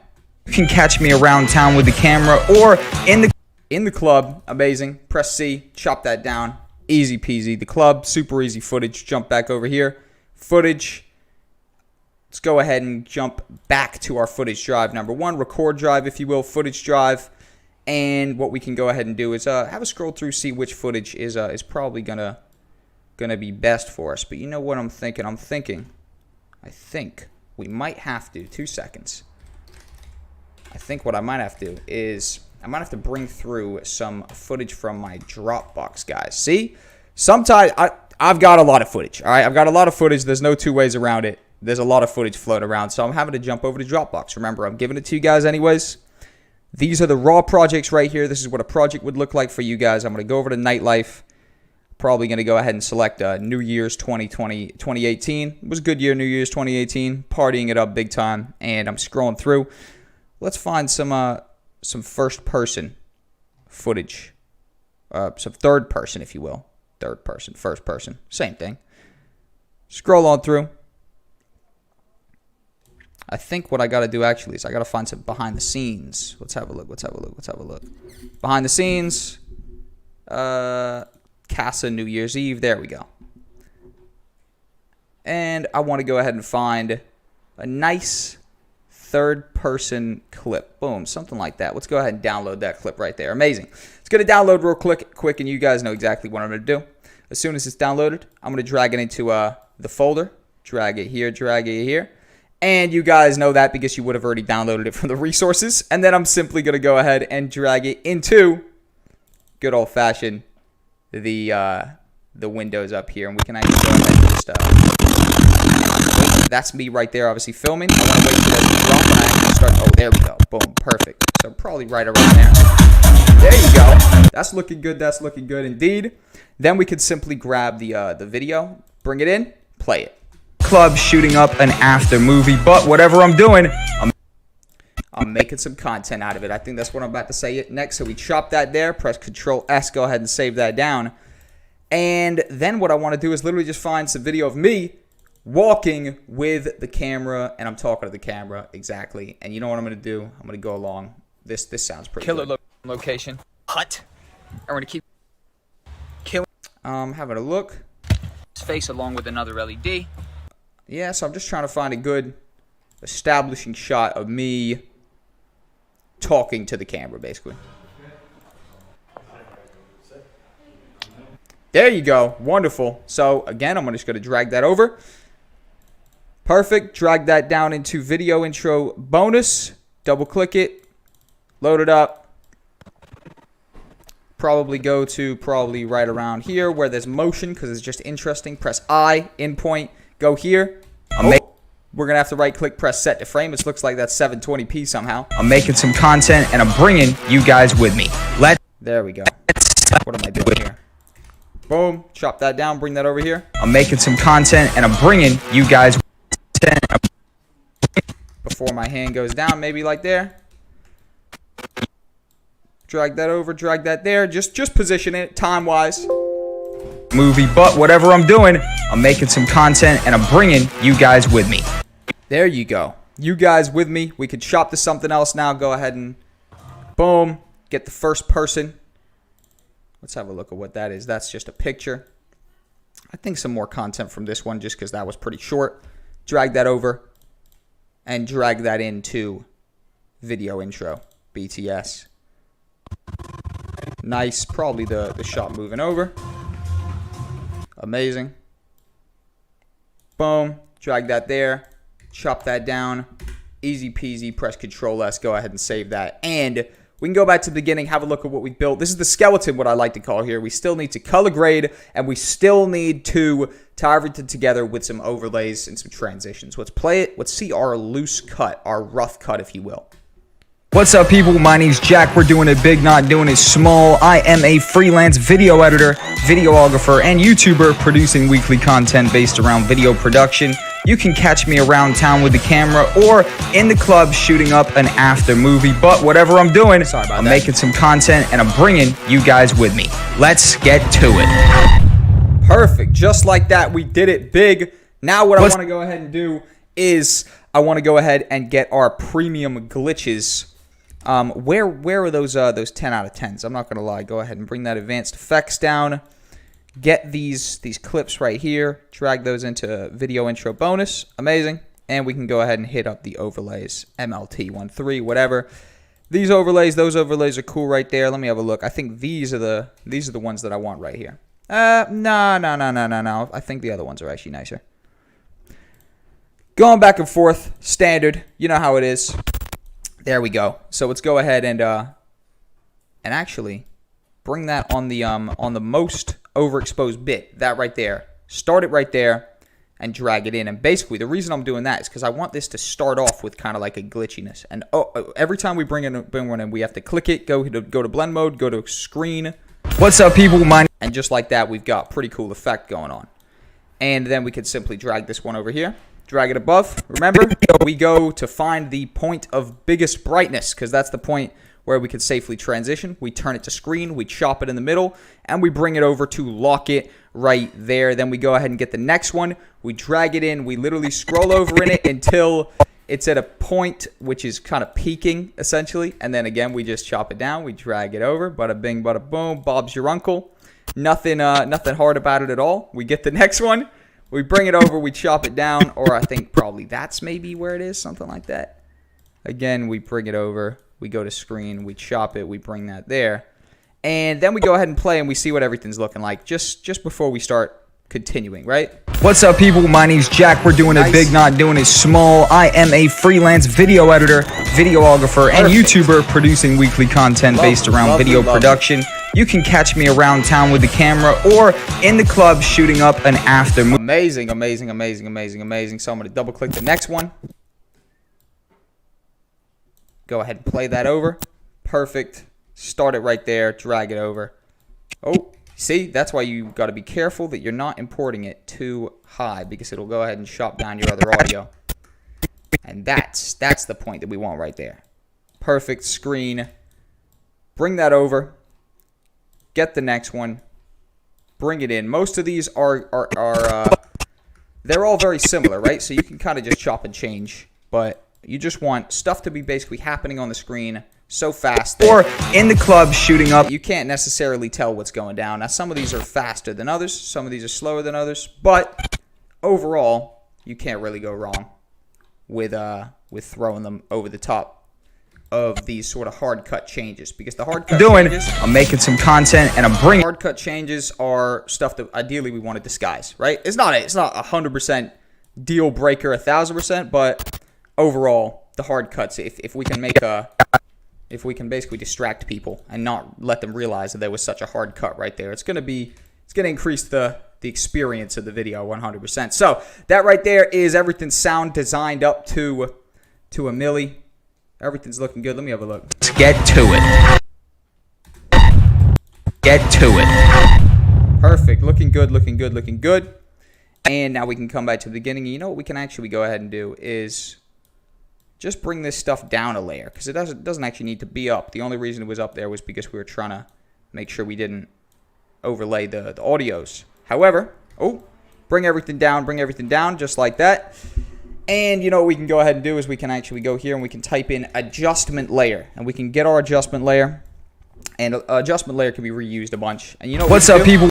We can actually go up here to color, and we can actually go up here to creative, and we could try a couple of these presets, right? Just to have an overarching feel to it, if you will, right?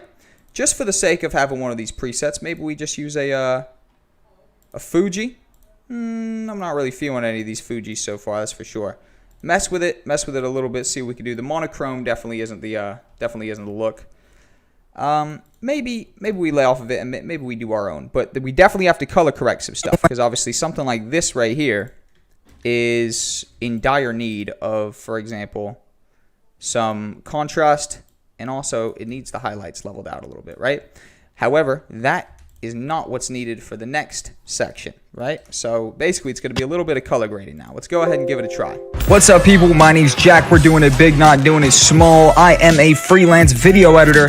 So that run there, that's needing some maybe, I'm not going to lie, some contrast, or you know what, maybe even some fade to film. Because that's so this is going to be kind of tricky. There's no two ways around it. What I'm probably going to go ahead and do is literally just get everything, get a look, and add a look to everything right away, just so we have a nice clean base level to everything, right? That's too much, 100%. What I'm going to go ahead and do is probably go ahead and browse and actually just get one of our LUTs, right? So if I come over here, we get the LUT pack, right? We got all these ones right here. Let's just try different stuff. We got the Captain Crunch, not looking phenomenal. Teenage Dream, not looking phenomenal. Old Town Road, not looking phenomenal. But also what I'm thinking we might have to do is probably jump over here and Ice Ice Baby looking okay. However, What's up, people? My name's it's about making all of our scenes look more or less similar. So if Ice Ice Baby looks good on one, but looks really bad on the others, then we've got a problem, essentially. And all of these are very different scenes. Ice Ice Baby really promotes the blacks a lot. So what I think what we want to do is we want to bring out the lights, isn't it? You know what I mean? You see how here we have the blacks turned all the way up, and it kind of overpowers the image because it sucks us in a little bit much. Midnight, what's up, people? My name's Jack. We're doing This scene right here is going to be a big problem for us. I think what we're going to have to go ahead and do is probably just manually try get this to where we want to be. a big, not doing it small. I am a freelance video editor, videographer, and YouTuber producer. Yeah, I'm not too sure about Midnight for sure. You see, the color grade is something that's crucial, guys, because this paints it all, doesn't it? This paints the whole story. I think What's up, people? My name Rainbow could be something that's usable. Let's have a look on the zero. There Jack. we We're go. doing it. That's looking like we've gotten more. If we turn off Rainbow, we turn it on. More's come out of this. I'm thinking what we need from here is some more saturation when I look at it. Or maybe even, yeah, more saturation, a little bit more vibrance. Let's bring some more colors out of this one, basically. There we Big, go. not Now doing it that's looking a little small. bit I nicer. am a freelance video editor. Perfect. Now, although that was very relevant for the last scene, I don't think it's super relevant for this scene right here. I think what we got to do now, or it's looking like I did those adjustments on the actual thing itself by the looks of it. But we got Rainbow Road. What we could do here, Videographer and YouTuber producing. and the videographer sort of section, what I want to do is I want to go ahead and turn that up on 1 at least. And YouTuber. And right here, this is looking cool. Maybe we turn the contrast up here now as well. So what I'm doing now is we have our adjustment layer over the top with the Rainbow Road, right? And I'm doing an individual color correction to each of these clips as we go through them. So when we now start playing this, What's through up, the people? space, My name's Jack. we have this scene right here, which is We're doing it big, not nicely doing it graded. small. I am a freelance video editor. Videographer. And you know what I might even do for this scene is I might even bring that you see, I might even bring that saturation down a little bit because I was looking at a little bit much better. Videographer and YouTuber producing This is looking nice right here. Maybe, nope. No. weekly content based around video production. You know what? That actually might need to be a tiny bit up. Based around video production. You can catch me around Amazing. That's looking like the saturation needs to be down a little bit. There's no two ways. town with the camera, or And maybe the contrast up a little bit. And you know what? Vibrance down a little bit. in the club shooting There you go. Vibrance down. a up an tiny bit. after movie. But whatever I'm doing, I'm making some content That's got to be vibrance-wise turned down a fair bit. and I'm bringing you guys Perfect. Again, vibrance down a fair bit. The colors look a little bit with me. more artificial. Let's get to it. Perfect. And I'll tell you what we got to do. We got to repeat this bad boy right here. Oh, I held Alt and I dragged this one all the way over. Now we can go here. We can drag that out to about there. Scroll into it. See where the brightest point is. It's already on screen. Chop it. Bring these down one and bring that here to the end. And right now, guys, what we've done is we have created a 10 out of 10 piece right here. There's no two ways around it. What I also might do is a couple zoom ins and zoom outs, right? So for example, Videographer that's already and- got it right there. I think you know what we do. We go up here to sequence. We go to render into out. And basically, we just have a look if this right here is looking overall up to standard, basically. And if it is, then maybe we could do a couple finishing touches, and then we're pretty much done and dusted. Overall, guys, bonus section, kicking it off with a bang. I've given you guys everything that I used to build this. We constructed it. We figured out where stuff What's was. up, people? My name's Just like Jack. that, We're doing it big, we've not got doing it looking small. I am a freelance video editor, videographer, and YouTuber producing weekly content Perfect. based around video production. You can catch me around town with the camera or good. That right there, we need a little bit more vibrance. There you go. in the club shooting up an after movie. But whatever I'm doing, I'm making some content and I'm bringing you guys with me. Let's get to it. And just like that, guys, that right there is how you put together a convincing video intro. If I sent that to a client, you guys think, A, I'm getting the job, B, they're not hiring me. I think A, I'm a little bit biased at the end of the day. I'm willing to concede that I am slightly biased towards myself. However, I want to watch that again because it was looking good. We're going to render into out. We're going to watch it one more time together. And What's up, people? My name's Jack. We're doing it big, not doing it small. I am a freelance video editor, videographer, and YouTuber producing go. weekly content based around video production. You can catch me around town with the camera or in the club shooting up an after movie. But whatever I'm doing, I'm making some content and I'm bringing you guys with me. Let's get to it. Bum, ba-da-dum-dum-dum. And just like that, guys, that right there is our first exercise done and dusted in the bonus section. You know what, guys? We honestly have so much crazy stuff to get to. This bonus section is where we really hit everything home. I give you guys a whole bunch of live projects. You saw it was a little bit more ghetto on the ghetto side. I didn't have everything figured out beforehand. Because realistically, to plan every aspect of this, you guys saw, I'm making some of it up as I go along. That's editing, right? You figure stuff out. So I realistically can't just plan everything 100% for you guys before. But I can give you guys all of the resources as we go along, just like I've done. So, bonus section, episode number 1, video intro, done and dusted. We got plenty to come. It's going to be a big section. See you guys in the next episode. What's going on, guys? Welcome back to another episode of the Adobe Premiere Pro Masterclass course. We are jumping into the bonus section, episode number 2, how to edit a YouTube video from scratch. I'm a YouTuber. I'm a full-time YouTuber, so I've got content here for you guys to download. And as per usual, I'm going to figure out all the other resources and give them to you as well, right? So download this from resources. Let's edit a YouTube video together. I've already imported it. Drag and drop it in. And let's drag it into the good old-fashioned brand new sequence button. Amazing. And let's go ahead and just play this and see what we're even looking at. What's up, people? My name's Jack. Welcome back to another video. What's up, people? So it's looking like I'm just getting a little bit comfortable. I'm looking around. It looks like I probably don't even start till around there. The reason I'm able to figure that out is because I'm looking at the waveform. I'm looking at everything, and I can just basically just through experience, I know that that's probably where I start. So I delete everything here first and chop everything over, right? And then I just play it one more time just to finalize if everything is actually where I want it to start. What's up, people? My name's Jack. Welcome back. Perfect. It is. Amazing. And now what I'm going to go ahead and do is I'm going to start putting in my signature overlay stuff. I'm going to press Control S just to save it. I'm going to jump over here to resources, and I'm actually going to go ahead and get the updated social media glitcher, which is an actual piece that I actually go ahead and incorporate. And I'm first off, I'm going to copy that over to the folder of resources. You guys will have already downloaded it. So go ahead and get updated social media glitcher and drag it in. If it doesn't make sense right away what it is, simply drag it to the line above and play for a second.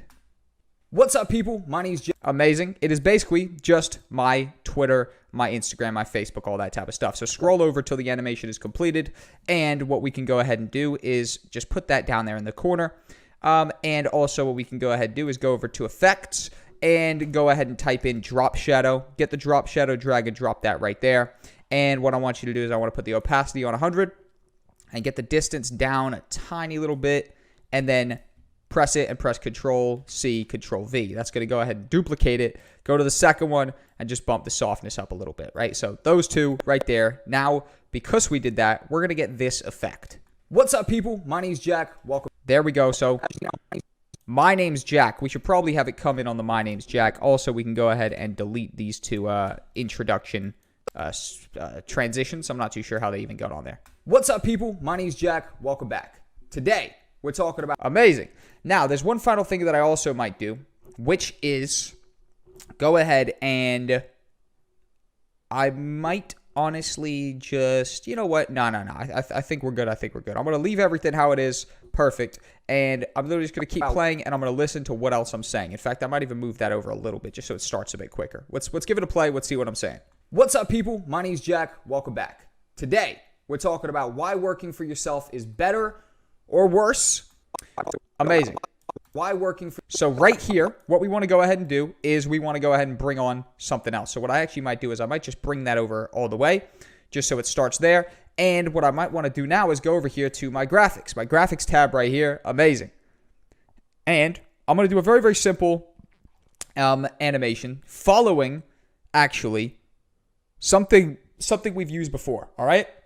So we used this angled title before together, and I think just for the sake of doing something that we've done before, just repeating it, get it in your brain, I'm going to go ahead and use it again. So I'm going to click on it, your title here, and I'm actually just going to go ahead and write, I'm going to listen to what I said and write the title out. why working for yourself is better or worse. Why working for yourself is better or worse. Amazing. So I've said the title. All I have to click here is, should you work for yourself? Question mark. So I'm actually just going to go ahead and, should you work for yourself? Perfect. Should you work for yourself? Amazing. Now I'm going to go here. I'm actually just going to type in impact. Impact, nice font. We've all got it nice and bold. And overall, it stands out pretty nicely. Also, I'm going to go ahead and put a chop right here and a chop right here, which means I've sectioned off this bit here. And then what I'm going to go ahead and do is I'm going to type in Gaussian. And I'm going to get the Gaussian blur, drag that there, and put that up to 25. Repeat edges as well. And in fact, I might even put it up to 35 or 45. You know what I mean? Just so it nicely, perfectly blurs everything out. Honestly, maybe even more like 101, just for the fun. All right, 101, that's just for the fun. Then what I'm going to go ahead and do, guys, is I'm actually going to go ahead and get our project library up. And I'm actually going to go ahead and get assets, right? Or it's not assets, is it? It's overlays. There we go. Perfect. Click these overlays. And I'm actually just going to go ahead and find, as part of the second overlay pack, I'm just going to find one of these ones right here. And I'm actually just going to go ahead and make sure that starts at the very beginning.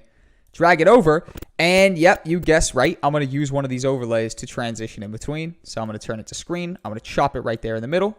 Oh, amazing. Press Control S, save that. Be careful when we're working on these bigger projects. I'm going to drag that over there.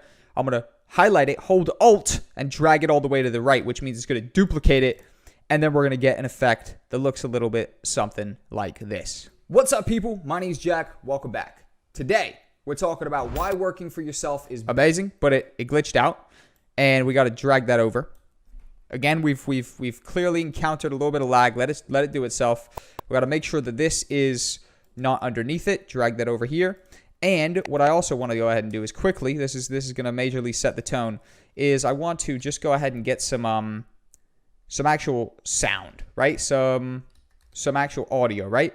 So I'm actually going to go ahead and I'm just searching on my other window real quick, just trying to find a track real quick, and I have indeed. So I got this track for you guys. Bring it back, right? I'm going to go over here to tutorial, drag it there, looking good. We're going to import it. We can drag it straight down here to the timeline, all right? And I literally just want to go ahead and actually, you know what? Let's open it in our window here and scroll over and find the drop, because I want it to come in on the drop.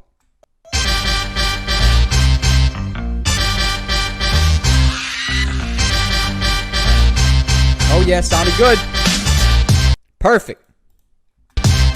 That is the drop right there. Press I, drag it down here, put it down there, and just like that, our song now is going to come in on the drop perfectly. So now what I don't want it to come in right away. I'm going to know that probably I want it to come in around minus 20.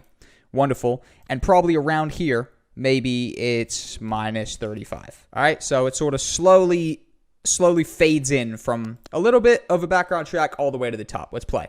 What's up, people? My name's Jack. Welcome back. And you know what? We actually might be able to just quickly try, right? Go up here to audio. Select these bad boys. Go up here to edit. Select dialogue. Get them. Balanced male voice. Click this. Select this music.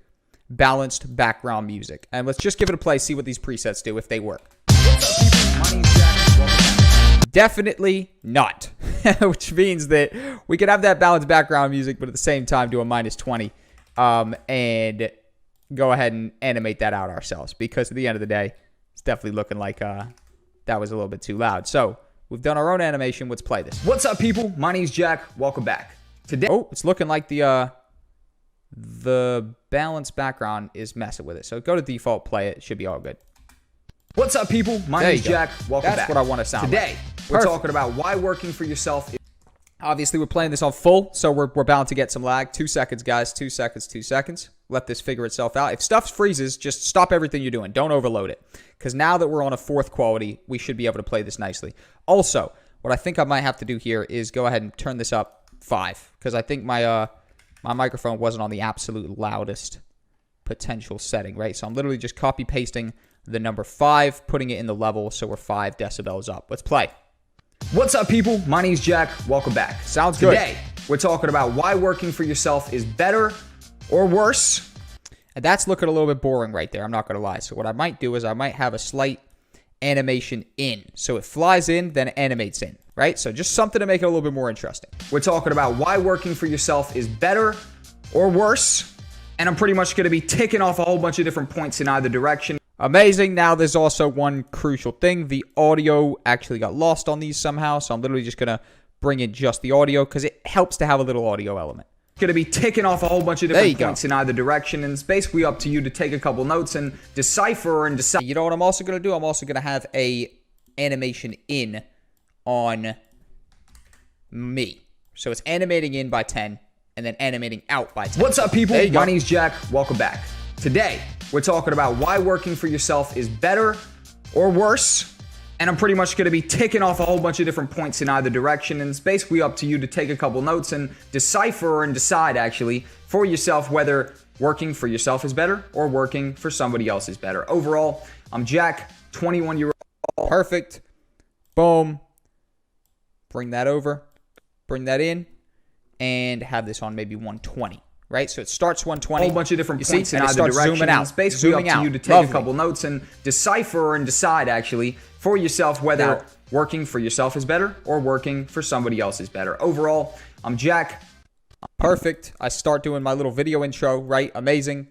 About me, I'm going to drag and drop this in. Actually, I'm going to copy paste it. This is my little video intro, right? It's kind of similar to what we just made in the previous section. I'm going to drag this up here to the top. Wonderful. Bring it in. And we can drag and drop it in and start piecing it up. I'm Jack, 21-year-old freelancer and entrepreneur.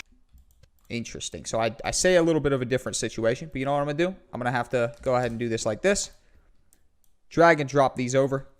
Hold Alt, drag them over. Amazing. Holding Alt obviously drags everything over and duplicates it. And let's see if this makes sense. This is a video intro, but it sounds like I said something a little bit different. So let's play, let's see what it sounded like. Better. Overall, I'm Jack, 21-year-old freelancer and entrepreneur overall. Freelancer is the main sort of stuff. Entrepreneur, working on a couple things on the side. And essentially, I've worked for myself more or less my entire life. There's 3 days that Amazing. So I'm saying how I'm an entrepreneur, etc., stuff like that. That's great, but my video intro does not necessarily, it's not necessarily the thing that I need. And in fact, this is going to be very interesting right now, where I think, guys, I'm actually just going to go back one.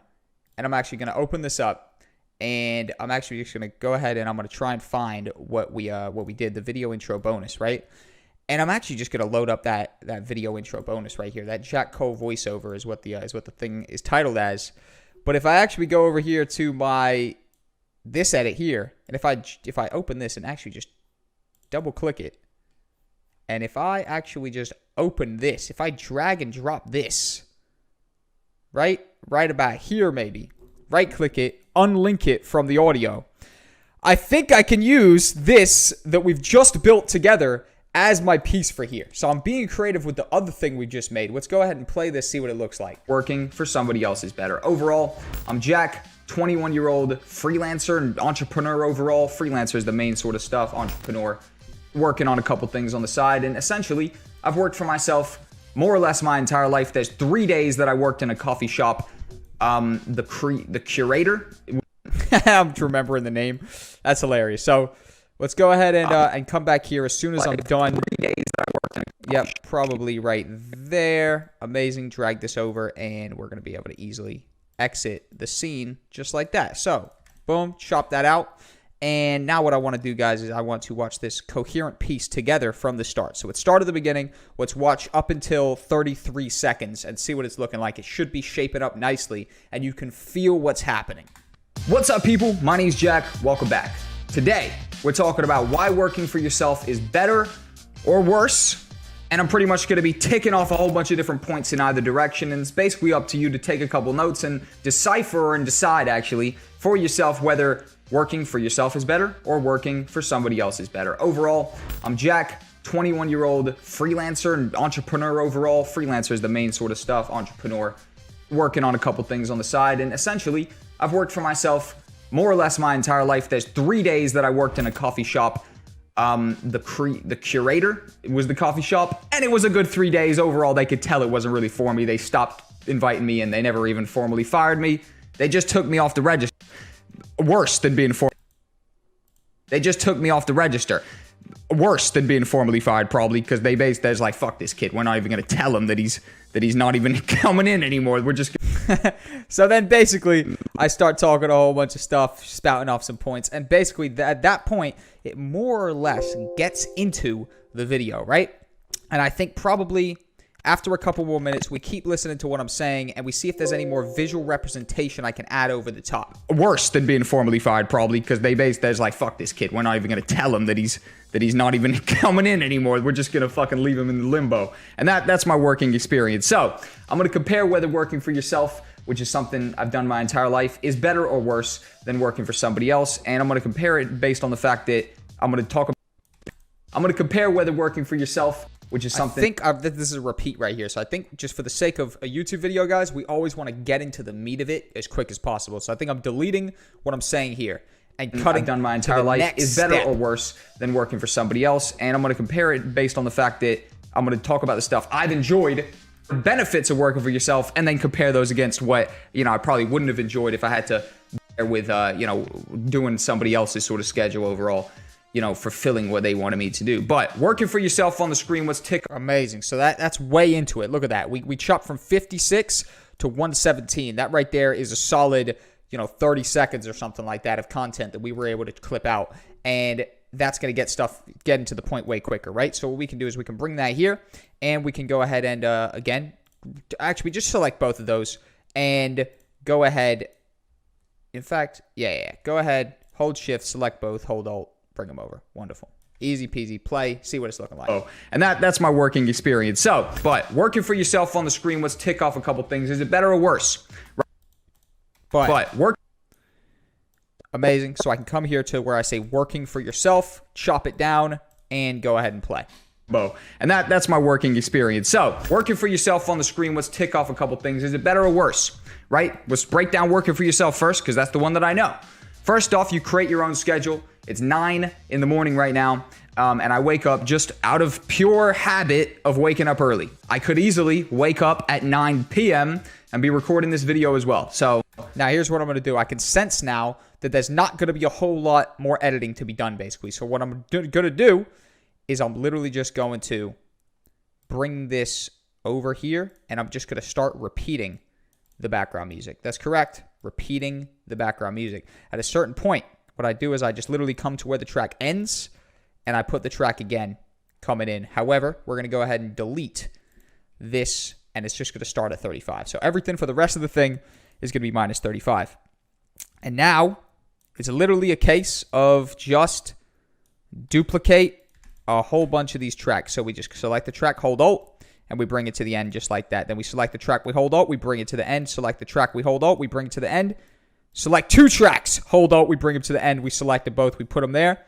And this is a 17-minute video, guys. So at the end of the day, throughout it, it's pretty much just, me talking about stuff. As you see, I'll scroll through, right? And it's just me going back and forth between this document right here and essentially just saying, is it, better to work a job or to not work a job, basically. And this is on my YouTube channel. Just type in Jack Cole to YouTube if you want to find this, and if you want to find out whether working a job is good for you or not. And at the end of the day, at the end right here, we pretty much finalize stuff up.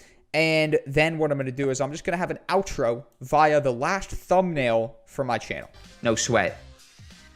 I'll expect your resignation on Monday, motherfucker. I don't even know what I'm talking about. Anyways, I lose my mind after talking for too long, so I'm out. Thank you guys for watching. Amazing. Now, at the end, what I'm going to do is I'm literally just going to go ahead and get the social media glitcher. Press Control-C. Come here to the end. Press Control-V. Oh, make sure that V2, the layer above, is selected. Press Control-V. That's going to copy-paste it. Out. Thank you guys for watching. Have a nice just day. Like that. Peace out.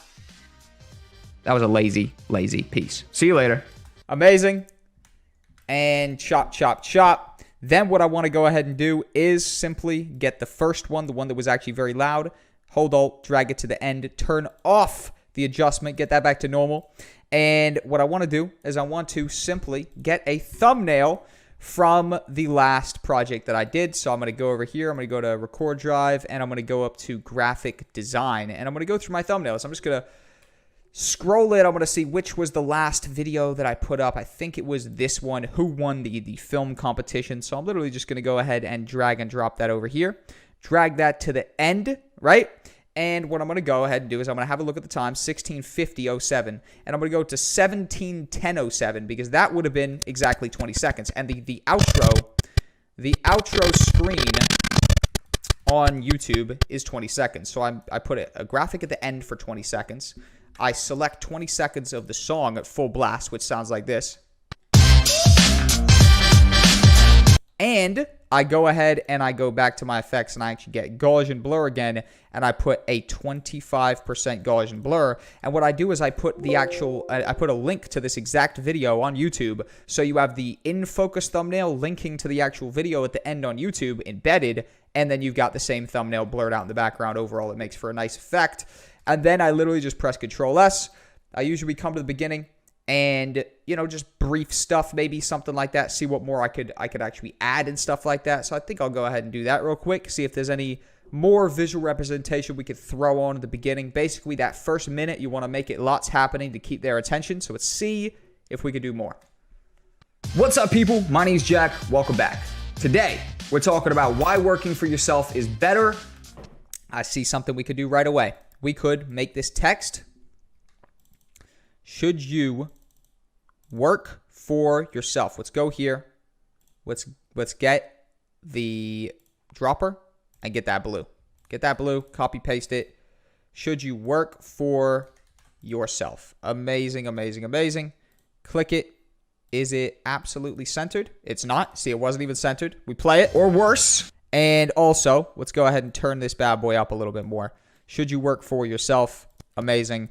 Also, I see something I could do. This is going to be kind of interesting right here. I'm going to do it anyways, just for the fun.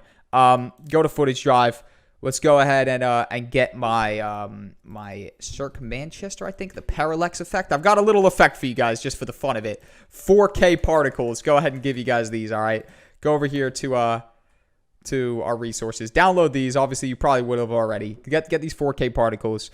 Drag and drop them in. I'm just going to throw a little bit of a random detail on. A completely random detail. This is literally just to make a little bit more fun, if you will, right? If there's a little bit more going on, maybe it's looking cooler. And I'm going to get these 4K particles. I'm going to drag them. Or I'm actually going to select a smaller selection. I'm going to drag them here. I'm going to make them fit the screen fully. And then I'm also going to go here and I'm going to turn up the screen. And you know what I might even do? I might even go ahead and,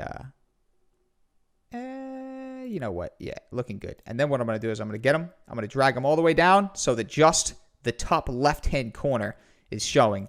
And then I might even drop it down to 50% opacity. So now we should have a little bit more of a dynamic title sequence. What's up, people? My name's Jack. Welcome back. Today, we're talking about why working for yourself is better or worse. Cool, kind of cool. However, there's one quick thing I want to do. I want to get them. I want to go to color, and I just want to go ahead and bump that blue all the way up. Make sure that there's no messing around. Get the curves. Let me get the blue all the way up. Red. Can we take the red out? There we go. Exactly. Oh, no. Get the blue. Encourage the blue.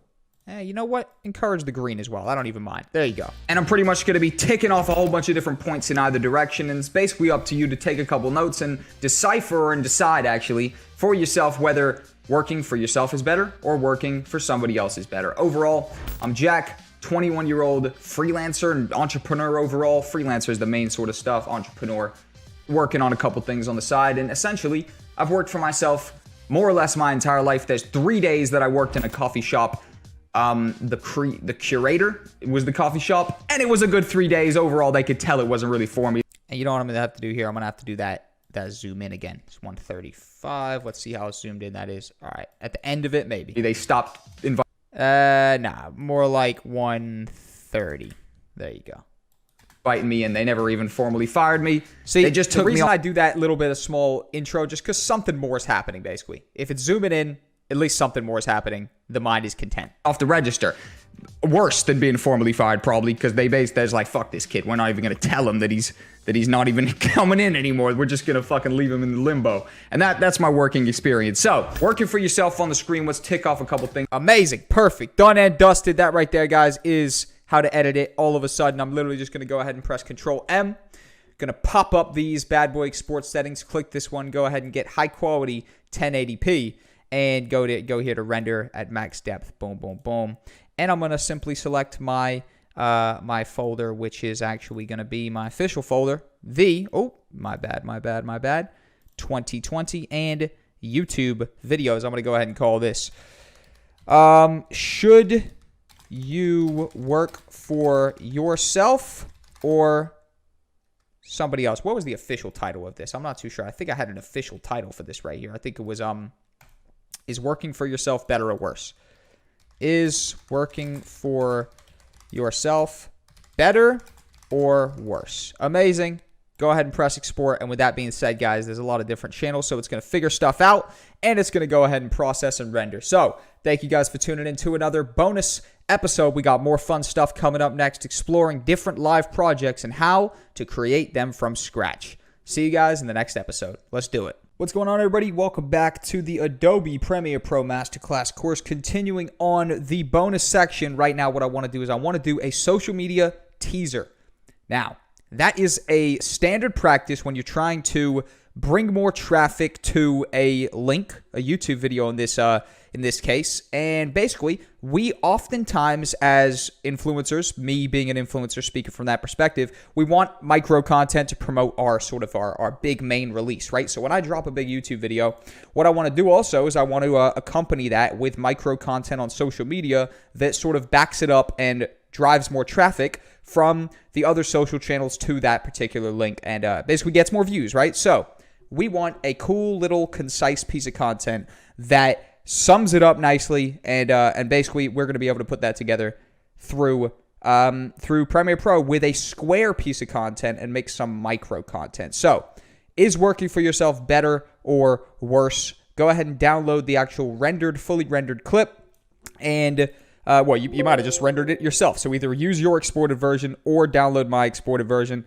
if you didn't export it after our previous exercise together. And pretty much I'm just going to let that fully import itself so that we're not dealing with any, glitches or anything like that. Oftentimes, if you sort of drag your video into a new sequence before it's actually loaded up down here, it will not import with an audio channel because it basically didn't figure out everything about it, and it basically has to write and generate the peak file as it says right there. The peaks are obviously all these little waveforms and stuff like that. So just your best overall to best practice to let that go all the way through. Then drag and drop it down here. And there's one simple thing I want to do, which is going to sort of change the dynamic of the type of video we're creating, which is go to sequence settings, and go ahead and turn this frame size to 1080. 1080 by 1080, which is going to be a perfect square. Let's press OK, and just like that, it is turned into a perfect square. Then, what I want to go ahead and do is I want to right-click, and I want to press Set to Frame Size, which is going to put it right here in the middle.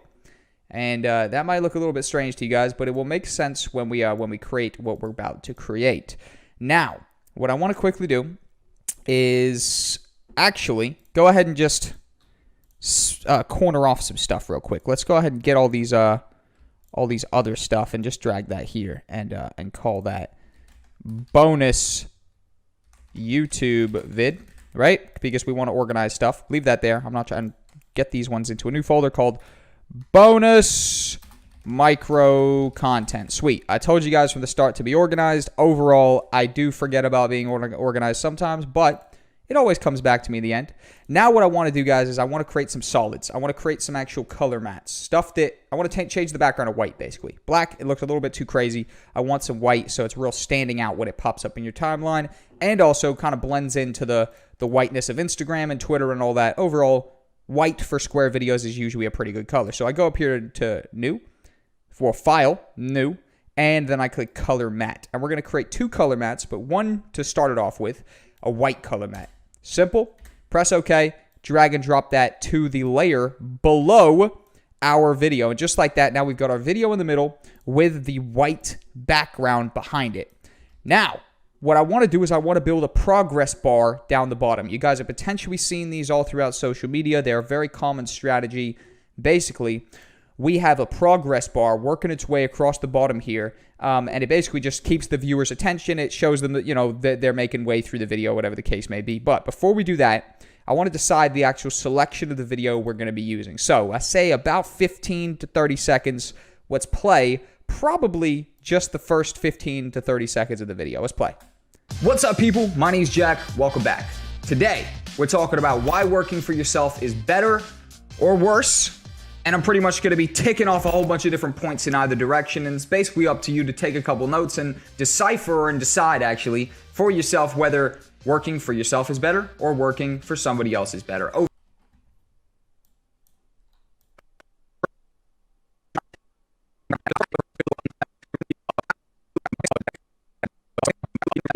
I could easily wake up at 9. What's up, people? My name's Jack. Welcome back. Today, we're talking about why working for yourself is better. So, I think what I'm going to go ahead and do is, you see, I'm literally just playing through a little bit, and I'm just trying to hear sort of like, where are we building the hype? And overall, I think the best place is probably right after I introduce myself. So, People, my name's Jack. Welcome back. That today. So let's go ahead and chop it down there where I start the next thing I'm starting to say today. Chop that down. Go ahead and play that. See if it's sounding concise. And then I think we cut it off right before it starts getting into anything crazy. Go ahead and play it. Today, we're talking about why working for yourself is better Perfect. or worse. And I'm pretty much going to be ticking off a whole bunch of different points in either direction. And it's basically up to you to take a couple notes and decipher and decide actually for yourself whether working for yourself is better or working for somebody else is better. Overall, I'm Jack. Perfect. Is better. Overall. So we're going to end it when I say working for yourself is better. Is better. Overall. Right before overall. Boom, boom, boom. Go ahead and delete all those. Absolutely amazing. And that basically is our selection right there, okay?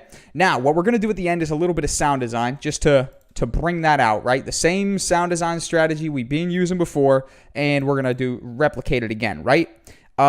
Real quick, we could go ahead and do that. So what I'm going to go ahead and do is I'm going to jump back here. I'm going to get our Sudden Impact 2 sound effect that we love so much. I'm going to drag it into my bonus micro content and go ahead and drag that over right there. Amazing, amazing, amazing, amazing, amazing. And go here, chop it at the highest peak point. Bring it over here. Delete the side, drag that over so it's all one continuous piece. And go ahead and play it just to hear what it's sounding like. For somebody else is better. I think it needs to be moved over a little bit more. Somebody else is better. Perfect, perfect, perfect. And that's just going to build some suspense at the end where we can have some text that says, go check it out, whatever the case may be. Now, let's go ahead and build that progress bar. Go ahead and hover over our bonus micro content folder so the next color mat gets created in that folder and we don't have to do any extra organization. Go up here to File, go to New, go to Color Mat, and then go ahead and press OK. But this time, let's make it red. Or what we could do is we could make it match the color of our particular color theme that's going on, which is blue. So that's sort of a stylistic choice. Now, just for the sake of making stuff match, I think I'm going to go ahead and do that. So I'm going to get this blue. I'm going to make it. I'm going to drag and drop it over our video. Now, what's going to happen is it's going to take control because it's the highest layer and it's obviously cover everything. But all we want to do is go to position and get this 540 over here, the right hand axis, and just drag that down until it's about the size that you want it. Maybe around there. Something like that, right? Something like that. It's looking pretty good.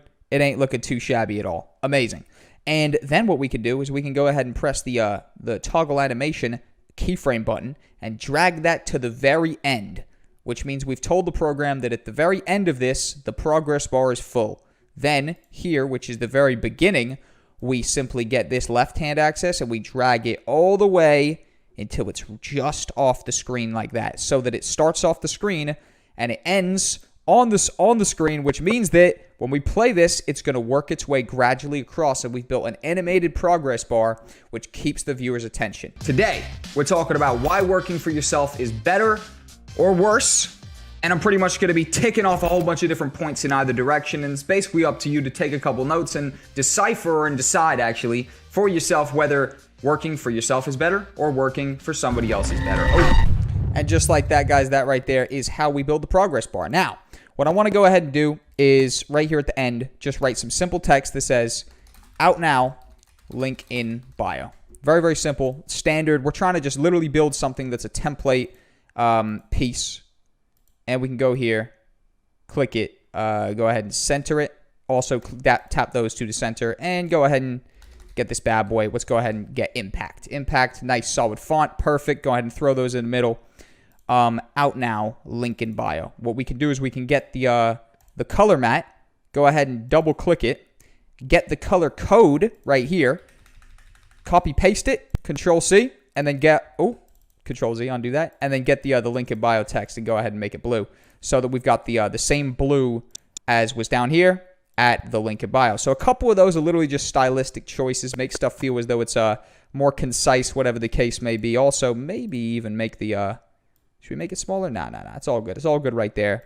And then we start overlaying some text. So what I'm going to actually go ahead and do is I'm going to go ahead and press T, our text tool, come up here to the top, and go ahead and write working for yourself vs somebody else. And even though it's writing it off the screen, I know that it's writing because it's up there. I'm going to go ahead and center it. And I'm going to go ahead and get the working for yourself via somebody else bit. Bring that to the layer below. Remember, I'm aware what I'm doing. I'm going to go ahead and align it. Center it right here. Bring it in a little bit. Scale it. And go ahead and click it. Make it black.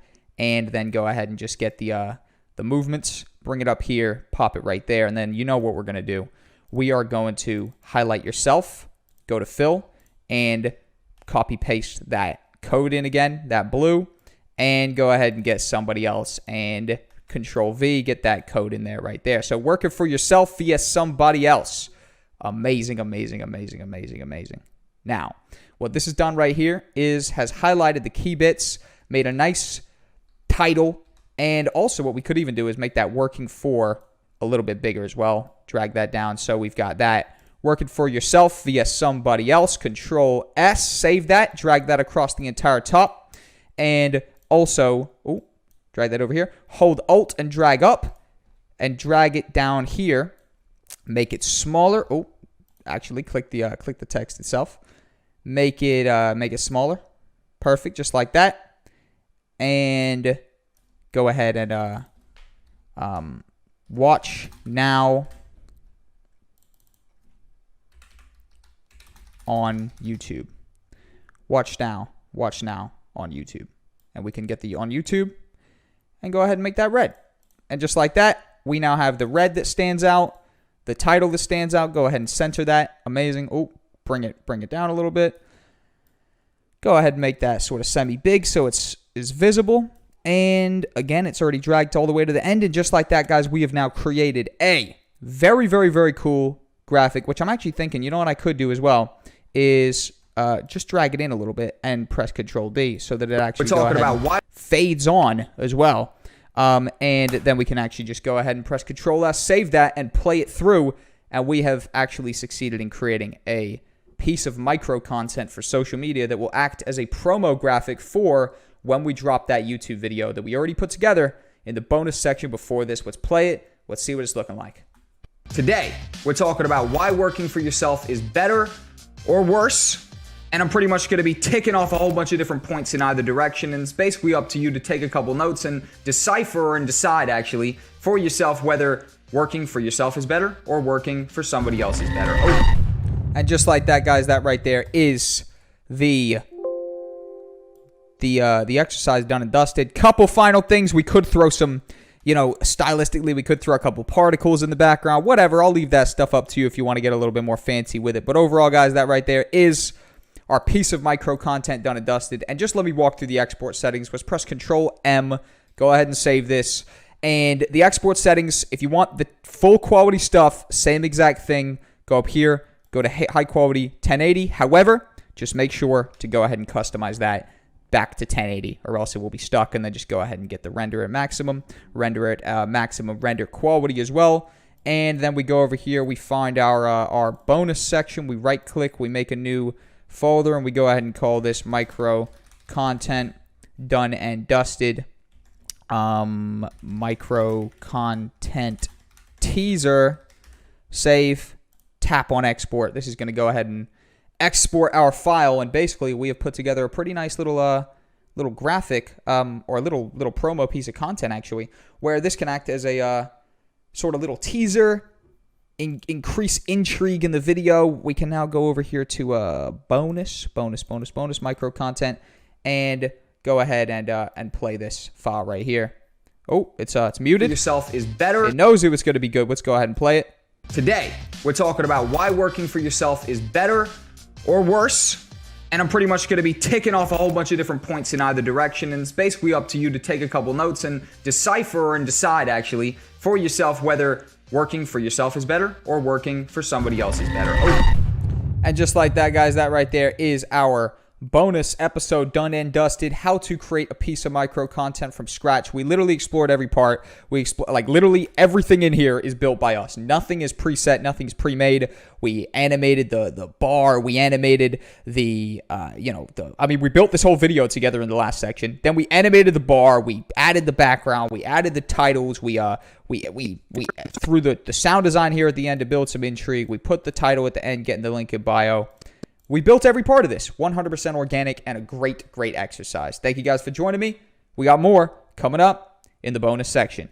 Believe me, it ain't done yet. What's going on, everybody? My name is Jack. Welcome back to another episode of the Adobe Premiere Pro Masterclass course bonus section. This right here is going to be how to edit a promo video from scratch. And in true Adobe Premiere Pro Masterclass fashion, we're going to put together a promo video for the Adobe Premiere Pro Masterclass that you guys have actually just completed. And funny enough, this exact promo video is in the introduction section of this course. So not only are we at the end editing together this intro, but very possible that you guys would have watched it at the very start of this course because I've thrown it there. We're going to make this together here, which means we may as well put it at the beginning of the course, which you guys will have already watched. The timeline's a little bit all over the place, but let's go ahead and get into it. We obviously have this timeline here, which is the previous bonus section, which was the piece of micro content. Overall, turned out really nice. We had the color theme matching, all that type of stuff. So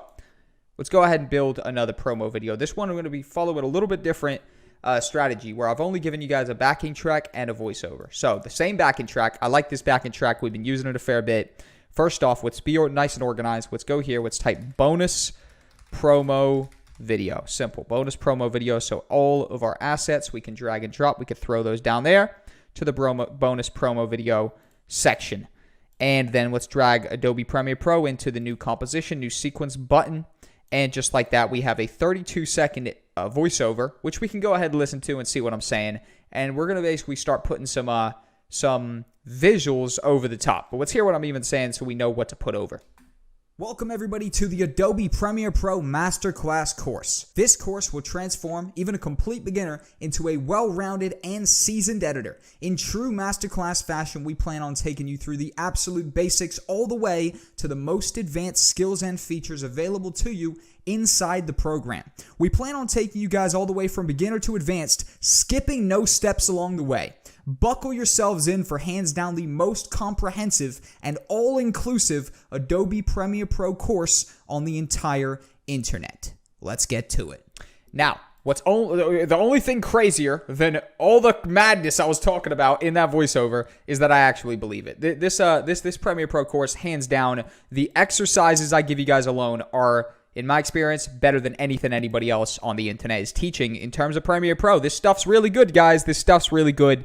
People aren't doing exercises like this. They're just simply not. So let's start building this thing. Now, what's the first thing I say? Welcome everybody to the Adobe Premiere Pro Masterclass course. What I'm going to go ahead and do, guys, is again, I'm going to go a little bit off grid here where I haven't prepared everything for you guys. I'm going to start taking stuff off the internet. I'm going to take stuff off all my hard drives, but I'm going to put it all in this promo video folder for you guys. So we make sure to stay organized. All right. So I'm going to come over here. Actually, I'm actually going to go ahead and let me go ahead and get a new window up. And I'm actually going to go ahead and type in Premiere Pro logo PNG. This is my strategy for getting images with no background. So I'm going to get the logo, the Adobe Premiere Pro logo. I'll have a look. I'll see if there's one that's looking nicer. That one's looking pretty good to me. I like that. I'm going to save that. By the way, you guys know I'm giving you guys everything. So I drag it here. I'm going to drag that over here and import it. And just like that, I've noticed one key thing. Let me jump back over to editing. Funny enough, I've noticed that the sequence settings are, they've matched what our previous one was. So this one, we want to make it normal. So let's go 1920 by 1080, which when we press OK, is going to make that widescreen. And I think what I want to go ahead and do is I want to actually go ahead up here and I want to go ahead and type in Premiere Pro background. Premiere Pro background. And exactly, I want to get something cool like this, some sort of cool background that we can essentially utilize. And the reason I knew something like that would come up is because graphic designers use different patterns and stuff like that. And keep in mind, I'm literally just showing you guys the process of how I go about sourcing images when I'm editing a program and editing a project. But I'm giving you guys everything. So don't worry, you guys don't have to go do this. You guys can simply go to resources and download all this stuff and just basically follow through what I'm doing. But I'm going to go ahead and have that on full. And I'm actually going to go ahead and have Premiere Pro animated in. So I'm going to have that on 100. And I'm going to come back over here. You know what? I might even go 110. So it's actually flip those around. It starts on 100, goes out to 110. Let's play this, see what it looks like. Welcome everybody to the Adobe Premiere Pro Masterclass course. This course will... So this course is where it starts kicking off. So I'm actually going to adjust that so the animation happens sooner. Also, I'm actually going to animate this background where it probably starts bigger and ends Welcome everybody a little bit to smaller. The Adobe Premiere So you Pro see? Masterclass course. Course Right there, you've now got some animation happening. Now, when we have, for example, we use some of our overlays to bring it in with some cool glitches or whatever, it's going to start looking real cool. So let's come over here. I'm going to go ahead and get these bad boys, drag them over here to our bonus promo video folder, and I'm going to get the monologue standard song that we've been using a bunch. I'm going to trim that down. I'm going to drag it over here, and I'm going to have it come in at probably minus 25, right? Probably throughout the entire thing, minus 25. Let's play it, see if the levels are okay. If they are, we'll continue with this. Welcome everybody to the Adobe Premiere Pro Masterclass course. This course... Amazing. So it sounded really good, and I'm about to say this course. This course will transform even a complete beginner into... And you know what I'm also going to do? I'm actually going to go ahead and get my voiceover, pop it up 5 decibels. I think it sounded a little bit quiet, right? Welcome everybody to the Adobe Premiere Pro Masterclass course. This course will transform even a complete beginner...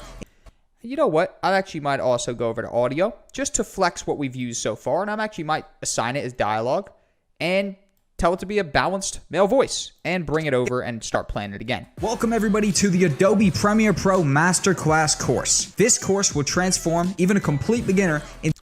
And I'm saying now that this course will transform even a complete beginner. So now what I'm actually going to go ahead and do, guys, is I'm actually going to go ahead and open up the finished videos that I've actually completed. So this course, obviously, this is what the edits look like. You guys have watched every episode. These are what the edits. So these are the live episodes that you guys have actually watched. And I'm actually going to use these as B-roll. So I'm going to actually give you guys some of these, and we're going to take pieces from these episodes and actually use them as B-roll and then animate them in and out to basically merge them together, make them seem a little bit, less like they're taken from something, basically. But you see how I say we're going to take a complete beginner. So listen to what I say, and basically right here I say we're going to take a complete beginner. Hear that, and you can start to see what we're going to put over. Welcome everybody to the Adobe Premiere Pro Masterclass course. This course will transform even a complete beginner into a well-rounded and seasoned editor. So that's a 2-part piece right there. In my mind, I'm now thinking we need one clip showing the beginner edits, and then we need a clip right here showing some real advanced looking stuff. So very, very simple. What I want to go ahead and do is I'm going to load up my promo video folder here, the one that you guys are having. Anything in this folder, you guys can download, and everything over here is the stuff that I'm still figuring out. So I'm going to go ahead and get editing, and I'm actually just going to go ahead and get some motion breakdown. I'm going to press Control-C. I'm going to come over here, press Control-V, which means I've copy-pasted that over. I'm going to go ahead and let that do its thing. Go ahead and copy and paste it over, just for the simple fact of everything that I bring to this folder here, guys, is downloadable from you. Everything over here is stuff I'm figuring out that I want to use, right? Simple, nice and straightforward. Awesome. We got motion breakdown. Go ahead and drag that over to Premiere Pro. We can drag that into our bonus promo folder. Wonderful. And basically double click it, load it up. And I'm actually just going to go ahead and scroll over. And I'm going to find out, I'm looking, and I'm just seeing some sort of edits or movements that would go ahead and paint the picture that we're doing some basic level stuff, right? Because what I've just said is I'm going to take an absolute complete basic person and bring them to advanced. So what I might do is I might just have this zoom out animation here. You see, because it looks like something's happening.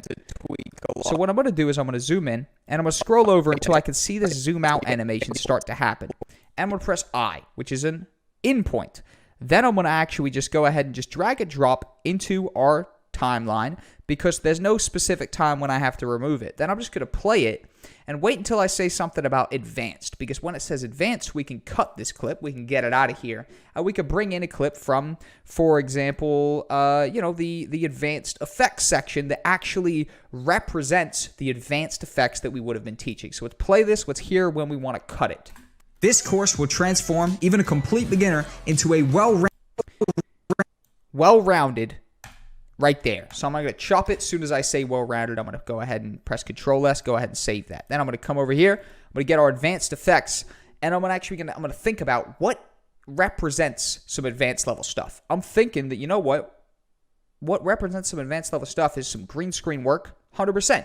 Green screens just sort of scream advanced. So I'm going to copy and paste that over for you guys to download. Obviously, green screen work will have been downloadable in the resources for you guys. And I'm going to go over here and I'm going to drag it to bonus promo video. I'm going to double click it. And I want you guys to scroll over with me right now. And let's literally just go ahead and look for exactly some scenes that look advanced. So, for example, I'm scrolling over. Ideally, if we can get a zoom in at the same time, then we are laughing. It's looking like not much of a zoom in. Maybe like right about here. Some stuff's happening, right? Movement's happening. I'm press I. This over. Just play that. And right click it and literally just... Amazing. And I'm going to go ahead and drag just the video in, just so we have no commentary, no voiceover, and go ahead and play this and see where we want to cut it. well-rounded and seasoned editor. In true masterclass fashion, we plan on taking you through the absolute basics. So, chop it right there when I start saying in true masterclass fashion, we're taking you through the absolute basics. And we got a little bit of animation to do. We want to come over here to this clip right here. Go ahead and toggle scale, toggle position, and then come later in the clip and go ahead and just have it on maybe like a 120. And then bring it up until the absolute top right. So it's zooming into this screen right here. Go ahead and drag that over here and play it. Oh, Control S. The play lagged for a sec. Play it again. Spacebar. Little bit of a delay. It's looking like it's glitching out a little bit. You know what we might have to do? We might have to just go ahead and open up that motion breakdown and bring some more advanced level stuff in. So I'm literally just going to scroll on over. Go ahead and have a look. Have a look. Maybe even right here, this zoom in. This zoom in right here could be a good point. So I'm going to come to the zoom in, press I. Remember, that's on motion breakdown. Drag and drop just the video in. Come to the beginning, press Control S, save this, and let's play it. Even though it's looking like a small playback glitch has happened right here. Very, very simple. I want you guys to simply close down the program, reopen it. All right? This is actually very accurate. This stuff will happen. My bad, guys. The program just crashed real quick there, and it stopped recording for a second. Standard technical difficulties. I actually kind of like it, funny enough, when technical problems happen live on these tutorials, because honestly, and you probably will have figured this out already, you'll be having technical problems throughout the course of your editing journey. I literally guarantee it. It's just the nature of computer stuff. I mean, especially high-level computer stuff like editing. So, let's play through. Let's see what our composition, our sequence is looking like so far. Welcome everybody to the Adobe Premiere Pro Masterclass course. This course will transform even a complete beginner into a well-rounded and seasoned editor. In true masterclass fashion, we plan on taking you through the absolute basics all the way to the most advanced skills and... Perfect. So, it's looking nice. We need to just keep piecing stuff together. So just to explain what I'm going to do now, and I'm going to speed through it, I'm basically going to keep going through and just chopping it at the point where like a new piece of information is being talked about. So right here I say we're going to take you from the absolute basics to the most advanced stuff in the program, right? Absolute basics all the way to the most advanced skills. See, most advanced skills. So I'm going to chop it on most advanced, and it makes sense that now we're going to go back to our good old-fashioned completed section, and we're just going to keep bringing in more advanced level stuff. So what I'm actually going to go ahead and do is I'm going to go ahead and bring that masking Premiere Pro one in. But real quick, let me just go ahead and bring up our good old-fashioned masterclass folder so I can make sure to bless you guys with the exact resources as we obviously create them. Going to go to promo video. Go ahead and copy paste this bad boy over. Let that transfer itself over. Then we're going to import it into the program. And again, just keep taking out advanced looking stuff. Because obviously we've got the live tutorial of our advanced lessons, which means that all we have to do is just go ahead and have a look at this stuff that I'm doing right here, which kind of looks advanced. I'm going to go to I probably around here when I start bringing on that mask, right? Because I'm just trying to look for a selection that when zoomed in on, right? So I'm going to go ahead and zoom in, play to see the selection, though. I think probably to around there. Most advanced skills and features available to you inside the program. Amazing. So what we can go ahead and do now is literally just go ahead and pop that on 125 maybe. And again, just position it in the top corner of the program just like that. So it's going to be zooming in. And then we can go ahead and chop that right there. Most advanced skills and features available to you inside the program. We plan on taking you guys all the way from beginner to advanced. Amazing. We plan on taking you all the way from beginner to advanced, so I'm just going to keep on overlaying more advanced level stuff. And the way I want to do that is by continuing just to bring in stuff that looks like a lot's going on, right? Like that's the main that's the main thing. I just want to bring stuff in that looks like a lot is going on. Nice right there. So for example, let me go ahead and turn that off right there. And it looks like a lot's going on. So I'm just going to go ahead and copy this one over as well. Bring that over to right about there. Amazing. Go ahead and import that. And we're just bringing on stuff that we're using as B-roll, and we're just trying to import this into the thing. And I'll tell you what I'm going to do in a second is I'm going to switch stuff up in a second. I'm going to go back to Google, and we're going to get some live images, just of very complicated-looking timelines, and we're going to put that in here. And again, animate it so it looks like a bunch is going on. But right here, in it, right there, probably around where I'm messing with the colors, right? And play it. We plan on taking you guys all the way from beginner to advanced. And you know what I'm going to do is I'm actually going to speed this one up. I'm going to go to 400, so a lot's happening quickly. We plan on taking you guys all the way from beginner to advanced, skipping no steps along the way. Skipping no steps along the way. Perfect. So what I'm going to go ahead and do is set those keyframes right there and chop it out. Go to the absolute beginning of this clip and go ahead and pop it on a 125. Zoom it in over here to the right. Zoom it in on that. We plan on taking you guys all the way from beginner to advanced, skipping no steps along the way. Buckle yourselves in for hands down the most comprehensive course you've ever seen in your life is more or less the direction that I'm going in. But let's jump over here back again to the green screen one. Have a look. And again, I'm just trying to look for stuff that is looking pretty advanced. So stuff like that right there. So stuff's going on, right? I'm going to drag that right here. Buckle yourselves. And again, I'm going to just turn it up to 500% speed. Buckle yourselves in for hands down the most comprehensive and... There we go. And all-encompassing. See, I'm remembering the voiceover right now. And I remember, again, I'm just doing this keyframe in animation. So I'm literally just zooming it in and also positioning it down there in the bottom right, bottom left rather, so that it's zooming down. Most comprehensive and all-inclusive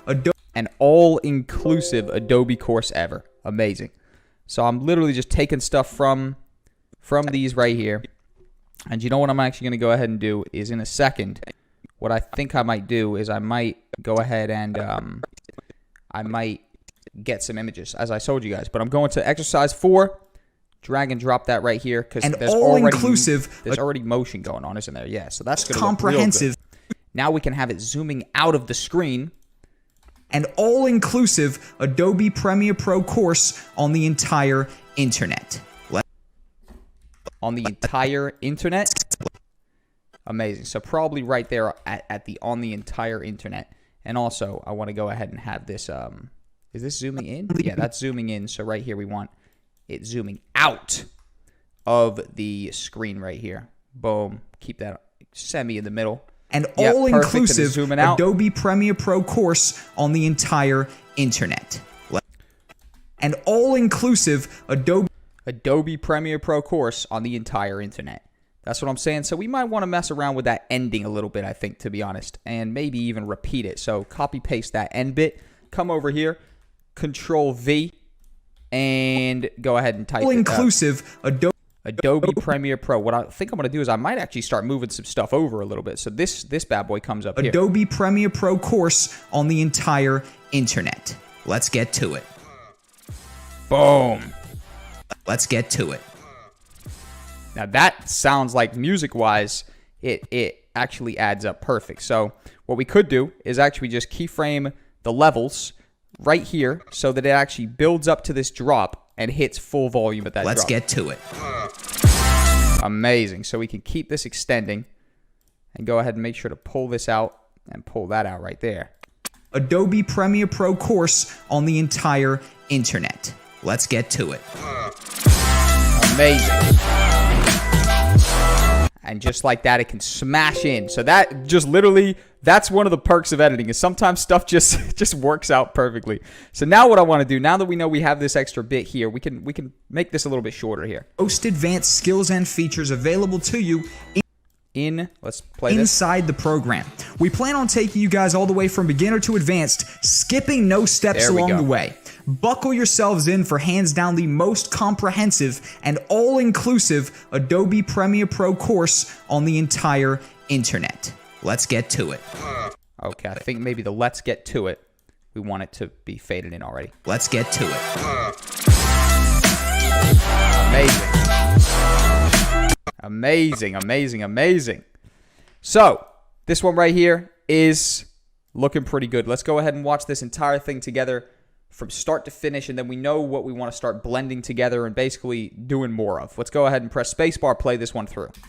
Welcome everybody to the Adobe Premiere Pro Masterclass course. This course will transform even a complete beginner into a well-rounded and seasoned editor. In true masterclass fashion, we plan on taking you through the absolute basics all the way to the most advanced skills and features available to you inside the program. We plan on taking you guys all the way from beginner to advanced, skipping no steps along the way. Buckle yourselves in for hands down the most comprehensive and all-inclusive Adobe Premiere Pro course on the entire internet. Let's get to it. Amazing, amazing, amazing. And just like that, guys, we have put together the foundation of what's a nice promo video. However, what I want to go ahead and do right now, guys, is actually go ahead and give you guys some more stuff, I think. I want to actually go over here to my editing folder, and I want to go to Premium Glitches. Premium Glitches, I believe I've blessed you guys a little bit with. Let's jump back here, see if I have the glitch overlays. I don't think I've fully given you guys a bunch of 10 out of 10, 10 out of 10 ones. These ones right here, really good stuff. I want to go ahead and incorporate some of them. So I'm going to go ahead and bring over, I'm going to start loading a couple up and just seeing what they're looking like. I want these more glowy ones like that. So I want those ones. These four, I think, could be good. I'm going to paste them over. Obviously, you guys will have already downloaded them. And I'm going to drag all four of them into promo video bonus folder that we've obviously been building up. And I'm going to double click number 6, load that one up first. And I'm actually just going to go ahead and import that over here and scroll along until it's fully on the screen like that. And again, you guys know the drill. Go to screen, chop it down the middle so we create like a point that it could lock on. And we put it right there. And we play it and we see what it's looking like. Also, actually, I'm going to hold Alt on this and drag this to the end. Welcome everybody to the Adobe Premiere Pro Masterclass course. This course will transform even a Perfect, perfect, perfect. And now that I know one of them is looking good, now I know that, I'm going to come over and I'm literally just going to go ahead and insert all these ones into here. And I'm just going to go ahead and have 1, 2, 3, 4, and then repeat. 1, 2, 3, 4. So we got 1, 2, and now we got the third one coming in. Remember, I go to the point where the effect is fully all-encompassing the entire screen where you can't see anything behind. So it's basically a perfect transition point. And then we drag in this next one right here. And we go ahead and again put it at the point where it is at absolute maximum blur or maximum glow, maximum whatever you'd call this. Just it's full, basically. You can't see what's going on in the background. So this point right here, we can transition between. It's wonderful. It's all trickery. It's all trickery of the eye, basically, right? It's just something's going on that distracts you from the previous thing. And I'm actually just going to bring everything back up. And I'm going to highlight everything, hold Alt, and just drag everything over again. And then, of course, reposition the ones that need repositioning. And actually, just like that, that worked out absolutely perfectly. It literally just needed that amount of transitions. And now, with this transition overlay, let's go ahead and have a look at what stuff's looking like. Welcome, everybody. I'll tell you what we could even do is potentially add that black bar. Add that black bar. The reason I'm going to add the black bar is because to the untrained eye, you just naturally assume that basically a whole bunch is going on, right? So what we can actually go ahead and do is jump over to our masterclass. You guys already have this, but I'll give it to you guys again just in case, right? So let's go ahead and import our black bars. Go ahead and drag that into our good old-fashioned folder, and go ahead and pop that on the top layer. And then we can go ahead and play and see what it's looking like. Welcome everybody to the Adobe Premiere Pro Masterclass course. This course will transform even a complete beginner into a well-rounded and seasoned editor. In true masterclass fashion, we plan on taking you through the absolute basics. So I want to make this a little bit bigger. Maybe like that. Maybe there. All the way You know what? I'm deleting the black bars. I to the regret most them. advanced skills and That's features looking nice, available though. to you inside the program. We plan on taking Looking you very guys all nice. the way from beginner to advanced, skipping no steps along the way. Buckle yourselves in for hands down the most comprehensive and all-inclusive Adobe Premiere Yep. Pro course on the entire internet. Let's get to it. And then what I'm going to go ahead and do is I'm actually just going to go ahead and repeat one of these. I'm going to go ahead and repeat this one. So it ends it. And I'm just going to have the word welcome. Welcome. Welcome. Welcome. And I'm just going to go ahead and pop that in the middle. And I'm going to go ahead and make it impact. And I'll tell you what I'm going to go ahead and do next, or to finish it off. So I'm just going to drag out this logo underneath so that it's there, just so I can actually copy the colors. And I'm just going to go to fill. I'm going to get my tool. Boom. I'm going to make it pink. And then I'm going to drag this back over, and boom, just like that, welcome pops up. So right below this glitch, when it ends, when the beat hits, it says welcome. Let's get to it. Amazing, amazing, amazing. And you guys know what I'm going to finish this off with right here.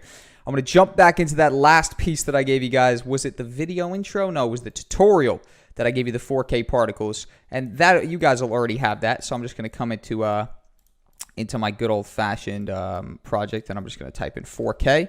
Get those particles right here. And I'm literally just going to go ahead and import them into the layer below. And drag them out a little bit. Oh, line everything up. Wonderful. Go ahead and get that on screen.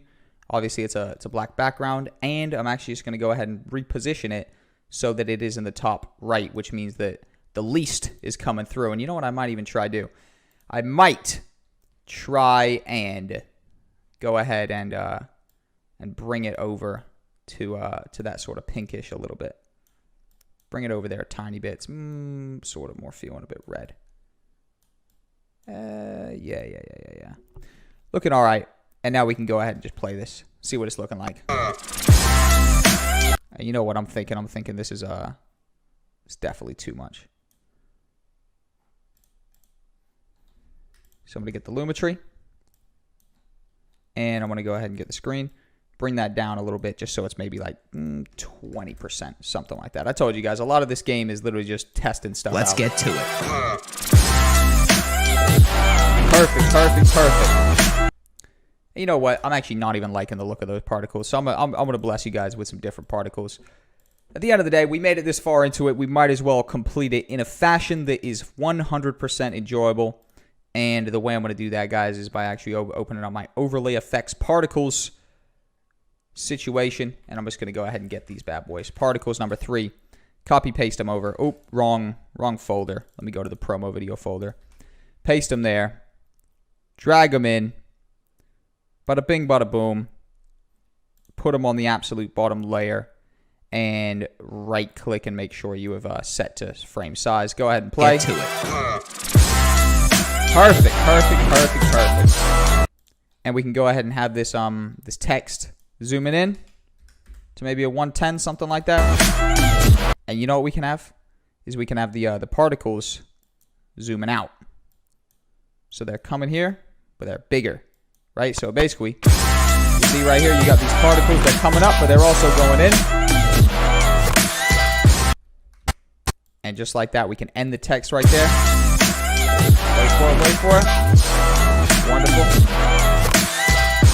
Perfect. Amazing. And now we can simply do an animation of these bad boys out Wonderful. And an animation of the song out as well to that exact point. Wonderful. And just like that, guys, we can press O, which is the out point, and we've got a 43-second promo video that's looking pretty nice. Now, there's one quick thing that I want to do. The glitch overlay things, transitions, right? These right here, transitions, are kind of reddish. Now, the screen is looking not so red. So what I want to do is I want to just have a crack at getting an adjustment layer up and potentially syncing some stuff up. Now, the way I'm going to do this is I'm going to mess around with one of our LUTs and see if I can use that as a base to build upon. So I'm actually going to load this up. I'm going to get that LUT pack, and I'm just going to load some stuff up. Captain Crunch, looking all right. Through the absolute basics all the way to the most advanced skill. So that's, again, making stuff look a little bit more Welcome together. everybody to the Adobe Premiere Pro. And also, I could tell something I want to do. I want to bring everything up one.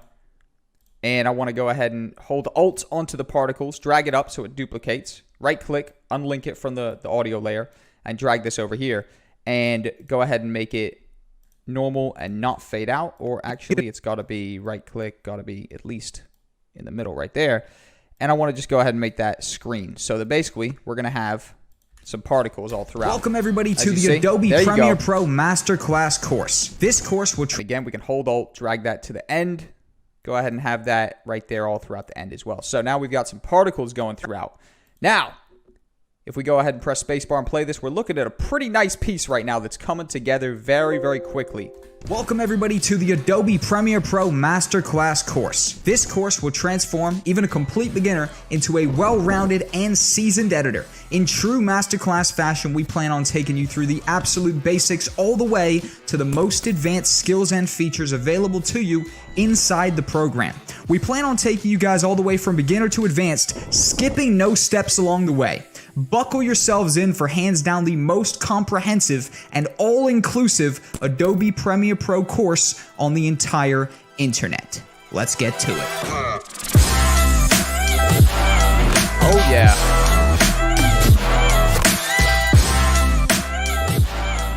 Just gonna go ahead and duplicate that so when the text goes away, there's a glitch. Amazing, amazing, amazing. That's looking perfect. Literally just one quick thing I want to do.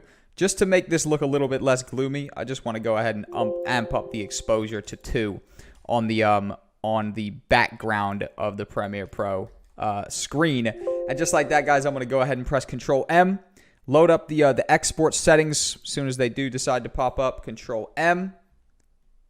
There they are, in good fashion. I'm going to go ahead and bring that to high quality 1080p. I'm going to go ahead and put render at maximum depth and render at maximum quality. And I'm going to go ahead and find the promo video. And I'm going to call this the Adobe, Premiere Pro MC promo video. Adobe Premiere Pro MC, standing for Masterclass Promo Video. Go ahead and press the export button. Looks like we're using a fair few different audio channels, so it's got to figure some stuff out. Boom. Didn't really take too long to figure out. And now it's going to speed through the render, 14 seconds to go. Nice and easy, and we could go ahead and watch this back together, guys, in full quality, the exported version, and you and me have succeeded in building a promo video for this very course. Funny thing, you guys might have literally watched this promo video at the start of the course, then we get to the end of the course, I show you exactly how I built it. Maybe you were wondering, oh, how did you do that? You know, boom, there you go. You can see every process, every step of the process, rather, and you can see how it was done. So, 98%, obviously it's going to get stuck for a minute because that's just what Premiere Pro does. Standard, the name of the game. I do not think I've ever used Premiere Pro for more than a couple days without, dealing with some crashes or whatever the case may be. So it's one of them things, you just got to sort of appease the program a little bit. And this is not a crash right here. This is just a little bit of a delay, a little bit of a render lag while it sort of encodes the video and creates the final file. I've been sitting on this window before for a good 20 minutes based on the simple fact that I was rendering or processing like a massive video, gigabytes, whereas it might even get stuck for a second, even just on 110 megabyte. But it speeds through it real quick, and just like that, we can actually go ahead and open up the bad boy right here, and we can have a look at the Adobe Premiere Pro Masterclass promo video. Done and dusted. Go ahead and turn that off mute. Bring that up here. make this nice and big. Fill the screen with it, or you know what, nearly. Boom, just like that. Go ahead and press play. Welcome everybody to the Adobe Premiere Pro Masterclass course. This course will transform even a complete beginner into a well-rounded and seasoned editor. In true masterclass fashion, we plan on taking you through the absolute basics all the way to the most advanced skills and features available to you inside the program. We plan on taking you guys all the way from beginner to advanced, skipping no steps along the way. Buckle yourselves in for hands down the most comprehensive and all-inclusive Adobe Premiere Pro course on the entire internet. Let's get to it.